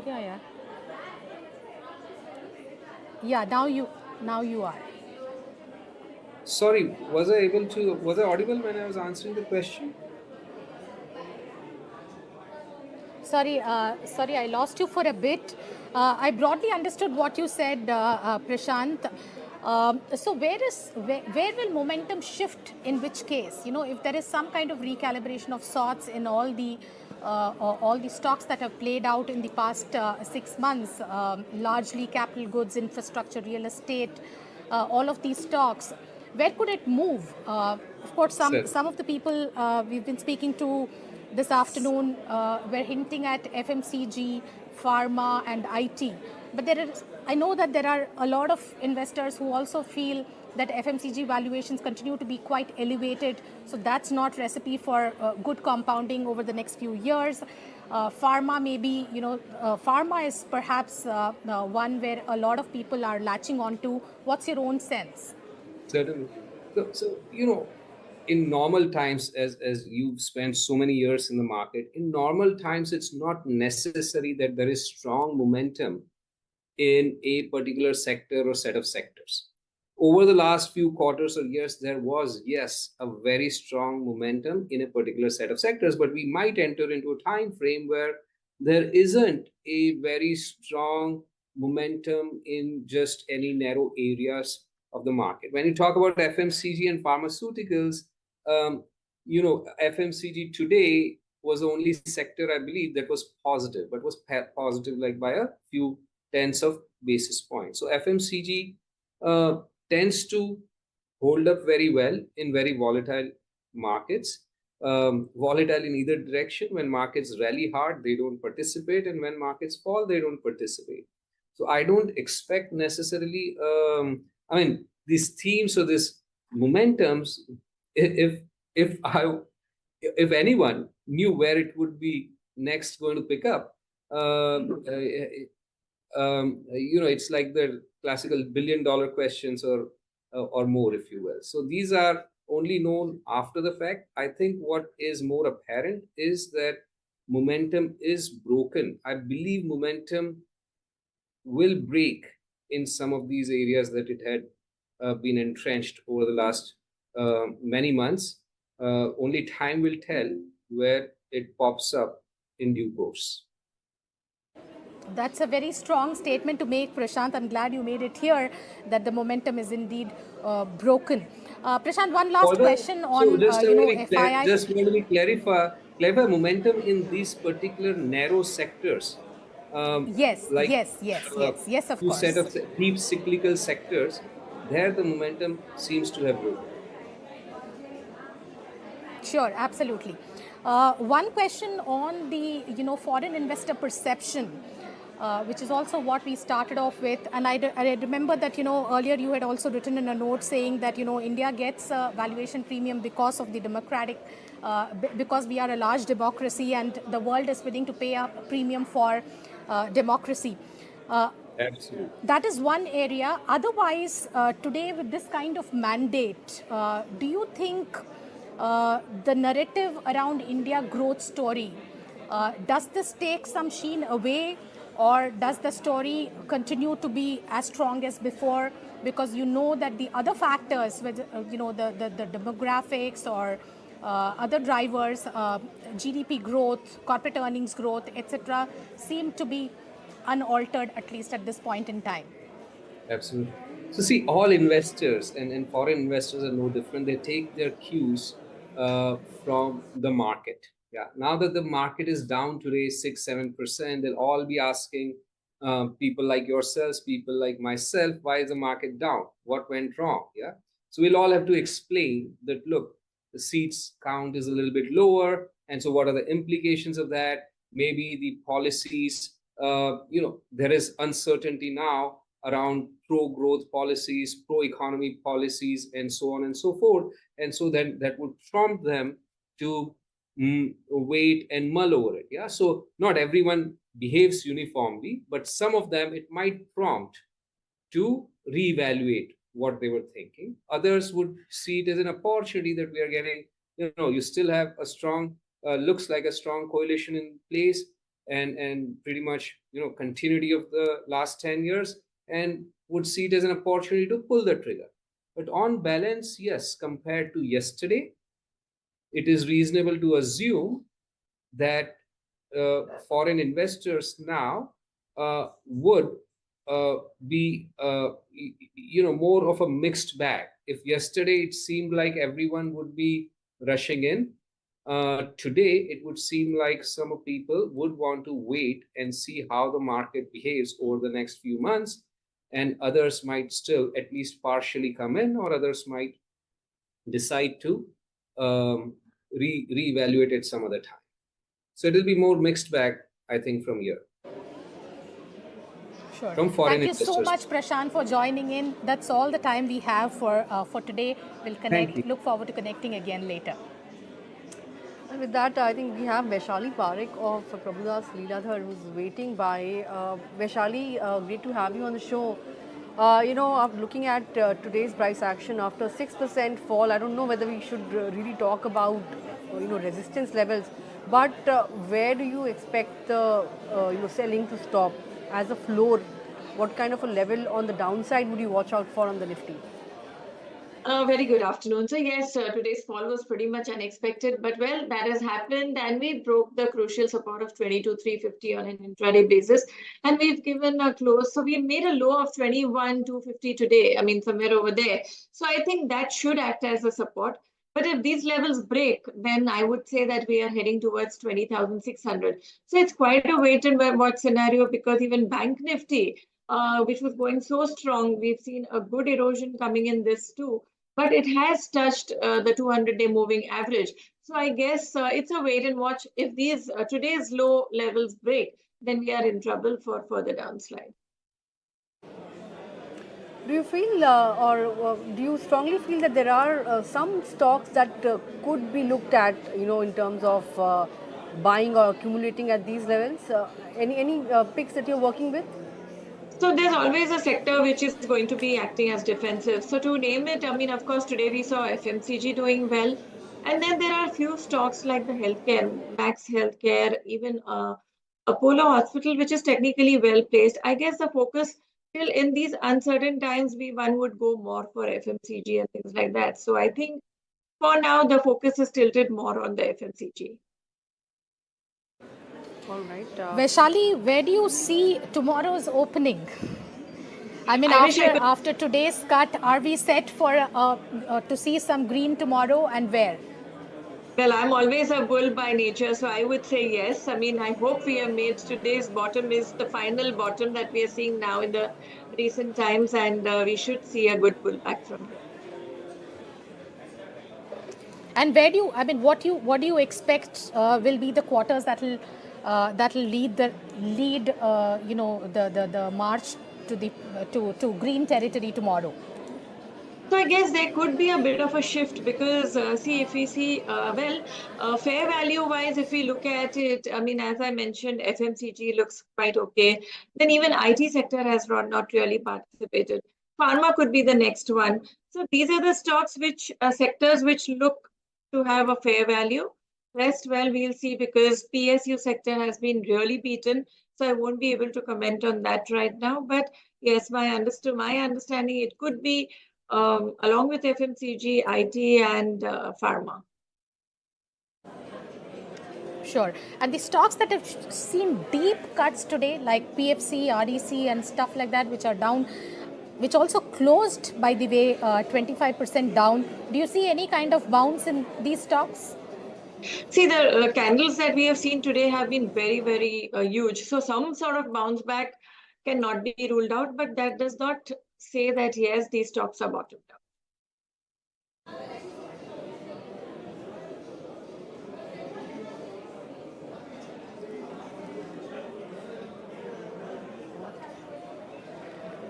Sun TV is one counter, Vaishali, that held its ground today. The stock was up somewhere around 3% or thereabouts. Of course, it also has to do with the DMK's performance in Tamil Nadu, right? But what are your thoughts on the entire media pack? We have Z also in focus. The company is looking to, in fact, board is meeting to consider fundraise on the 6th of June. So, from the media pack, would you look at some of these stocks like Sun TV, ZTV, etc.? Definitely. Actually, let's talk about the media sector per se, because we were waiting for this sector to give a breakout. Currently, it is at 1805. So 1945, 1950 is the trigger point. Once we see a decisive move above this, well, it calls for some strength seen in the media pack altogether. But Sun TV was our recommendation to our clients, and we were looking, because this was recommended right from 630 levels, and we were looking at a target of around 710. So I think technically we have seen one round of momentum coming in. But if there is a follow-on buy, I think this stock is ready for further upside move towards 730, 740. So this is one of the stocks which is showing a clarity and a confirmation that there is strength in the media, but the others will have to show some good move and volume.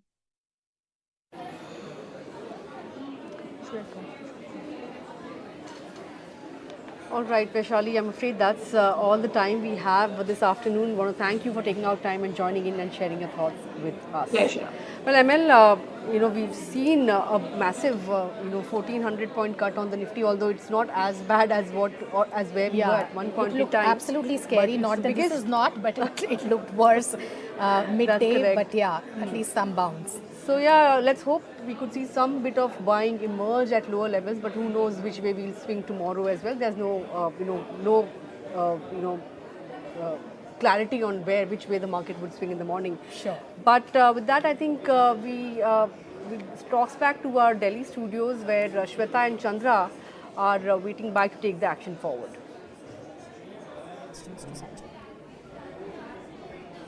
Well, thank you so much, Mahalakshmi, for that. What a morning it has been.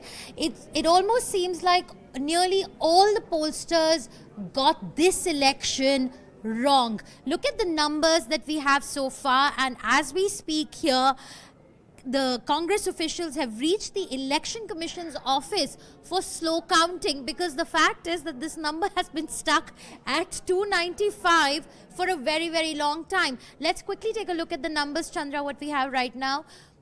295 for NDA, 55 seats down from 2019, of which BJP alone has 243 seats, TDP at 16, JDU at 13, Sena at 6.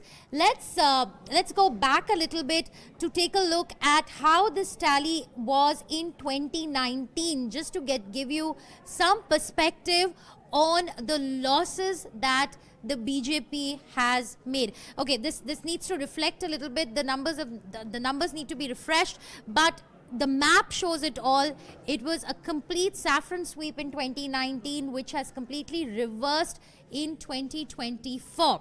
We are seeing massive losses for the BJP and for the NDA. I have with me Sanjay Kumar of CSDS, possibly one of the oldest pollsters in India. Sanjay ji, thank you so much for joining us. First question, how did the pollsters get it so wrong this time around? I have no idea. You have to talk to the pollsters who got it wrong. But also, there are different ways of looking at how did the pollsters go wrong. If they have actually gone wrong, yes, they have gone wrong with regard to the seat forecast. But if you look at the vote estimates of many pollsters, at least those who have given numbers for the vote estimate, I don't think they are horribly wrong. If you estimate vote share of 40% for a party, which is for the BJP, many pollsters have estimated 40% vote. If they end up getting 38.5, 39, I would consider it as a very good estimate, a very good poll. I think the difficulty is converting vote share into seats, which is always tricky, and it becomes tricky because we follow the electoral system, which is first past the post. And as you know, at this moment, there are a large number of seats, almost 70 seats, where it's almost touch and go for different political parties. The leads are in the range of 700, 800, 1000, 1200. So that is why I think with the same vote share, you can get different kinds of estimates for the seat.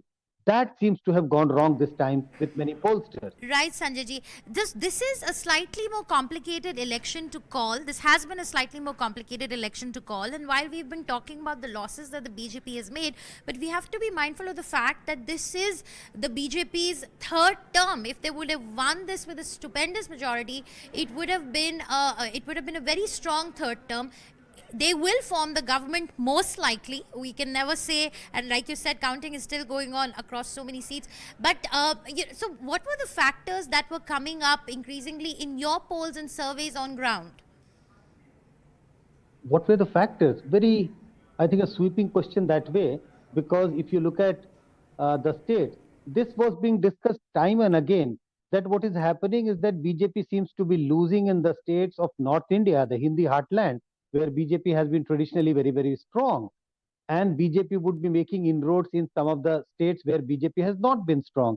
And there was always a mention of southern state and the eastern coast. Yes, there have been some mistakes in assessment. If you look at the BJP's performance in the Hindi heartland state, BJP has performed very badly in most of the states except Chhattisgarh and Madhya Pradesh. If you look at BJP's expansion in the south and the east, BJP has managed to expand its footprints in the southern state and the eastern state, except West Bengal, where BJP did not manage to perform better compared to 2019. So the point I'm trying to say is that it would be very difficult to say this is what went wrong for the BJP and this is what went wrong for the India alliance, because issues were very, very different in different states. That is why we don't see one kind of a wave sweeping across the country. Sanjay ji, good evening. This is Gaurav Chaudhary, Shweta's colleague from Moneycontrol here. I have a question for you, particularly with respect to Uttar Pradesh, and let's try and address the elephant in the room here. BJP has got more vote share this year compared to last year, compared to 2019. However, to what extent do you think the BSP's eroded vote share is responsible for the BJP seat share. You know, despite getting a more higher vote share, BJP has not been able to translate those into higher seats. To what extent is the BSP's lower vote share responsible for this? See, this is the point which we were discussing. The same vote share can give you different kinds of results, different kinds of seats in different elections. Because the vote seat relationship does not only depend upon the vote of one single party, it depends upon how your nearest rival has performed. If a party gets hypothetically 30% vote, and if the runner-up, the nearest party, got say about 20% vote, you can get more seats compared to the party which got 30% vote manages to get 35. But your rival also increases its vote share and reaches about 30. So the gap between 1 and 2 is very, very decisive when we look at how votes get converted into seats. That is what has happened. BJP managed to get, say, poll more or less the same amount of vote as they polled in 2019. But what has happened is that the Samajwadi Party and Congress Gathbandhan has managed to increase its vote share. And the question which you raised, a lot of role has been played by the BSP voters, because a lot of BSP voters shifted from BSP towards Samajwadi Party. And the reasons were very simple, because BSP was not seen as a party which was contesting elections seriously on the ground. Seriously means they were not seen as winnable. So people did not want to waste their vote. And a lot of Dalit vote got shifted away from BSP towards Samajwadi Party. Right. And how about the Muslim votes, Sanjay ji, and the Mahila factor? The BJP was really banking on the Mahila factor. Which way do you think has that turned? No, Muslim vote, I think, no. Yes, if you have an alliance of the Congress Party and Samajwadi Party, and if this this alliance is seen as the biggest challenger to BJP, you would safely assume that the Muslim vote will go in favor of the Congress Samajwadi Party alliance. That seems to have happened in UP in a big way. Now, the Mahila factor. I always disagree with those who believe that across the country there is a shift of Mahila vote in favor of BJP. Again, the Mahila vote, the women votes for different parties, or the slant of women vote is very different in different states. If you look at Bengal, women vote is tilted in favor of Trinamool Congress. If you look at Karnataka, the women vote is tilted slightly in favor of the Congress Party. But in UP, we have seen in the past that the women vote has been shifted in favor of BJP. I'm not very sure about this election, but I assume that even in this election, the women vote is tilted slightly in favor of BJP. It's not that BJP is not getting seat means that the women voter have not voted in favor of BJP in a big way. But whenever we look at the shift of the tilt of the women vote, it is only to the tune of 2, 3, 4%, not more than that. If a party takes lead of 8 to 10% among one community, which is the women voter, then the party will sweep election only because women constitutes 50% of the total voters. Before I hand over the mic to my colleague Bodhi, who is who's also an editor with Moneycontrol, I just want to ask you, Sanjay ji, one quick question. Congress is still holding on to the 99 mark from what we are seeing at the moment. Do you think it will cross 100? See, again, very difficult to say yes, exactly 100 mark or not. But I think very close to 100, maybe 3, 4 seats less, maybe 1 or 2 seats more. Because as I said earlier, there is a very tight contest going on in a very large number of constituencies, roughly 70 constituencies. A party can win or lose many seats or a very large number of seats with a very small margin. If Congress is lucky, Congress tally can go up above 100 mark. If the Congress is unlucky, they may lose a large number of seats with very small number of votes. important points there, and I think what Sanjay Kumar said, that women are not voting as a bloc in the same way across the country, because every state has different benefits and poll guarantees for women. For example, in Karnataka, the state government came up with the 5 guarantees. Their free bus scheme for women was hugely popular. Tamil Nadu historically has had a lot of welfare schemes targeted at women. They also have 1,000 rupees a month, free ration, etc. So I think women in different states responded to this differently. But Bodhi, would you have a question for Sanjay? Yeah. No, so Sanjay ji, one question. In across the Hindi heartland, this time we see the results are not being replicated. For example, the UP results where obviously the India alliance has done very well, has not really been replicated in Bihar. There have been some losses for NDA, but nowhere on the scale as in UP. Similarly, in MP they have swept. I think they have won 29 out of 29, and also more or less in Chhattisgarh, I think it's 10 out of 11.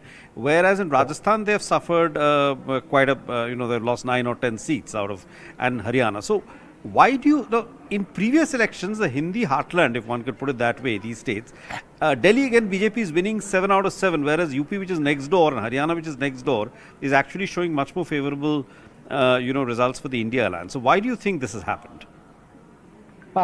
Because this was not, in a true sense, a national election.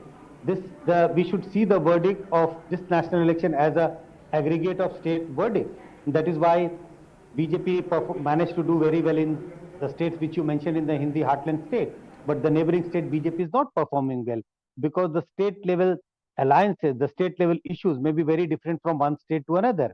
So this was there was no big national issue which was sweeping across the country, which was the concern of the voters of a very large number of constituencies across the state. So the concerns of the voters, the nature of contest in different state was very, very different. That is why we see different results in the neighboring state, even if all the two states fall in the Hindi heartland region. Gaurav, the thing that people kept saying in the run-up, that this is a waveless election, that in some sense has played out, because as Sanjay said, this is an aggregation of different state verdicts and localized issues in every state. But you have a question. Yeah, Sanjay, I would like to ask you a question precisely on that point, and you made the point, a larger point, that whether this is not really a national election in the strictest sense of the term, but an aggregation of state elections. But how would you explain the results in Odisha? Do we see this as the end of the Naveen Patnaik innings there? End would be too strong a word to use, but yes, given his age, given several things. First, he has been in power for a very long time, 25 years. 25 years is a very long time for any party or any leader to start facing anti-incumbency. The results indicate that there is some anti-incumbency, or we can say a strong anti-incumbency against Naveen Patnaik. Second, also given by his age, his experience, now there is a limit to which you can perform. You cannot perform as well when you are slightly older as you have performed in your younger age. So I think two things going against BJD in Odisha, Naveen Patnaik's health, and now if you are out of power for 5 years, who knows after 5 years how he's going to contest these elections. So end would be very difficult, but yes, on a very steep decline. Right, Sanjay ji, very quickly, how do you explain the success of TMC? I think it's come beyond everyone's expectations. The BJP, the pollsters were expecting BJP to make substantial gains in West Bengal, but TMC is holding strong and continues to hold strong. What explains that, Sanjay ji? Some states do spring surprises. TMC is one state. West Bengal is one state which has sprung surprises. I'm sure if you keep doing a very negative campaign against a political party or a leader, I think sometimes that backfires. A very aggressive campaign against Sandesh Khali, against Mamta Banerjee, looks like it has backfired, and there must be a large number of women must have sided with Mamta Banerjee. So women vote going in favor of Trinamool Congress in a much bigger way now compared to 2019 elections seems to have contributed for a big victory for Trinamool Congress in West Bengal. One question, Shweta, I also had on Maharashtra. So let's just pull up Maharashtra here. And Sanjay, as things stand, India is leading here with 29 seats and NDA at 18. What will this imply for the state elections, the assembly elections in Maharashtra in months from now? You have, two Shiv Sena factions, two NCP factions. So what will this mean? No, certainly now Maharashtra Vikas Aghadi is performing very well. So there is a possibility of realignment of political parties, if not entire political parties, but maybe realignment of political leaders from one party to another, or from one side of Shiv Sena to the other, from one side of NCP to the other. So I think a lot of political churning we are about to see in the next couple of months before Maharashtra Assembly elections take place. And I'm sure Maharashtra Assembly election is going to be very keenly contested, which is due in couple of months' time.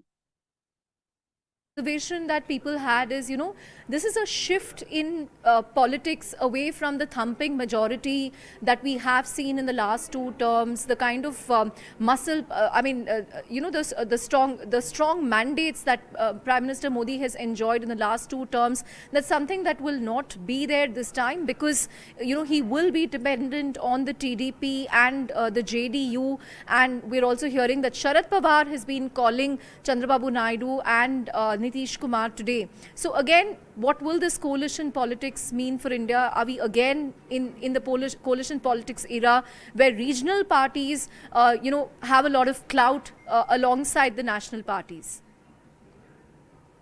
I think the way we talk about coalition politics is with a very lot of negative sense.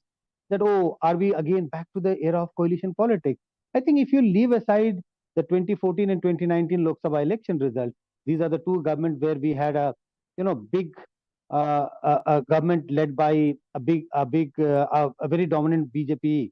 But except that, if you look at a very long period, we had a coalition government 2004, 9, even before that 98, 99, so 96. So there is a long history of coalition government in India. Yes, we know that some coalition government have been relatively very unstable, but we have seen a period when we had coalition government which, lasted full 5 years term. I would not agree to the narrative that during the coalition government no developmental work took place. So I think, yes, sometimes it may be better to have a coalition government, few political parties joining hand, having more discussions in the parliament when the bills come up for discussion. Who knows? This may be much better rather than having a government which is with an absolute majority, where sometimes bills are passed even without adequate discussion. Right, Sanjay ji. Very quickly, one final question on the state of Punjab. What is going on over there, Sanjay ji? Because you look at the BJP's inability to get through to Punjab. We are looking at BJP, in fact, going down from their 2 seats in 2019. You see Congress also losing out, and you see AAP making gains. What is defining the politics and economics of Punjab currently that's not resonating with the two big national parties, and BJP more so? I think we have been talking about Maharashtra politics in flux, but the way contest has taken place in the 13 parliamentary constituencies of Punjab, I think Punjab politics is in a big flux. We had Akali Dal and BJP contesting the government in alliance, contesting the election in alliance for a very long time. So the alliance has broken. If you look at few independents doing very well, so it is a very really multi-cornered contest in Punjab. You have Congress, Aam Aadmi Party contesting against each other. You have Akalis, BJP, and then there are a few strong independents contesting elections. So politics is in a flux. I think this also indicates of a churning which may be taking place in the society, in the social sectors of Punjab. I think we need some more time to figure out how this Punjab, the entire things, the politics and society in Punjab is changing. Right, Sanjay ji, thank you so much for joining us with that perspective. There we had Mr. Sanjay Kumar, one of India's most experienced and seasoned pollsters, who was always very measured in his view on how elections 2024 would shape up. So Chandra, again, let's take a look at an All India number. Let's see if there has been some progress that's been made. Well, there we have it, 296 seats for NDA. It's been hanging on to that number. I think it's moved from 295 to 296. And then you I think the Congress briefly touched 100 and then we are back to 98. So I think more rounds of counting pending. I think 2/3 are complete and the last portion is pending. But I think this is a very clear trend, Shweta, that we have right here. Right. We have with us now Pallavi. We have joining here us. editors from the network who tracked Congress and BJP for many years. Pallavi, have you been speaking to people in the Congress party? What's the mood like? What are they preparing for? Because we've seen news flashes of Sharad Pawar making overtures towards Chandrababu Naidu, Nitish Kumar. So is he going to play a key role here in bringing some of these parties? Pawar certainly will, because of his seniority, but immediately three developments, and even as we speak, the Congress has gone to Election Commission and they're pretty much complaining about what they're calling the very slow counting procedure. So they're already raising question marks over the counting. They're also alleging that maybe there is a definite plan by the Election Commission and the BJP's interference to kind of tweak the results. So that's what they've gone there for. 5:30, of course, is going to be the press conference by Rahul Gandhi. And of course, Mr. Pawar has been playing that role, as someone who's a veteran. I mean, he takes the place of Sonia Gandhi, who earlier used to do all the negotiations. So Pawar, because of the kind of, the gravitas he brings and his seniority, I think the next few days will become extremely critical. As of now, the Congress is not spilling the beans. Tomorrow is supposed to be the India bloc meeting. I think they're going to plan what to do next. It's not going to be easy to try and woo people like Chandrababu Naidu and Nitish Kumar, who've gone on record immediately to say that we're still very much a part of the NDA. But it's a very fluid situation. So the pitch that they are making is that the Prime Minister has no right to go in for a third term. This is a mandate completely against him. So he should not become the PM. Wow, that's interesting. So we're going to have an interesting couple of days ahead, Shweta. Already, as Pallavi said, the Congress has approached the EC over slow counting. And Congress, Pallavi, I'm very curious. I mean, Congress is always finding reasons to complain. Yesterday, About the EC specifically. About the EC, yesterday Mr. Jairam Ramesh made all these allegations, questioning how democracy is conducted in India, questioning the entire process of elections. Now they're again camping at EC, but तो जल्दी होना चाहिए. हमने कोई ऐसे आरोप नहीं लगाया. हमने कहा कि हमको चाहिए एक सीधा आदेश चुनाव आयोग के केंद्रीय स्थल से कि ये जल्द से जल्द अपडेट हो. चुनाव आयोग ने हमको बड़े आदर के साथ सुना और कहा कि जहाँ तक संसदीय क्षेत्र का मामला है तो ये अपडेशन पहले भी नहीं होता था, अब भी संभव नहीं है, क्योंकि ये आंकड़े आते हैं असेंबली सेगमेंट वाइज. तो असेंबली सेगमेंट वाइज जो आंकड़े आते हैं उनको अपडेट वो तब करते हैं जब एक असेंबली सेगमेंट अगर 7 हैं एक संसदीय क्षेत्र में, वहाँ पहले आता है तो वो पहले हो जाता है, जहाँ बाद में आता है वहाँ बाद में होता है. इसलिए दोनों में समय का थोड़ा अंतर रहता है. इस बात को उन्होंने बड़े विस्तार से समझाया कि किसी रूप से वो विलंब नहीं होने देंगे. वो आदेश भी देंगे कि जो असेंबली सेगमेंट के अनुसार उसके आधार पर जो अपडेशन होना चाहिए वो जल्द से जल्द हो. और मैं समझता हूं कि अगर ये आदेश तुरंत चला जाए, क्योंकि कुछ घंटे बचे हैं गणना में, तो ये एक प्रकार से हल होगा. बड़े एक सौहार्द के साथ ये बातचीत हुई और हमने उनको धन्यवाद किया हमको जल्द से जल्द अपॉइंटमेंट देने के लिए. एक और मुद्दा है जिसके बारे में मेरे दोस्त बोलेंगे, मैं अंग्रेजी में संक्षेप में बोल दूँ. We went to the election commission at short notice to convey a concern of ours. It was more a concern, less a complaint. We are very happy that they gave us time at very short notice. They heard us patiently. The main issue was about not updating parliamentary constituency data round by round in terms of votes counted and the results of that round. However, it was clarified that it is done assembly segment wise. As you know, these are not assembly elections, but the statistics are counted and updated assembly segment wise. So if a parliamentary constituency has averaged 7 assemblies, then it is done each round in each assembly segment wise. Now the problem was explained to us is that different assembly segments follow different speeds of counting and also of updation, which is why there is a lack of synchronism for the parliamentary constituency as a whole. In any case, the Election Commission has assured us that without all this technicality, they are again going to give very strict instructions that counting and updation round-wise at the assembly segment level shall be the fastest and the most prompt as possible. We are happy if that happens, and I think the matter would be resolved. Only a few hours are left for the elections, and we don't want to create unnecessary question marks, so long as this direction to immediately A, to count fast, and B, to promptly disclose the counting round for each segment. There is a second issue, my friend will address you on that, about Sonipat. जी आप सबका स्वागत है, धन्यवाद सिंघवी जी। एक छोटा लेकिन महत्वपूर्ण एक विषय था, एक छोटा परंतु महत्वपूर्ण एक विषय था, और वो All right, so Abhishek. All right, so that was the Congress delegation at the Election Commission office right now with complaints that counting is going too slow. So how exactly will that pan out is something that we will watch. Hello and welcome. You are with the special coverage of this dynamic blockbuster election day right here on Moneycontrol. I'm Sonal Mehrotra Kapoor, and as of 4:26 p.m., the election has still not been called. Why? Because there's a big question mark on what happens next.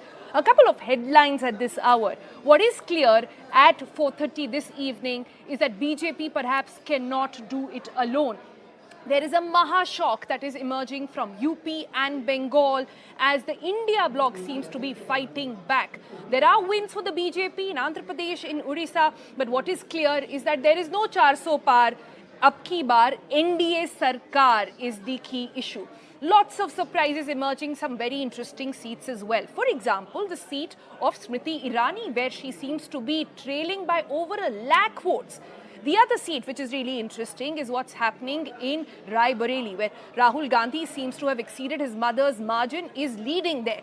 The other big shocker and perhaps the biggest headline this election has been what's happening in the seat of Faizabad, the land of Ram Temple, where BJP is trailing.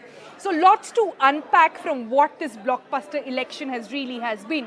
But let's give you some visuals now. What you see on your screen is Rahul Gandhi a few hours ago entering the Congress headquarters. Obviously, he's greeted with hugs right now. It's been an unexpected result, as many would say, that even the Congress party is surprised at how well they seem to have done this election. On the other hand, there are visuals coming in from the BJP, where BJP workers were seen chanting Hanuman Chalisa, saying that, you know, there is picture abhi baki hai, things will still happen, it is not over till it is actually over. And they say something is going to emerge at around 6 o'clock this evening. We'll see what happens there. There are also now pictures coming in from Andhra Pradesh, where clearly there are celebrations. There are also pictures coming in from West Bengal, where TMC is celebrating. So lots to unpack as we go into this, but a key element, another third headline here that seems to be the player at this moment is going to be the alliance partners. And what will Chandrababu Naidu do, or will he flip? Well, that was the question, because now we know at this point that calls are being made to different alliance partners.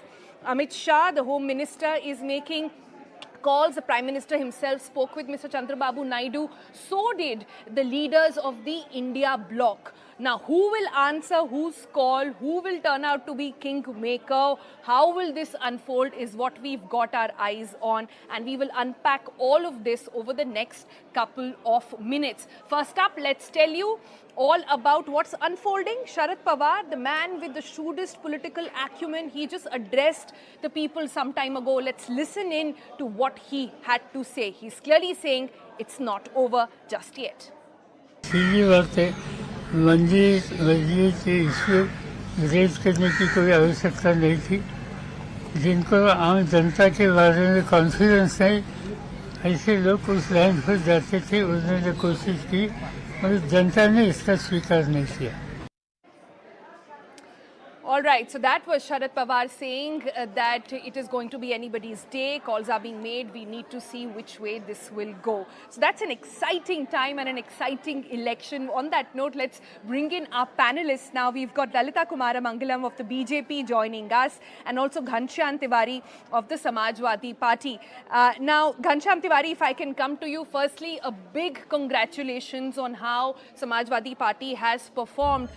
Nobody expected Akhilesh Yadav to come out with these numbers. The numbers he's got exceed his father as well. So clearly the cycle has got wings this day. At least, have you been able to speak to the senior leadership? Have you been able to understand what this means? And why did massive mandate come your way? Thank you, Sonal. Good evening to every one of your viewers and the panelists. And I want to congratulate every voter in India, everyone who believes in democracy. Today is the day that India should remember, on the day when the dangerous fantasy of dictatorship of Narendra Modi ji and Amit Shah is finally completely over. No one would ever dare to have that kind of dangerous fantasy. As far as Uttar Pradesh is concerned, the story is powerful in Uttar Pradesh because we stuck to a very positive campaign. We said that the elections are about ensuring that the youth have jobs, that the daughters of India have their respect. People like Braj Bhushan Sharan Singh cannot become poster boys of BJP. That the farmers should get their minimum support price. That India must undo the injustices of the caste system, and caste census is a way to move forward. We stuck to a very positive campaign. But BJP, when they realized that people are not appreciating anything that they are saying, and the campaign is not just about a Pran Pratishtha of Ram Temple, BJP went out into a negative mode. But like people have dialogue, disregarded BJP altogether. Let's be a little clear about this. Let's not stretch it further. The mandate is clearly still sitting with the NDA. We are talking about the UP factor, yes, and you clearly have all the reasons to smile today. But let me bring in Lalita Kumara Mangalam.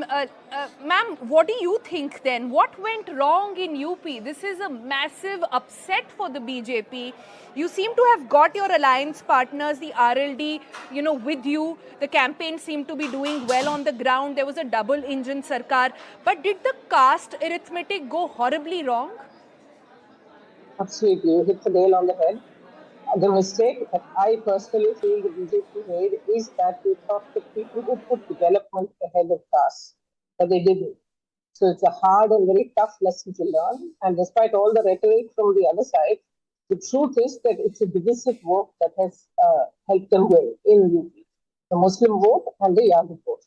Now, it's not for me to find fault with the way people vote, but it's also foolish not to look at reality in the eye and realize how people vote in UP. It is presumed that despite all Yogi ji's good work, it's presumed that because of Yogi ji's good work, that there would be an overwhelming support for the BJP, but as can clearly be seen now, there wasn't. The Hindu vote was severely divided, and Yadavs has voted for Akhilesh. They saw fit to do so, they've done it. But like I said on an earlier program, it's not too wise to be too cocky about a supposed win before that. The opposition seems really desperate to form the government. This foolish thing about, voting is going too slowly. Something or the other, I think they just want to stir up trouble to try to delay as far as possible the formation of the NDA government. Prime Minister Modi will be back again as Prime Minister. But yes, because we have not got massive upsets in seats. BJP, one second, because the BJP has not got maximum majority on its own, not maximum, absolute majority on its own, or even a simple one for that matter. It will take a little longer than it did the last two times. Yeah, ma'am, you're right. It's too early. It's too early to say. But look at massive upsets in seats like Faizabad, the land of the Ram Temple, where BJP is trailing. Look at the massive upset of what happened with the leaders. And you've got Smriti Irani trailing by over 1 lakh votes. You've got Rahul Gandhi on the other hand winning or extending his mother's margin in Raebareli. The Hindu narrative or the temple narrative didn't sit well with people, would you say? I don't think it didn't sit well. I think it didn't take precedence. There's a difference. Smriti Irani was openly painted as an outsider, and do remember that the man who stood against her and who had won is a local man. So that too is important. We have learned a few hard lessons from UP this time, which I think we must, take into consideration as we move forward. I mean, it's unfortunate Smriti ji has lost because she did a lot of work for that constituency. But in India, often people who are both more emotionally than if it's just a practical,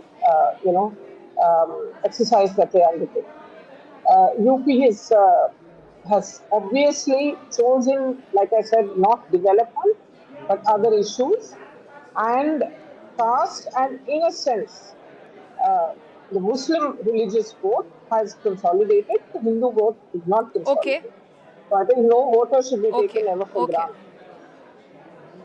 Okay. Interesting how Lalita Kumaramangalam is saying that Smriti Irani could have been seen as an outsider. The fact is she bought a house and everything, and it was almost a done deal, that seat. So one has a lot to unpack from UP, but let's stick with UP for a while, and let me bring in Aman Sharma next, Executive Editor National Affairs at the CNN News 18 and here at Network 18. Aman, you've travelled extensively. You've been in Ayodhya a long time. You've felt the pulse of the people. Did you anticipate that Faizabad election would go this way? But so what does this election actually tell you? The result of the Faizabad seat basically tells you that caste is king. At the end of the day, when it comes to UP, caste is king.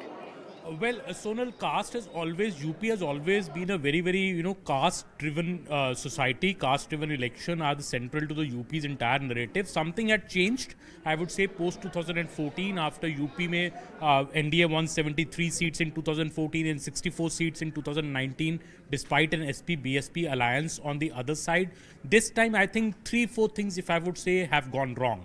Number one, I think BJP's candidate selection saw deep differences between the state leadership and the central leadership of the BJP. BJP had 66 sitting MPs. It repeated most of these MPs. Obviously, there was anti-incumbency against many of these MPs. Many of them were two-time MPs. Like in Ayodhya, the seat you're speaking about, Faizabad, the sitting MP was repeated. And the state leadership was keen on changing many candidates, but the central leadership was keen on retaining these candidates. I think that has gone wrong. There was lack of cohesion between both the units, and that is why we're seeing a number of sitting MPs of the BJP, in fact, have lost in this election. So if the BJP will ultimately, NDA is going to finish around 38, 39 seats, a major reason is that. Second, I would say this, because as you mentioned caste, I think there is a feeling in UP on the ground of this overbearing Thakurwad in the state. The state is led by a chief minister who's a Thakur, and there is a feeling amongst the larger population that this has become a bit overbearing now. This bulldozer politics of justice, maybe has outrun its utility, and there is a blowback now coming from the OBCs, from the Rajputs, to the one particular caste dominating the state's political discourse and power.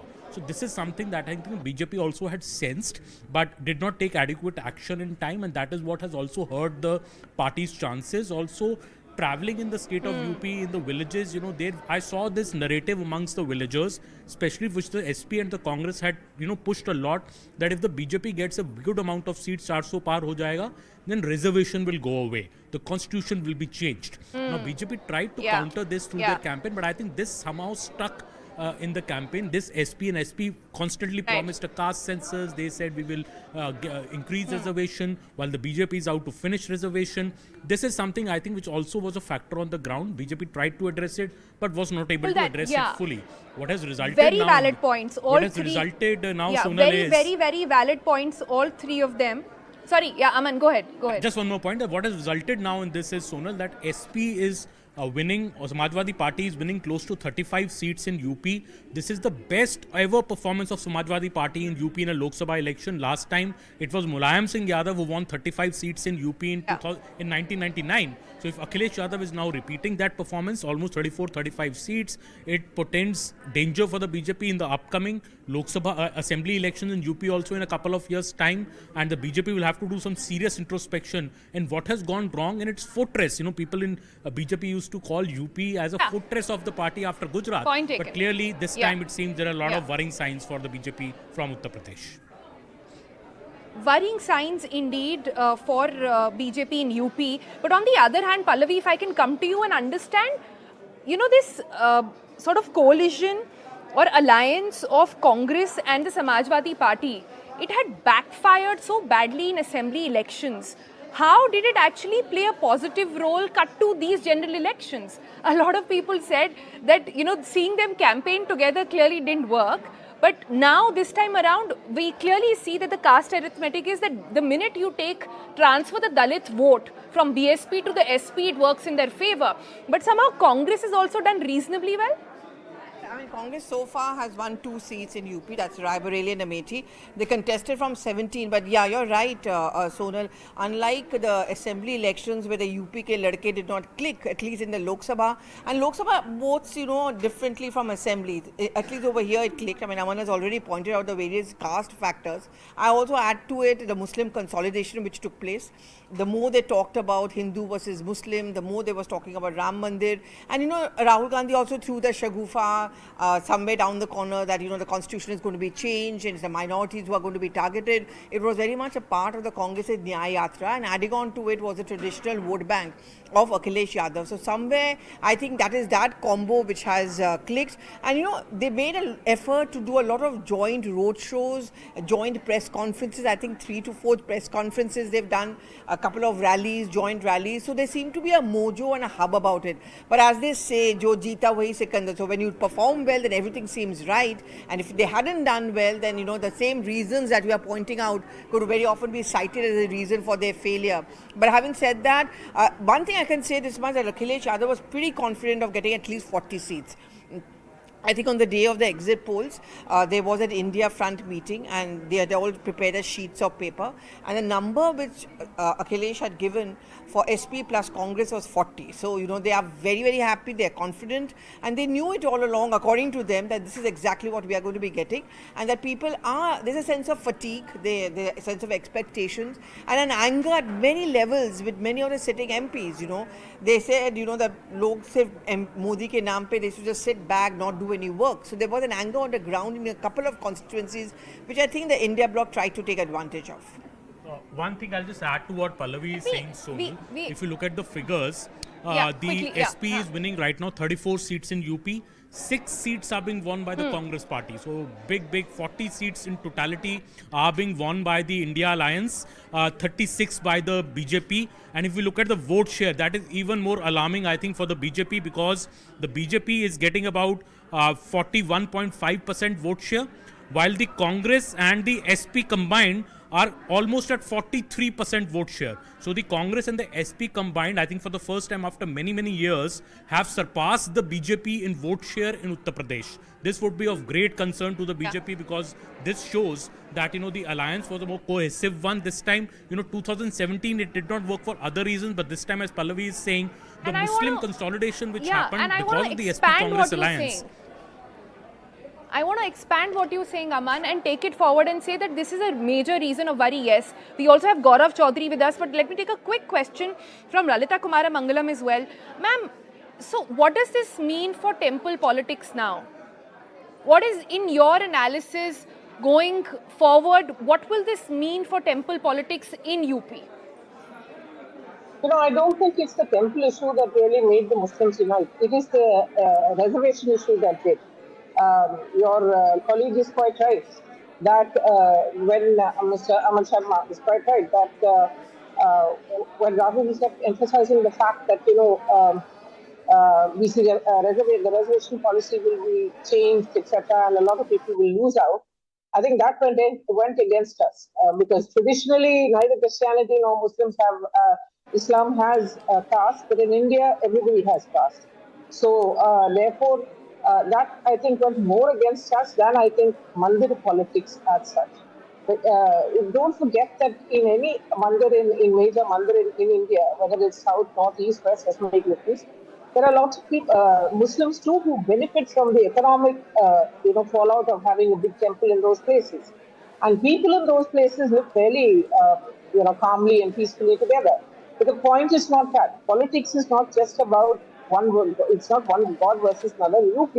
It's more about caste and about the fact that they want reservations. Reservations is an easy way out of the politics in India today. And that is what I think we probably, did not pitch our horse to the right wagon in that case. Okay. All right, Lalita Kumaramangalam, BJP leader, thank you so much for joining us here on Money Control. We'll come back and we'll get more analysts in. But while we get that, let me also bring in Gaurav Chaudhary. Gaurav, can I take the same question to you then? What does this mean? I mean, the trend is very clear. There is no one issue or a pan-India issue that seems to be emerging out of this election. We did call it.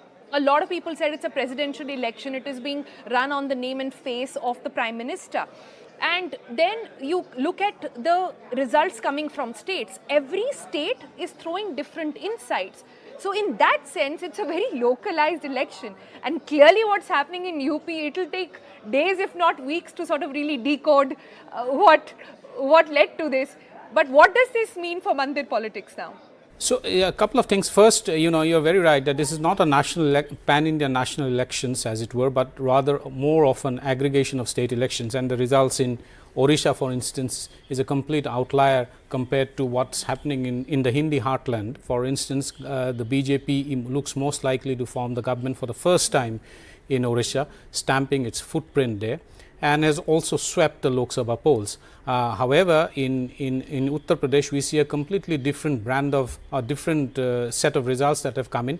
If Aman or Pallavi are there, I have a set of questions for both. In fact, both of them can answer the same question. Is that to what extent do you think that Priyanka Gandhi played a big role? Because the Congress ceded a considerable political space when they decided to go contest only 17 seats and left 63 seats for the Samajwadi Party. To what extent do you think that decision actually made the coalition work so far as the election results are concerned? Aman? That's right, Gaurav. I think interesting points over there. But okay, let me move forward now. Let's move forward from UP and go to another state which has been a massive turnaround. If one in the favor of the India alliance, then the other one, let's look at a state which has gone in the favor of the NDA alliance. This is the state of Andhra Pradesh. And Aman, let me ask you this. It's a massive victory. Chandrababu Naidu is back being the kingmaker. If history were to repeat itself, we don't even want to know how the next few days for us are going to go. But help me understand this. How will this alliance work between the BJP and Chandrababu Naidu when they don't see eye to eye on several issues, specifically on Muslim reservation? An issue that we see create a havoc in UP for the BJP at this point. Well, yes, it's going to be tough. You see, Chandrababu Naidu also has a very testy history with Narendra Modi. So he has somebody who's left the NDA. Now he rejoined the NDA just a couple of months before these Lok Sabha elections. In fact, he was the last entrant to the NDA, and now by winning the margin that he's won, the seats as he's won, 16 seats for the TDP, he's become a very, very essential ingredient to the NDA running a full majority government at the center. So obviously Chandrababu Naidu would want his pound of flesh. He would want special status for Andhra Pradesh. He would want top cabinet posts. Will the Narendra Modi government be able to satisfy and negotiate with him on all these aspects? Makes it challenging. Also something about Muslim reservation, yes, is another issue that will bother the center, because Chandrababu Naidu has a stated position on it. Apart from that, the issue of the caste census, pushing through issues like NRC, UCC, one nation, one election. BJP will face this challenge not just from Chandrababu Naidu but also from Nitish Kumar, the other big ally. Both have 15 to 16 seats apiece, so they are helping BJP. BJP is around 250, 252 seats right now. It's less than 250 seats, 245 something. So they need these 30 seats are very, very essential. But Sonal, BJP has other allies also. BJP has 5 seats of Chirag Paswan, who's an ally. BJP also has Eknath Shinde, who has won 5 to 6 seats. So BJP has some backup. If one of these allies, goes away, has some backup, but ideally the BJP would want to be in a comfortable position by getting the entire NDA together. But obviously Mr. Modi's, will be a first for Mr. Modi to run a coalition government.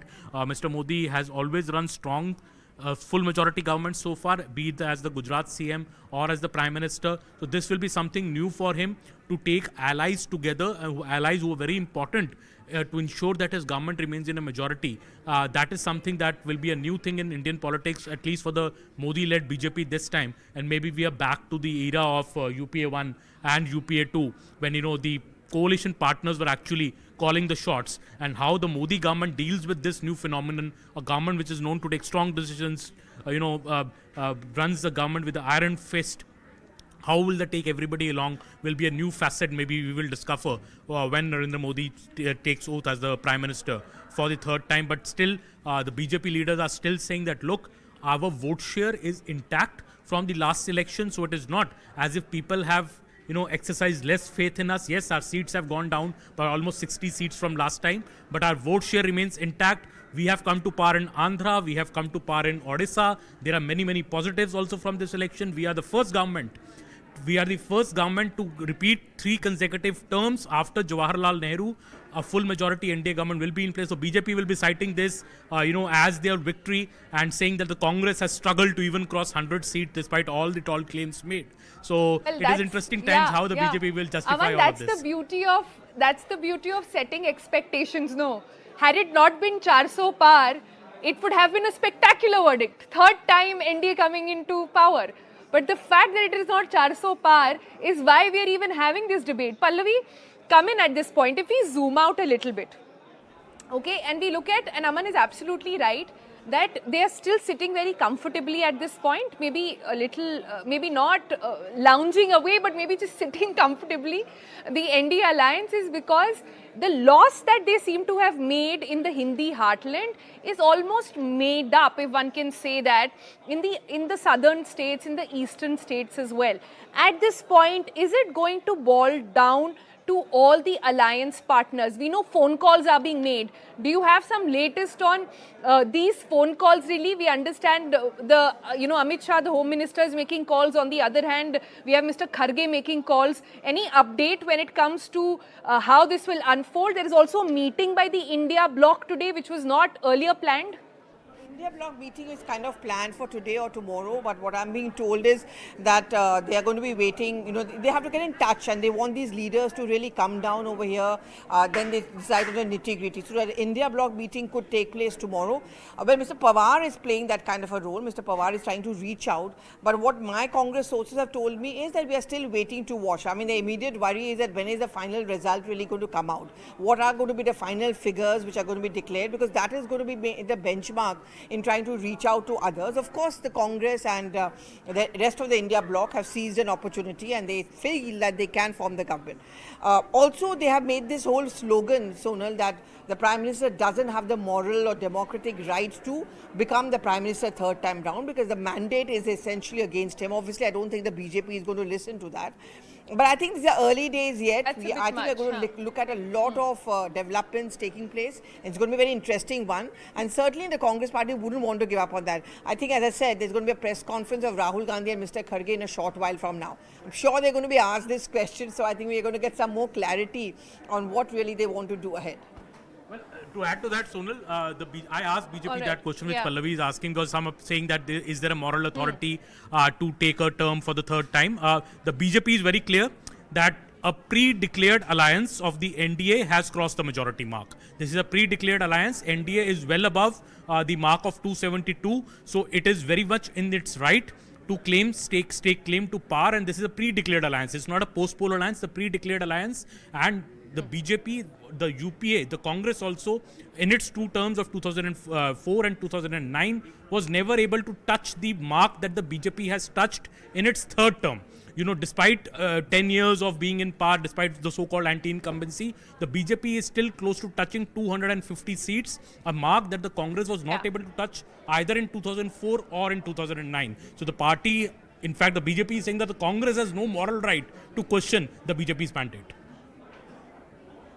Yeah, expected, answers from both BJP and Congress there on expected lines, but we must clearly watch out for that press conference that Pallavi is also talking about. That will be the first big one coming in from from the India bloc leaders, really. But Gaurav Chaudhary, come in on this one. it's been a fascinating election. Gaurav, when was the last time till 5 o'clock in the evening, we are still wondering who's, going to form government? The joke in the newsroom clearly is that everybody who applied for summer vacations after the results clearly have to cancel their tickets. This could be a long one. Absolutely. I think the last time we saw such a close election was in 2004, when everything went against expectations and exit poll estimates, when the UPA government, which was formed after the election results actually went on to form the government, upstaging the Vajpayee-led BJP alliance. 20 years later, the same thing is happening. But the difference between 2004 and now is that clearly, as Aman said, the BJP-led pre-poll alliance has a clear majority, 272 seats. In the case of 2004, the UPM was formed after election results, when it was a post-poll alliance, and then the majority was proved in the floor of the House. In this case, it's a clear majority. They're closing in at just shy of 300 seats. So that's a comfortable majority for a pre-poll alliance.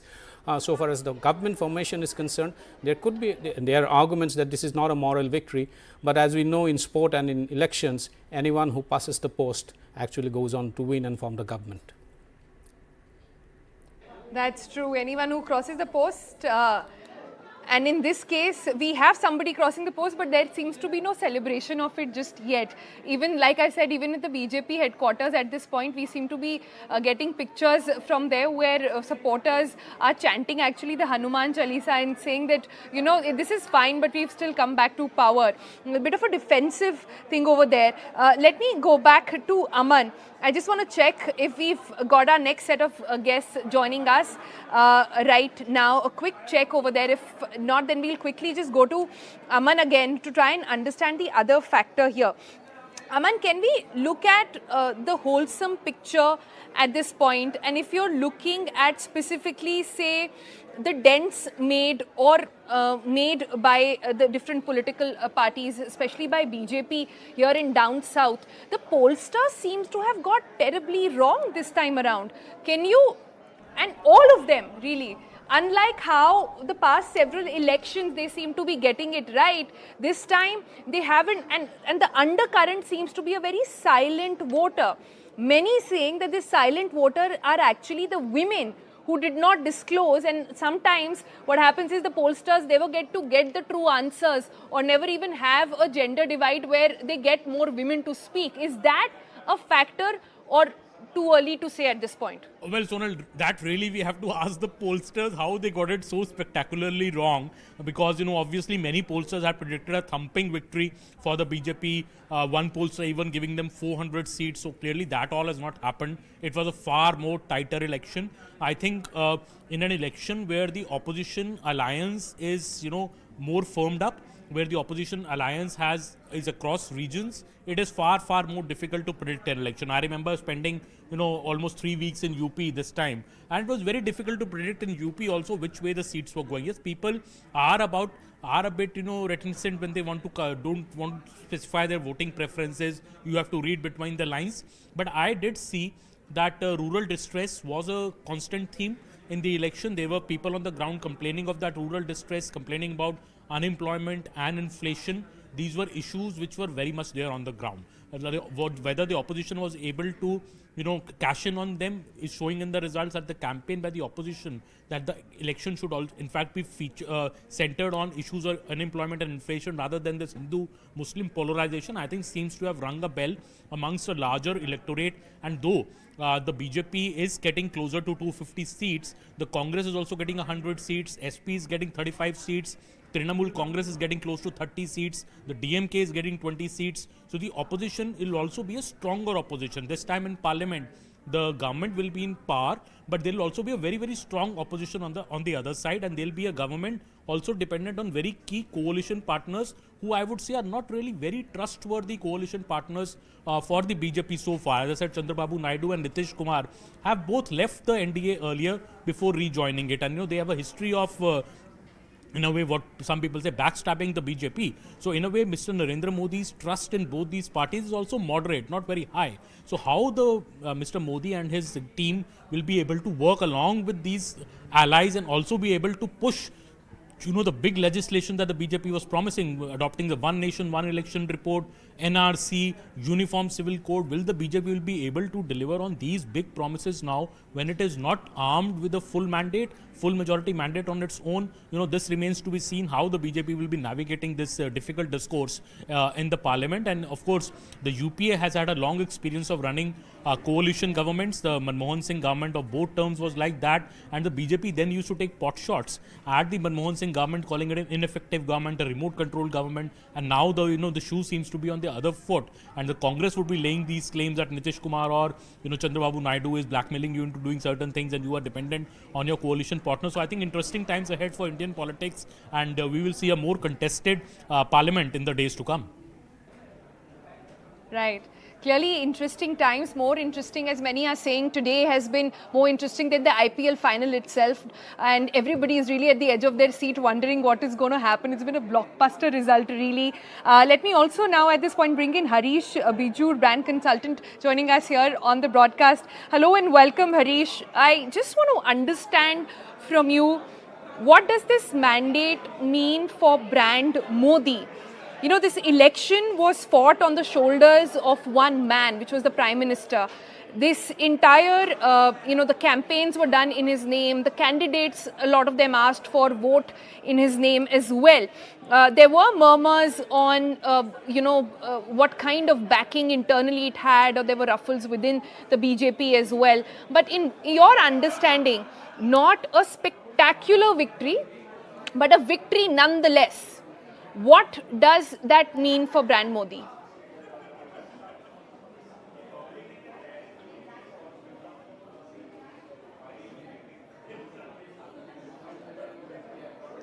Oh, my apologies. We seem to have lost that line with Harish, but let me take that question to Deshratam Nigam as well. Hello and welcome, sir. You must have had a long day of understanding, decoding. Is 5 o'clock now a fair time to ask you what have been the big learnings really coming out of this election? And let me take that same question to you. Not a spectacular win, but a win nonetheless. As somebody was writing in the newsroom, and I love that line, no 400 par, but is bar NDA Sarkar. If that comes into being, how and what does it mean for brand Modi? Well, let me reiterate what the Election Commission has said. They said wait for 1.5 or 2 hours. It is then only the things would be very clear, and therefore I'm still waiting for that to happen, because counting is quite slow as compared to 2019. Therefore, it's not clear until 5 p.m. as well, and therefore probably by 7 p.m., 6:30, 7 p.m. things would be very clear. Now, what we see is a kind of a situation where an NDA alliance, which has actually won so far as the trends, as far as the time as of now is concerned, they are victorious, but still they do not consider them as victorious. And INDI alliance, which is actually not won, thinks that they have won, because of the expectations each respective group had with their own groups. So that's a kind of, paradox that we are seeing in this election. Yes, NDA is quite comfortably placed to form a government, and they will be forming a government given the Supreme Court law that the pre-poll alliance will have precedence over the post-poll alliance. That is Mr. Prasad's case of the Supreme Court, where they have clearly laid down 4 situations. And pre-poll alliance, after the majority, if any single party has the majority, they have the first right to be called, and then the pre-poll alliance, and then the post-poll alliance, and afterwards, whichever parties are able to form a government. So as of now, they are very comfortably placed. NDA therefore is forming a government, and a lot of lessons to be learned. Probably BJP was aware the third time, that complacency and the anti-incumbency that comes, and therefore they had raised the bar. And after raising the bar, if they land up in the range of 320 NDA or something, because a lot of slow counting is going on, then they are clearly a winner after so much of everything, despite the grave times of Mr. COVID. Nigam, let me interrupt you there. You are saying it is a comfortable victory, but is it really? Does BJP trust Chandrababu Naidu completely? There is a history behind it. Does BJP trust its other alliance partners completely? There is a history to that as well on how the treatment has been met to the allies. BJP, like all beat reporters after the other of the BJP itself, are saying that perhaps the experience has been. Look at Maharashtra, for example. They couldn't run the alliance with the Shiv Sena. The party only was broken, and we know how it has fared. So, is it sitting comfortably? Is what I want to ask. See, the fact is, even when BJP had 282, 283 seats in 2014, it took all its alliance and formed new alliances as well. And the support in the parliament, despite not being alliance, many parties did support them in Rajya Sabha. And in also 2019, they carried along with their alliance partners, although there was no need for them to carry them. But since it was a pre-poll alliance, they did. Yes, they have had bad experiences in Maharashtra and with Chandrababu Naidu and Nitish Kumar, but it was not the BJP that stepped back. It was the other parties which had backed up. Probably they had high ambitions. The BJP remained where it was, and it was backstabbed. BJP sticks to its alliance, and therefore I believe they'll have to manage this time Chandrababu Naidu and Nitish, which probably have not said anything so far as the moving away from NDA is concerned. And I believe BJP will be able to hold its ground. He's not known to be speaking his mind out so clearly, is he? He's No, not that's he's fine. not known to say it very black and white. No, let me also point out that the INDI alliance does not have the number of seats as of now, which is less than that of the BJP. Therefore, that's a situation which will catch the eye of the Nitish Kumar and Chandrababu Naidu, that if they move out, it will be highly volatile, situation in the Indic alliance, that anybody who moves out, it will be just touching the majority. So that will be not a very, balanced kind of a thing. And it will always be very shaky. So if you look at the stable, coalition, which is the NDA, I think they all know about it. Okay, but answer this question, Mr. Nigam. Will this be a more humbled government then? This is a BJP which has been injured on its home turf. They are losing seats in the Hindi heartland. Did they take too much for granted? What I believe, the vote share is almost intact, but what matters is the opposition's strategy of choosing candidates was something probably at the grassroots and localized level was good. And at the same time, some of the candidates, the turncoats which came into BJP, which I've always said and maintained, you have to be very selective in choosing who comes from the other side. And everybody, moving from the opposition side into the BJP, that really disheartens their own cadre and the leaders who have been working all the time, not being given tickets. So those are the things that BJP has to handle. And they will probably be able to handle, because there have to be a lot of introspection as to why this has happened in the Hindi heartland. And probably they will improve some of the tallies in 2 hours, but not the kind of they were expecting. And it is where Rajasthan is an important state where it was a clean sweep last time. What has happened? Was Zudra Raje was tackled properly or not? That's an issue out there. And secondly, Uttar Pradesh. Candidates, you're right. Candidates, Mr. Nigam, you're absolutely right. I think everybody is talking about how candidate selection could have been done better, but it's coming from the genesis of that matter is something else. The genesis of that matter perhaps is the cracks within the BJP UP leadership as well.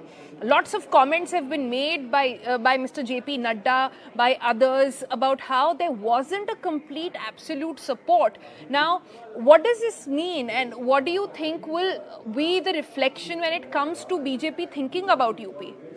See, the fact remains that UP, BJP and the central leadership, there was some friction, because number of candidates which were actually given by the UP BJP, quite a lot of them were rejected. This is the information that is filtering out in the media. I don't have any inside information, but that kind of information, when it comes out, it certainly shows that the candidate selection probably was not, hand in gloves with both the UP BJP and the central leadership for the reasons best known to them. Therefore, the local input, which is very important for the central leadership, probably there was some disconnect. However, I still believe the BJP will improve some of its tally in Uttar Pradesh after about 2 hours, because number of seats are very closely contested out there. And another state, which is West Bengal, where they did not do very well, and they are about 12, 13 out there right now, which is a loss of at least 5 seats from the previous, and they were expecting that they will do better, which is not happening. But the gains in some of the southern and eastern states is something which is to be proud of. Tamil Nadu, the vote share is touching the NDA alliance somewhere about 20%, in Kerala also. But about Kerala, let me tell you, whenever the BJP gets strong out there, it is the UDF which gains, because left is considered to be the Hindu party of Kerala, and BJP, wherever the BJP gains, it's the UDF which wins. Therefore, it will take some time for the BJP to come to the level where the left is as of today, because there's a rout of the left so far as the parliamentary elections are concerned, because BJP has gained much of their vote shares out there. Yeah. Mr. Nigam, stay on with us. You keep saying much can change in the next 2 hours. We really want to know how much it can change in the next 2 hours. We clearly have never seen elections going down to the wire into the last, overs like this, or results going on into last overs like this. But we'll watch out for this. Also joining us now is Avni Bansal, spokesperson for the Congress party. Hello and welcome, Avni. Welcome to Moneycontrol broadcast. Welcome to the Moneycontrol broadcast. Lots to unpack from what's happening. Today is the day when clearly you will be smiling. But I want to understand from you, how did anybody in the Congress at this point even anticipate? And firstly, can I just ask a quick question that's emerging right now? We saw the top leadership of the Congress party currently at the EC headquarters saying, why is the counting going so slow, what is the update there? What exactly is playing in the minds of the Congress leadership at this point? Yeah, thanks so much for the invite. Let me just say to your first question, did we expect this? India Bloc came together and we fought this election, much beyond what BJP imagined the opposition to do. And therefore, I think the writing is on the wall. Irrespective of who forms the government, I think at least one thing is very clear at this point, which is that, the opposition has not just given a very good fight, we've actually ensured that the course on which BJP was taking India, which is towards a dictatorial regime, has been successfully prevented, and that the Constitution of India hails supreme. Rahul Gandhi, for the first time, used the Constitution of India in this election and made it very clear that we are fighting a larger ideological battle. And at least on that front, I think the success is very much ours. That's point number one. To your second question, what's happening with the Election Commission? So there are reports coming from various constituencies that, at some places the data has stopped showing in real time and that the process is really slowed down. We are very clear that we are going to do everything. Our workers who are present at the booth level, who are the counting agents, they're all very, very vigilant, and therefore this kind of sudden slowness in reflecting the numbers in real time was of concern. It has been successfully raised by the Election Commission, and rest assured we are keeping a close eye on that. All right, but Avni, have you been able to sort of reflect on some alliances, on the hits and misses over here? Let's look at it. We're still away from the final results, of course, but let's look at some of the hits and misses for the Congress party. Clear hit in of getting the alliances right in UP, but perhaps not so much when it came to Andhra Pradesh. So is that if this election were to be looked at the lens of only alliances that seem to have played such a key role, it wasn't all going well in the favor of the Congress either. At the end of the day, you're going to still sit in the opposition. Right. So two quick points to that. See, remember, we are fighting in the backdrop of a narrative, that the BJP tried very hard, which is it wanted to see on the one hand Congress Mukt Bharat, and on the other hand it was very clear that just by projecting one face, that is Mr. Modi, and even by obliterating important and strong faces within the BJP party, they wanted to make this about one man, one issue, one man being Mr. Modi and one issue being religion. That's completely been thwarted. Second thing that the BJP tried very hard in the run-up to the election was, oh, this is a coalition of convenience. They've come together, but will they be able to keep the pack together? Or look at how people have come together to fight, the all-powerful Mr. Modi. Again, all of those narratives have also completely crashed down, because you're seeing that it is absolutely the success of the coalition, which is why we are seeing the numbers we are. So on the one hand, you see Congress taking the share that it was supposed to, and rightfully so, and we have kind of backed the number of seats which we should have been able to bring on the table. But at the same time, what you're seeing with the India bloc is absolutely the story of a very successful coalition. I think one thing also needs to be said. See, India bloc believed in the fact that the constitution is under threat, that our major institutions are captured, be that the media, be that the judiciary, and the exit polls is a clear example of it. So while there might be regional differences which played out, but Congress has never been scared of regional ambitions, unlike the history of the BJP, where you see time and time over again, it was all about, let's strengthen the forces towards the center, let's centralize the forces. Whereas Congress in itself has always believed that the India comment that you're making, I'm not too sure that the comment that you're making about an overall one swing or one way in which BJP played this election actually holds true. What anybody watching this election closely will tell you is that what BJP did and what Prime Minister Modi did was offer a bouquet. When he went to UP, he said something else. When he went to Tamil Nadu, his speech was very different. When he went to Bihar, his speech was very different. When he went to the eastern part of the country, his speech was very different. That was sometimes it was about the schemes, sometimes it was about the Hindutva agenda. We saw the narrative change in the middle of the election as well when we got into the second, third phase. Sometimes it was about how it will be a Congress Mukt Bharat. So there is no one thing that the Prime Minister really offered. He offered a big, bouquet and a buffet for people to lap onto whatever they touched a chord with the people. He reads the room well. See, let me say this once again.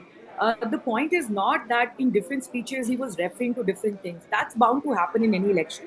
That's bound to happen for any leader. But I'm saying, if you look at the larger narrative on which the election was fought, on the one hand, you had the India bloc, which was talking about price rise, which was talking about unemployment, and most importantly, it was talking about the 5 Nyayas. On the other hand, we did not see Mr. Modi talk about price rise. We didn't hear him talk about farmers. We didn't even, hear him talk about women. And in fact, what we saw, that everything that he said was absolutely contrary to his actions. So, for example, on the women issues, while, he went and in many speeches, he alluded to women as voters and Shakti and, women empowerment, etc. When it came to Prajwal Revanna, quiet, silence. When it came to Manipur, absolutely zero action. When it came to the women wrestlers, again, absolutely nothing to say. So I think this dichotomy was realized by the common people, and this kudos to them, that they saw that on the one hand, BJP is talking about one thing, but the real issues, the BJP is far away from the real issues. The sway of the religion... But on the other hand, Avni, to be fair, the entire Congress manifesto also talked about rolling out several schemes. It was my scheme versus your scheme, sort of a manifesto competition going on. When BJP had schemes to sort of offer, Congress said we'll trump that. So it's not just about, the things that you are speaking, but Deshnatam Nigam, just come in on this one. The schemes then, in UP specifically, did they not cut it?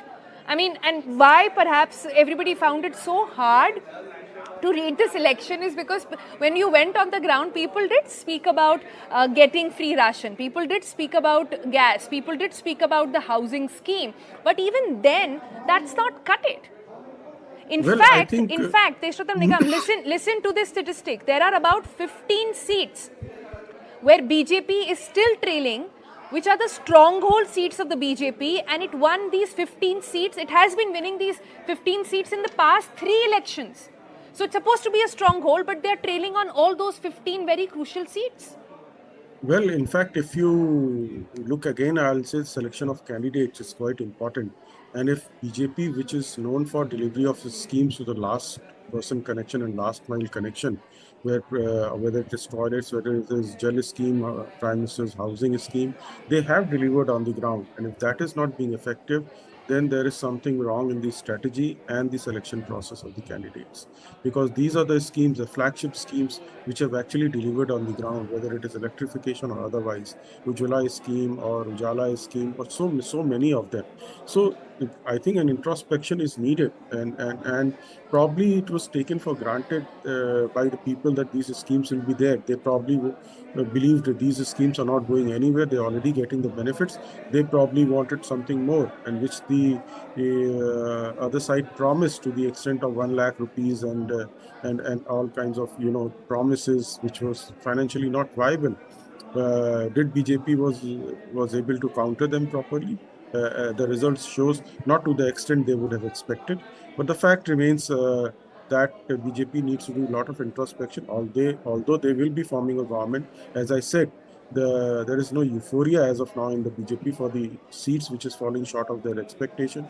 However, the INDI alliance, which is much above their own expectations, they are euphoric, and therefore they think that they have won. But the fact remains there is a huge gap, and it's the BJP and the NDA that will be forming the government, given the present trends that we have. And so BJP had set up a targets quite high for them, which they have not been able to achieve as of now.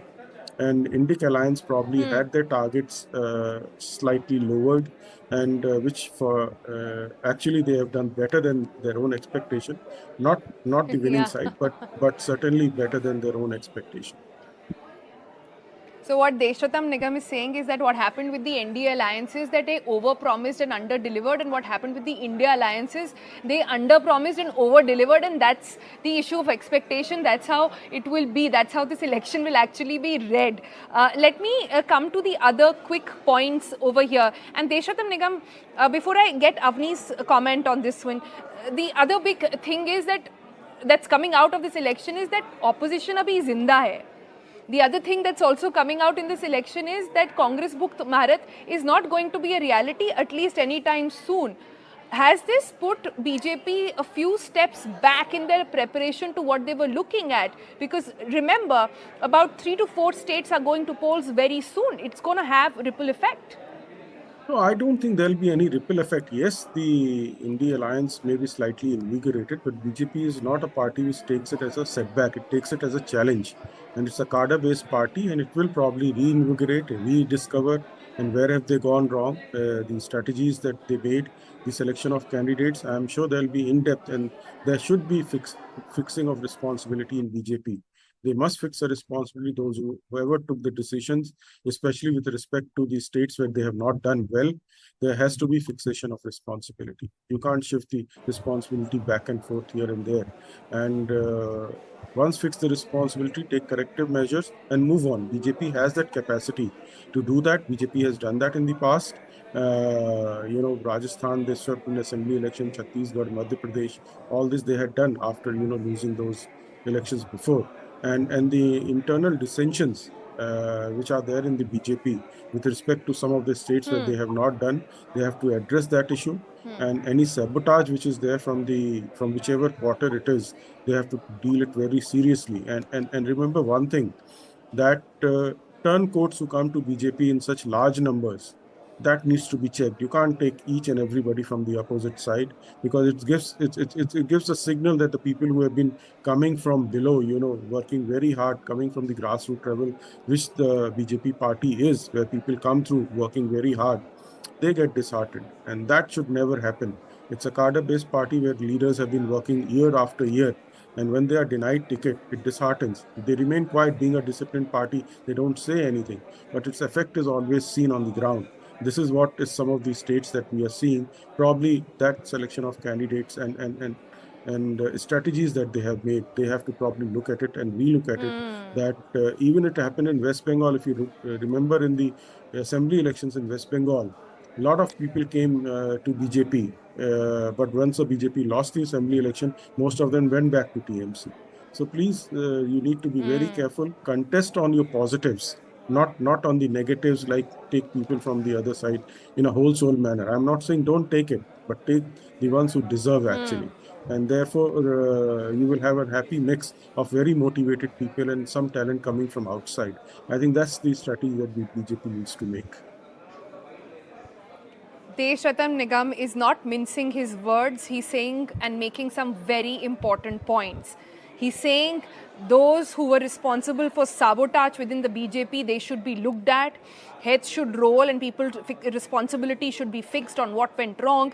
He's also saying turncoats and this entire washing machine tag that got attached to the BJP, that needs to be looked into. Some very, very bold comments and some important points there being made by Deshratam Nigam.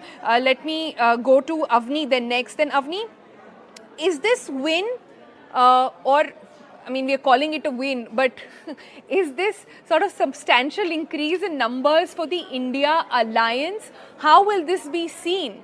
Is this a win for Rahul Gandhi or is this a win for the alliance to come together? It took, or how the BJP would like to say it, it took everybody's might to actually fight and get to this number. How will this be seen within the India bloc? See, it's a definitely win for both the India bloc and Mr. Rahul Gandhi himself. But I think the way it's being looked at is that it's a definite 100% failure of Mr. Modi and also the moral failure of the Bhajpa.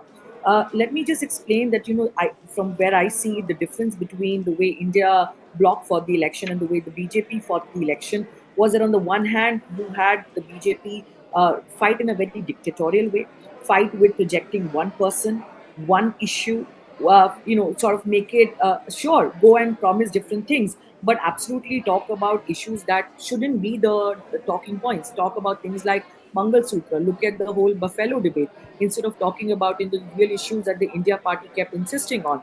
The Supreme Court made it very clear that the electoral bonds were illegal, but look at the egotism of the Bhajpa, which comes immediately thereafter and says, that if we come back to power, we are going to bring it back. So I don't think it's a question of what you said earlier, referring to your remark, that BJP set its expectations high and therefore these numbers and, the India bloc is kind of happy because they kind of set their expectations low. I don't see it like that. The way I see it is, on the one hand, you had an extremely overconfident Bhajpa. On the other hand, you had Congress, which was not willing, or the India bloc, which was not willing to give up amidst the pressures of, capture of institutions, amidst, exit polls, which are absolutely laughable numbers now. And therefore begs the question, what was that kind of larger fear, intimidating atmosphere, which allowed the media to kind of come up with these egregious numbers without absolute scientific basis whatsoever. So given what I think Congress and India bloc were facing, we did not budge. And we went ahead with the fight and we gave a very good fight. So irrespective of who forms the government,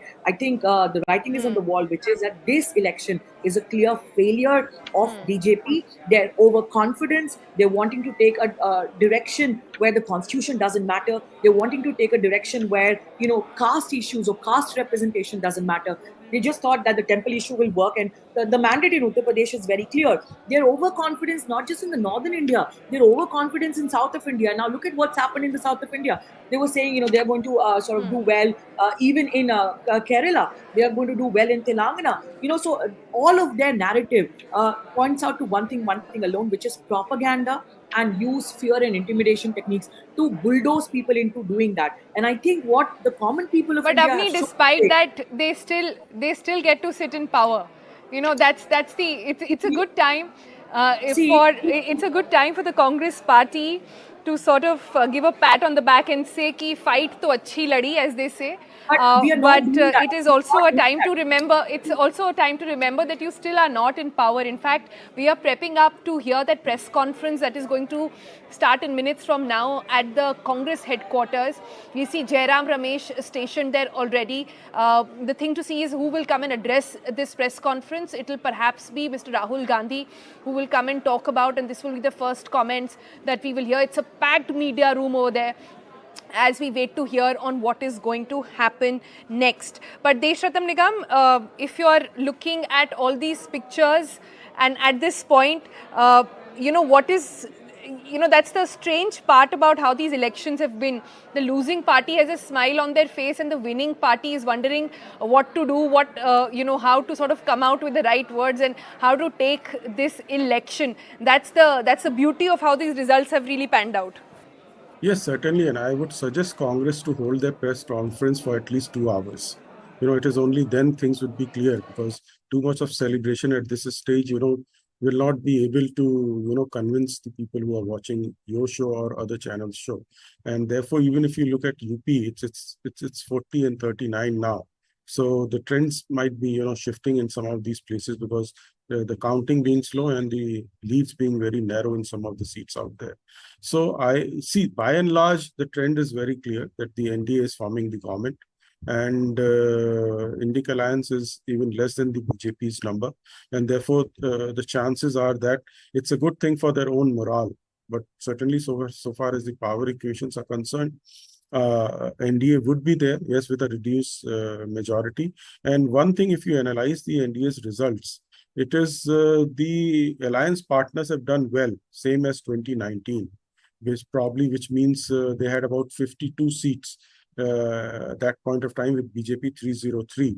So loss is certainly of the BJP, somewhere about, I think, if it is 244, 56 plus 3, 59 seats loss for the BJP. It is therefore BJP which has to do more introspection, where their alliance have stood, their ground, and therefore more serious thoughts from the BJP to their own functioning and structure, or the choices or the strategies that they have made. All right, Deshatam Nigam not mincing his word, saying a lot has to be thought out at the end of the BJP.